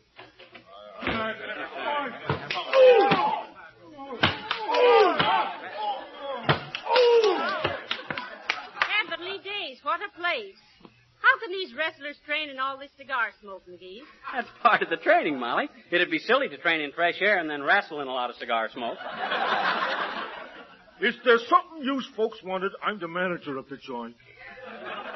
Just a professional visit, Bud. I'm a wrestler myself. Ever hear of Mauler McGee, the mad mastodon of the mat? Oh, yes. You used to be the heavyweight wrestling champion. No, I never was, Bud. Well, for goodness sake. Hey, Joikey, come here a minute. Here's a wrestler who was never the heavyweight champion. Meet up with Mauler McGee and his mom. Well, how do you do, I'm sure? Hi, Jerky. Well, I'm very pleased to make your acquaintance. Hello, folks. Oh, are you a wrestler too, Mr. Jerky? Oh, no, he works for Gabby the Grunt. Oh, manager? No, I'm employed in another capacity. I'm not his manager. My job is more in the nation. Say, let's start over, huh? Why, certainly. Now, what do you do for Mr. Gabby the Grunt? I'm his instructor in elocution. I'm his groaning instructor. Well, there's more to this business than I thought. Have they got somebody else to teach them to make all them faces? Oh, there's nothing there's nothing artificial. I mean, if you're born with a physiognomy. What I mean is, wrestlers don't make faces like that. It's faces like that make wrestlers. Well, I'm very glad to have made your acquaintance. I'm glad to have made your acquaintance. Oh, I tried that before, didn't I? So long.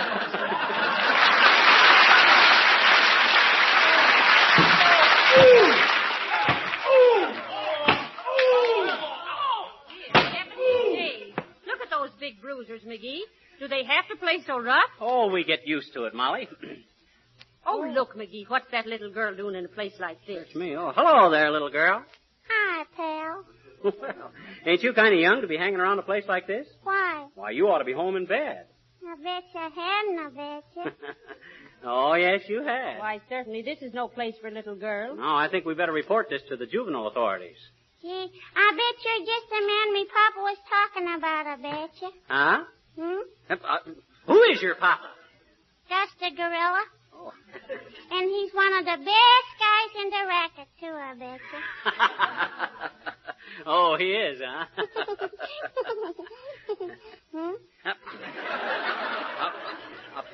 I says, what do you mean when your papa was talking about me? He don't know me from Adam's off, what you call it? Gee, maybe he didn't mean you. You're kind of bald. Huh? What you mean, sis? Well, me papa told me if anybody made any wisecracks to me, he'd pin their so-and-so's ears back. But your hair's too short, mister. Now, goodbye now. I gotta go see if full-faced Benny is through with me skipping rope.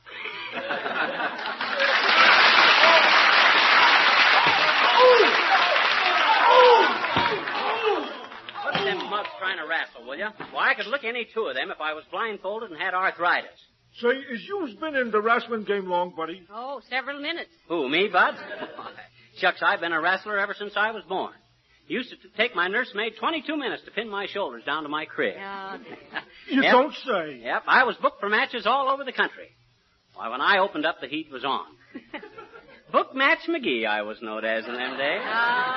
Book Match McGee, the brawniest, brainiest brawler that ever battled a batch of beetle-browed bozos to a badly battered bunch of bruised bones, blurbed as the biggest box office bonanza of the biff-bam business, booed by billions of brainless bums for my brutal bombardment of bull-headed boobs, and ballyhooed as the best bicep bulger from Boston, where I beat the best, to the boulevards of Budapest.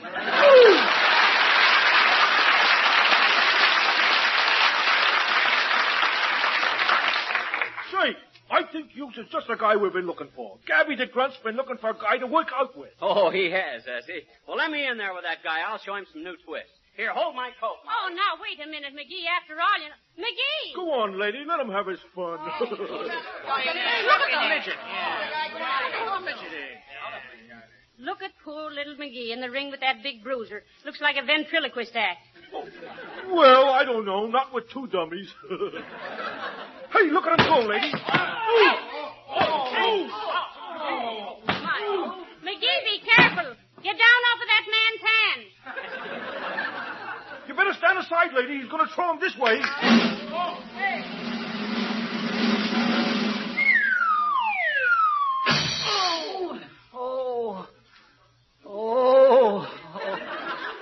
Oh, my analysis.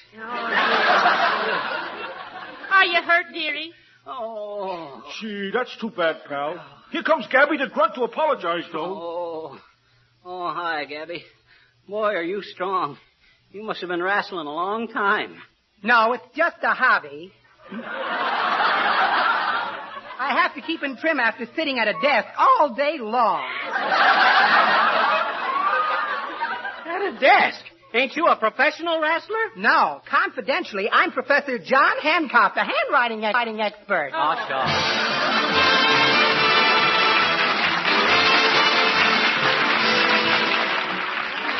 In the summer months, the wise woman plans her work so she can have more time to be out of doors enjoying herself, more time to spend with her family.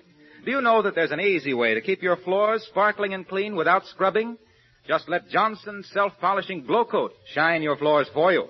Glow Coat quickly gives a sleek, glossy polish that defies dirt. Wouldn't you rather rest or read or go to a movie than to spend your time scrubbing floors? Why, of course you would. Tomorrow, then, buy a can of Johnson's Glow Coat. Spread this remarkable liquid lightly over the clean floor with a soft cloth or the long-handled Glow Coat applier. Then take it easy for 20 minutes while Glow Coat dries to a gleaming polish that protects the floor from children's scuffing shoes, from dirt and stains. Ask for Glow Coat, GLO-COAT. Johnson's self-polishing Glow Coat, the easy-to-use polish that makes floors and linoleum shine like new without rubbing or buffing.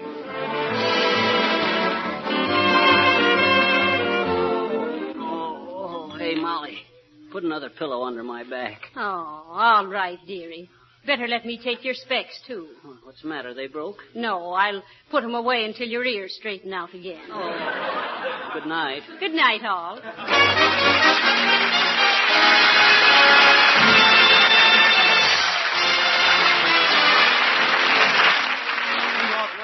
You'll be sure to see the 15 beautiful model homes in the town of tomorrow. On all the floors and woodwork of these homes, Johnson's wax polishes are used exclusively. This is Harlow Wilcox inviting you all to join us again next Tuesday night. Good night. The selection the ladies in love with you heard on this program is from the production Some Like It Hot. This is the National Broadcasting Company.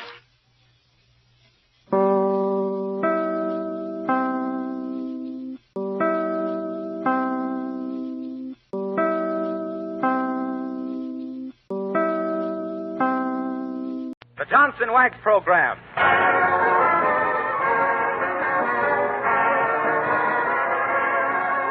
The makers of Johnson's Wax and Johnson's Self-Polishing Glow Coat present Marion and Jim Jordan as Fibber McGee and Molly with Donald Novis, the Four Notes, and Billy Mills Orchestra. The show opens with Of Thee I Sing.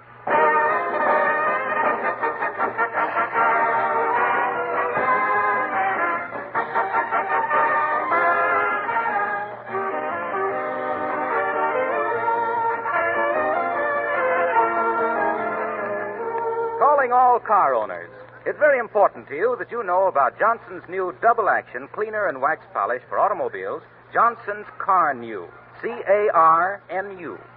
Now, why is it important? Because Johnson's CarNew takes the work out of polishing automobiles, just as Johnson's self-polishing Glow Coat has taken the work out of polishing floors. CarNew does two things at once, both cleans and wax polishes your car in one easy operation. In the past, most people dreaded the job of cleaning and polishing their own cars. It was hard work, took a long time. Now, with the introduction of Johnson's CarNew, the time has been cut in half. Why, even the women are finding it easy with CarNew to give their cars a dazzling wax sheen. This remarkable double-action liquid polish dries quickly to a white powder. Wipe off the powder, and behold your car shining like a mirror. All the ugly film and stains have quickly vanished without hard rubbing. Why, your family will be amazed at the wonderful change that has come over the car in only an hour's time.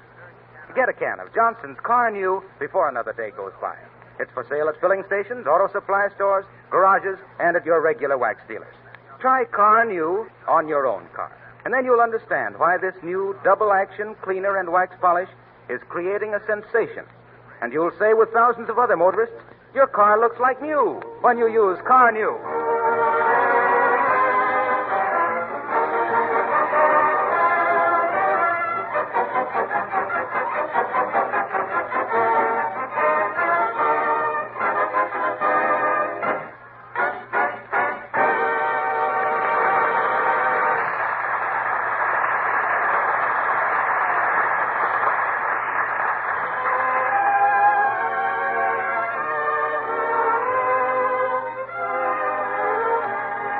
Are you in trouble? Does your girl wear an off-the-face hat when she should be wearing a catcher's mask? Do your beaten biscuits take a beating? Are you in the doghouse with no flea powder? Then all you need is a sympathetic ear and expert advice. Just write or visit Aunt Molly and Uncle Fibber, editors of the Advice to the World-Weary column of the Wistful Vista Gazette. What was that? A fanfare. How many fans have we got? Oh, several. Well, that's fair. And here, seated at opposite sides of a big desk in the sitting room of the Wistful Vista Gazette, we find a great pair to draw to, those two muddle mediators, Fibber McGee and Molly.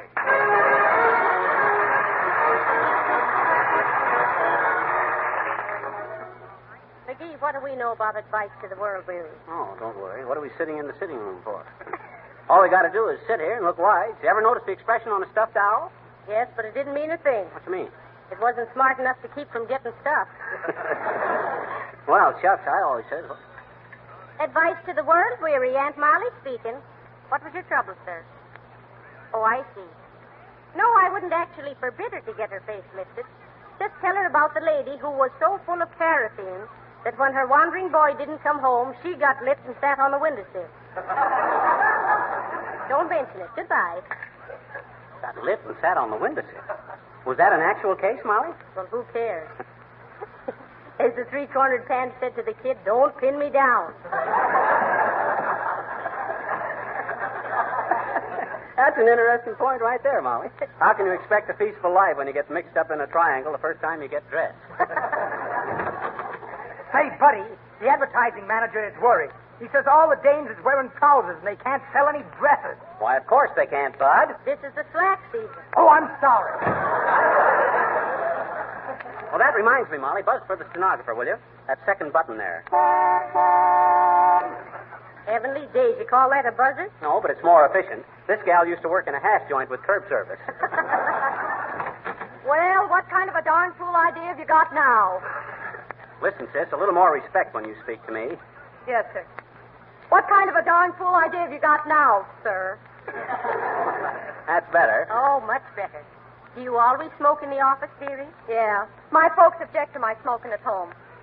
Stand up, will you, Chief? I want to strike a match on your pants. Huh? Oh, sure. Ow, not so hard. Say, listen, sis, I'm drawing a map for my business column showing the shipping centers of the world, and I need some more ink. More ink? Why, you've got 8 different kinds right there in front of you. I know, but I'm ready to put in Bombay, and I ain't got any India ink. Oh, dear. Run out and get some, will you, sis? Okay, Chief. Say, can I have tomorrow off? What for? We're giving my sister a shower. Oh, is she getting married? No, she just needs a bath. Well, I predict great things for that girl, and none of them good. Just the same, Molly, that's what makes this job interesting. Meeting all kinds of people and hearing all their troubles. Well, it's no novelty to me.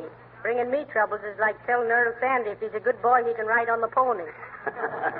Just the same, it's a great business. Just think of the modern newspaper, Molly. Huge forests chopped down to make the paper, millions of bucks worth of mechanical devices, pictures flashed across the ocean, 20 pages of current history of the world rushed to your door by swift messenger. Yes, go on. 10 hours later, you find it wrapped around the garbage. Good day. Are you Aunt Molly and Uncle Fibber who advise people in all sorts of problems? You betcha, Bud. What seems to be the matter, sir? You see before you a very desperate man. Oh, dear. Oh, well, take it easy, Bud. Remember the old saying, when you get to the end of your rope, throw it away and light another one. What's on your mind, Bud? I am J. Bumble Busby, owner of the largest apiary in the state. Well, imagine that, an apiary. Well, that's very interesting, Bud. I used to raise apes myself. Very affectionate animals, too. Treated me just like one of the family. Well, I mind the time. That's very good. Treated him like one, or is it? But you don't understand. An apiary is where we raise bees. Oh. I think one of them came in with me. Surely you've heard of Busby's honey, a wonderful product. But during the last 6 weeks, my sales have fallen off 83.5%. And why? I don't know. Because something has happened to the flavor. Somehow it's lost that old Busby tang. Afraid we can't give you much advice, Busby, till we try a sample of your honey. Better bring us a couple of combs. Something we can get our teeth into. I have a sample right here. Take a taste of my sample. But I warn you, it's a little revolting. Here, I'll try it, sir. Well, how's the Molly taste, honey? Or how's the honey taste, Molly? Oh, terrible. But somehow it's familiar. It tastes a little something like the back of a Christmas seal. Yes, I'd say a Christmas seal of about 1913. That's quite a problem. Sounds like sabotage to me. I'll tell you what you better do, Busby. Better bring in one of your bees for an interview. One of your old and trusted employees. Very well. Now, let me see. I'd better bring in number 1378. That'd be old Joe Hummer in the receiving room. Yeah. I'll tell the other workers I gave Joe the day off to go to the movie. Oh, do they like movies? Oh, yes. Bee pictures. Thank you. I'll be back very shortly. Hey, do you suppose he's worked his bees too hard, dearie? Maybe the honey's a little stray.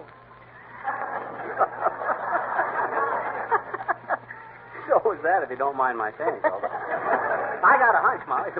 Well, heavenly days, Mrs. Wearybottom. Oh, hi, Weary.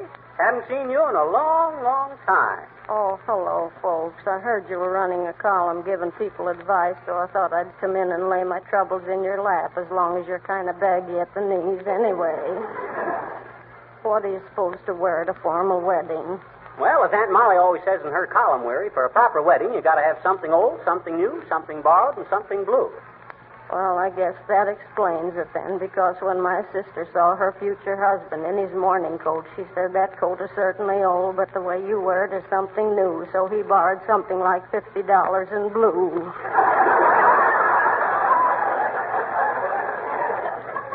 Say, do you mind if I step out on the fire escape for a breath of air? Oh, I wouldn't do that if I was you, Weary. You see...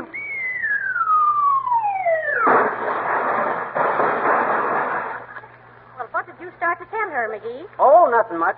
Just that there ain't any fire escape outside that window.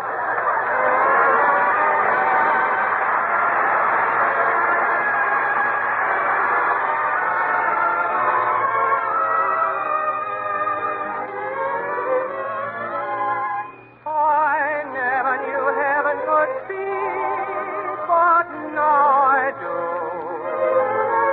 I learned it through a conversation with you.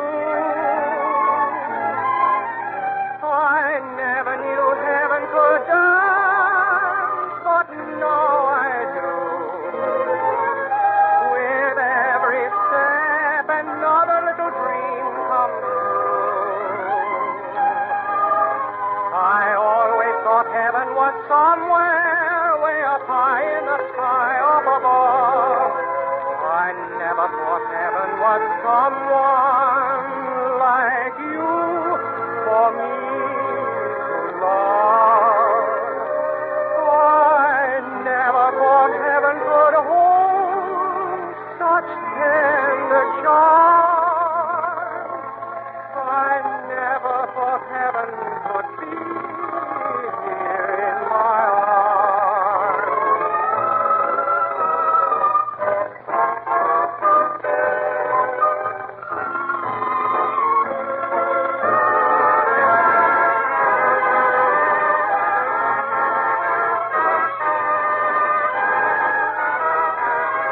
I never thought heaven could hold such tender peace here in my arms.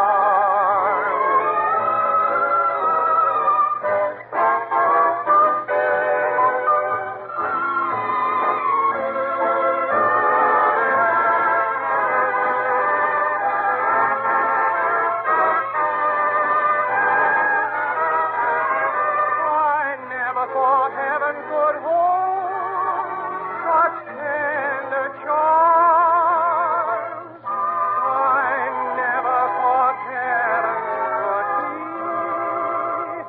be here in my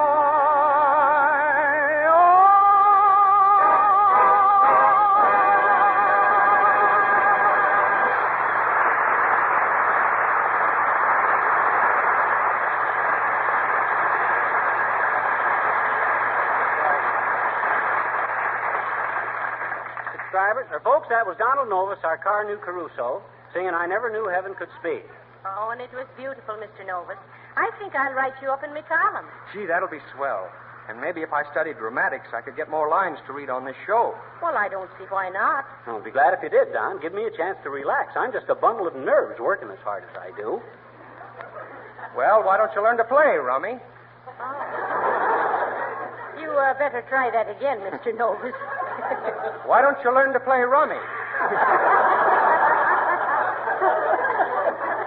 I ain't got time. It keeps me busy watching you shuffle the dialogue. Oh, I'm sorry. The trouble with him is he doesn't seem to recognize punctuation. No, but punctuation seems to recognize him. Every time he walks into a sentence, all the commas start wagging their tails. I got to figure out what's the matter with the flavor of this honey, Molly. Say, maybe we could ask Mr. Wilcox. He's an expert on wax. Oh, but this is beeswax. All he knows is Jay's wax. Don't you get it, Molly? I said... Ain't funny, McGee. Oh. the best I could do till the door opens. Say, Aunt Molly, am I in time to make the next edition? With what, Mr. Wilcox? Well, I want you to print a love letter in your column. What's the matter, Harlow? One of your old flames give you the hot foot? No, and I wouldn't ask you to print it if it didn't apply to a lot of people besides me. Oh, well, what did you want us to say, Mr. Wilcox? Well, something like this. Dear Liz, I'm terribly sorry about last night. When those hoodlums on the street corner started making wisecracks about you, I was just as angry as you were. But, Liz, dear, they were right. Why, that's a fine way to talk. Quiet, McGee. Oh, okay. Go on, Mr. Wilcox. Well, after I'd taken you home, Liz, I realized I was a little ashamed of you myself. You did look dowdy. That old coat of yours looked like it had never been cleaned. But everything's all right now, Liz. I got some Johnson's Car New. That marvelous new preparation that cleans and polishes at the same time. Try it tonight, Liz, after you've had your bath. Rub it all over you. Heavenly days. And wipe it off with a soft cloth. And, baby, will you look gorgeous. It's wonderful stuff, Liz, but the best is none too good for a beautiful chassis like yours. Oh, sure. Now, let the boys on the corner crank wise. We'll show 'em what we Liz. Off with the old love. On with the Car New. Just sign that H.W., Aunt Molly. Well, now, I don't know, Mr. Wilcox. That's a pretty bold way to write to a girl in a newspaper column. Who is this girl, Liz, Harlow? As if we didn't know. It isn't a girl, it's my old second-hand Lizzie. And is she going to be beautiful tonight? Coming, Liz. So long, folks.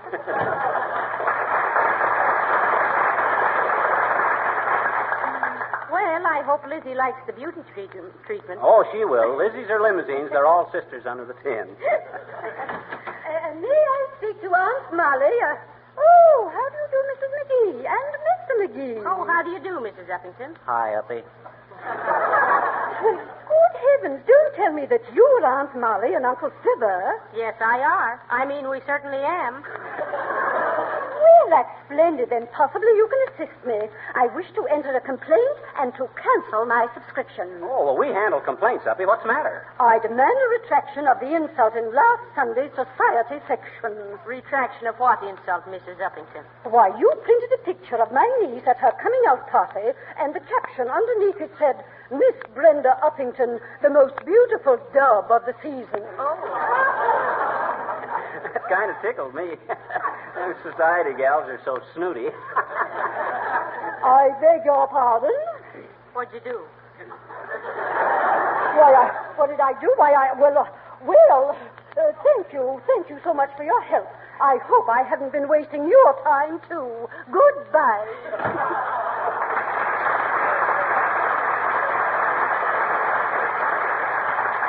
I wonder what she meant by that wasting our time, too. I wouldn't know. Oh, look, McGee, here's an interesting letter. It's from an explorer. An explorer? What's he say? He's just discovered an island without a World's Fair on it. Hello there, Johnny. Oh, daughter. Got an item for the paper. Who's in charge of the cute cracks from Cunning Kitty's column? My little boy got off a nifty this morning. Well, how old is your little boy, Mr. Oldtimer? Hey! She says, how old is your little boy? He'll be 62 in January. Come in, Rance. Rance, I want you to meet some friends of mine.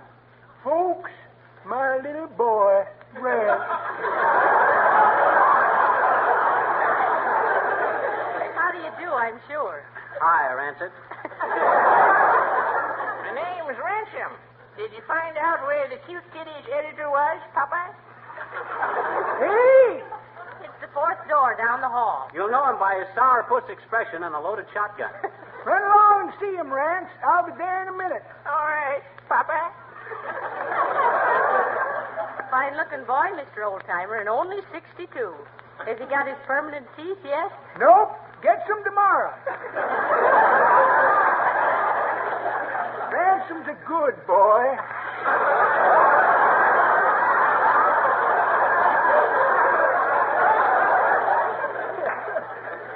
I'd like to see his little face light up when he goes for his first ride in a wheelchair. That's pretty good, Johnny. But that ain't the way. Hey, Rance, that ain't the way.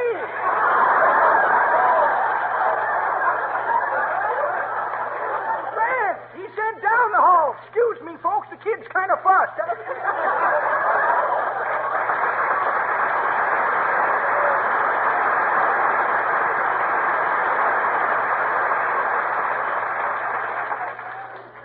Well, the boy was certainly a block off the old splinter, wasn't he, McGee? Yeah, I guess he sort of... Oh, it's Mr. Busby, the beekeeper. Oh, hi, Busby. Come in. Did you bring one of your bees in for an interview? Yes, I did. I got him in this little matchbox here. Come on out, Joe. My, an intelligent-looking little fella, isn't he? Hi, Joe. You mind answering a few questions? That's the spirit. I'm trying to help your boss figure out why the honey you fellas make don't taste good. You got any ideas on the subject? Any labor troubles in the hive? Or are you fellas just getting lazy? Well, hold it there now. Watch your language there, me boy, or me bee. You know, we're on the air. Well, your employees seem to have the right spirit, Busby. I'll work this out from another angle. Drop in again a little later, Busby. Very well. And, Mr. Hummer, next time you come to town, give us a buzz. Good day, folks. I'm depending on you. An intelligent little insect, wasn't he, Molly? Yes, and so was the bee. Hello, Uncle Fibber speaking. Who? Oh, the composing room. Oh, that's swell. Yeah, set it up in open face. And put a 4-column head on it. Okay, Billy. What does that mean? That was Billy Mills. He just composed a swell arrangement of Mississippi Mud for the 4 notes. Attention, Mr. and Mrs. America. Let's go to press. We'll be back soon enough with some stuff.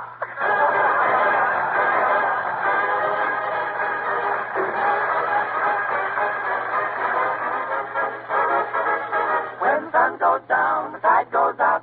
Darkers gather round and they all begin to shout. Hey, hey, Uncle Dud, it's street speech speed on the Mississippi Mud. It's street speech speed on the Mississippi Mud. What a dance do they do? Lordy, how I'm telling you.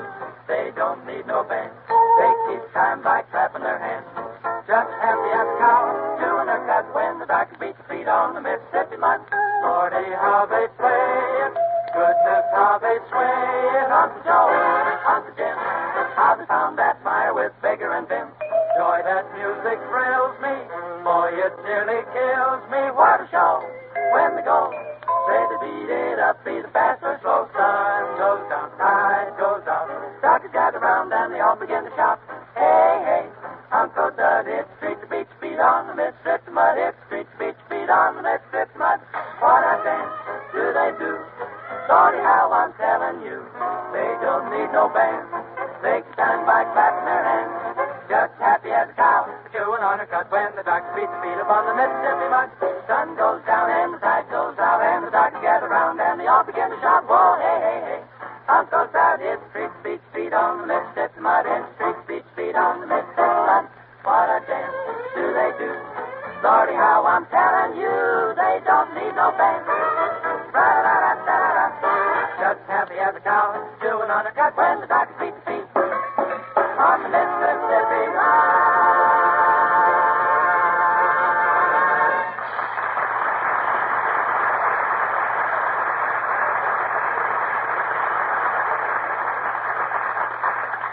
Folks, that was the 4 notes singing Mississippi Mud, and you can wipe your feet on the welcome mat after that one, kid.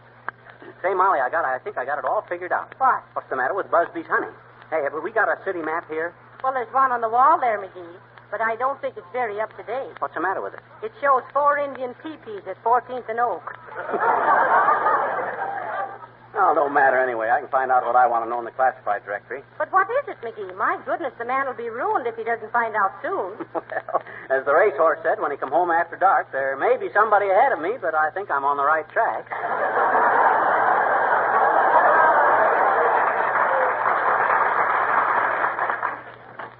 Ah, there, lowercase. Good day to you, my dear. Have a little personal item I'd like to run in your column concerning myself and a certain Abigail Uppington. What, Mrs. Uppington? None other, my dear, none other.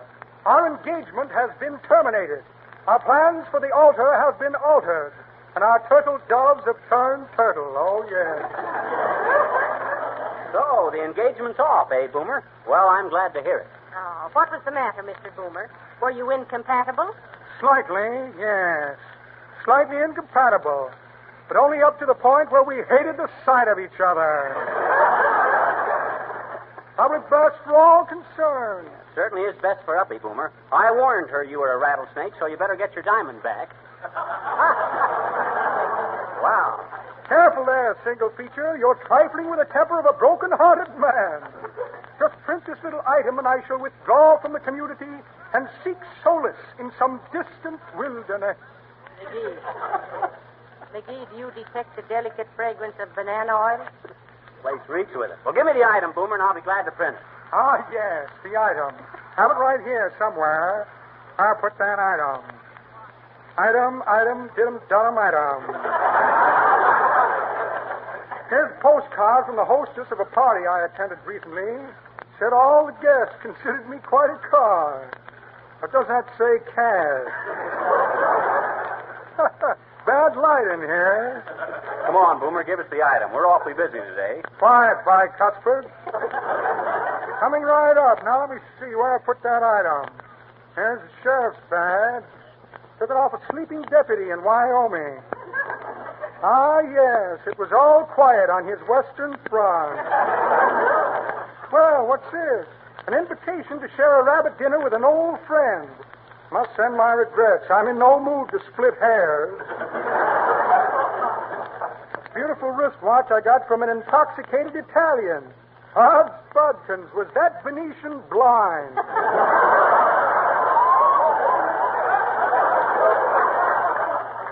Yes, indeed. Memorandum of a poker game with some hand-picked suckers. Fish and chips. Solid silver ashtray. Don't touch it, it's hot. A check for short beer. Well, imagine that. No item. Wonder what I could have done with it. I must have dropped it while I was having my picture taken. Better rush back to the police station, to the photographers, to see if I can find it. Good day, second floor.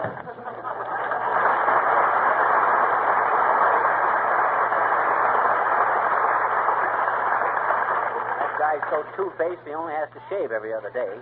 Why, he's such a fake. Hey, Molly, I got it. You got what, I know what's the matter with the honey. You see where Busby's bee farm is located? Yeah. Well, don't you see? Oh, wait a minute, McGee. Here's Mr. Busby now. Oh, hi, Busby. You're just in time. I know what makes your honey taste so funny. My goodness, tell me quick. What is it? What is it? Can we do anything about it? Oh, it's very simple, Bud. All you got to do is move your bee farm to some other locality. What? Move my bee farm? Why, McGee? Why, remember what you said that honey tasted like, Molly? Like the back of a Christmas seal? Well, that's just what it was. What? Glue. Why? Where? What? I say, where would my bees get glue? Well, take a look at this map, Bud. Your bee farm is right next to an artificial flower factory. Ooh.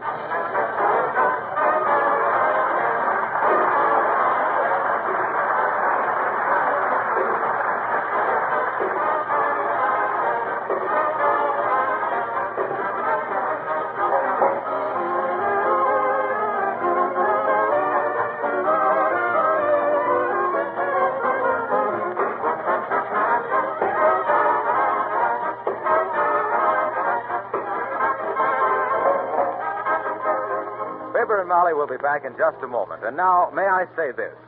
It's grand to be able to keep all the windows and doors open and let the summer breezes blow through the house. It's unfortunate, though, that these welcome breezes bring a lot of dust and dirt into your room. If you're wise, you'll protect every floor, your kitchen linoleum and your outdoor porch floors, too, with Johnson's self-polishing Glow Coat. Dirt simply cannot cling to the bright Glow Coat polish. A few whisks with a dry duster, and your floors will be entirely free from dust. Glow Coat forms a protective shield that shuts out ugly stains, saves the floor surface from scuff marks and wear. Yes, when your floors are protected with a beautiful Glow Coat polish, you can forget all about hot, tiresome floor scrubbing. You'll keep cooler, you'll have more time for rest, and your home will be more attractive to your friends. Order Glow Coat tomorrow. GLO-COAT. Johnson Self-Polishing Glow Coat. The dependable polish that never streaks or smears. The easy-to-use polish that shines without rubbing or buffing.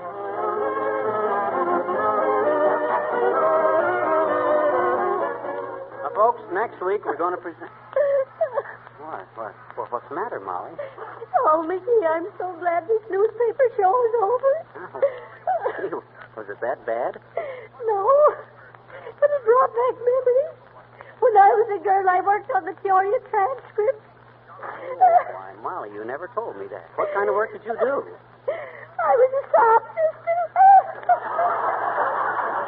Good night. Good night, all.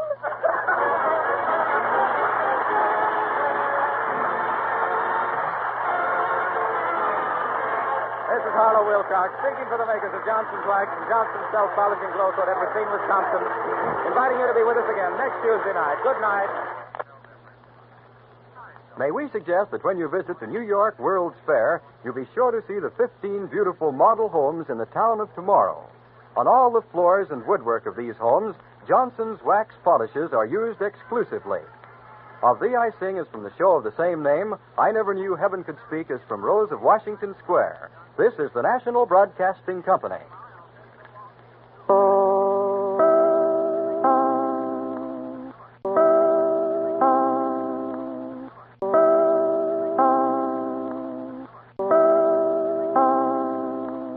The Johnson Wax Program with Fibber McGee and Molly.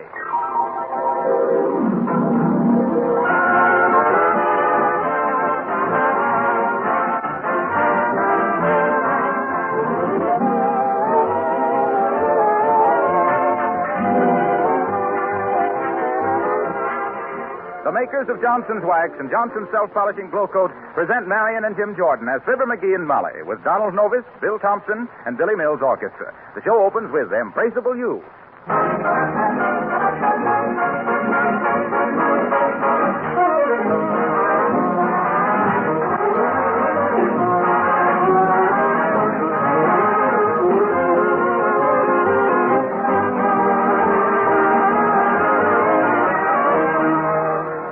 In these days of fall house cleaning and moving, there's a question that probably has occurred to a great many of you. It's this.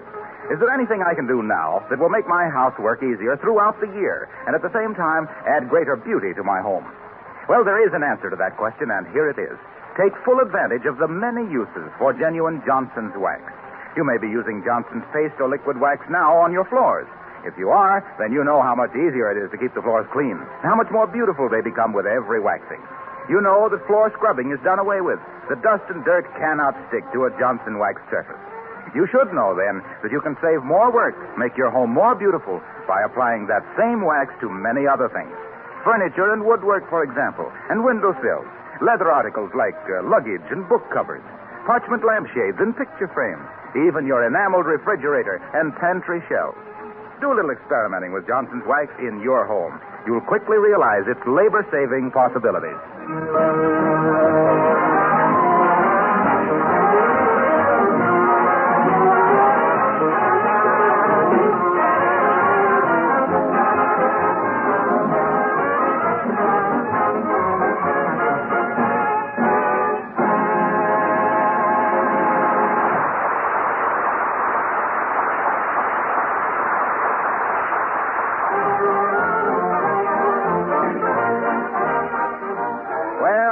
Opportunity is approaching the McGee home tonight. Yes, here he is. He checks the house number, 79 Westful Vista, with a slip of paper in his hand, and... Aha! Opportunity knocks. And here in the living room, all unaware that destiny is pointing a well-manicured finger at them, we find Fibber McGee and Molly.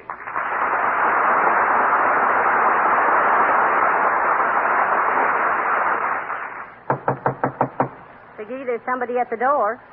Maybe it's the wolf. Oh. Why, it couldn't be. He knows us well enough to walk right in.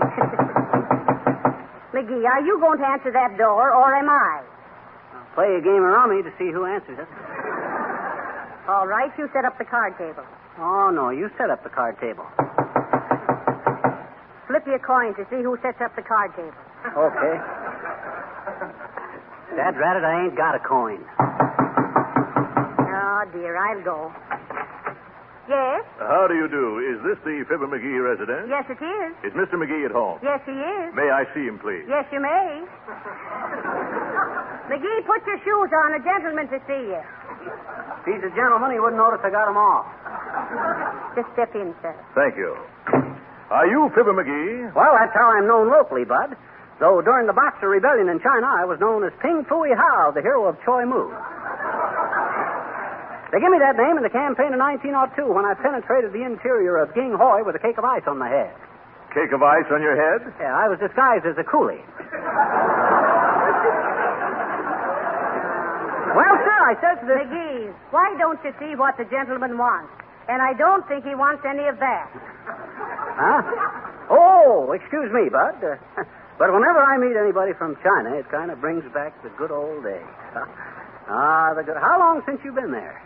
Been where? Why, in China. I've never been in China. Didn't you just tell me you were the hero of Choi Mu in the Boxer Rebellion? That was you, dearie. Huh? Oh, yes. Well, what can I do for you, Bud? Mr. McGee, would you be interested in making $500? Why... Oh, heavenly days. He went right through the chair. Yes. Get up off the floor, dearie, and answer the gentleman. Did you say $500, Bud? $500. Well, I must say it's a very interesting proposition. I haven't told you what the proposition is. You mentioned $500, Bud. The rest of it is mere detail. Well, perhaps I'd better introduce myself. I am Throckmorton P. Gildersleeve. Oh, I'm glad to know you, Throcky. Well, what's it all about? Simply this, McGee. Yes? I have what is probably the most complete and valuable collection of autographs in the world. Uh-huh. But I lack one signature to make it just 100% up to date. Yes? The man who gets me that signature, I'll pay $500. Oh, my. For $500, we'll get Ferdinand the Bull to write his name on the head of a pin. Yeah, that's very good, Ferdinand. But a bull can't write. Make it $550 and we'll teach him.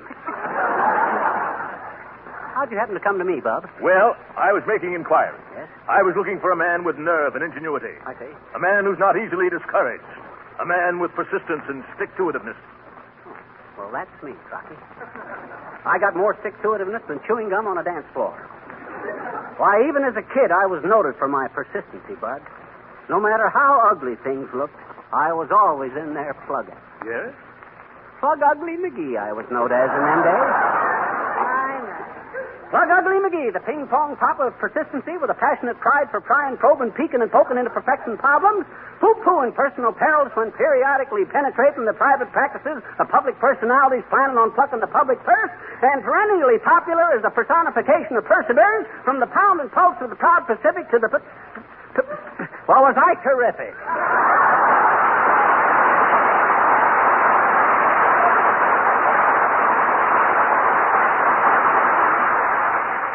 So you really think you're the man to handle this for me, do you, McGee? You betcha, Bud. I'm a go-getter. A go-getter, eh? How about that, Mrs. McGee? Is he a go-getter? Oh, he certainly is a go-getter. You bet I'm a go-getter. All you gotta do is tell me whose autograph you want, Bud. Well, it's public enemy number 1, Killer Canova the gangster.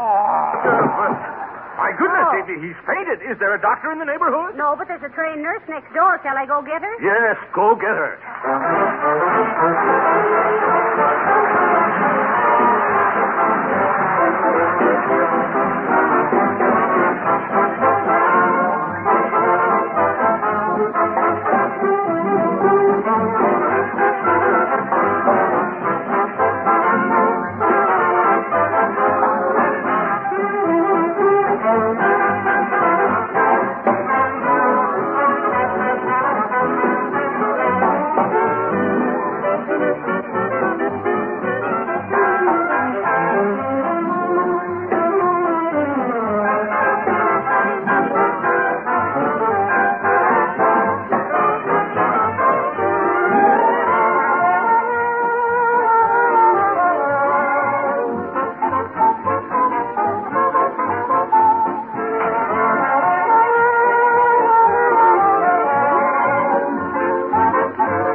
You're swell, Billy Mills. What's that smell, McGee? This is the gas house district, Molly. Killer Canova lives around here someplace. Say, tell me, dearie, why were you so upset about getting Killer Canova's autograph? Well, he's the toughest guy in the country, Molly. He's killed 82 people. Oh, my. Yeah. Well, then why don't they arrest him? They did, 3 times. Twice for double parking and once for spitting on the sidewalk. Well, they'll catch up with him sooner or later. You betcha. All he has to do is kill 14 more people, and they'll put him in jail for evading his income tax. Boy, this sure is a tough-looking neighborhood. Oh, I don't know, McGee. It seems real quiet to me. Oh, you think it does, eh? Yeah, sure it does. Why, look. Even the policemen walk around 2 by 2. They have so little to do, they get lonesome.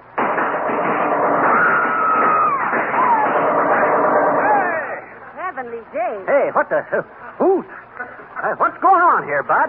Oh, nothing. Us guys from the Spadula gang uses that old building across the street for bank robbery practice, see? Oh. Yeah, that way we How can... was that, Coach? That was better, Joey. 24 seconds from stick up to getaway. But watch them signals. Uses weak on interference. And we gotta have a substitute for Bumpsy. Any harness bullet intercept him in the first minute of play. Okay, Coach. That all for today? Yeah, turn in your guns and meet me at the pool room for skull practice. Sure, Coach. Okay. My. It looks like you were right, dearie. This isn't what I would call a real peaceful neighborhood. I'll say it ain't. Put the sign on that blacksmith shop. Ah. Come in and try on a new fall vest. Tailored by Hart Schaffner and Bethlehem Steel.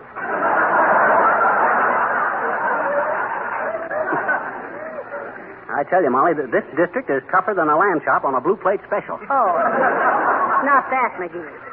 Well, let's get busy here. Okay. Where does Killer Canova live? Search me, but he ought to be easy to find. We'll ask somebody. He's probably...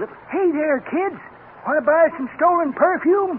Any hot furs? Oh, hello there, daughter. Hello, Johnny. What you doing down here? Why, hello there, Mr. Oldtimer. Aren't you ashamed of yourself trying to sell us stolen goods? Hey! Never mind that, old-timer. Maybe you can tell us where to locate this Killer Canova. We want to get him to play ball with us for an autograph. KC at the bat, you might say. That's pretty good, Johnny. But that ain't the way I heard it. The way I heard it, one feller says to t'other feller, says... Her name, Killer... Who? Killer Canova? Oh, no, you don't, Johnny. Count me out. That fella don't give autographs. He gives epitaphs. Excuse me, I got to see a doctor about my face. It talks too much.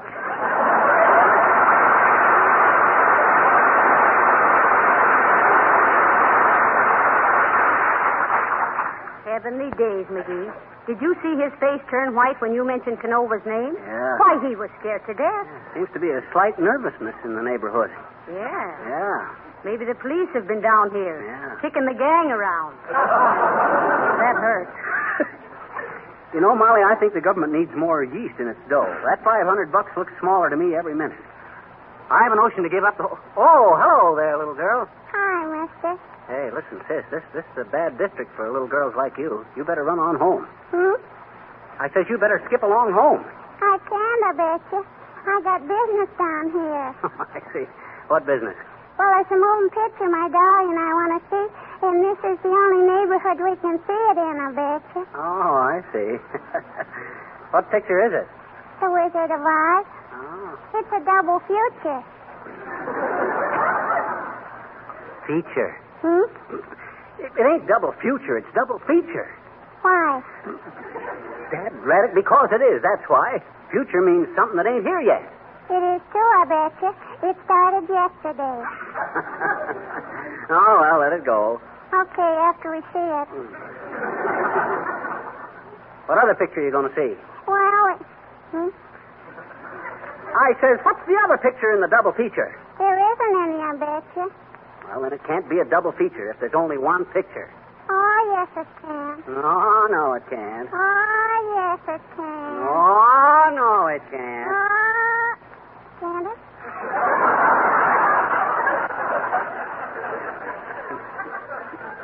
No. Look, sis, the Wizard of Oz is only one picture. So how do you figure you're seeing a double feature? Well, gee, I'm taking my dolly, and I bet you don't make any difference whether two people see one picture or one people see two pictures. So long, mister. Oh, we're off to see the wizard, the wonderful Wizard of Oz. Here he is, the Wizard of Oz. If ever a wizard was, if ever a wizard was, the Wizard of Oz is one because of the wonderful things he does. Wow. We're off to see the wizard, the wonderful Wizard of Oz.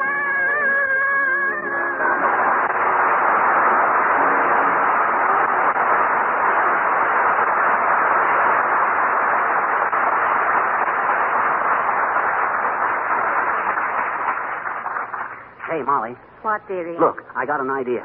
Well, shake your head. Maybe it'll go away. No, listen. Why did old Gildersleeve want Killer Canova's autograph? Because he didn't have it, foolish. Exactly. And if he ain't got it, he don't know what it looks like. What's to prevent us from just taking... McGee, are you suggesting that we fake a signature and sell it for $500? Why, Molly, that's dishonest. Certainly is. Yeah. On the other hand, it's pretty practical. Why, just think we could... Oh, look, McGee. Huh? My, here comes a man running down the street in his BVD. Go on. That's a tracksuit. That's some guy in training.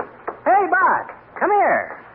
Hello, pal. Hello, babe. What are you doing around here? Oh, it's Mr. Wilcox. What are you doing here? Oh, I was born and raised in this neighborhood. Aha, you hear that, Molly? I always says Wilcox came from the wrong side of the tracks. You should talk, dearie. Huh? Your mother told me you'd have learned to walk a year sooner if the ties hadn't been so far apart. So this is your old neighborhood, Mr. Wilcox. Yeah, I like to come back once in a while and mix it up with the old gang. A bunch of my old pals is fighters down here, and I trains with them. Oh, heavenly days. I should think polishing floors and linoleum would give you enough exercise. Nah, there's nothing to that. That's kid stuff. Oh. Why, with Johnson's self-polish and glow coat, there ain't any work at all. You led with your chinoleum that time, Molly. Well, go on, Cuddles. Tear into it. Well, you see, it's this way. With Johnson's glow coat, you just pour a few drops onto linoleum, spread it around with the long-handled plier, and that's all there is to it. And when it dries, it sparkles like a chorus girl's eyes at a $10 table d'hote. Why, it's so easy, I gets out of condition. I get soft, see? So I comes down here to work out with the boys. Oh. Well, if you're acquainted down here, Mr. Wilcox, maybe you can tell us where Killer Canova lives. Oh, excuse me. I gotta finish my road work before I cools off, and I just had a chill. Goodbye now. Imagine that. Everybody knows. You get that, Molly? You mentioned Killer Canova's name around here, and everybody clams up like a bowl of chowder. Well, say, now, listen, let's sit down on the steps of this house and think this thing out. Okay. Now, the first thing we gotta do, Molly, is to... Oh, my. A street singer. Yoo-hoo, Mr. Street Singer. Yeah. Hey, listen, Bud, can you tell us where Killer Canova lives? Yeah, but I ain't talking, see? Oh, all right. If you won't talk, will you sing? Certainly. Nobody can hang nothing on me for that. Looks something like Don Novus, don't he, Molly? Yes, he does. What do you want me to sing, brother? I'd like to hear you sing The Lamp is Low. Okay, shall I sing it plain or with hot wicks? We'll take it plain, Si.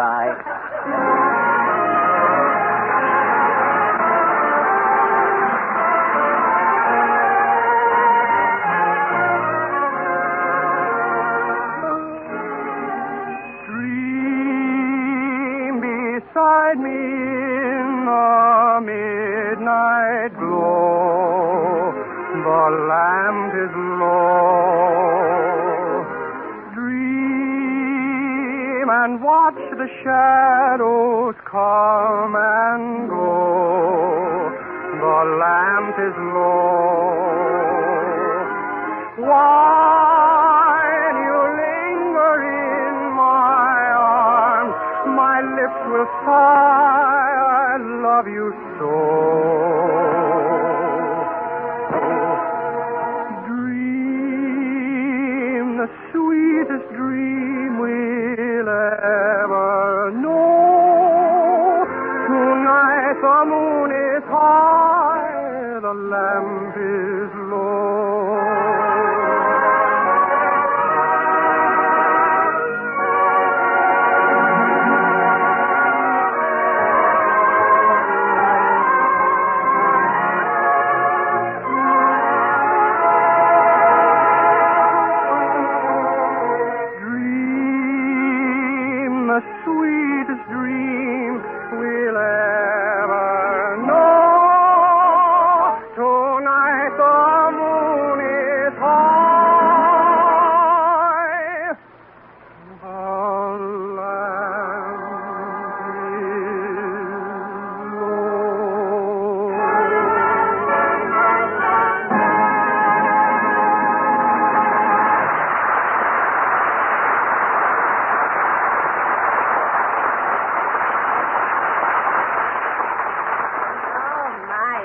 you very much, Mr. Street Singer.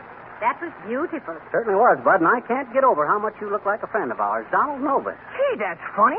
You look like some pals of mine, too. Fibber McGee and Molly. It's a small boiled, ain't it? Yes, it is. Almost too small for comfort. Good night. Good night.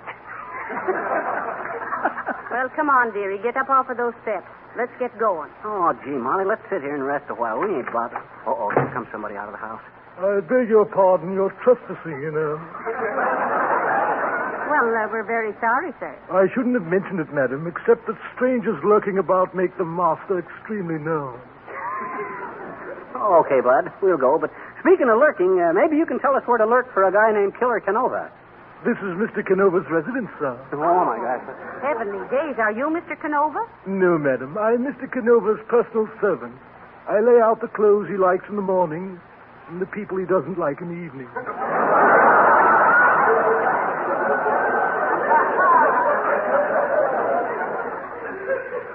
May I ask what you wanted with Mr. Canova? Oh, this is wonderful. Listen, Jeeves, or Jarvis, or whatever your name is, pop in and ask the killer to give us his autograph, will you? Yes, tell him it means a great deal to us. Oh, I'm very sorry, but what you ask is impossible. Mr. Canova never gives his autograph. Oh, come on, Bud. There's $10 in it for you if you do. I beg your pardon. Are you trying to bribe me? Yes, we are. Shrewd judges of character, if I may say so, madam. Will you make it 25? Okay, Bud, 25. Thank you, sir. I shall do my best. If you continue to dilly-dally about for a few moments in the vicinity, I shall report my progress. May I add, however, that I'm not extremely optimistic. Thank you very much.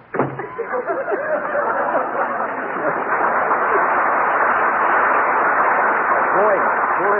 Hot dog, Molly. Looks like we're in $500. $475, McGee. Oh, well, what's the Ah, difference? there, my dear. Lovely evening, isn't it? Or is it? Certainly is. How do you do, Mr. Boomer? Hi, Boomer. Hello, Saucepan. If we were in the woods, I would ask what you were doing in this neck of them. Say, we've been hired to get Killer Canova's autograph, Mr. Boomer. Yeah, and we just bribed his valet $25 to get it for us. Is that so? I think I could have sold you one for 15. You could? No, it ain't too late, Boomer. Where'd you got it? Well, I have it right here in my pocket somewhere. Genuine Killer Canova autograph. Came across it in the files when I was a trustee. Trustee. Now, let me see. Where did I put that autograph? Autograph. Here's a small tube of library paste. In case I ever want to stick around home and read. Invitation to an alumni dinner party. Ah, yes. A middle-aged spread, you might say. Now, please, Mr. Boomer, the autograph, if any. Oh, yes, the autograph. Have it right here someplace. Here's a small box of stench bombs. Break one if you like. It won't be noticed on this program. Strawberry lollipop. Hello, suckers. A check for short beer. Well, imagine that. No autograph. Must be in my trunk in the manager's office at my hotel. Well, good day, my dear. Good day, mugwump.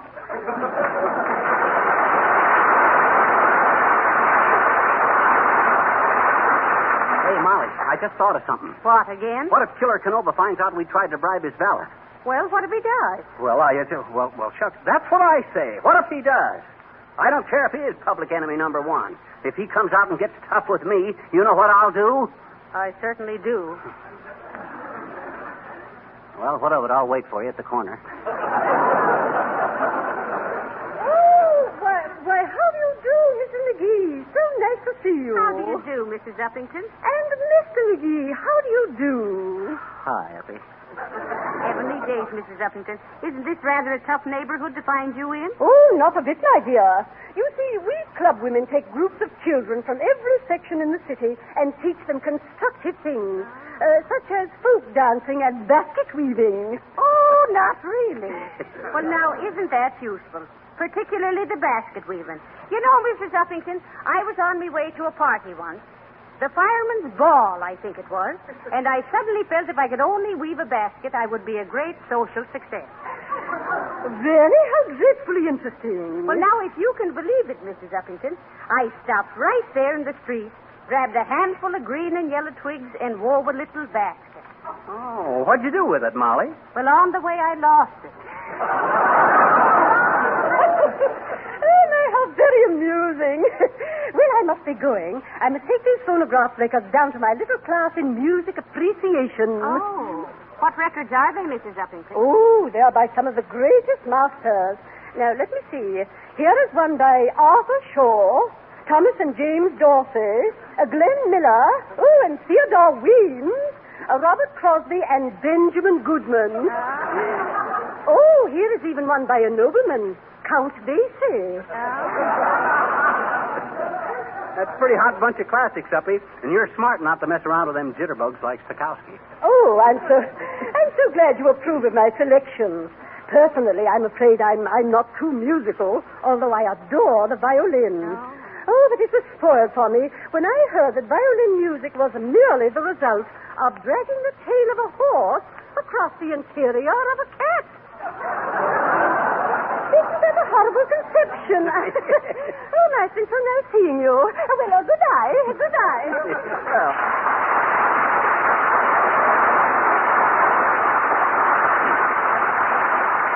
Well, as I always says, Molly, that socially this world is like a hunk of pie. There's an upper crust, a lower crust, and they both make mincemeat of the middle part. You see, you take the upper crust and put... Hold it, McGee. Okay. Put the philosophy back in the bag. Here comes the man from Canova. Uh-oh. I beg your pardon, madam. Here's a note from Mr. Canova for you. Hot dog. Now, did you get the autograph, Bud? May I suggest you read the note, sir? Okay. What does he say, McGee? Oh, listen. It says, Killer Canova don't give nobody no autographs. This means you. This is final. Beat it. And don't bother me no more. See? Signed, Killer Canova. Oh, yeah? Why, that dirty little sneak insulting us, huh? He can't do that to us. I'll say he can't. This for him, Bud. Oh, I say, may I ask the object in tearing up the note? Certainly you may ask. That's just to show what we think of him and his threat. But I understood, madam, that you wished his signature. Well, we did. What was the matter with the one you had? Huh? Where? On the note, madam. He signed it, I believe. Oh, heavenly days, so he did. Oh. McGee, you've ruined us. You mean that note was his? That was his signature? Oh, what did I do that for? Oh, come on, Molly. Don't take it so hard. Don't cry. I'm not crying. I'm shivering. You just tore up a new fur coat. Oh, dear. Oh, Shaw. Oh, quite.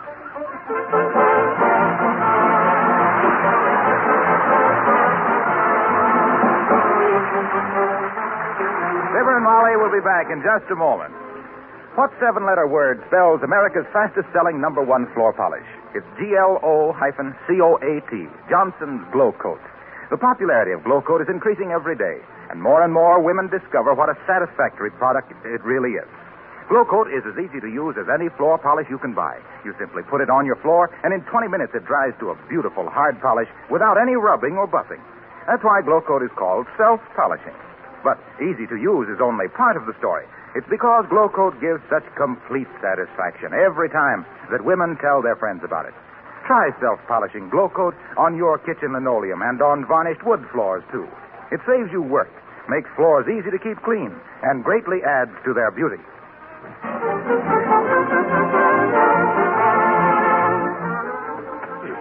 Folks, this is Fibber McGee and Molly saying goodnight for us and Johnson's Wax until next week.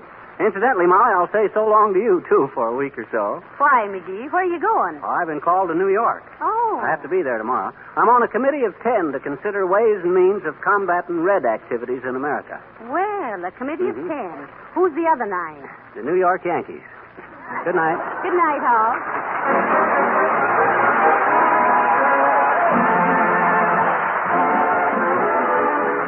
This is Harlow Wilcox speaking for the makers of Johnson's Wax and Johnson's Self-Polishing Glow Coat, Racine, Wisconsin, inviting you all to be with us again next Tuesday night at the same time. Good night. This is the National Broadcasting Company.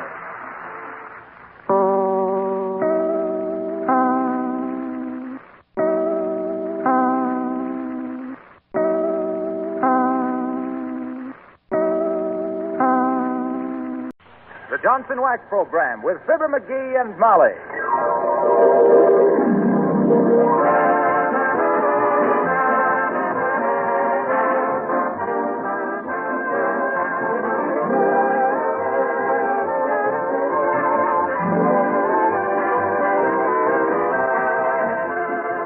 The makers of Johnson's Wax and Johnson's Self-Polishing Glow Coat present Marion and Jim Jordan as Fibber McGee and Molly with Donald Novis, Bill Thompson, and Billy Mills Orchestra. The show opens with A Shine on Your Shoes.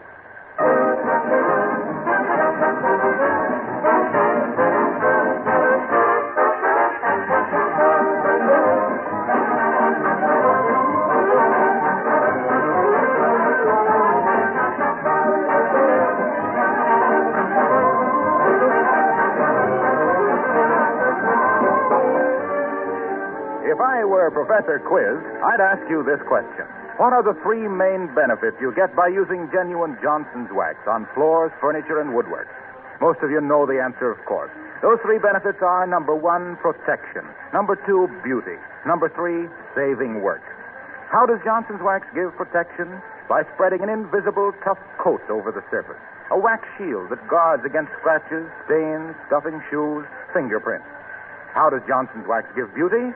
By transforming dull, lifeless floors into lustrous, gleaming floors.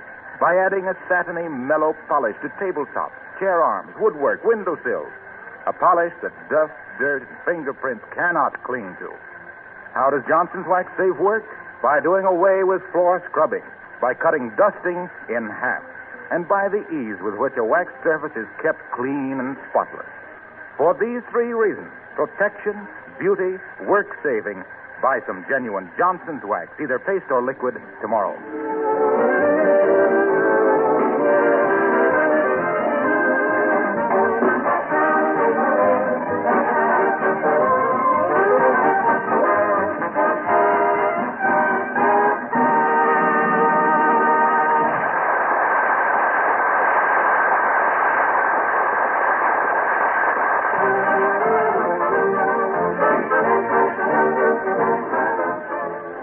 This is the night of the Charity Bazaar and Rummage Sale, which is one of Wistful Vista's big annual social events. All the better people in Wistful Vista will be there, and you can't keep the McGee's away either. And here in their living room, trying to decide what they will contribute to the Rummage Sale, we find Fibber McGee and Molly.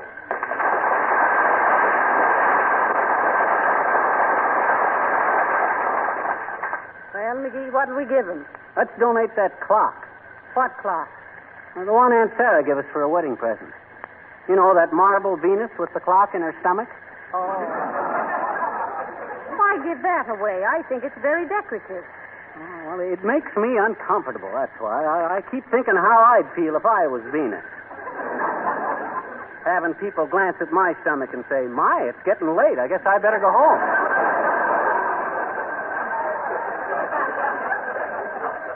Now, just the same, we're not going to give that clock away. Okay, you suggest something. Well, I was just going to, dearie. I was going through our winter clothes, and look what I found. Oh, you found something? Your old overcoat. Huh?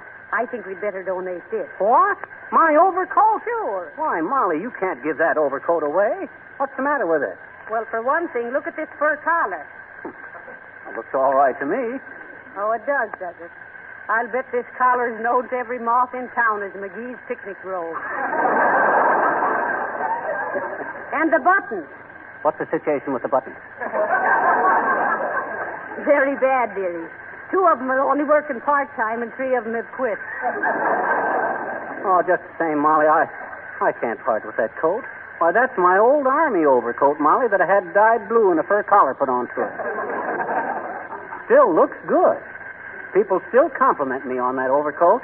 Ah, they're kidding you, McGee. Huh? You're too gullible. Oh, well, maybe I am. I'll tell you why that is, Molly. You see, I was left on a doorstep when I was a baby, and I've been taken in by people ever since. Come in. Fibber McGee and Molly? You betcha, Bud. Why? Hey, I've got a cute idea for one of your programs. Oh, how nice. What's the idea, Bud? Can you sew? Sew what? Okay, if that's the way you feel about it.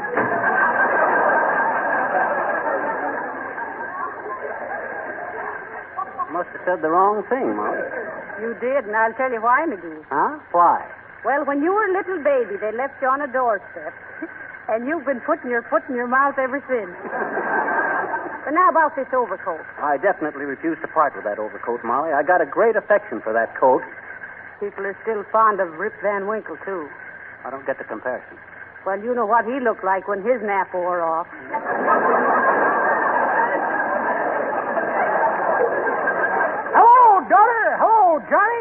The ladies' club sent me over. Got anything you want took to the rummage sale? Well, not yet, Mr. Oldtimer. We haven't decided what we're going to send. Hey!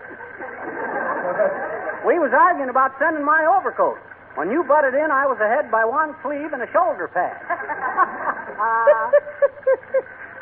That's pretty good, Johnny. But that ain't the way I heard it. The way I heard it, one feller says to the other feller, says, my doctor wants me to get vaccinated. Think I ought to? Why, sure, says the other feller. Then when somebody says smallpox, you can say, I don't get it.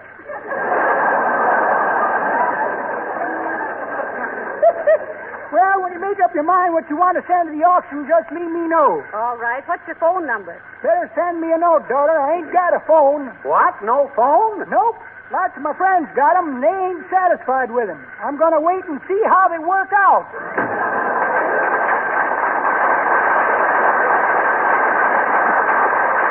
Now, look here, McGee. Why don't you send this overcoat to the auction and get a new one? No, sir. This is a very expensive coat. I thought you said the Army gave it to you. That's what makes it expensive. Think of the dough I could have been making while I was in the Army. No, sir, you can't get me... Come in. Oh, how do you do, Mrs. McGee? And Mr. McGee. Oh, how do you do, Mrs. Uppington? Hi, Uppy. Say, where are you going, McGee? I just happened to remember, Molly, I forgot to crevice the port aside. I'll see you later, Uppy. What was it he said he had to do, Mr. McGee? Crevice the port aside.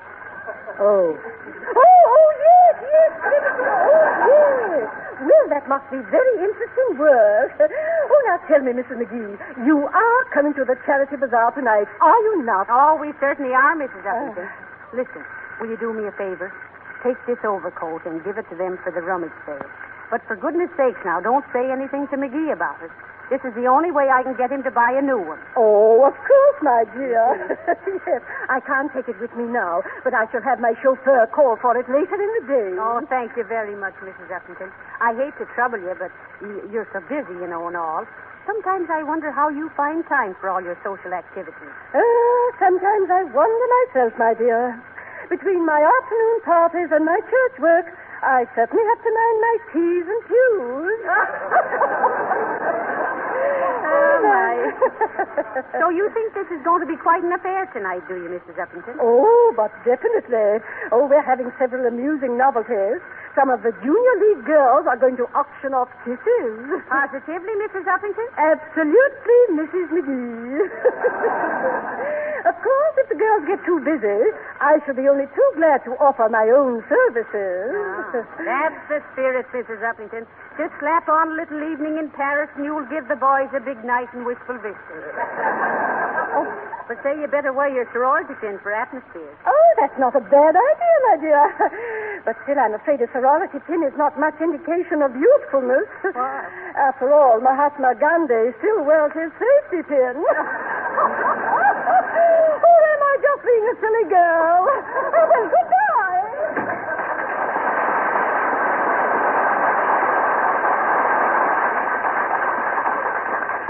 You can come out now, dearie. She's gone. Much obliged, Molly. Now, about this overcoat. Look here. Huh? Now, what would you say if, would you feel terribly bad if we sent it to the auction sale? I certainly would, Molly. This coat means too much to me. There's a lot of memories wrapped up in this old Army coat.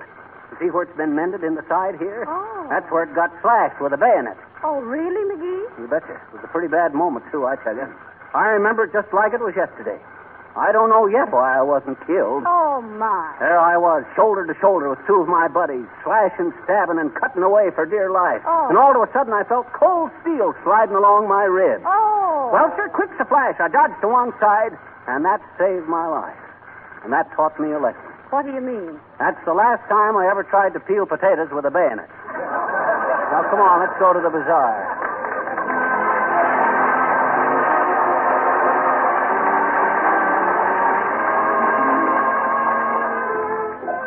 Folks, Donald Nova sings South of the Border.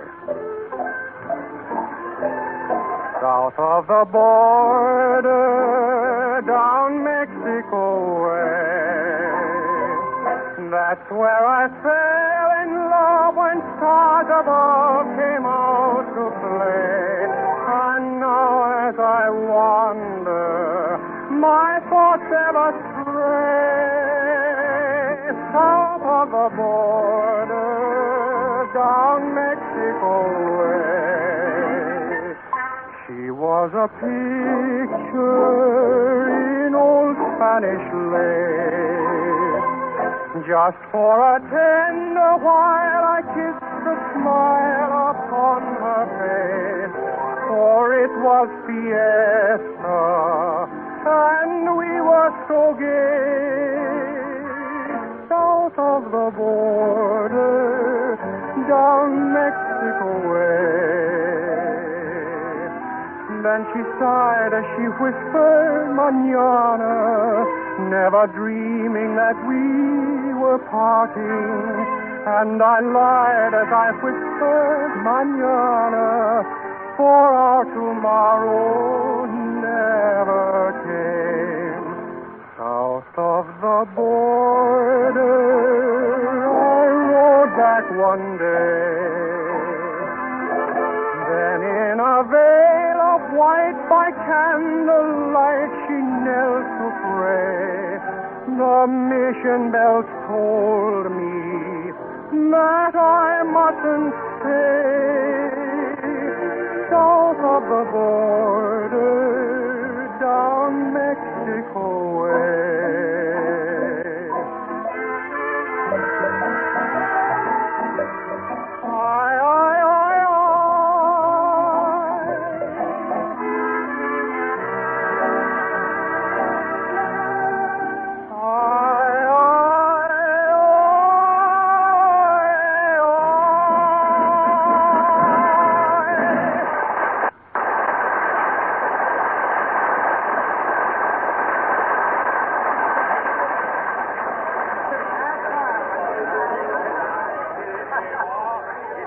Quite a busy bazaar, ain't it, Molly? Yes. Say, we never did decide what we'd donate for the auction. Oh, forget it, dearie. I took care of it. Huh? Oh, good. I was afraid you was going to insist on sending them my overcoat. Incidentally, keep your eye out for that guitar player I'm managing. I told him to close up the filling station and come down here. I thought this would be a pretty good spot to try him out again. Oh, McGee, he's terrible. What do you mean, terrible, just because he was a little self-conscious? Mister, want to buy a kiss for charity? Not now, sis, but I might be back later. I'm just shopping around right now. Got to take a look at the various techniques. Why, McGee? Oh, I'm just kidding there, Molly. Do you kiss with your eyes closed, sis? No, not always, but in your case, I would. So you're kidding her, are you? Come on, I want to see the exhibit. Ah, there, right this way, my young friend. Step right up and take a whirl on the Wheel of Fortune. Delicious pies, cakes, and cookies. Only $1, only $1. Step right up and try your luck. Look, Molly, Horatio K. Boomer. Yeah. In the flash, Doodlebug. I'm about to raffle off item 24, this delicious cake. Looks so good, I bought a chance on it myself. Come, my friends. Only 2 tickets left. Take a whirl for charity's sake. Step right up and win a cake. Say, it does look delicious, McGee. Let's take the last 2 tickets. Okay, it must be good if Boomer bought a ticket on it himself. We'll take them, Boomer. Splendid. That closes the bidding, folks. I am about to spin the wheel. Well. Round and round for charity. Whoever wins, it's Jake with me. And the winning number is 16. Number 16 wins. Who has number 6? Well, imagine that. I won it myself. Hey, wait a minute, Boomer. You didn't win that cake. I won it. I got number 16. He certainly has, Mr. Boomer. Don't doubt it a bit, my dear. Don't doubt it a bit. But I hold number 91. 91? Thought you said the winning number was 16. So it is. But I forgot to mention that item 24 was an upside-down cake. We'll now auction off item number 25.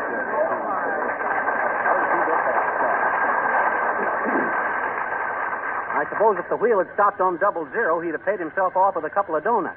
Oh, well, come on, dearie. Hey, Mr. McGee, here I am. Oh, hi, Frankie. I'm glad to see you. You remember Frankie Saputo, Molly? The guy with the guitar? Oh, yes, indeed. How do you do, I'm sure. Did you practice up on that new number like I told you? I sure did, Mr. McGee. Good. Under my management, Frankie, you're going to go places. Well, unlimber the tinkle box while I climb up here and make an announcement. Right over here, Attention, please. Ladies and gentlemen, attention, please. We've got a surprise for you tonight. I wish to present my latest discovery, a young fellow I found working in Gildersleeve's filling station, Mr. Frankie Saputo, the sensational golden voice guitarist. Mr. Saputo will offer for his first number, You Go to My Head. Go ahead, son.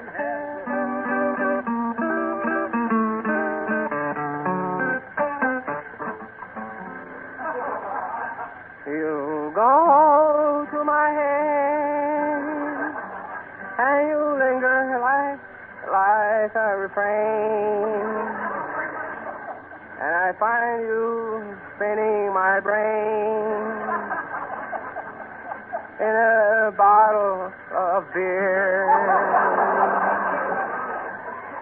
You go to my head, and you drink burgundy wine. You're drunk all the time on Sunset and Vine. The thrill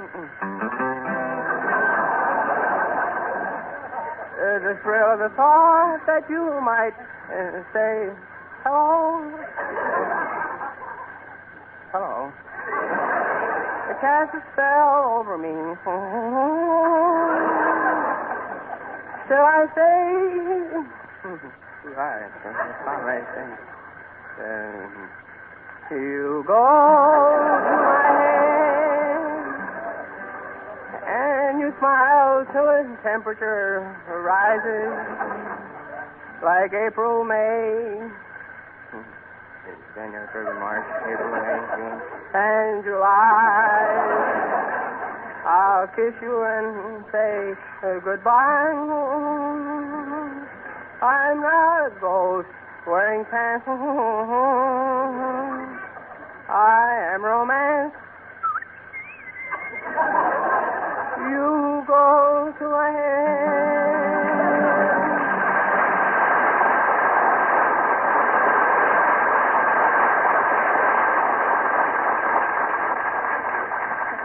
How was that, Mr. McGee? Was I in the groove? In the groove? I thought for a minute you were in the Grand Canyon. Oh, she's just kidding, Frankie. You were colossal. They ate it up. Gee, thanks. Yes, sir. There's no doubt about it, Frankie. You're a genius. In fact, you got such a stupendous talent that it scares me a little to be responsible for it. So, as your former manager... Former? Yes, as of now. Good night, Frankie. Oh, good night, good night.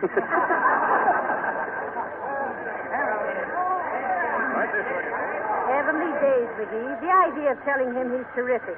Personally, I think he's just where he belongs, in a floor show at a rummage sale. Well, hello there, folks. Are you having a good time? Oh, hello, Mr. Wilcox. Yes, it's very interesting, isn't it? You, gentlemen, who buy a kiss for charity? Now, go on, Harlow. Buy a kiss. Oh, no, I don't want to. Oh, go on. We won't tell, Harlow. Here's a fellow that'll buy a kiss, sis. Oh, no, gee, I don't want to. Oh, be a sport, Mr. Wilcox. Go on, Piker, pucker.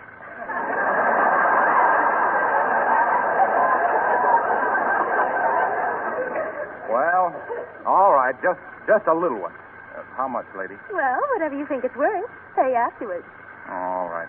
Oh, say, aren't you Harlow Wilcox, the Johnson's wax salesman? Yes, he is, dearie. Oh, you met him before, sis? I certainly have. Oh, well, never mind that. Now, come on, give me a kiss and let's get it over Oh, with. you bet I will, Mr. Wilcox. Here. That's for telling my mother about that wonderful Johnson's wax. Hey, now, wait a minute.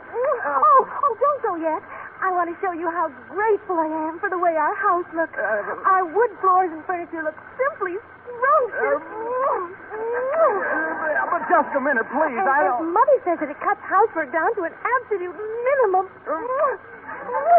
Oh, you wonderful man. Yeah, but... And Mother says that dust and dirt simply will not stick to a Johnson wax floor.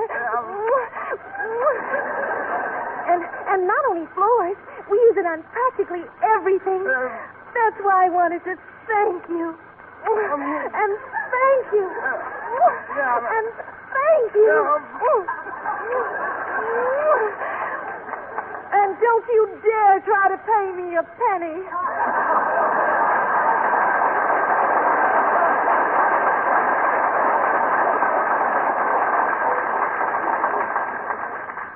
You can't tell me she's a junior leaguer. That gal's from the big league. Oh, darn it, Fibber. Now see what you've done. I've got lipstick all over my face. Oh, dear. Here, Oh, where are you going, Mr. Wilcox? I'm going home and confess this whole thing to my wife. That's where I'm going. I've fainted. I'm smirched. I've been untrue. Let me out of here.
Oh, I guess not, sis. Thank you. Thank you.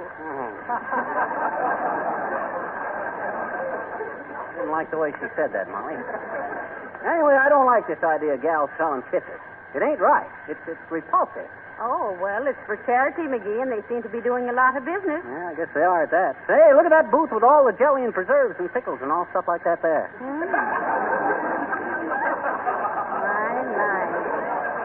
They certainly look beautiful, don't they, dearie? I'll say they do. You make all that stuff yourself, sis? Certainly did, Shorty. Us girls were canning raspberries all night last night. Did we have a jam session? Yippee!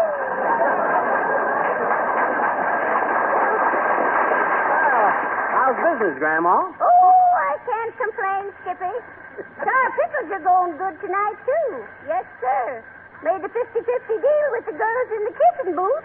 What do you mean, a 50-50 deal? What's sour pickles got to do with kisses? Try one, Johnny, and see how it puckers you up. Oh, boy, it takes a gherkin to get you working. Yeah, I can hear that. I'll bet she learned to yell like that cheering for Robert Fulton when he was trying out his steamboat. Oh, there you are, Mr. McGee. I've been searching all over for you. Well, what's on your mind, Mrs. Uppington? Well, we're all ready to auction off careful. Oh, yes. Well, we're all ready to auction off the... Oh, well, you know. Won't you come in and do the auctioneering yourself, my dear? Well, yes, I will, Mrs. Uppington. Excuse me a few minutes, will you, dearie? Oh, well, what for? I'll come along and watch the auction. Oh, no, please, Missy, don't do that. Huh? It'll just make me nervous. Please, now, don't. No. Oh, okay. I'll mosey around a while.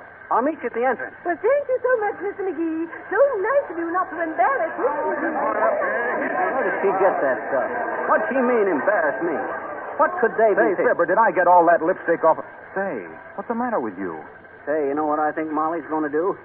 What, pal? She's going to auction off some kisses. That's what she's going to do. Oh. So what? It's all for charity? Oh, it is it? Well, I ain't going to let my wife do it. Oh, don't be such a stuffed shirt. You're just jealous. I am not, and what if I am? She ain't going to do it.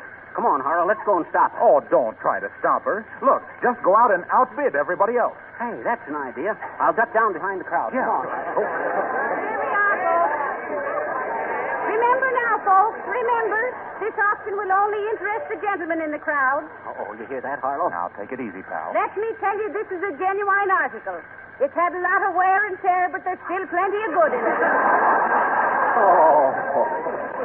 How can she be so brazen about it? Come on, boys. Who'll make the first bid?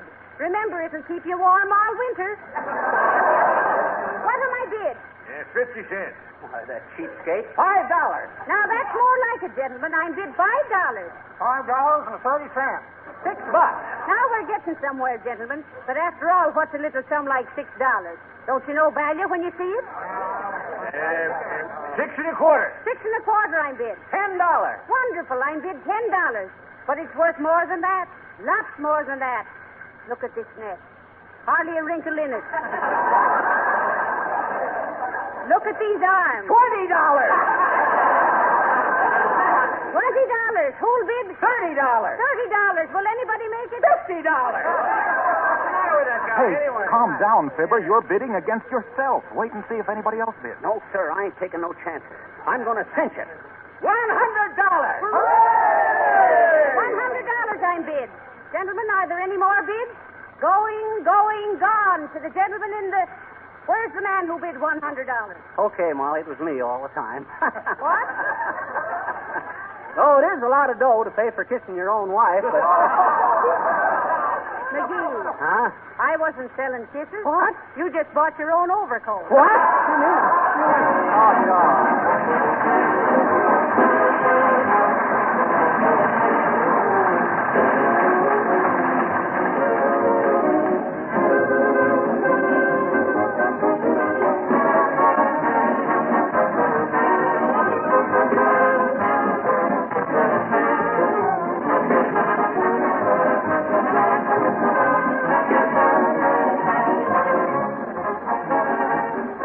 In making out your shopping list this week, write down Johnson's self-polishing glow coat.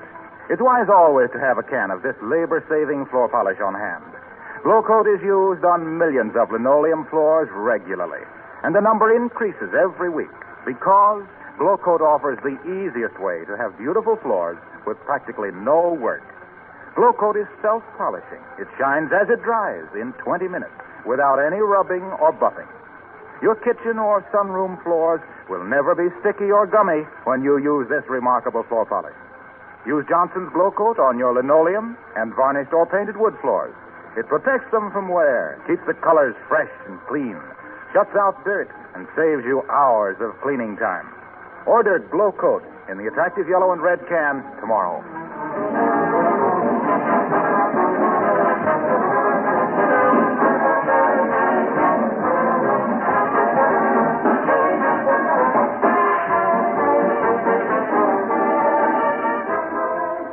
Folks, we hope we amused you tonight with our visit to an imaginary charity bazaar in an imaginary town.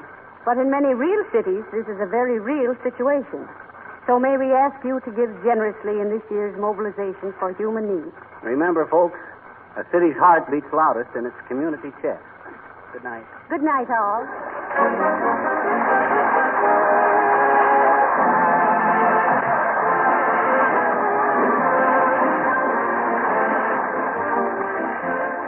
This is Harlow Wilcox, speaking for the makers of Johnson's Wax and Johnson's Self-Polishing Glow Coat, Racine, Wisconsin, inviting you all to be with us again next Tuesday night at this same time. Good night. This is the National Broadcasting Company.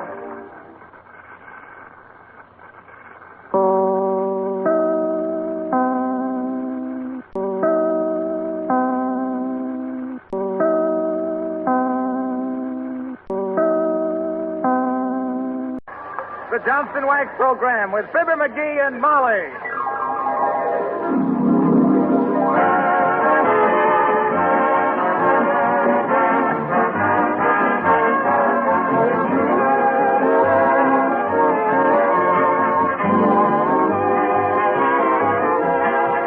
the makers of Johnson's Wax and Johnson's Self-Polishing Glow Coat present Marion and Jim Jordan as Fibber McGee and Molly with Donald Novis, Bill Thompson, and Billy Mills Orchestra. The show opens with Fine and Dandy.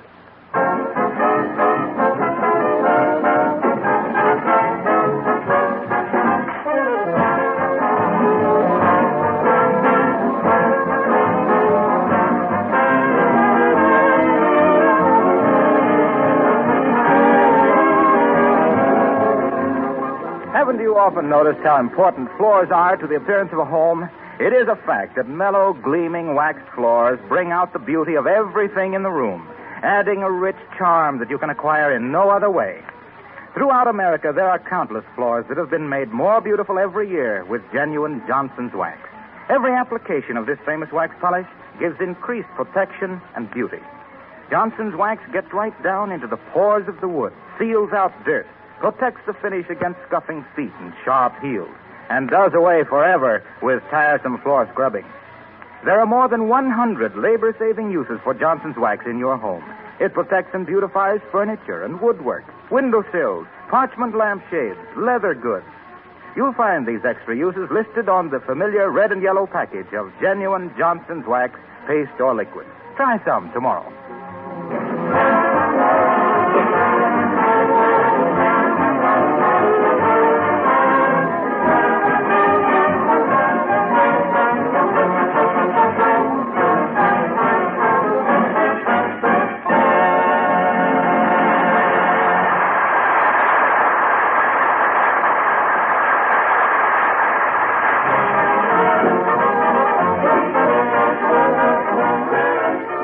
When the frost is on the pumpkin and the fodder's in the shock, when the squirrels are hiding peanuts under every log and rock, when mince pie returns to menus and the stores dust off the holly, here's autumn, here's October, and here's F. McGee and Molly.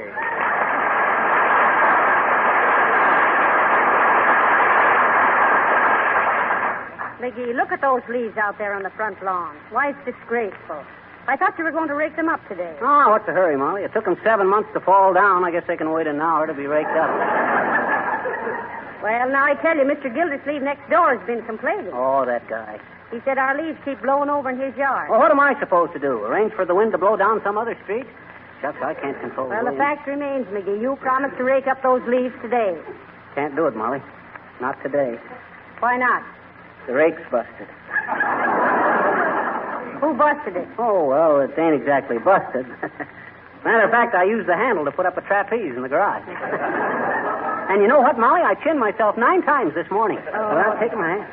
Well, if you think you're going to chin yourself out of raking up those leaves, you bet. Come in. Mr. and Mrs. McGee? Yes? Did you read The Grapes of Wrath? What if we did, Bud? Who are you? Oh, just one of the bunch. Wow!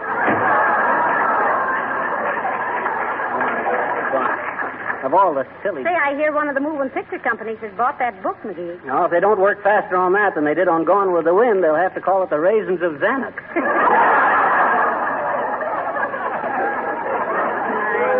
Well, we're off the subject again, dearie. What subject? Breaking up the leaves. Oh, that's okay. I was tired of it anyway. McGee, I believe you're just plain lazy. Oh, you wrong me, Mrs. McGee. Physical activity in itself ain't important. Oh, it isn't? Why, no. A rooster can strut around flapping his wings and crowing, but it's the quiet little hen sitting around all day who really produces. Well, now, if you can sit there and hatch out some way to get those leaves raked up without a hole. Come in. Oh, it's Mr. Gildersleeve. Oh, hi, Gil. What can I do for you? You can keep your old dead leaves on your own front lawn, McGee. That's what you can do for me. Oh, is that so? What do you want me to do? Run out and lay a paperweight on every leaf? Don't be ridiculous. I realize you can't keep the leaves from falling off the tree. Oh, you admit that? Yes, I do. Oh, you do? Yes, I do. Oh, gentlemen. I don't think it's worth quarreling about. Well, I do, Mrs. McGee. So do I, Molly. Come on, Gildersleeve. Let's quarrel. All right. Now, look here, McGee. Why don't you do as the rest of the homeowners in this block do? Huh? Keep your lawn raked up. Every time I clean my lawn, the next morning I find your leaves have blown it over it again. Well, so what? Am I a truant officer for dead leaves? A traffic cop for tired foliage? That's not the point, McGee. Furthermore, I don't like your attitude. Oh, you don't? And how would you describe my attitude? Sitting down generally. I think your attitude is definitely antagonistic.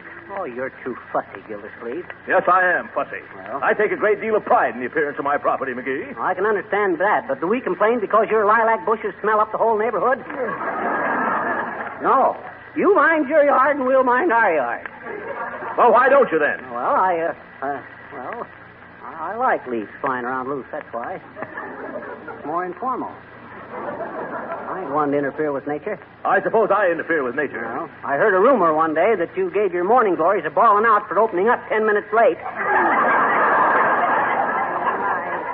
Please, gentlemen, please. This is no way for good neighbors to talk. Ah, we ain't good neighbors. We're enemies. Ain't we, Gildersleeve? Yes, we are. You betcha. The best of enemies.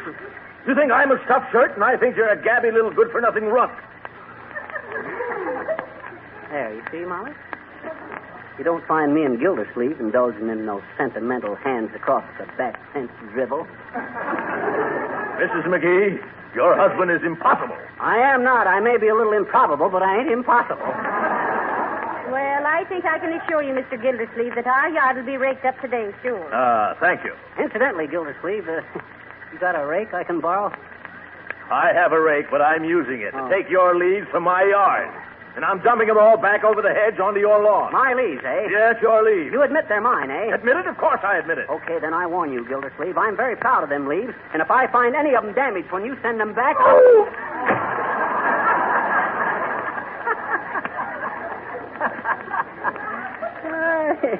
You know, I kind of like that guy, Molly. I'm sorry I didn't get to know him sooner. Think of the swell arguments we've missed. Say, aren't you ashamed, dearie? Huh? You should try and keep on good terms with your neighbors.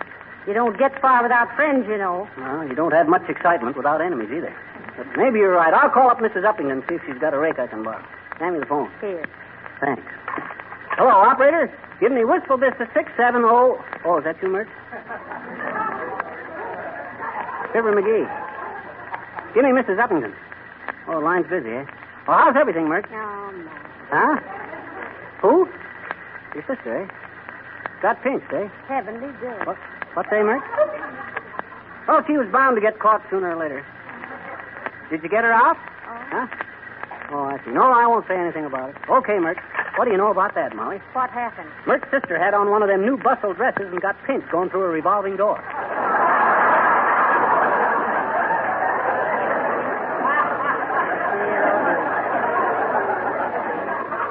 Well, this isn't getting the leaves raked up. Huh? Oh, yeah, the leaves. Well, I'll run over to Uppington's and borrow a rake. I'll be right back, Molly. I better go with you. Why, Molly, do you think I'd try to evade raking up them leaves? Don't you trust me? Oh, yes, I guess I do, dearie. Well, you better come anyway. I don't trust myself. Let's go.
raking. All fall.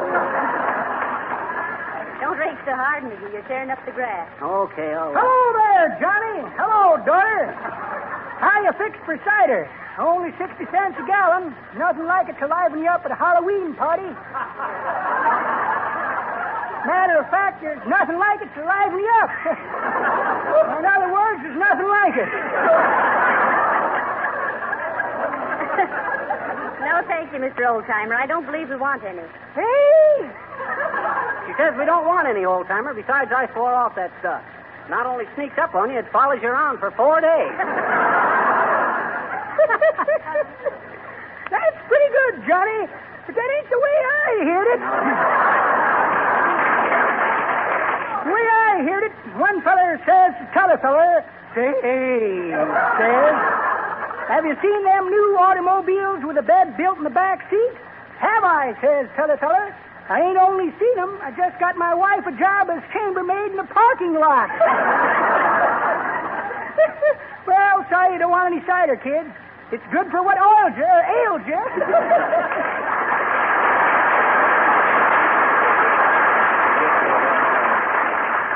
That old fossil. I'd like to meet that guy outside some bright night, Molly. Why, McGee? Well, I think ruins are much prettier by moonlight. One side there, Mrs. McGee. You bother me. Oh, look up there, McGee. Huh? There goes a flock of geese flying south for the winter. Oh, describe them to me, Molly. I'm too busy raking. Never mind. But I wonder how it is that the geese always know which way is south. That's easy. They follow the robin. Oh, how do the robins know? They look back and see the geese. Don't you get it, Molly? Look, here comes Harlow Wilcox. I wonder what he wants. Well, you know very well what he wants. He wants to sneak in some advertising. Let's cross him up. Okay, McGee. Every time he starts selling, we'll change the subject. Okay. Well, hello there, Mr. Wilcox. Hello, Molly. Hello, Fibber. Cleaning up the lawn, eh? You betcha, Harlow. And speaking of lawn, did you know that the trapdoor spider conceals his nest so cleverly that sometimes he can't even find it himself? Can't find his own home, eh? Yeah. Well, that's what he gets for hiding it. Maybe he's ashamed of it. I think people should be proud of their home. And if everybody used Johnson's wax to beautify and protect their floors... Speaking of pride, Mr. Wilcox, did you know that in some parts of Africa, it is still a matter of pride with the natives to eat their enemies? Oh, cannibalism. Oh, there's some of that in this country, too. People are eaten here every day. What? Why, sure. Eaten by envy when they see how their friends' homes are kept so shining and clean with such a minimum of effort with Johnson's wax. Why do you... Which reminds me, Harlow, did you know that in thinking, the human mind throws off a definite electrical charge? Is that so? Positive or negative? Well, Well, the reason I asked is that a thought about wood floors and furniture would positively be negative on anything but Johnson's wax, because it's the finest protective wax that money can buy, you see. Ain't he terrific, folks? That guy finds more openings than a marble in a fishnet. How about giving me a hand raking up these leaves, Harlow? Oh, sorry, pal. I haven't got time. But I'm glad to see you doing it, because I think the outside of a house should be just as attractive and beautiful as the inside. And if Johnson's wax were... Oh, excuse me. Here comes my bus. I'll see you later, folks.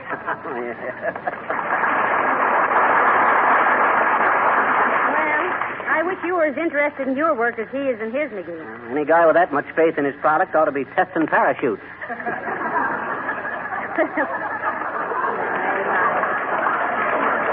Well, it's a good thing you're not. Why? You'd probably land right here in the yard right on your dead leaves. Oh, there, McGee. I'm glad to see you're finally raking those leaves up. Listen, Gildersleeve, let's you and me play Stanley and Livingston.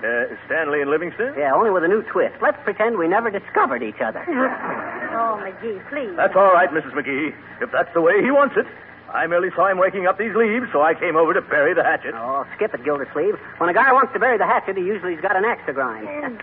Now go away and let me work, will you? Oh, come, boys. After all, we're neighbors, you know. Well, sure. My, all this fuss over a pile of dead leaves. There'll be no dead leaves on his family tree. It's too sappy. Oh, yeah. And there's a cuckoo nest someplace in yours, too. Is that so? Yes, that's so. McGee, I didn't like that remark. I don't think I like you either. I know I don't like your face. Oh, yeah? You want to make something of it? I'm too old for Halloween parties, or I'd like to make a mask of it. Good day, McGee.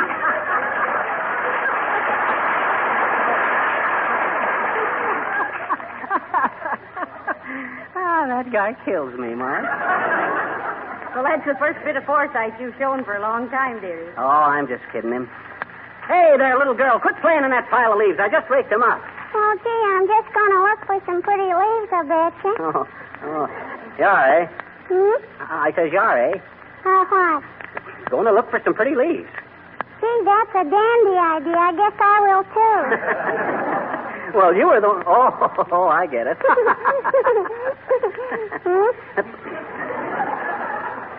Look, sis, run along home and don't bother me. I got all these leaves to rake up.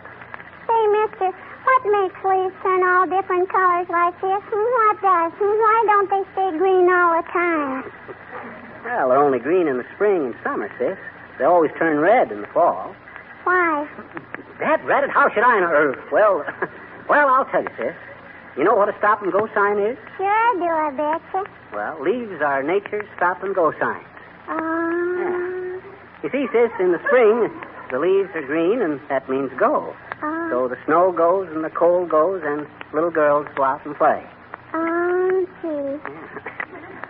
Then in the fall, the leaves turn red. That means stop. Stop and put on your mittens. Stop vacation from school. Stop and look for Santa Claus. Oh. Oh, goody. You get the idea, sis? No. Well, what's the matter? Don't you understand? Yes, but I bet you don't, I betcha. Huh? The real reason the leaves turn red in the fall is that subsequent to the autumn equinox, the diminishing power of the solar rays is inadequate to supply the necessary chlorophyll to the foliage, thus resulting in the phenomenon familiar to us all of brilliant coloration.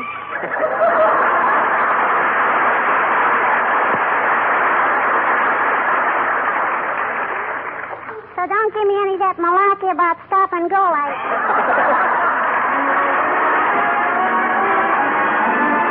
Folks, Donald Novus gives us an old favorite of his and ours and yours. Diane, take it down. I'm in heaven when I see you smile, smile for me, my Diane. And though everything's dark all the while, I can see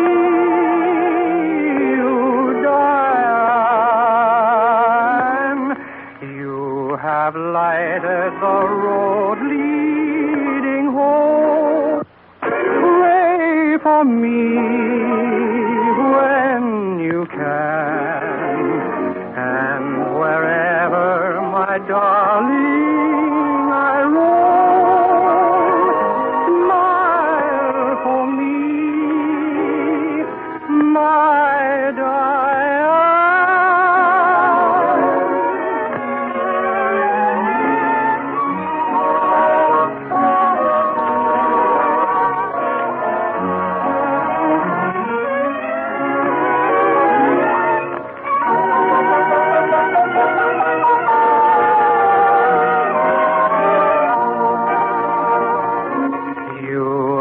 Lighted the road leading home. Pray for me when you can. But wherever my darling I roam,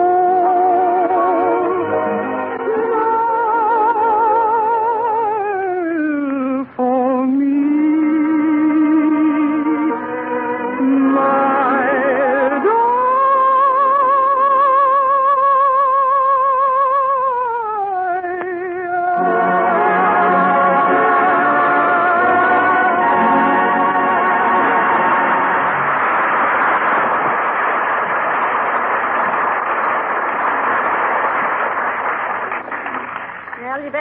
And finish raking those leaves, dearie. I think there's a bit of a wind coming up. Okay. When I get all these leaves piled up and burned, Molly, you know what I'm going to do? What? I'm going to lean the rake up against the hedge with its teeth snarling into Gildersleeve's window. Just to remind him that he... Well, for scream's sake, Fizzer. What in the name of, for the love of Mike, are you doing laboring with manuals? Hello, Mr. DePopper. Oh, hi, Nick. Oh, I'm just raking up these leaves. You'll excuse me if I go right on working. We're afraid the wind will come up before I get through. Oh, that's hurtly-durtly, Fizzer. And speaking of wind, I'm reading an awfully sweet little stories last night in a book by a man named Egypt who was always writing a lot of feebles. Oh, I think you mean Aesop, who wrote the fable. I think I do, too. Anyway, this story is being all about the north wind and the sun. And in the book, they are both able to talk, which is not true in the real life. So if the sun could talk, he would probably get off some hot stuff. You know what I mean, and if you don't, neither of us is missing much.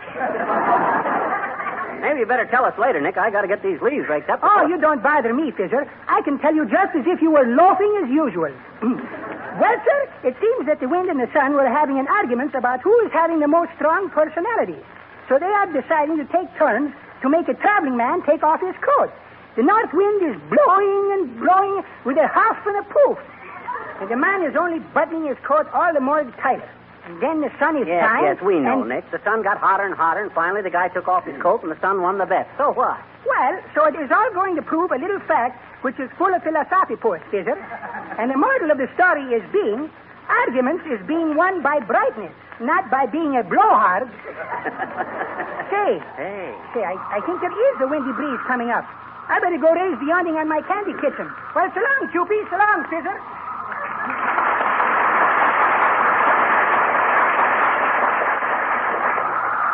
Heavenly days, McGee. The wind is getting stronger. That rat, it ain't that just my luck. And here I am on my last pile of leaves. Oh, dear, there they go, McGee. I'm going to run in the house and close the window. You better hurry, Molly. It looks like a hurricane. Hey, get that sheriff.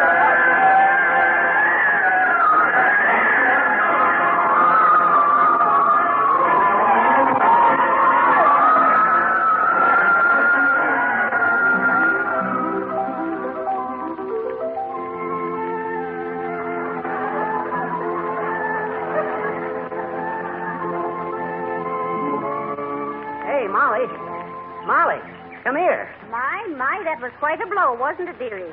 What did you want? Look at this lawn. Am I the sap? What did I rake my arms off for? Heavenly days, there isn't a leaf left, is there? No, not here. Look over at Gildersleeve's yard. They're piled up 3 feet deep. McGee! Now look here, McGee. Oh, the voice of experience.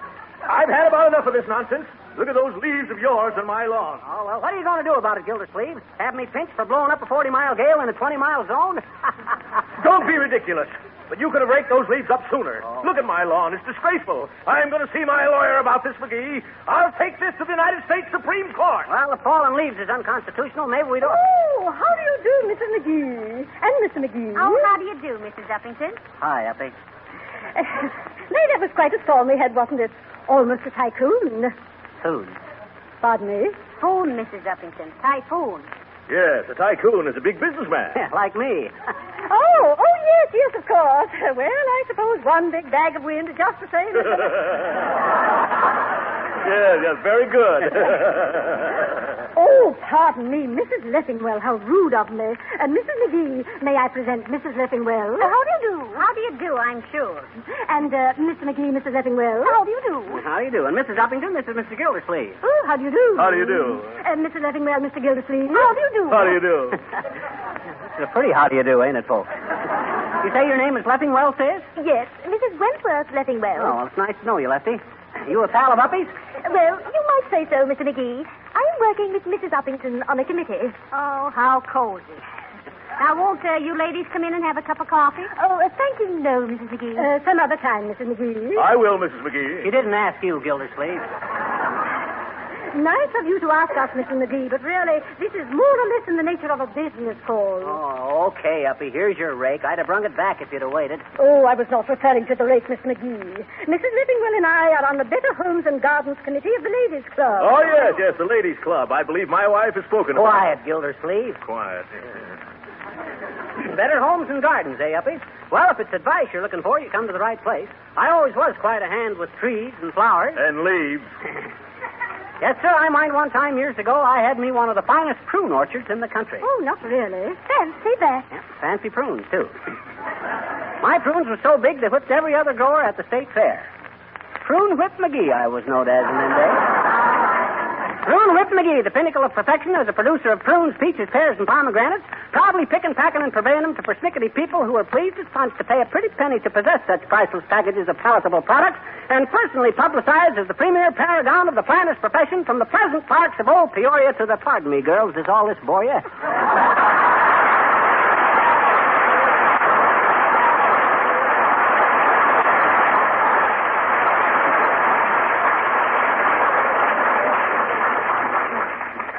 I'm sure it didn't bore us a bit, Miss McGee. Did it, Hildegard? Oh, very little, if any.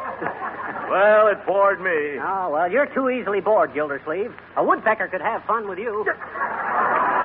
Is that so? Oh, now, gentlemen. As I remarked before, our club's Better Homes and Gardens Committee have been making a survey to see who had the best kept lawn. And of all the lawns in the neighborhood, Mr. McGee, yours is by far the neatest. Here's... Now, listen here, ladies. Hey, wait a minute. The committee has the floor, Gildersleeve. Thank you.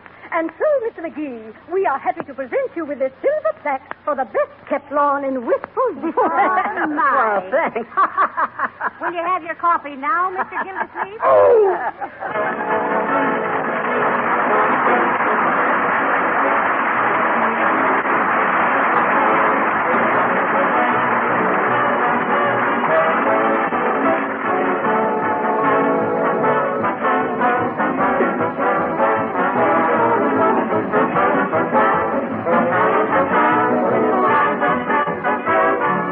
Fibber and Molly will be back in just a moment. And now I'd like to remind you again that if your kitchen floors are a problem to you, then try Johnson's self-polishing Glow Coat. Nothing could be simpler than keeping floors clean and beautiful with this increasingly popular floor polish. Glow Coat, you know, is self-polishing. That is, it polishes itself while it's drying without any work of rubbing or buffing. 20 minutes after you put it on, your floors are sparkling and beautiful. Easy to keep clean, saving you hours of work. You can use Glow Coat on your varnished and painted wood floors as well as linoleum. The results are always satisfactory because of the uniform high quality of this famous product. Just try Glow Coat once, and you'll never be without it. Spelled GLO-COAT, Glow Coat, in the familiar yellow and red can everywhere.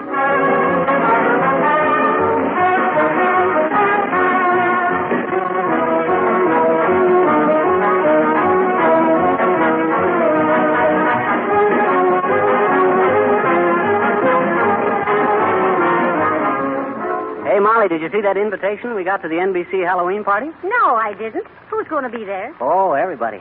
Me and Bob Hope are handling the entertainment. Oh, you get paid? Oh, just a nominal sum. They get me for peanuts and Bob for apples. Oh. Good night. Bob for apples. Good night, all.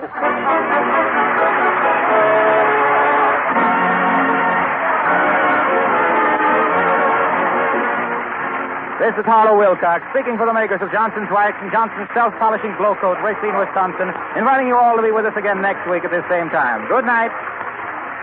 The selection comes now from Yokel Boy. This is the National Broadcasting Company.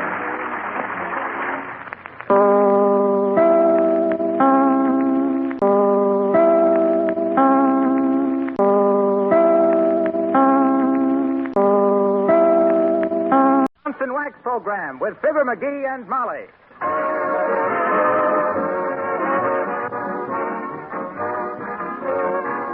The makers of Johnson's Wax and Johnson's Self-Polishing Glow Coat present Marion and Jim Jordan as Fibber McGee and Molly with Donald Novis, Bill Thompson, the Paul Taylor Choristers, and Billy Mills Orchestra. The show opens with Who?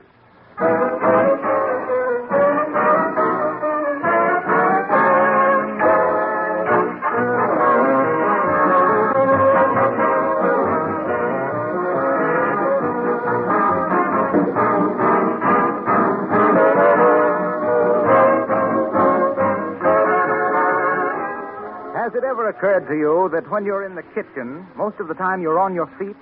That's one of the reasons why the kitchen floor is often a problem floor. It gets more than average wear. And besides, you just can't help spilling things now and then.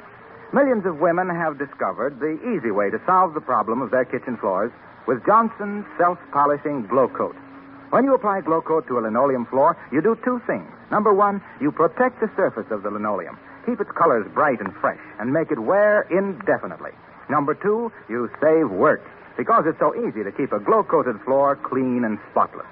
Spilled things are quickly wiped up with a damp cloth. And, of course, There's no rubbing or buffing with Glow Coat. Nothing could be easier than using this famous floor polish. You simply put it on your floor, and in 20 minutes, the floor has gleaming, sparkling beauty. That's why Glow Coat is called self-polishing. It actually does the work itself. You can use Glow Coat on your painted and varnished wood floors, too. Get some from your dealer tomorrow.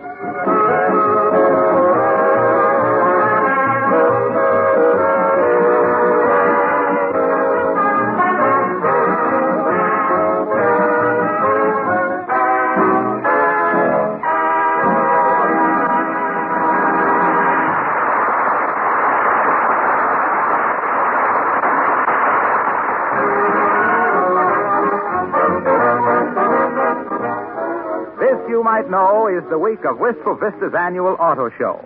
And you might know there are thousands of people attending. And two of them you might know, Fibber McGee and Molly.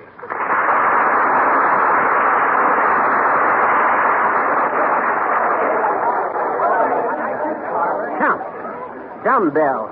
Tap. Who? Us. Why? 55 cents. 55 cents to see a bunch of new cars that next month we could see free at any stoplight. Anyway, we don't want a new car, Molly. Well, maybe you don't, but I do, dearie. What for? What have these new cars got that our car hasn't got? It's what these new cars haven't got that appeals to me. What's that there? Running boards. Oh, yeah? Well, personally, I like running boards. Otherwise, when you go camping, where are you going to carry the beer? Well, now, just the same, I get a kick out of auto shows. Not me. As far as I'm concerned, an auto show is just a preview of a used car lot. Ah, there. Good evening, folks. Could I show you some of the special features of the 1940 Hootenanny 8? Oh, it's Mr. Gildersleeve. Hi, Gildersleeve. You handling the Hootenanny 8 in Wistful Vista? Yes, I am, and a wonderful car it is, too. Headlights built in the fenders, fenders built in the car built in Detroit, Detroit built in 1701. Ah, what a glorious tradition. Yes, isn't it so? Oh, I don't know, Gildersleeve. Frankly, I don't like the modern trend in automobile design. Oh, you don't? Why not, McGee? Well, all I can think of is make them wider and lower every year.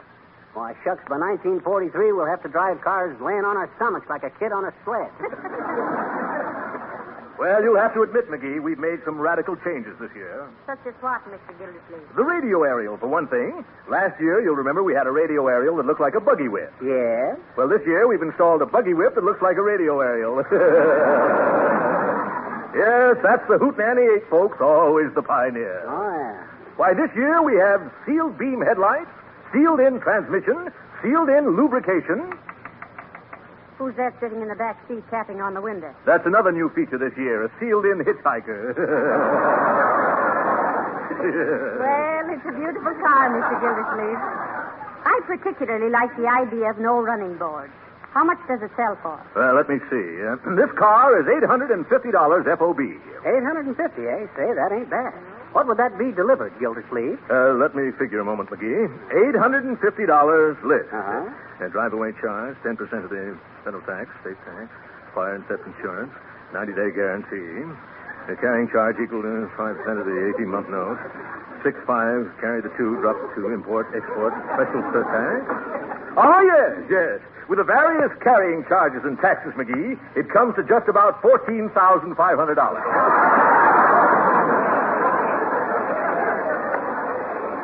My. Only $14,500, eh? I suppose that includes a full tank of gas. Oh, yeah. Very good. Or was it? Yeah, or was it? Well, as long as we're next-door neighbors, Gildersleeve, I don't know why I shouldn't give you the business. Oh, wonderful. Are you going to buy it, McGee? Well, I'm going to think it over. Certainly. Here, you take some literature and look it over, McGee. Fine. Oh, incidentally, may I call your attention to the streamlining, McGee? This year, we've even eliminated the door handles. Oh, say you have, haven't you? Yeah. How do you open the doors? Open the doors? Well, you just... for goodness sake, I wonder how you do open the doors. Well, excuse me while I call up the sales manager and find out. Come on, Molly. $14,500 is too rich for my blood. I want to go set in a dump truck for a few minutes. Well, now, I think it was mean of you to let Mr. Gildersleeve think you were going to buy it. I told him as our next-door neighbor he ought to get the business, and that's what I was doing. What? Giving him the business. Well, it's a beautiful car. And look at this color chart. Huh? You can get a Hootenanny 8 in Gillette green, burnt toast brown, taxi cab yellow, spank baby red, and parlor pink. Well, you can, eh? Yes. See, when I first started buying cars back about 1909, all you could get them in was black. Yes, that's right. Remember that first car I owned, Molly? Let me see now. Was that the Stoddard Dayton or the Chalmers? That was the Winton. Or was it the Brush? No, I think that was the Stanley Steamer. It was the Stanley Steamer, McGee. Yeah. And what a wonderful car for picnics. Yeah. Remember how we used to cook the sauerkraut and weenies on the radiator? Those were the days. Yeah, I don't know. They weren't so hot. It was kind of tough on the farmers in them days. Why on the farmers? Well, they kept them busy all day pulling automobiles out of mud holes and all night hauling fresh water for the mud holes. Well, hello there, Johnny. Hello, daughter. How do you like the auto show? Oh, it's very interesting, Mr. Oldtimer. The cars are certainly beautiful this year. They're much better designed, too. Now, take visibility, for instance. Why, you can sit in some of these cars and see 2 years' payments ahead.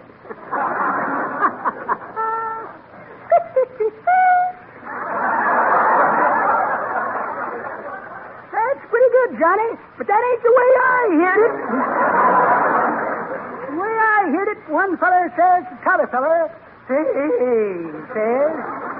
want to buy some tickets for the Fibber McGee and Molly?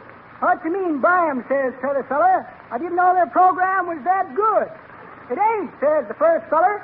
Such a turkey, they're going to raffle it off for Thanksgiving.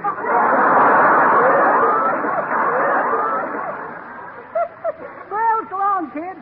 I got to see if I can trade in my car for a garbage truck. A garbage truck? Yep. This year I'm going to give them road hogs something to get their teeth into. So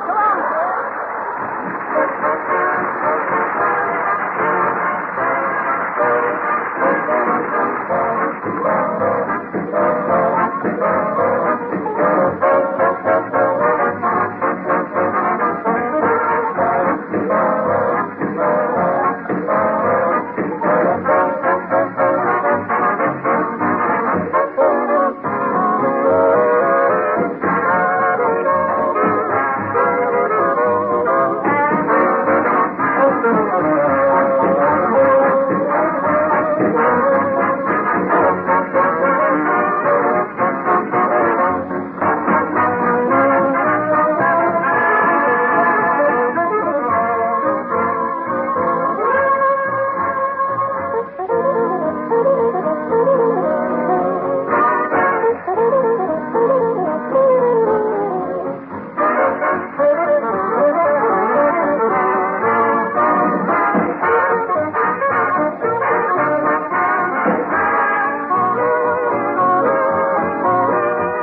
Show anyhow. We ain't going to buy a car anyway. Well, no, I wouldn't be too sure, dearie. We might. But why? Shucks, we only got 300,000 miles on our car. Just nicely broke in. Runs like a top. Yeah, and looks just as busy. Besides, I just put new wicks in the headlamps.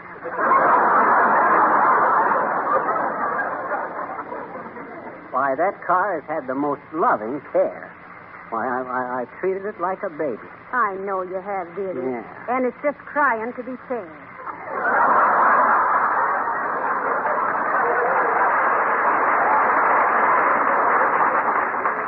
Honestly, McGee, I'm ashamed to ride in that old jalopy. Why, the seats are so high, I feel like I was riding on a Ferris wheel. The neighbors think... Step right over here, folks. The latest thing in accessories. Windshield wipers, rear view mirrors, gear shift knobs, piston rings, spark plugs, hubcaps, and Thousand Island dressing. Hey, Bud, what kind of a car do you use the Thousand Island dressing on? On your garden truck. Wow!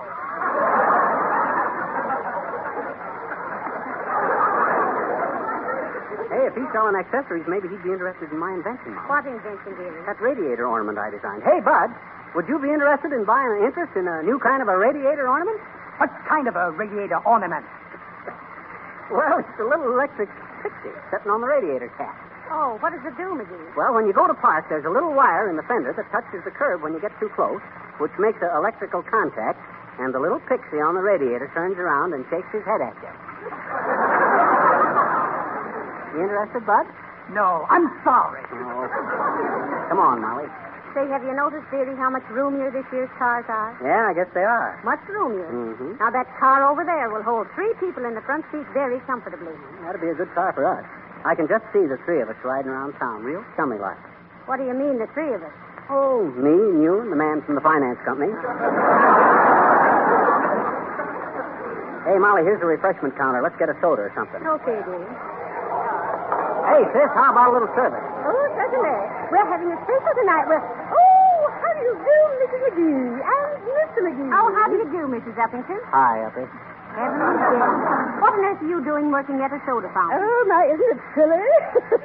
Well, you see, the various members of our club take turns working here during the awful show. Oh. All the profits go to charity. We're raising funds to commemorate. Commemorate what, Mrs. Uppington? We haven't decided yet. But we're taking a vote at the next meeting. Now, what could we serve you? Well, I think I'll have a chocolate soda, Mrs. Uppington, with chocolate ice cream. Certainly, my dear. A dark victory. Make it a double feature.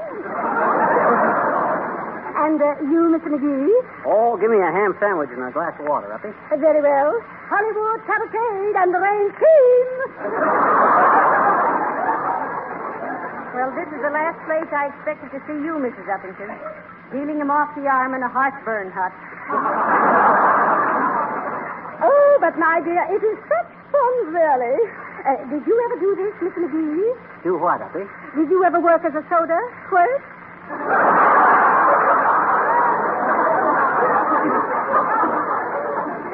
You're catching on too fast, Uppy. Oh, thank you so much, Miss McGee. One must learn the tricks of the trade, you know. Oh, how is your sandwich, Miss McGee? Oh, not bad, but this slice of ham had a picture of John Adams on it and some glue on the back. You could use it for a 2-cent stamp. How much do I owe you, Uppy? 65 cents. Okay. Thank you. And if you're through, Miss McGee, there's a gentleman waiting for your tray. Huh? Oh, excuse me, Bud. Oh, that's all right. Hey, sister, give me a glass of milk and a plate of shrimp. Certainly, sir. Snow White and the Seventh Ward. Well, I'm sorry I'm so busy, Mr. and Miss McGee. Do drop by later. Well, goodbye.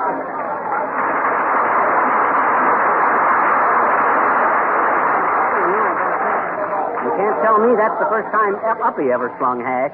I'll bet it isn't either. No, sir. You know, I always wondered why she had a picture of Fred Harvey on the piano.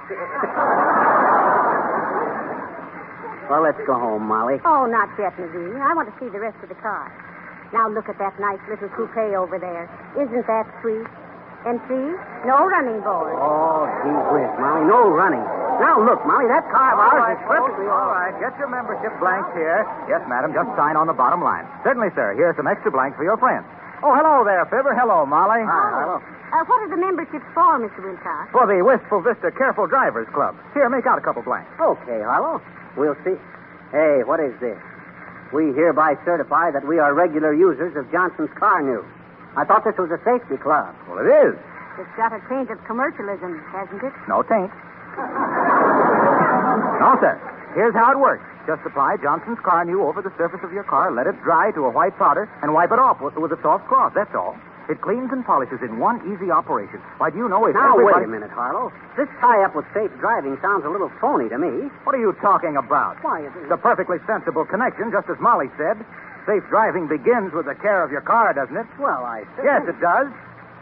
So I suppose you'll say, what's the looks of a car got to do with careful driving, good brakes, and good lights, eh? Well, Well, naturally. it's got everything to do with it. Okay, Bud. You're not going to be fussy in one department and slipshod in another, are you? I didn't say I... Why, certainly not. Me too. We don't say Johnson's car new will take dents out of your fenders, but a guy who takes pride in his car probably takes pride in his driving. Well, it's sure nice to have seen you folks. All right, everybody, get your membership blank. Roger.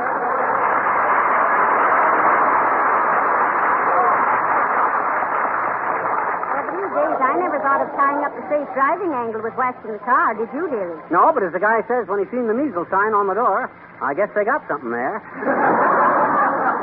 After this, I'll be... Oops, I'm sorry, little girl. Gee, why don't you look where you're going, I bet you. All right, I apologize, didn't I? Hmm? I says I was sorry, didn't I? About what? Bumping into you. Oh, that's okay, mister. It didn't hurt. Then what are you hollering about? Well, gee, I says, what are you hollering? Oh, forget it, sis. Okay, I'll try. You gonna buy a car, mister? Are you, Oh, I don't know, sis. Why, are you selling them? Yes. Go on. I don't believe it. Why? You're too little, that's why. Oh, no, I'm not. Oh, yes, you are. Oh, no, I'm not. Oh, yes, you are. Oh, yes, I guess I am.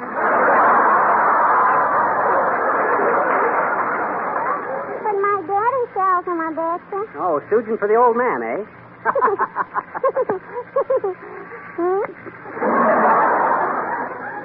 Listen, sis, what kind of cars does your old man, or does your father sell? Trucks. Oh, he does, eh? Mm-hmm. Well, you're the youngest car salesman I ever saw. You do any demonstrating? I says, can you drive? See, I don't know. I never tried.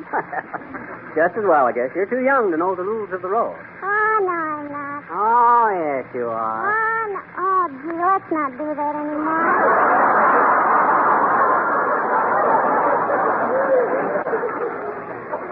Anyway, I bet you I do know the rules, I bet you.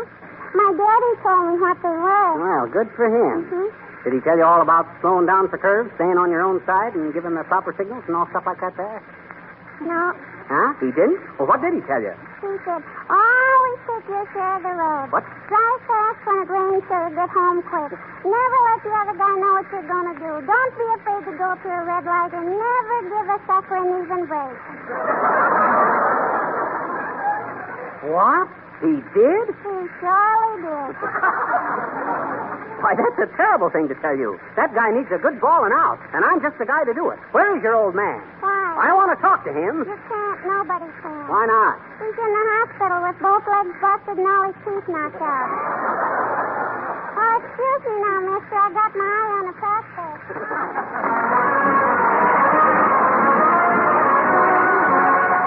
Folks, Donald Novus sings Good Night, My Love, assisted by the Paul Taylor Choristers and Billy Mills Orchestra.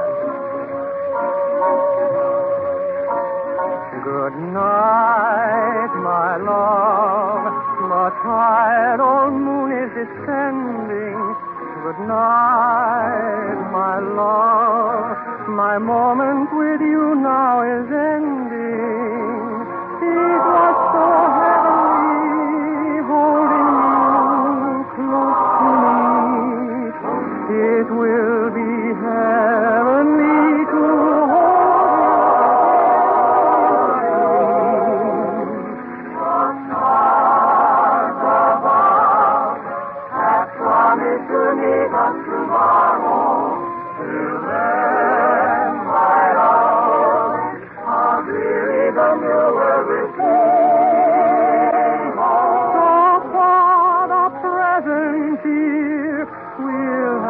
To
beautiful auto show, dearie.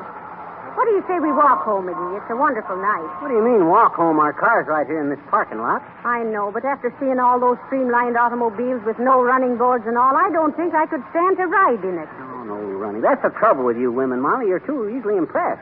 Things ain't better just because they're different, you know. All right, McGee, but you're going to have a terrible time talking me into being happy with our old puddle jumper. Nah, you wait, Molly. Give me a couple of hours with that car, and I'll dilly it up just as fancy as any of these new Oh, there. Good evening, Trout Face. And good evening to you, my dear. Oh, how do you do, Mr. Boomer? Hi, Boomer. What do you want? Saw your car in the parking lot here and thought you might give me a lift home. Why, certainly, Mr. Boomer. Where are you living now? Well, as a matter of fact, my dear, if you have a lap robe, I'm living in the back of your car. Of course, I'll have to make other arrangements first thing in the morning. Now, wait a minute, Boomer. I don't mind giving you a lift, but if you think we're running a rumble seat boarding house, you're... Calm yourself, shortbread. Calm yourself.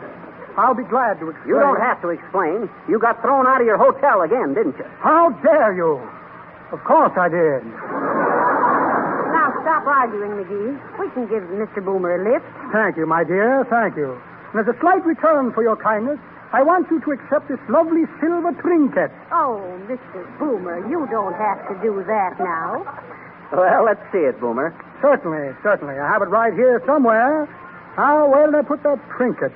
Trinket. Well, I know what happens here, Molly. So while Boomer's discovering that he ain't got a trinket, I'll have the boy bring our car out. Hey, Bud, it's the black one in the second row. The one with the adhesive tape on the windshield. Suspicious little tadpole, isn't he? Yes, indeed. Now, let me see. Where did I put that trinket? Oh, never mind it, Mr. Boomer. I don't... Oh, I insist, my dear. I insist. I have it right here somewhere. Trinket. Here's a racing form sent to me by the Bookie of the Month Club.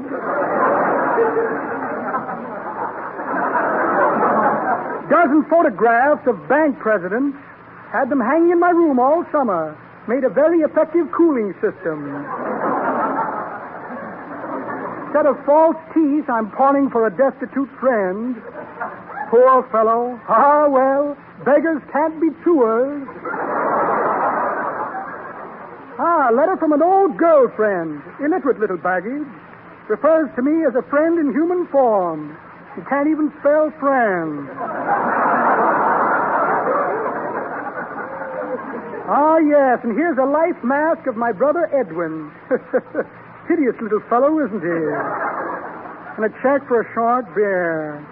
Well, imagine that. No trinket. Wonder what I could have done.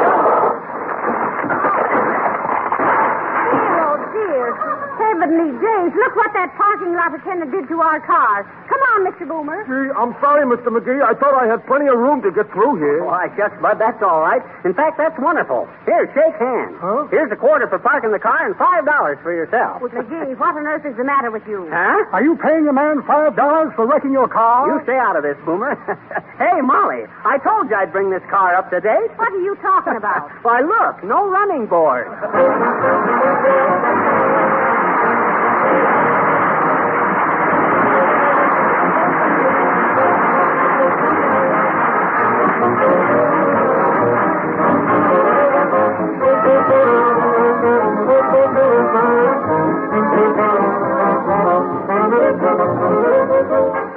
Fibber and Molly will be back in just a moment. Remember the old proverb, an ounce of prevention is worth a pound of cure? It's a very old proverb, but it's very wise. And it has a direct application at this time of year to your floors. In fact, I might restate this proverb as follows. A coat of wax will give your floors protection against the dirt and slush of winter weather. There's no time when your hardwood floors need the protection of Johnson's Wax more than during the days of rain and snow. When floors are wax protected, dirt and dampness are quickly wiped up, leaving the floors beautiful and completely untouched. And of course, the time to Johnson Wax those floors is right now. Genuine Johnson's Wax does require polishing, but once on, it lasts a very long time, and it not only saves you work throughout the year, but gives you more beautiful floors than you can obtain in any other way. You may buy Johnson's Wax in either the paste or liquid form. Notice on the package the 100 extra uses for this famous wax polish. It will pay you to try these extra uses for Johnson's Wax in your home.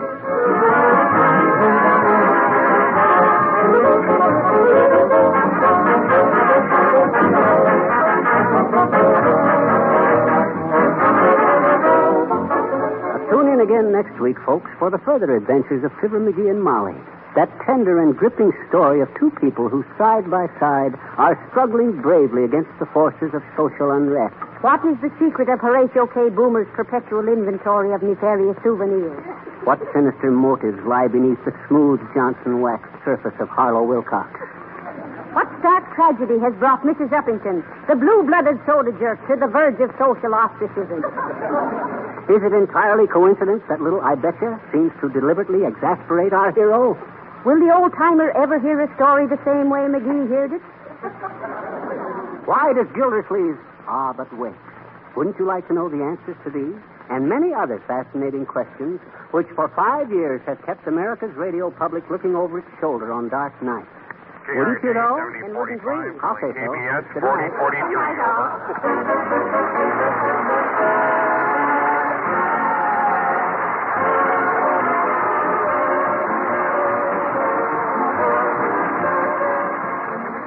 This is Harlow Wilcox, speaking for the makers of Johnson's Wax and Johnson's Self-Polishing Glow Coat, Racine, Wisconsin, inviting you all to be with us again next Tuesday night at this same time. Good night. This is the National Broadcasting Company.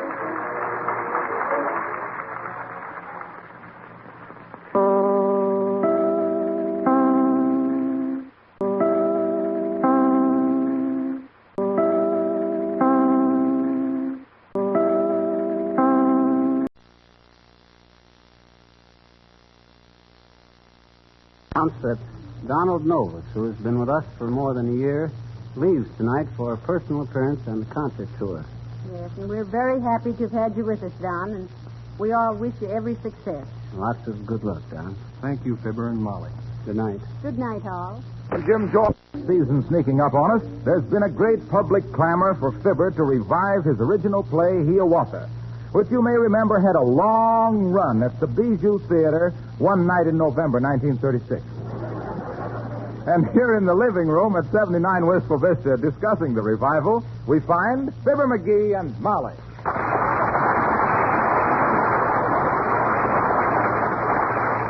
I told you, Molly, that someday they'd want to revive that play of mine. Heavenly days. I don't know how they could revive anything as dead as that. Oh, I don't know. I think it's a pretty catchy little play. Say, how do you think Mr. Boomer will play the part of the Indian chief? Oh, he'll be okay if we have a big audience. Oh, temperamental, huh? Oh, no, but he says he can always play a buck with more confidence when he's got a full house. Well, I'm certainly glad Mr. Gildersleeve's going to be in the play. Ah, me too. He'll be great. Oh, yeah. That guy ain't got any more nerves than a set of false teeth.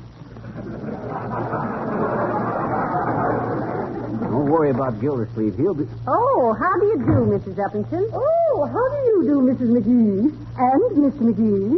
Hi, Uppy. I just thought I'd drop in and discuss this afternoon's rehearsal with you. It went splendidly, didn't it? Oh, I don't know, Uppy. Some of those characters And didn't... you are simply magnificent as a director, Mr. McGee. Oh, well. Now tell me, when did you first become interested in theatrical work? Oh, well, I'll tell you, Uppy.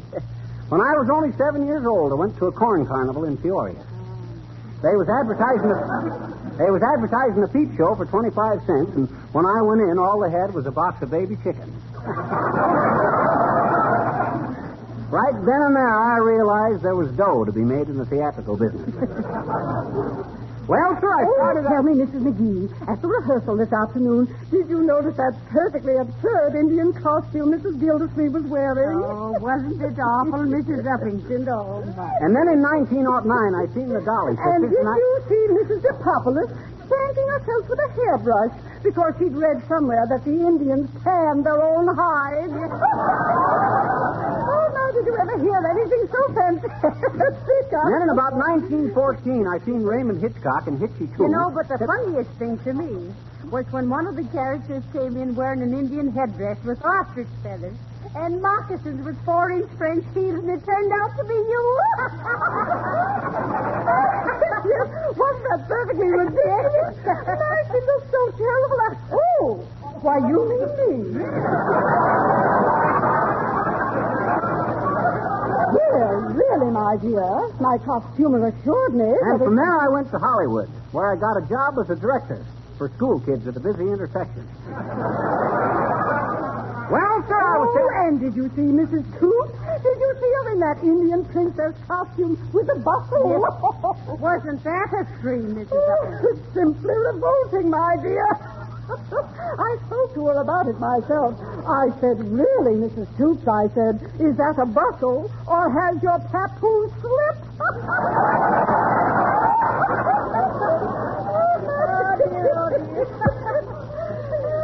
And by that time, I seen where talking pictures had a real future.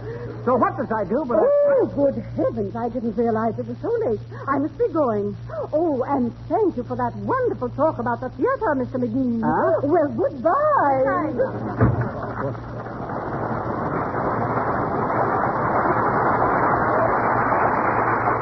What does she mean to talk about the theater? I couldn't get a word in edgeway. Oh, well. The way you gals like to rip each other up the back, it's a wonder you ain't born with zippers on your spine. Thank goodness we got some good male characters in this play. Say, how will Mr. Gildersleeve do? Oh, I say, don't worry about him. He's wonderful. Why, he's the only guy in the whole bunch that I'm absolutely sure of. Oh. You see, he's in the big moment of the play. That's where I come in. Oh. Come in. Oh, hello, Mr. Gildersleeve. We were just talking about this. Yeah, I was just saying, Throcky, old man, that if everybody in this show was as dependable as you... McGee? Huh? I can't go through with it. What? Well, what do you mean, Gildersleeve? Well, frankly, McGee, I don't know. How do you feel when you have stage fright? Why, that's easy, Mr. Gildersleeve. With stage fright, you have hot and cold running water in your arteries, and your hands feel like they belong to somebody else, and you wish they did. Oh, that's me. But, Gildersleeve, you don't mean to tell me you have stage fright. Why, I was depending on you. I'm sorry, McGee. My goodness. I don't know what's come over me. Well, I'm simply terrified. Oh, well, that's too bad, Mr. Gildersleeve. Oh, come, Throcky. You can do it all right. After all, I seen you make a speech at the annual Rotary Club's banquet and never even fiddle with a fork. Yes, McGee, but that's different. I've been making that same speech for 20 years. But this... No, I can't do it, McGee.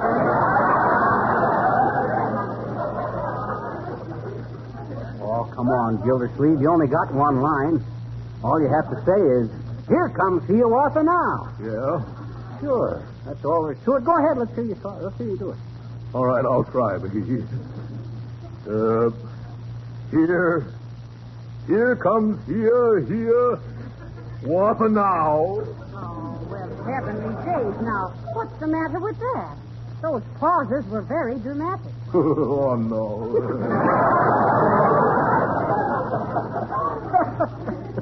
Why, shucks, Gildersleeve. You ain't got a thing to worry about. Being nervous makes just for a good performance. Well, I don't know, McGee. And I know what I'm talking about, too. Why, when I was only a kid 3 years old, I started to be interested in theatricals. Why, when I was 4, I built my first theater out of a box that my father brought home from the office. Box Office McGee, I was known as in the day. Box Office McGee, the boy Belasco of Broadway, buying, booking, bartering big batches of backdrop biters, busy as a bee, bringing a big boon in business to bare boxes and balconies, ballyhooing buffoons like Ben Blue, Ben Burney, and Ben Hur, and bragged about as the Beau Brummel of the Barnstormers, from Boston's burlesque bold and risque to the brassy bands of the Bay of Biscay.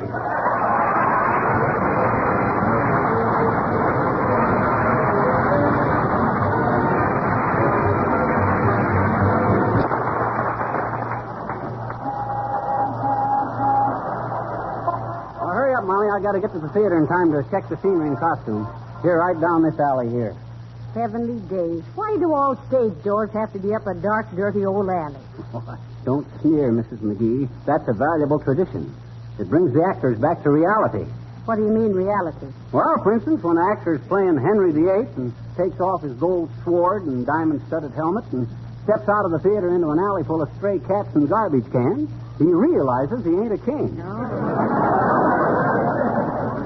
He's just a mug with an overdue laundry bill and his name spelled wrong in the reviews. Hey, that ain't a bad idea. Hi, mister. Oh, hello there, little girl. What you doing? I says, what you waiting here for? You got a friend in the show? No. Oh, you ain't, huh? Yes. Oh, you have? No. Huh? Hmm? Oh, never mind. Okay. Say, mister, what time do they feed the actors?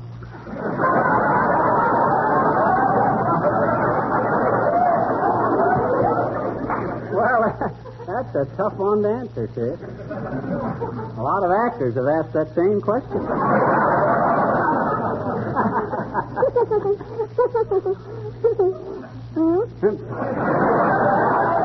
One side, sis. We got to go in the theater. Oh, well, gee, can I please have your auto giraffe? And can I please? And can I? Have my what? Your auto giraffe? Well, oh, you mean my autograph? Why, sure. There you are. Oh, you just signed your name. Well, what'd you expect? My address, phone number, and blood pressure? Gee, for 2 bits I can send to Hollywood and get a big picture of almost anybody. Signed, to my dear little pal and faithful member of the Hoosiers Fan Club with the affectionate regards of. Oh, you can, huh? Sure. Well, I guess you know your way around all right. Incidentally, you're kind of young to be a stage door Jenny, ain't you? No. Oh, yeah, sure. But that's okay. Why, when I was a young fellow, I used to be one myself. Oh, honest? Why, sure. I was always sporting around with some beautiful actress. Oh, gee. Sarah Bernhardt, I bet you.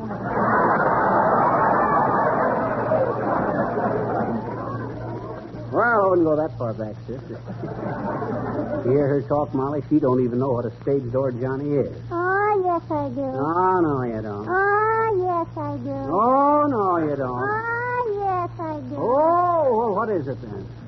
Well, our stage door Johnny is a sap who hangs around with orchids in his hand and dough in his jeans, waiting for a chorus girl with knots in her legs and larceny in her heart.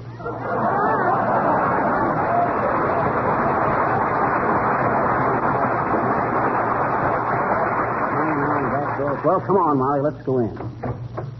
Sorry there, kids. You can't come in. Actors only. What do you mean, actors only? Oh, hello there, Johnny. Hello, daughter. Didn't recognize you. Has Billy Mills and the orchestra arrived yet? We was wondering if Billy Mills and his boys are in the pit. Incidentally, you know why they put them fellas down in that pit, old-timer. It's the only way you can make a musician look up to an actor.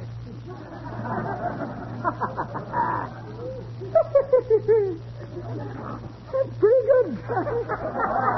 That ain't the way I hit it. The way I hit it, one feller says to t'other feller, say, he says, I just read where there's more horses in this country than there ever was. Think you'll ever replace the automobile? Nope, says t'other feller, not entirely. Anyway, not until they can cover baseballs with the skin of a Buick. Say, you kids better get dressed. Okay. All right, folks, now has everybody got their parts? Are all the costumes okay? Say, Fibber. For goodness sakes, Mr. Wilcox, not so loud. They'll hear you out front. Oh, I'm sorry. Oh, I'm glad to see you got a good-looking Indian costume, Harlow. Thanks. Say, do you mind if I make a little curtain speech to kind of tie in with the show? Must be a very funny speech, but I'm afraid not, Harlow. If there's any speech making to be done, I'll do it. Why, Mr. Wilcox? What did you want to tell them? And what do you mean tie in with the show?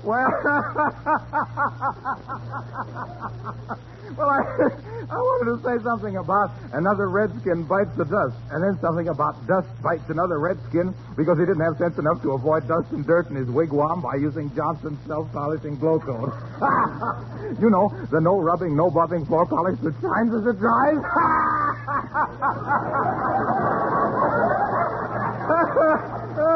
I think it'll be very neat. Hey, what's the matter with you, Wilcox? That was a cute idea, but it wasn't that good. It wasn't? Why? No, I guess it wasn't. No! Well, what on earth is so amusing? What?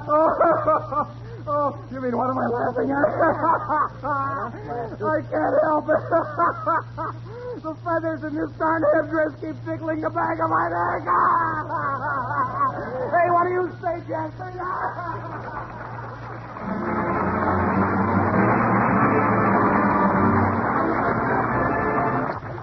Ladies and gentlemen, that beautiful number by Donald Novis and the Paul Taylor choristers denoted the lapse of 2 hours and 2 acts of Hiawatha.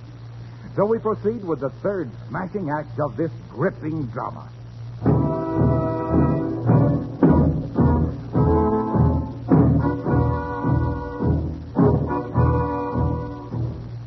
As the curtain rises, Pocahontas is talking with her father, Chief Powhatan. And what does my father, the mighty Chief Powhatan, think of my lover? Well, now, my little beaver dam or dame, I don't believe I caught the name, but if he is a mighty warrior, perhaps he is the right lad for you. He is Hiawatha, Father, and he is strong. He is brave. He is handsome. He is, well, in fact, Popsy, he's Clark Gable with feathers. Why doesn't Pocahontas rave about some handsome local brave? I'd like to see you share your tent with someone who's a local gent. Hush, Father, he comes. Hiawatha comes. Here comes Hiawatha. Now?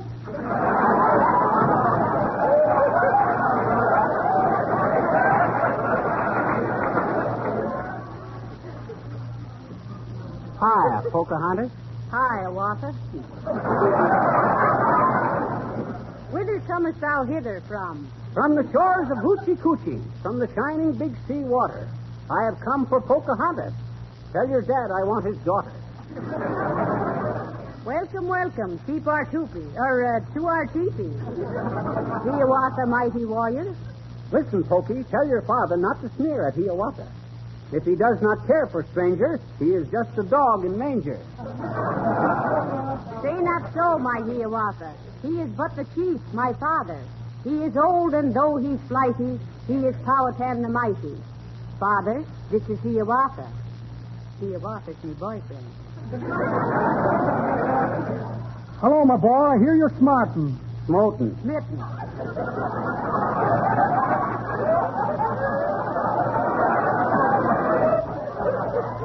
Smote is smarting. Smith is smarting. It's the same. There is no difference.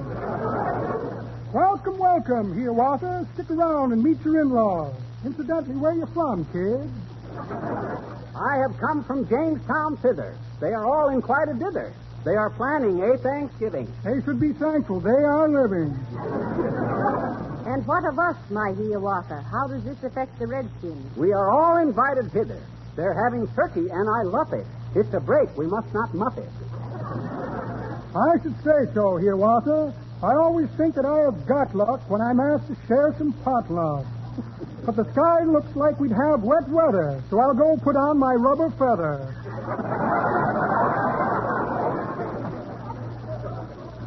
What's this mini-ha-ha rumor? Or has gossip pulled a bloomer? He's just an old friend of the family. Just a squaw that men forget. She gave me one ha-ha too many. Too many ha-has she was giving. Ah, then come, my Hiawatha. Let us walk into the forest. That's the thought, my Pocahontas. We will walk by spruce and birch trees, by the whispering pines and hemlocks, by the gurgling streams and brooklets. Buy a can of Johnson's Glow Coat. By and large, it is the finest. Oh, you've got me. Hiawatha never misses. Come on, Pokey, let's try some kisses. Ah, what is that? I hear a crashing. Hark, if you can stop your mashing. It's probably a bear or plover. Or Henry Wadsworth turning over.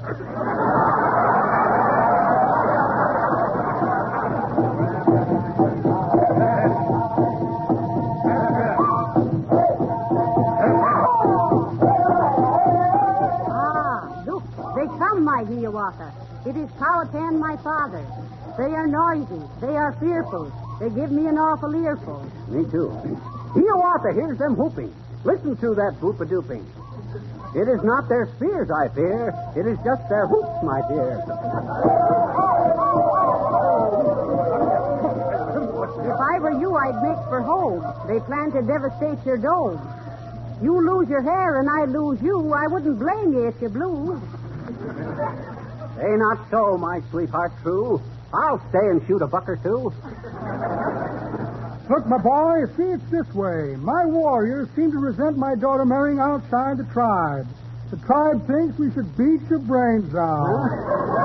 All right, boys, grab him. Oh, Father, make them stop that yelping. My lover's bald and not worth scalping. Never mind them, Pocahontas. It appears they just don't want it. If these boys are really sore, that's all there is. There ain't no more. Blindfold him. That's it. No. Now bring him over to this stump, and if he struggles, slug the chump. Father. Careful there. Be quiet, daughter. This guy gilded laughing water. What? Just got this wire. Racine, Wisconsin, where Minnehaha works for Johnson. She says she had him in the halter, but he faded at the altar. All right, boys. All right, boys. Let me at him with this tomahawk. Now, where'll I put that tomahawk?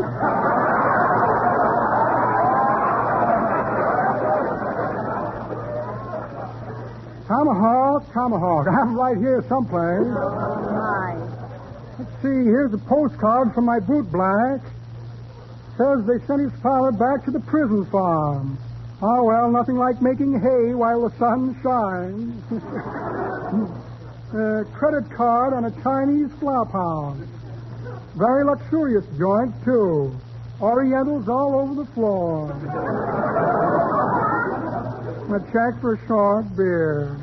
Well, imagine that. No tomahawk. Guess I'll have to use this war club. Ready, boys? When I say 3, bash his brains out. Maybe we should have brought a smaller club. Oh, Hiawatha, darling, do not let them bump you off. Goodbye, Pocahontas. Tell the costumer I died with his moccasins on. Not so, my boy. We cannot do it. If we went on, we both would rue it. Hey, what do you mean, Powhatan? History says you were saved. Huh? And who am I to make a mug out of history? Oh. Ah, you are saved. Hiawatha is saved, and we will live happily ever after. Well, where's the applause? Didn't they get the idea? Didn't who get the idea? The audience. Oh, them. They went home long ago. Low brows.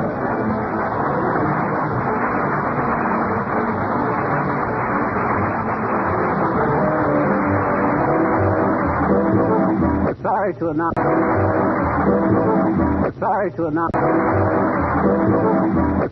announce on the 23rd, and some people are making. Here, loading arms full of the same into their car, we find Fibber McGee and Molly.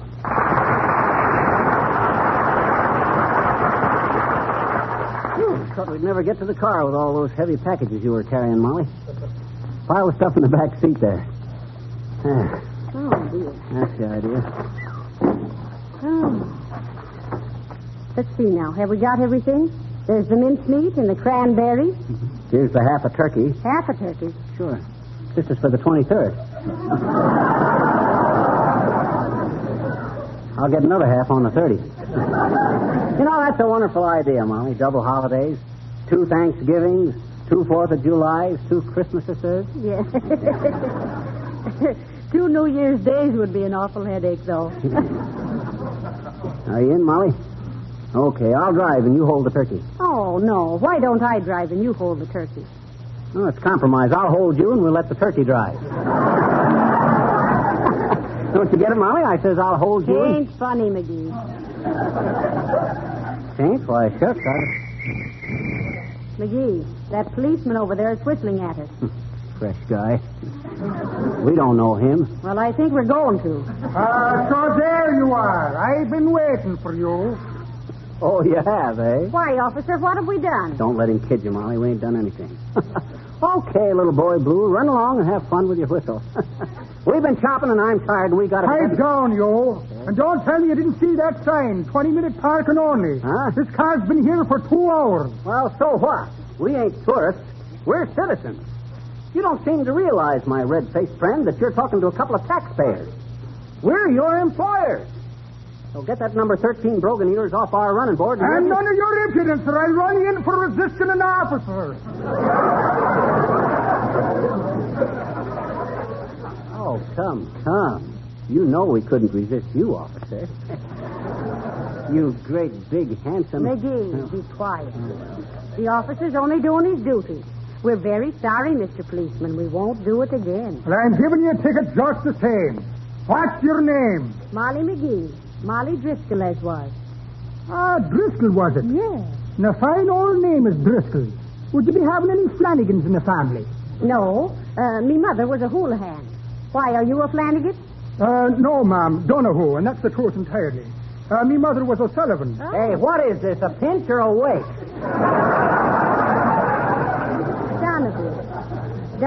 Donoghue. Now, where have I heard that name before? Oh, heavenly days. Aren't you the officer, Donoghue, that was after having his picture in the paper for holding up traffic whilst the cat was carrying her little kittens across the street? I was that. Say that it was a lovely thing to do. It was nothing at all. Yes, it was. It was a sweet and charitable act, and it's proud I am to talk to such a kind and thoughtful gentleman as Officer Donoghue. Oh, sure. Go on with your blarney now, and seeing that you're a lover of animals like myself, I'm going to let you off easy this time. Oh. But after this, watch them parking signs, Colleen. Now take your father and run along. What do you mean, her father? I'm her husband. And what's more, I don't care if you stop traffic for 50,000, dad-dratted pussycat. To me, you're just 200 pounds of hot air going through a tin whistle. Oh, is that so? Yes, that's so. Well, just for that, me bucko, I'm giving you the ticket. Oh, dear. I guess you don't know who I am, Bud. I'm Fibber McGee. No. Yes, he is, officer. In person. Well, fancy that now. That'd get him. I wonder if it would be presuming too much to ask you for your autograph. Huh? Oh, no, I guess not. Forget and forgive, that's my motto. Where do you want me to sign, Si? Right on the bottom of this parking ticket. And see that it's paid in 24 hours, I'll come after you. Now beat it to both of you.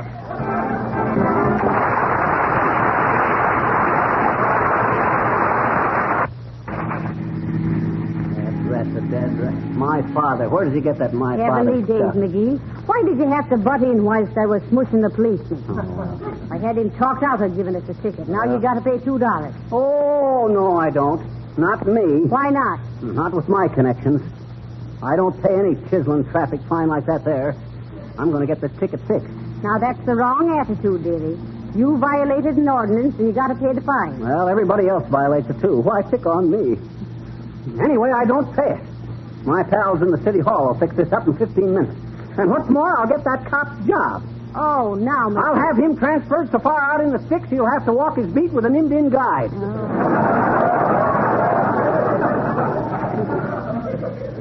Here's the city hall. Got to get them brakes fixed. Come on in and watch how I handle this, Mrs. McGee. You'll get a new idea of my importance in this town. Well, that's fine. I never did like the old one. Who do you know in the city hall, dearie? Why, I know everybody. From the mayor on down to the doorman here. Hi, Markowitz. My name's Hipplefinger. Markowitz ain't been here for 3 years. Well, I hope the rest of your connections are more up to date, dearie. Don't worry, they are. That connection putting herself dead. Come on, we'll take the elevator up to the mayor's office. Hey, elevator man, which floor is the mayor's office on? Second floor. Oh, hello there, Johnny. Hello, daughter. Glad to see you. Hello, Mr. Oldtimer. My husband wants to see the mayor about fixing a traffic ticket. Well, he didn't have no right giving me this ticket. The trouble with cops is they don't realize that arresting an influential citizen is like shopping for grapefruit. You pinch them today and they spit in your eye tomorrow. That's pretty good, Johnny. But that ain't the way I heard it. The way I heard it, one lamb chop says to t'other lamb chop, say, he says, why you wearing them paper pants? Ain't you heard, says t'other lamb chop, we always dress for dinner here. All right, right, folks. Face the front of the car, please. Going up. Second floor, fire commissioner, health commissioner, park commissioner, school commissioner, tax commissioner, and then the mayor ran out of relatives. All out? Well, so long, kids. See you later. Now, let's see. I wonder which way the mayor's office Well, is. hello there, Fibber. Hello, Molly. Hello, Mr. Wilcox. What are you doing down here? Oh, I've been having an argument with the Power and Light Commissioner. He's blaming me because people aren't using enough electricity. Well, why on earth is he blaming you? On account of I'm a Johnson wax salesman. Well, explain yourself, Harlow. As the hook said to the eye on the fat lady's dress, I don't get the connection. Well, you see, with housewives learning about the beautiful gleaming polish that Johnson's Wax gives dining room tables, people are getting so they eat more by candlelight. Oh. They love the soft, rich reflections on a Johnson Wax surface. Oh. Well, has the Commissioner of Streets and Alleys West any complaints? No, but the health commissioner has. What's that? He says he hasn't anything to do in this town because homes are cleaner and more sanitary without the germ-filled dust that's so easily wiped off a Johnson Wax surface. Well, we might as well see this through to a finish, folks. How about the park commissioner, Harlow? Oh, he loves me. He says with housework so much easier, people have more time to play. They get out more and enjoy his park. Oh. Well, so long, folks. Goodbye, Mr. Wilcox. This must be the mayor's office right here, dearie. Well, let's go in and get this ticket fixed. I'll show that cop he can't go around pinching public people in prominent places. What? Pinching prominent people in public places. Yes? Did you wish to see Mayor Applepuss? Yes, we did, dearie. I'm Fibber McGee, sis, an old pal of the mayor's. In fact, I'm the guy that gives the idea to the mayor of revising the alphabet in the Wistful Vista grade school. Well, I didn't remember that it had been revised, sir. What was the idea, McGee? Well, it was so the kids would grow up with the idea that letter X always meant a vote for Applepuss. So he had all the school books reprinted, so the alphabet would read A, B, C, D, F, G, H, I, J, K, L, M, N, O, P, Q, R, S, T, U, V, W, Applepuss, Y, Z. My idea, really. What was it you wished to see the mayor about, sir? Well, it's a personal matter, sis. Is your ticket for speeding or parking? Oh, parking. Yes. Hey, how did you know? Well, it's usually one or the other. But I don't think the mayor will see you today. He's terribly busy. Besides, he never uses his influence to fix traffic tickets. Listen, sis. I'm only asking for justice, see? I'm an American citizen, ain't I? I'm entitled to a hearing, ain't I? Well, I got him, all right. Oh, excuse me a minute. Yes? Oh, Mayor Applepuss? Yes, there's a gentleman to see you, Your Honor. He says his name is Fibber McGee. No, Fibber McGee. Hey, sis. Ask him if he remembers the time me and him glued the stuffed woodpecker to Bud Morris's wooden leg. What did you say, Mr. Mayor? Oh, no, sir. Your golf clubs are already out there. Yes. The other gentleman said they would meet you at the 9th hole. Yes, Your Honor. Sorry, sir. The mayor says he'll be in conference all afternoon. What do you mean in conference? I heard what... Hey, he can't do this to me. I'm his pal. Here I am in trouble and he won't even... Come on, dearie. Come on. Okay. Imagine that guy, Molly. Wait till he wants a favor from me. I'll tell everybody... What political influence you got, McGee? Well... You haven't enough pull to tear the petals off a daisy. Don't worry, I got plenty other friends down here. Just because I begin at the top don't mean I can... Ah, there, Oyster Fork. And good day to you, my dear. What are you doing in this pitfall of political piracy? Oh, McGee's got a traffic ticket he's trying to get fixed, Mr. Boomer.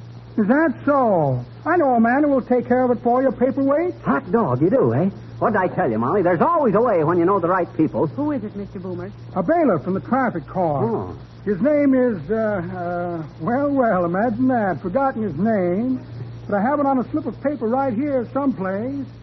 Now, let me see. Bailiff. Where'd I put that bailiff? Come on, Boomer, hurry up. Don't get in an uproar, upstart. Have it right here someplace. Now, where'd I put that bailiff? Here's a small bottle of rat poison. Know any rats you want poisoned? And, let's see, snapshot of my nephew's little pet goat. Tiny little animal, isn't it? Sort of a peanut butter, you might say. Newspaper photo of my brother with a detective. Must be great friends. They have bracelets exactly alike. Note from a friend of mine, a bank examiner, wants me to help him examine a bank some night. Package of stage money, at least I think it's stage money, came across it in the box office of the Bijou Theater, and a check for short beer. Well, imagine that. No bailiff. Wonder what I could have done with it. Must have carelessly placed it in that billfold when I put it back in somebody's overcoat. I'll go see if I can find it again.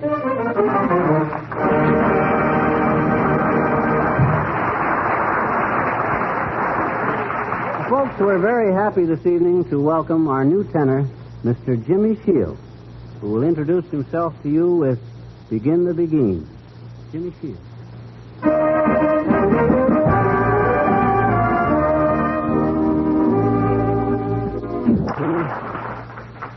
Well, now, let's see. Maybe my pal, the city clerk, can fix this ticket for me. Now, look, McGee, why don't you ask the elevator man to fix it for you? The elevator man? What could he do about it? Oh, nothing, but he lets you down easier than anybody else. You just wait, Mrs. McGee. I ain't begun to use my influence yet. Wait till I... Whoops, I'm so... Oh, hello there, little girl. Hi, mister. What's the kid your age doing in the city hall, sis? Getting a marriage license? Can you get marriage licenses here, can you? Why, sure. But you're a little underage, sis, to be considering matrimony. I bet you I'm not, I bet you. Oh, yes, you are. Oh, no, I'm not. Oh, yes, you are. Oh, no, I'm not. Oh, yes. Oh, McGee, stop arguing with the child. Maybe she is old enough. Maybe she's a midget. Are you, sis?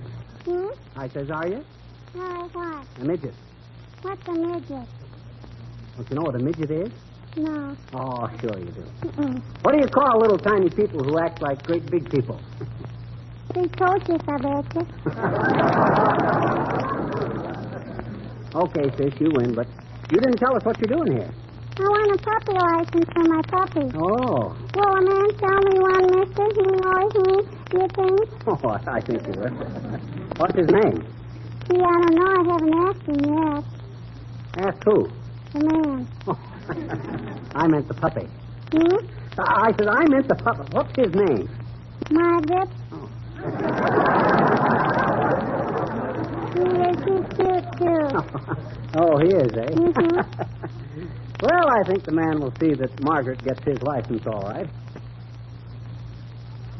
If I don't get this traffic ticket fixed pretty soon, everybody will be leaving today. Oh, there, McGee. Hello, McGee. Come taxi. Well, goodness sakes, if it isn't Mr. Gildersleeve. Yeah, Oh, that's hi, Gildy. Say, I'd like to speak to I'm you. sorry I can't stop to talk, McGee. I've just been appointed judge of the traffic court. I'm on way to the courtroom. Oh, heavenly day. Do you hear that, McGee? That's good news, isn't it? What did I tell you, Molly? You think I ain't got friends in the right places, eh? Our next-door neighbor is a traffic judge. Yeah, that's right. Look, Gildersleeve, old man, old sock. I got a ticket for parking overtime, see?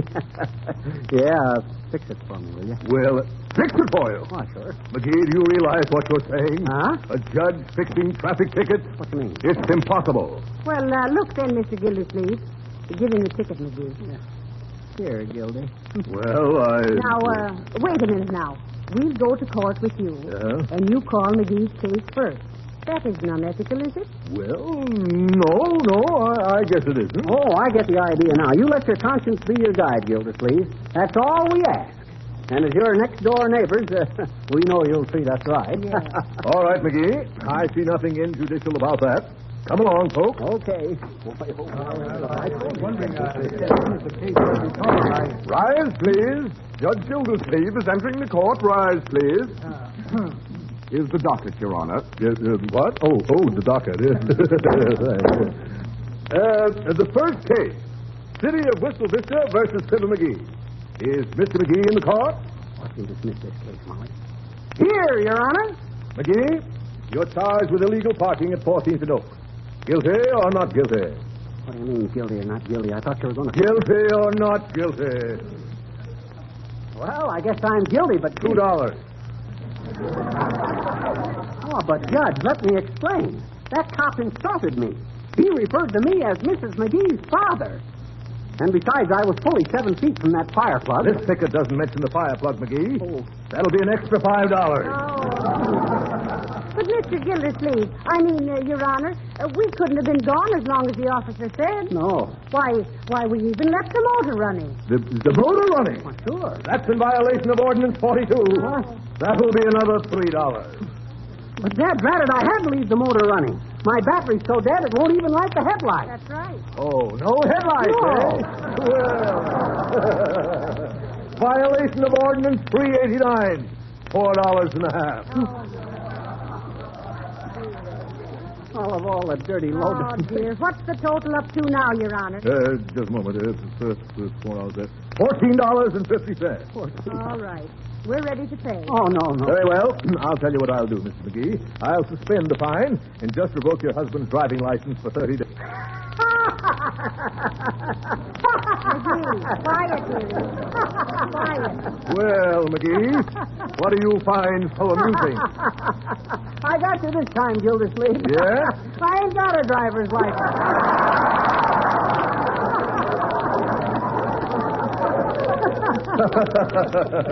No driver's license, eh? No. Violation of Ordinance 442. $25. Oh, but listen, Judge, I tell you... McGee, Huh? shut up and pay us. Okay. Who do I pay? Pay the clerk of the court, McGee. And after this, I hope you'll have a proper understanding of judicial integrity. Next case. Your influential friend. Oh, well, that's... Your political pole. Your power in the city hall. Okay. Don't rub it in. After all, you were primarily responsible. I was. Why, sure. If you hadn't been with me, the cop wouldn't have called me your father, and I wouldn't have got sore, and I wouldn't have got the ticket. Come on, get in the car. Let's go home. Dadra. Uh-oh. All right, you. Don't you know you're not supposed to park in front of the city hall? Oh, dear. Oh, sorry, officer, but please don't give us a ticket. We've just been in paying for one. Well, all right, then. Drive on, lady. And tell your father he'd better not be giving me any of them dirty looks. What? Her father? Why, listen here, you little... Okay, officer. You're perfectly right. Drive on, daughter.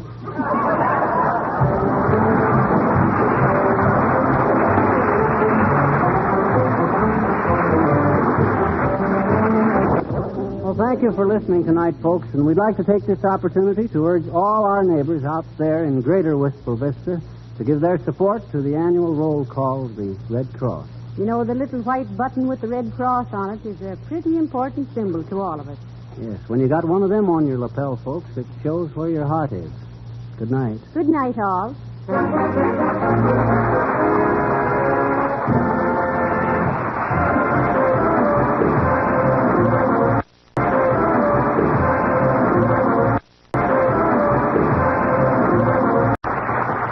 Pause for special announcement. Pause. Fibber McGee is working. Unpause.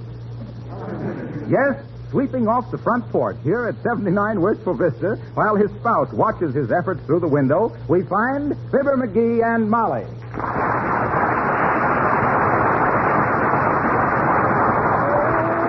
Oh, the moon shines tonight on pretty red wing. The breeze is sighing, the night bird's crying. Oh, there. Good afternoon, McGee. Oh, hi, Redwing. Gildersleeve. What you got there? A letter for you, McGee. Oh. The mailman left it at our house by mistake. Oh, well, thanks for bringing it over, Gildy. You better wait till I open it. There might be an answer. All right, McGee, I'll just... What do you mean, an answer? I'm no messenger boy. Oh, good. That saves me a nickel. Now, let's see. Well, why, this is ridiculous. It's an outrage. She can't do this to me. You hear me, Gildersleeve? She can't do it. Who can't do what? That gal at the public library. Says I've had a book out since September the 13th, and I got to bring it back and pay a heavy fine. Well, that seems fair to me, McGee. Huh? Why didn't you take the book back when you were through with it? What do you mean, take it back? I don't even remember borrowing it. Shucks, I don't even remember what book it was. Well, doesn't it say on the card? No, it just says Volume 8, 348. Oh. Now, look, Gildersleeve. You run right back to that librarian and tell her for me that she can't threaten me if I want to keep a book for 3 months. You look here, McGee. I have nothing to do with it.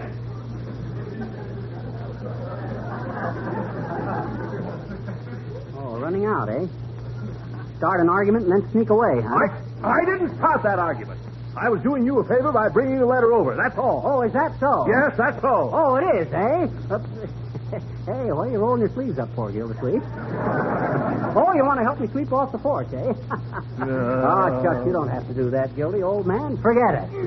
And thanks for bringing the letter over. I'll run down to the library and take this up with that gal in person. Well, that's more like it. Oh, you say you're going over to the library, McGee? Huh? Why, yes. Why, that's splendid. Do me a favor and return some books that I borrowed, will you? Oh, why, sure, Gildersleeve. Glad to. No trouble at all. I'll just slip them into my pocket. Oh, well, I'm afraid you can't do that, McGee. Huh? It's 7 volumes of the Encyclopedia Britannica. I'll bring them over in the wheelbarrow, McGee. Slipped them in his pocket.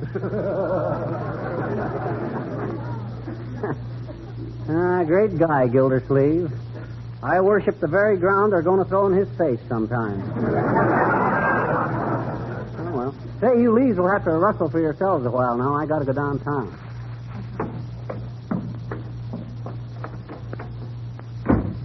What is it, dearie? Huh? What's what, Molly? I saw Mr. Gildersleeve bring you a letter, and you seemed sort of upset. Oh, it was nothing. But you look worried. Who's the letter from? I'd rather not tell you, Molly, if you don't mind. Oh, McGee. Are you in trouble? Well, a little. Oh, dear. Is it a woman? Yes. Oh, I knew it. Oh, dearie, how could you after all these years? Well, I'm sorry, but this sort of thing happens to everybody, I guess.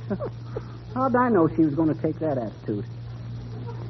Oh, don't be angry, Molly. I'm not angry, McGee. I'm just disappointed and hurt. How could you do this to me, dear? What do you mean to you? I'm the guy that has to pay off. She seemed like a fairly nice gal, too. Oh, well, if that's the way you feel about it, McGee, I guess there's nothing I can do. No, I guess not. Is it somebody I know? Huh?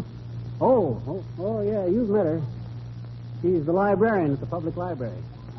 That mousy little thing with the thick glasses and smudgy fingers? It might have at least been a stage actress. Then at least you could say you'd been swept off your feet. But that little librarian, no. Hey, what is this? Can't a guy get bawled out for not bringing back a library book without creating a social upheaval? Library book? Yes. McGee, let's see that letter. Okay, here. Now, look, Molly, I'll admit I was careless, but, Chuck, she's just taking advantage of a technicality. That's what she's taking advantage of. A mere technicality. Heavenly days. Oh, am I relieved. Well. So this is all it was. Kiss me, dearie. Oh, okay. But look, Molly, that gal ain't playing fair. Suppose I did forget the book for a couple of months. That's no time to do. Come in. Well, it's Billy Mills. Hi, Billy. Scatterbrain. Who, me? No, this. Oh, that.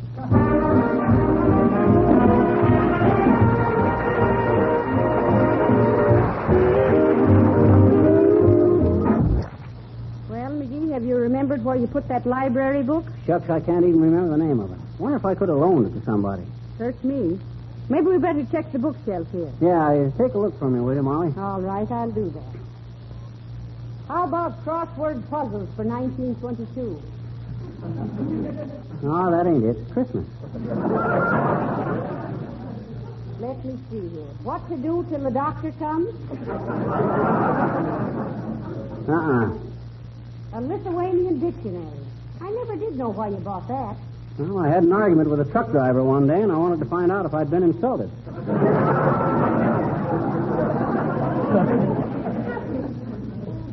Duffy's Third Reader? No, that's mine. I'm going to finish it someday, too. And an almanac for 1912. Well, that's all, dearie. Well, that's quite a library, ain't it? Yes, it is. We got to start weeding it out one of these days. Once you start getting books, they sure do accumulate. But say, how are you going to return a book to the library when you don't know what the book is or where it is? You sure it ain't in the house? Yes, I'm sure. Well, I must have loaned it to somebody. Now, let me see. Who could I have loaned that to? Hello there, kids. Say, write me out of the program next week, will you? Why, Mr. Oldtimer? Going home for Thanksgiving, daughter. Mama likes to have all us kids there. Okay, old-timer, the sentiment does you credit. Hey! I don't blame you, old-timer. Thanksgiving's a great occasion. I always says that when the turkey's set on the table, that's when trouble takes wing, and McGee takes the next. That's pretty good, Johnny, but that ain't the way I heard it.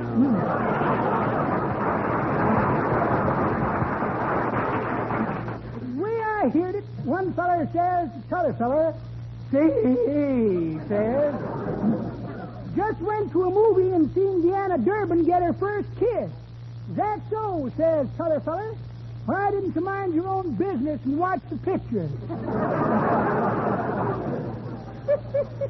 Say, I just seen a feller loading some encyclopedias in the back of your car, Johnny. But that won't do any good. Where you need the intelligence is in the front seat.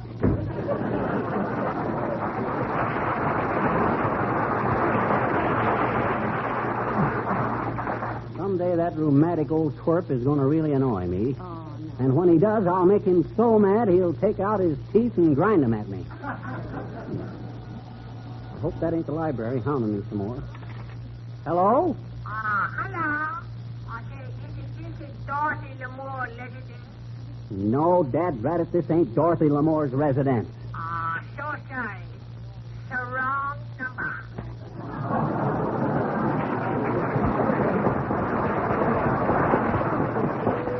It's the wrong number, all right.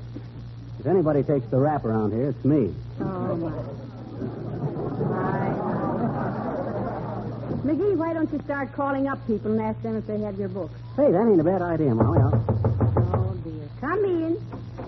Hello, folks. Say, I just saw Gildersleeve. He was putting some encyclopedias in the back of your car, and he said you were going down to the public library. Yes, we are pretty soon, Mr. Wilcox. Incidentally, Harley, you didn't borrow no library book from me, did you? What was the title? We don't know. Well, who was the author? I don't know. I can't remember. Well, what sort of looking book was it? We haven't any idea. Well, that's a pretty vague description, I must say. Now, where would I be if I conducted my business that way? Uh-oh. Loosen your collars, folks. I'm about to stick your necks out. What do you mean, conducted your business this way, Mr. Wilcox? Well, I mean, when somebody says to me, what's the name of that product you're selling? I don't say, search me.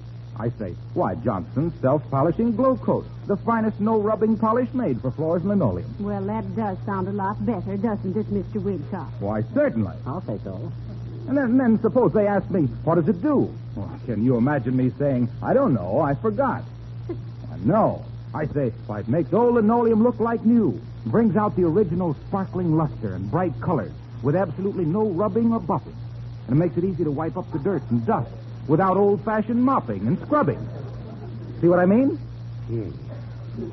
Ever see a guy that was so in love with his own merchandise, folks? They do say he carries a lock of wool off a dust mop in the back of his watch.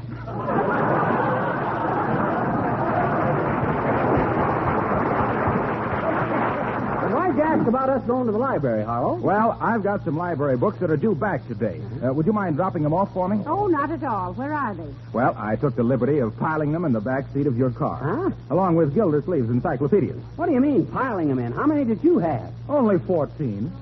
It was a set of O. Henry. Well, thanks a lot, folks. Who does he think he's kidding anyway? 14 volumes of O. Henry. What do you mean? Who'd write 14 books about a candy bar? Say, come to think of it, dearie, didn't Mrs. Uppington borrow a book from us? Oh, she might have. I'll call her up and ask her. Hello, operator. Give me Mrs. Uppington. Oh, is that you, Mert? Fibber McGee. How's things, Mert? Cheers, eh? What do you hear from your brother out west? What? He got shot where? Oh, my. He did, eh? Right in the fat part, eh? Oh. Certainly did. What do you know about that, Molly? Mert's brother was acting in a gangster movie, and he had to get shot in the fattest part of his performance. Oh. What say, Mert? Oh, Uppingers don't answer, eh? Okay, thanks, Mert. Now, let's try to think who might have got that book, McGee. And you haven't any idea what it was about. No, I can't remember. Now, let me see. If I was a book... Oh, Mrs. Uppington. Oh, how do you do, Mrs. McGee? And Mr. McGee. Hi, Uppy. McGee was just trying to call you up, Mrs. Uppington. Say, I was at that. Listen, you didn't borrow no library book from us, did you, Uppy? Please, Mr. McGee. I am not in the habit of borrowing books. Okay. Skip it. Gee willikers. For a woman your age, Uppy, you sure can get up on your high horse quick and graceful. Well, if Uppy ain't got it, Molly, I guess I got to go down to the library and fight it out. Oh, I hope you're not going also, Mrs. McGee. I did so want you to go with me to the Bontown. They're showing all the new winter furs, you know. Oh, I don't think I'd be interested, Mrs. Uppington. I think that with me new chinchilla coat, I won't need anything else.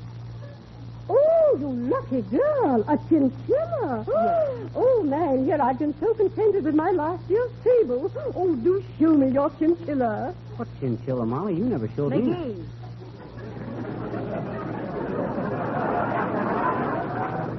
You know very well it's in our bank vault.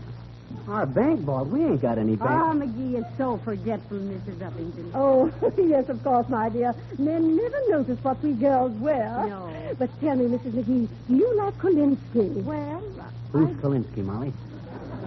Is he that little fat guy in the fur department that charged you $2 for patching your rabbit collar? Quiet, McGee. I always like to talk to you about fashions, Mrs. Uppington. Oh, yes. And you know, I always did say that no one in Wistful Vista could wear clothes as well, or as long as you. Oh, thank you, Mrs. Uppington. Coming from you, I really appreciate the compliment. I think the style of that dress you have on is one of the smartest I've ever seen. Though I was a little doubtful of it when Lillian Russell introduced it. Yes, I think it's very... Who? Lillian Russell. Oh, well, goodbye.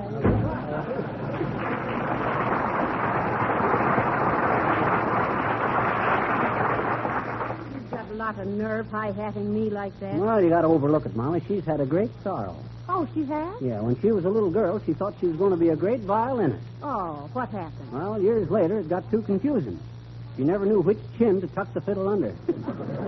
Well, come on, Molly. We might as well take that truckload of books and go on down to the library. Come in. Well, hello, Fisher. Hello, Cupid. Oh, hello, Mr. DePopulis. Hi, Nick. Say, Nick, you didn't by any chance borrow a library book from me, did you? No, Fisher. I don't think I am buying any chances on a library book from you. That is, I'm certainly fair I didn't. You mean you're fairly certain? Is that what I mean? Well, I think so. I think so, too. Shake hands. Glad to meet you. Well, you were about my last hope, Nick. The public library's raising the dickens with me. Is that so? Incidental, Florence. I have been reading one of his books myself. One of whose books? Dickens. It is such a sweet little Christmas story. It is almost making my eyes leak. The name of it is being called by the title of A Christmas Lombard. Carol. Well, I don't know her that well. Anyway, it is all being about a man named Scrooge who is a very sourpuss old geyser. You mean geezer? Yes, a geyser is a big natural fountain. Well, this man is not being naturally a fountain. He is being only a big drip, I'm thinking. Well, sir, this old Scrooge is not believing in the spirit of Merry Christmas and the same to me. But he's always bawling everybody out something afraidful. Kind of an old Scrooge ball, you might say. You might say it, but I wouldn't.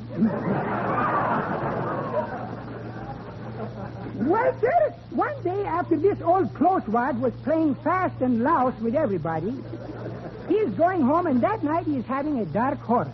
A dark horse? Oh, you mean a nightmare. Don't be so fussy, Cupid. After all, nights are dark and a mare is a horse, aren't we?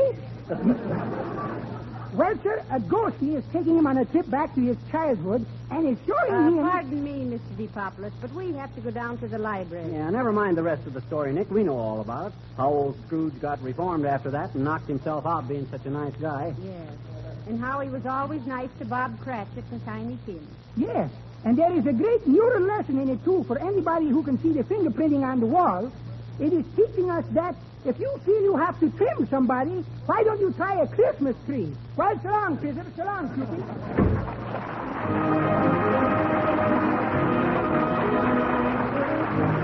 Folks, Jimmy Shields sings Good Night, My Beautiful. Take it, Jimmy.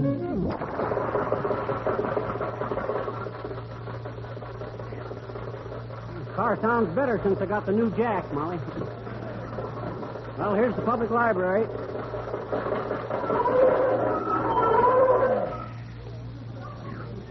Gotta get them brakes fixed. Dad dreaded if they think I'm going to spend the rest of my day hauling these books into the library, they got another guest coming. They'll have to send a guy out with a hand truck. Oops, I'm sorry. Oh, hello there, little girl. Hi, mister. Well, I'm glad to see a kid your age patronizing the public library. Why? Oh, shows you're interested in improving yourself. Why, some of our most important citizens got their education in public libraries. Oh, did you? Well, yes. I think I can credit a great deal of my vast knowledge of affairs and broad outlook to the nights I've spent poring over books in the library. Oh, gee. No wonder some of these pages are so sticky. What'd you pour over them? Dad rather I didn't pour anything over them. I says... Never mind. What's that book you're reading there, sis? It's a murder story, I bet you. See, it's a peachy one, too. A murder story? Heavenly days. You're kind of young to be reading all that there morbid stuff like that there, sis. I bet you I'm not, I bet you. Oh, yes, you are. Oh, no, I'm not. Oh, yes, you are. Oh, no. Oh, gee, what's the matter with it? It's a dandy story. Be that as it may or may not be. Or not. It ain't the kind of stuff for kids like you to read. Well, this one is, I bet you. Huh? This is the one my mama told me to get. Your mother told you? Your mother ought to have a good talking to, and I'm just the guy that can do it, too. Giving a kid your age a murder story. What's the name of it? Who killed Cock Robin? Who killed Cock Robin?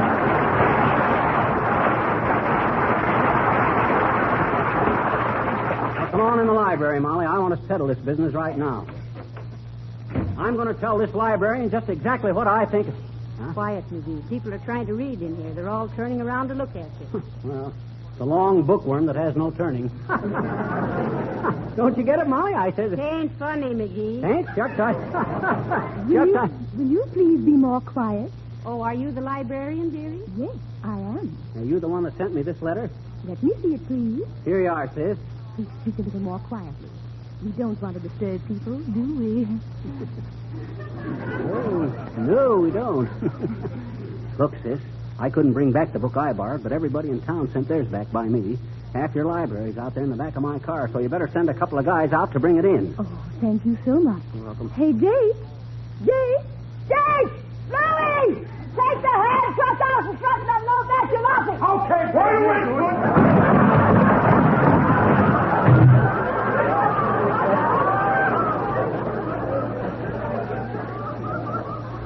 Now, what were we saying? I was saying that I can't even remember what book it was I borrowed. I can't seem to find it to bring it back. Oh, that's too bad. In that case, it'll cost you $3. $3? Why, that's an outrage. That's what it is. Just because I couldn't remember where... It's an outrage. That's what it is. Just because I can't remember...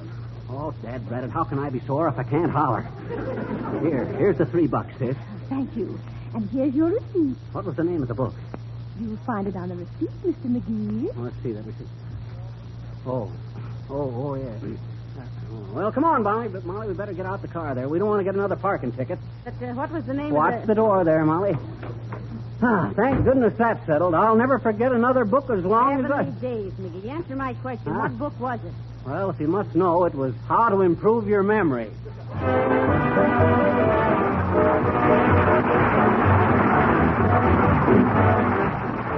Fibber and Molly will be back in just a moment. the butcher, the baker, the candlestick. Folks, any reference in this program to any actual librarian living or in the reference room is entirely coincidental.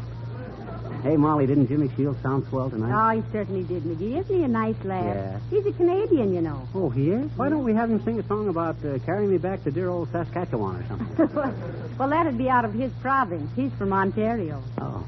Good night. Good night, all. Oh. Good night. Good night, all. Oh. Good night. Good night, all. Oh.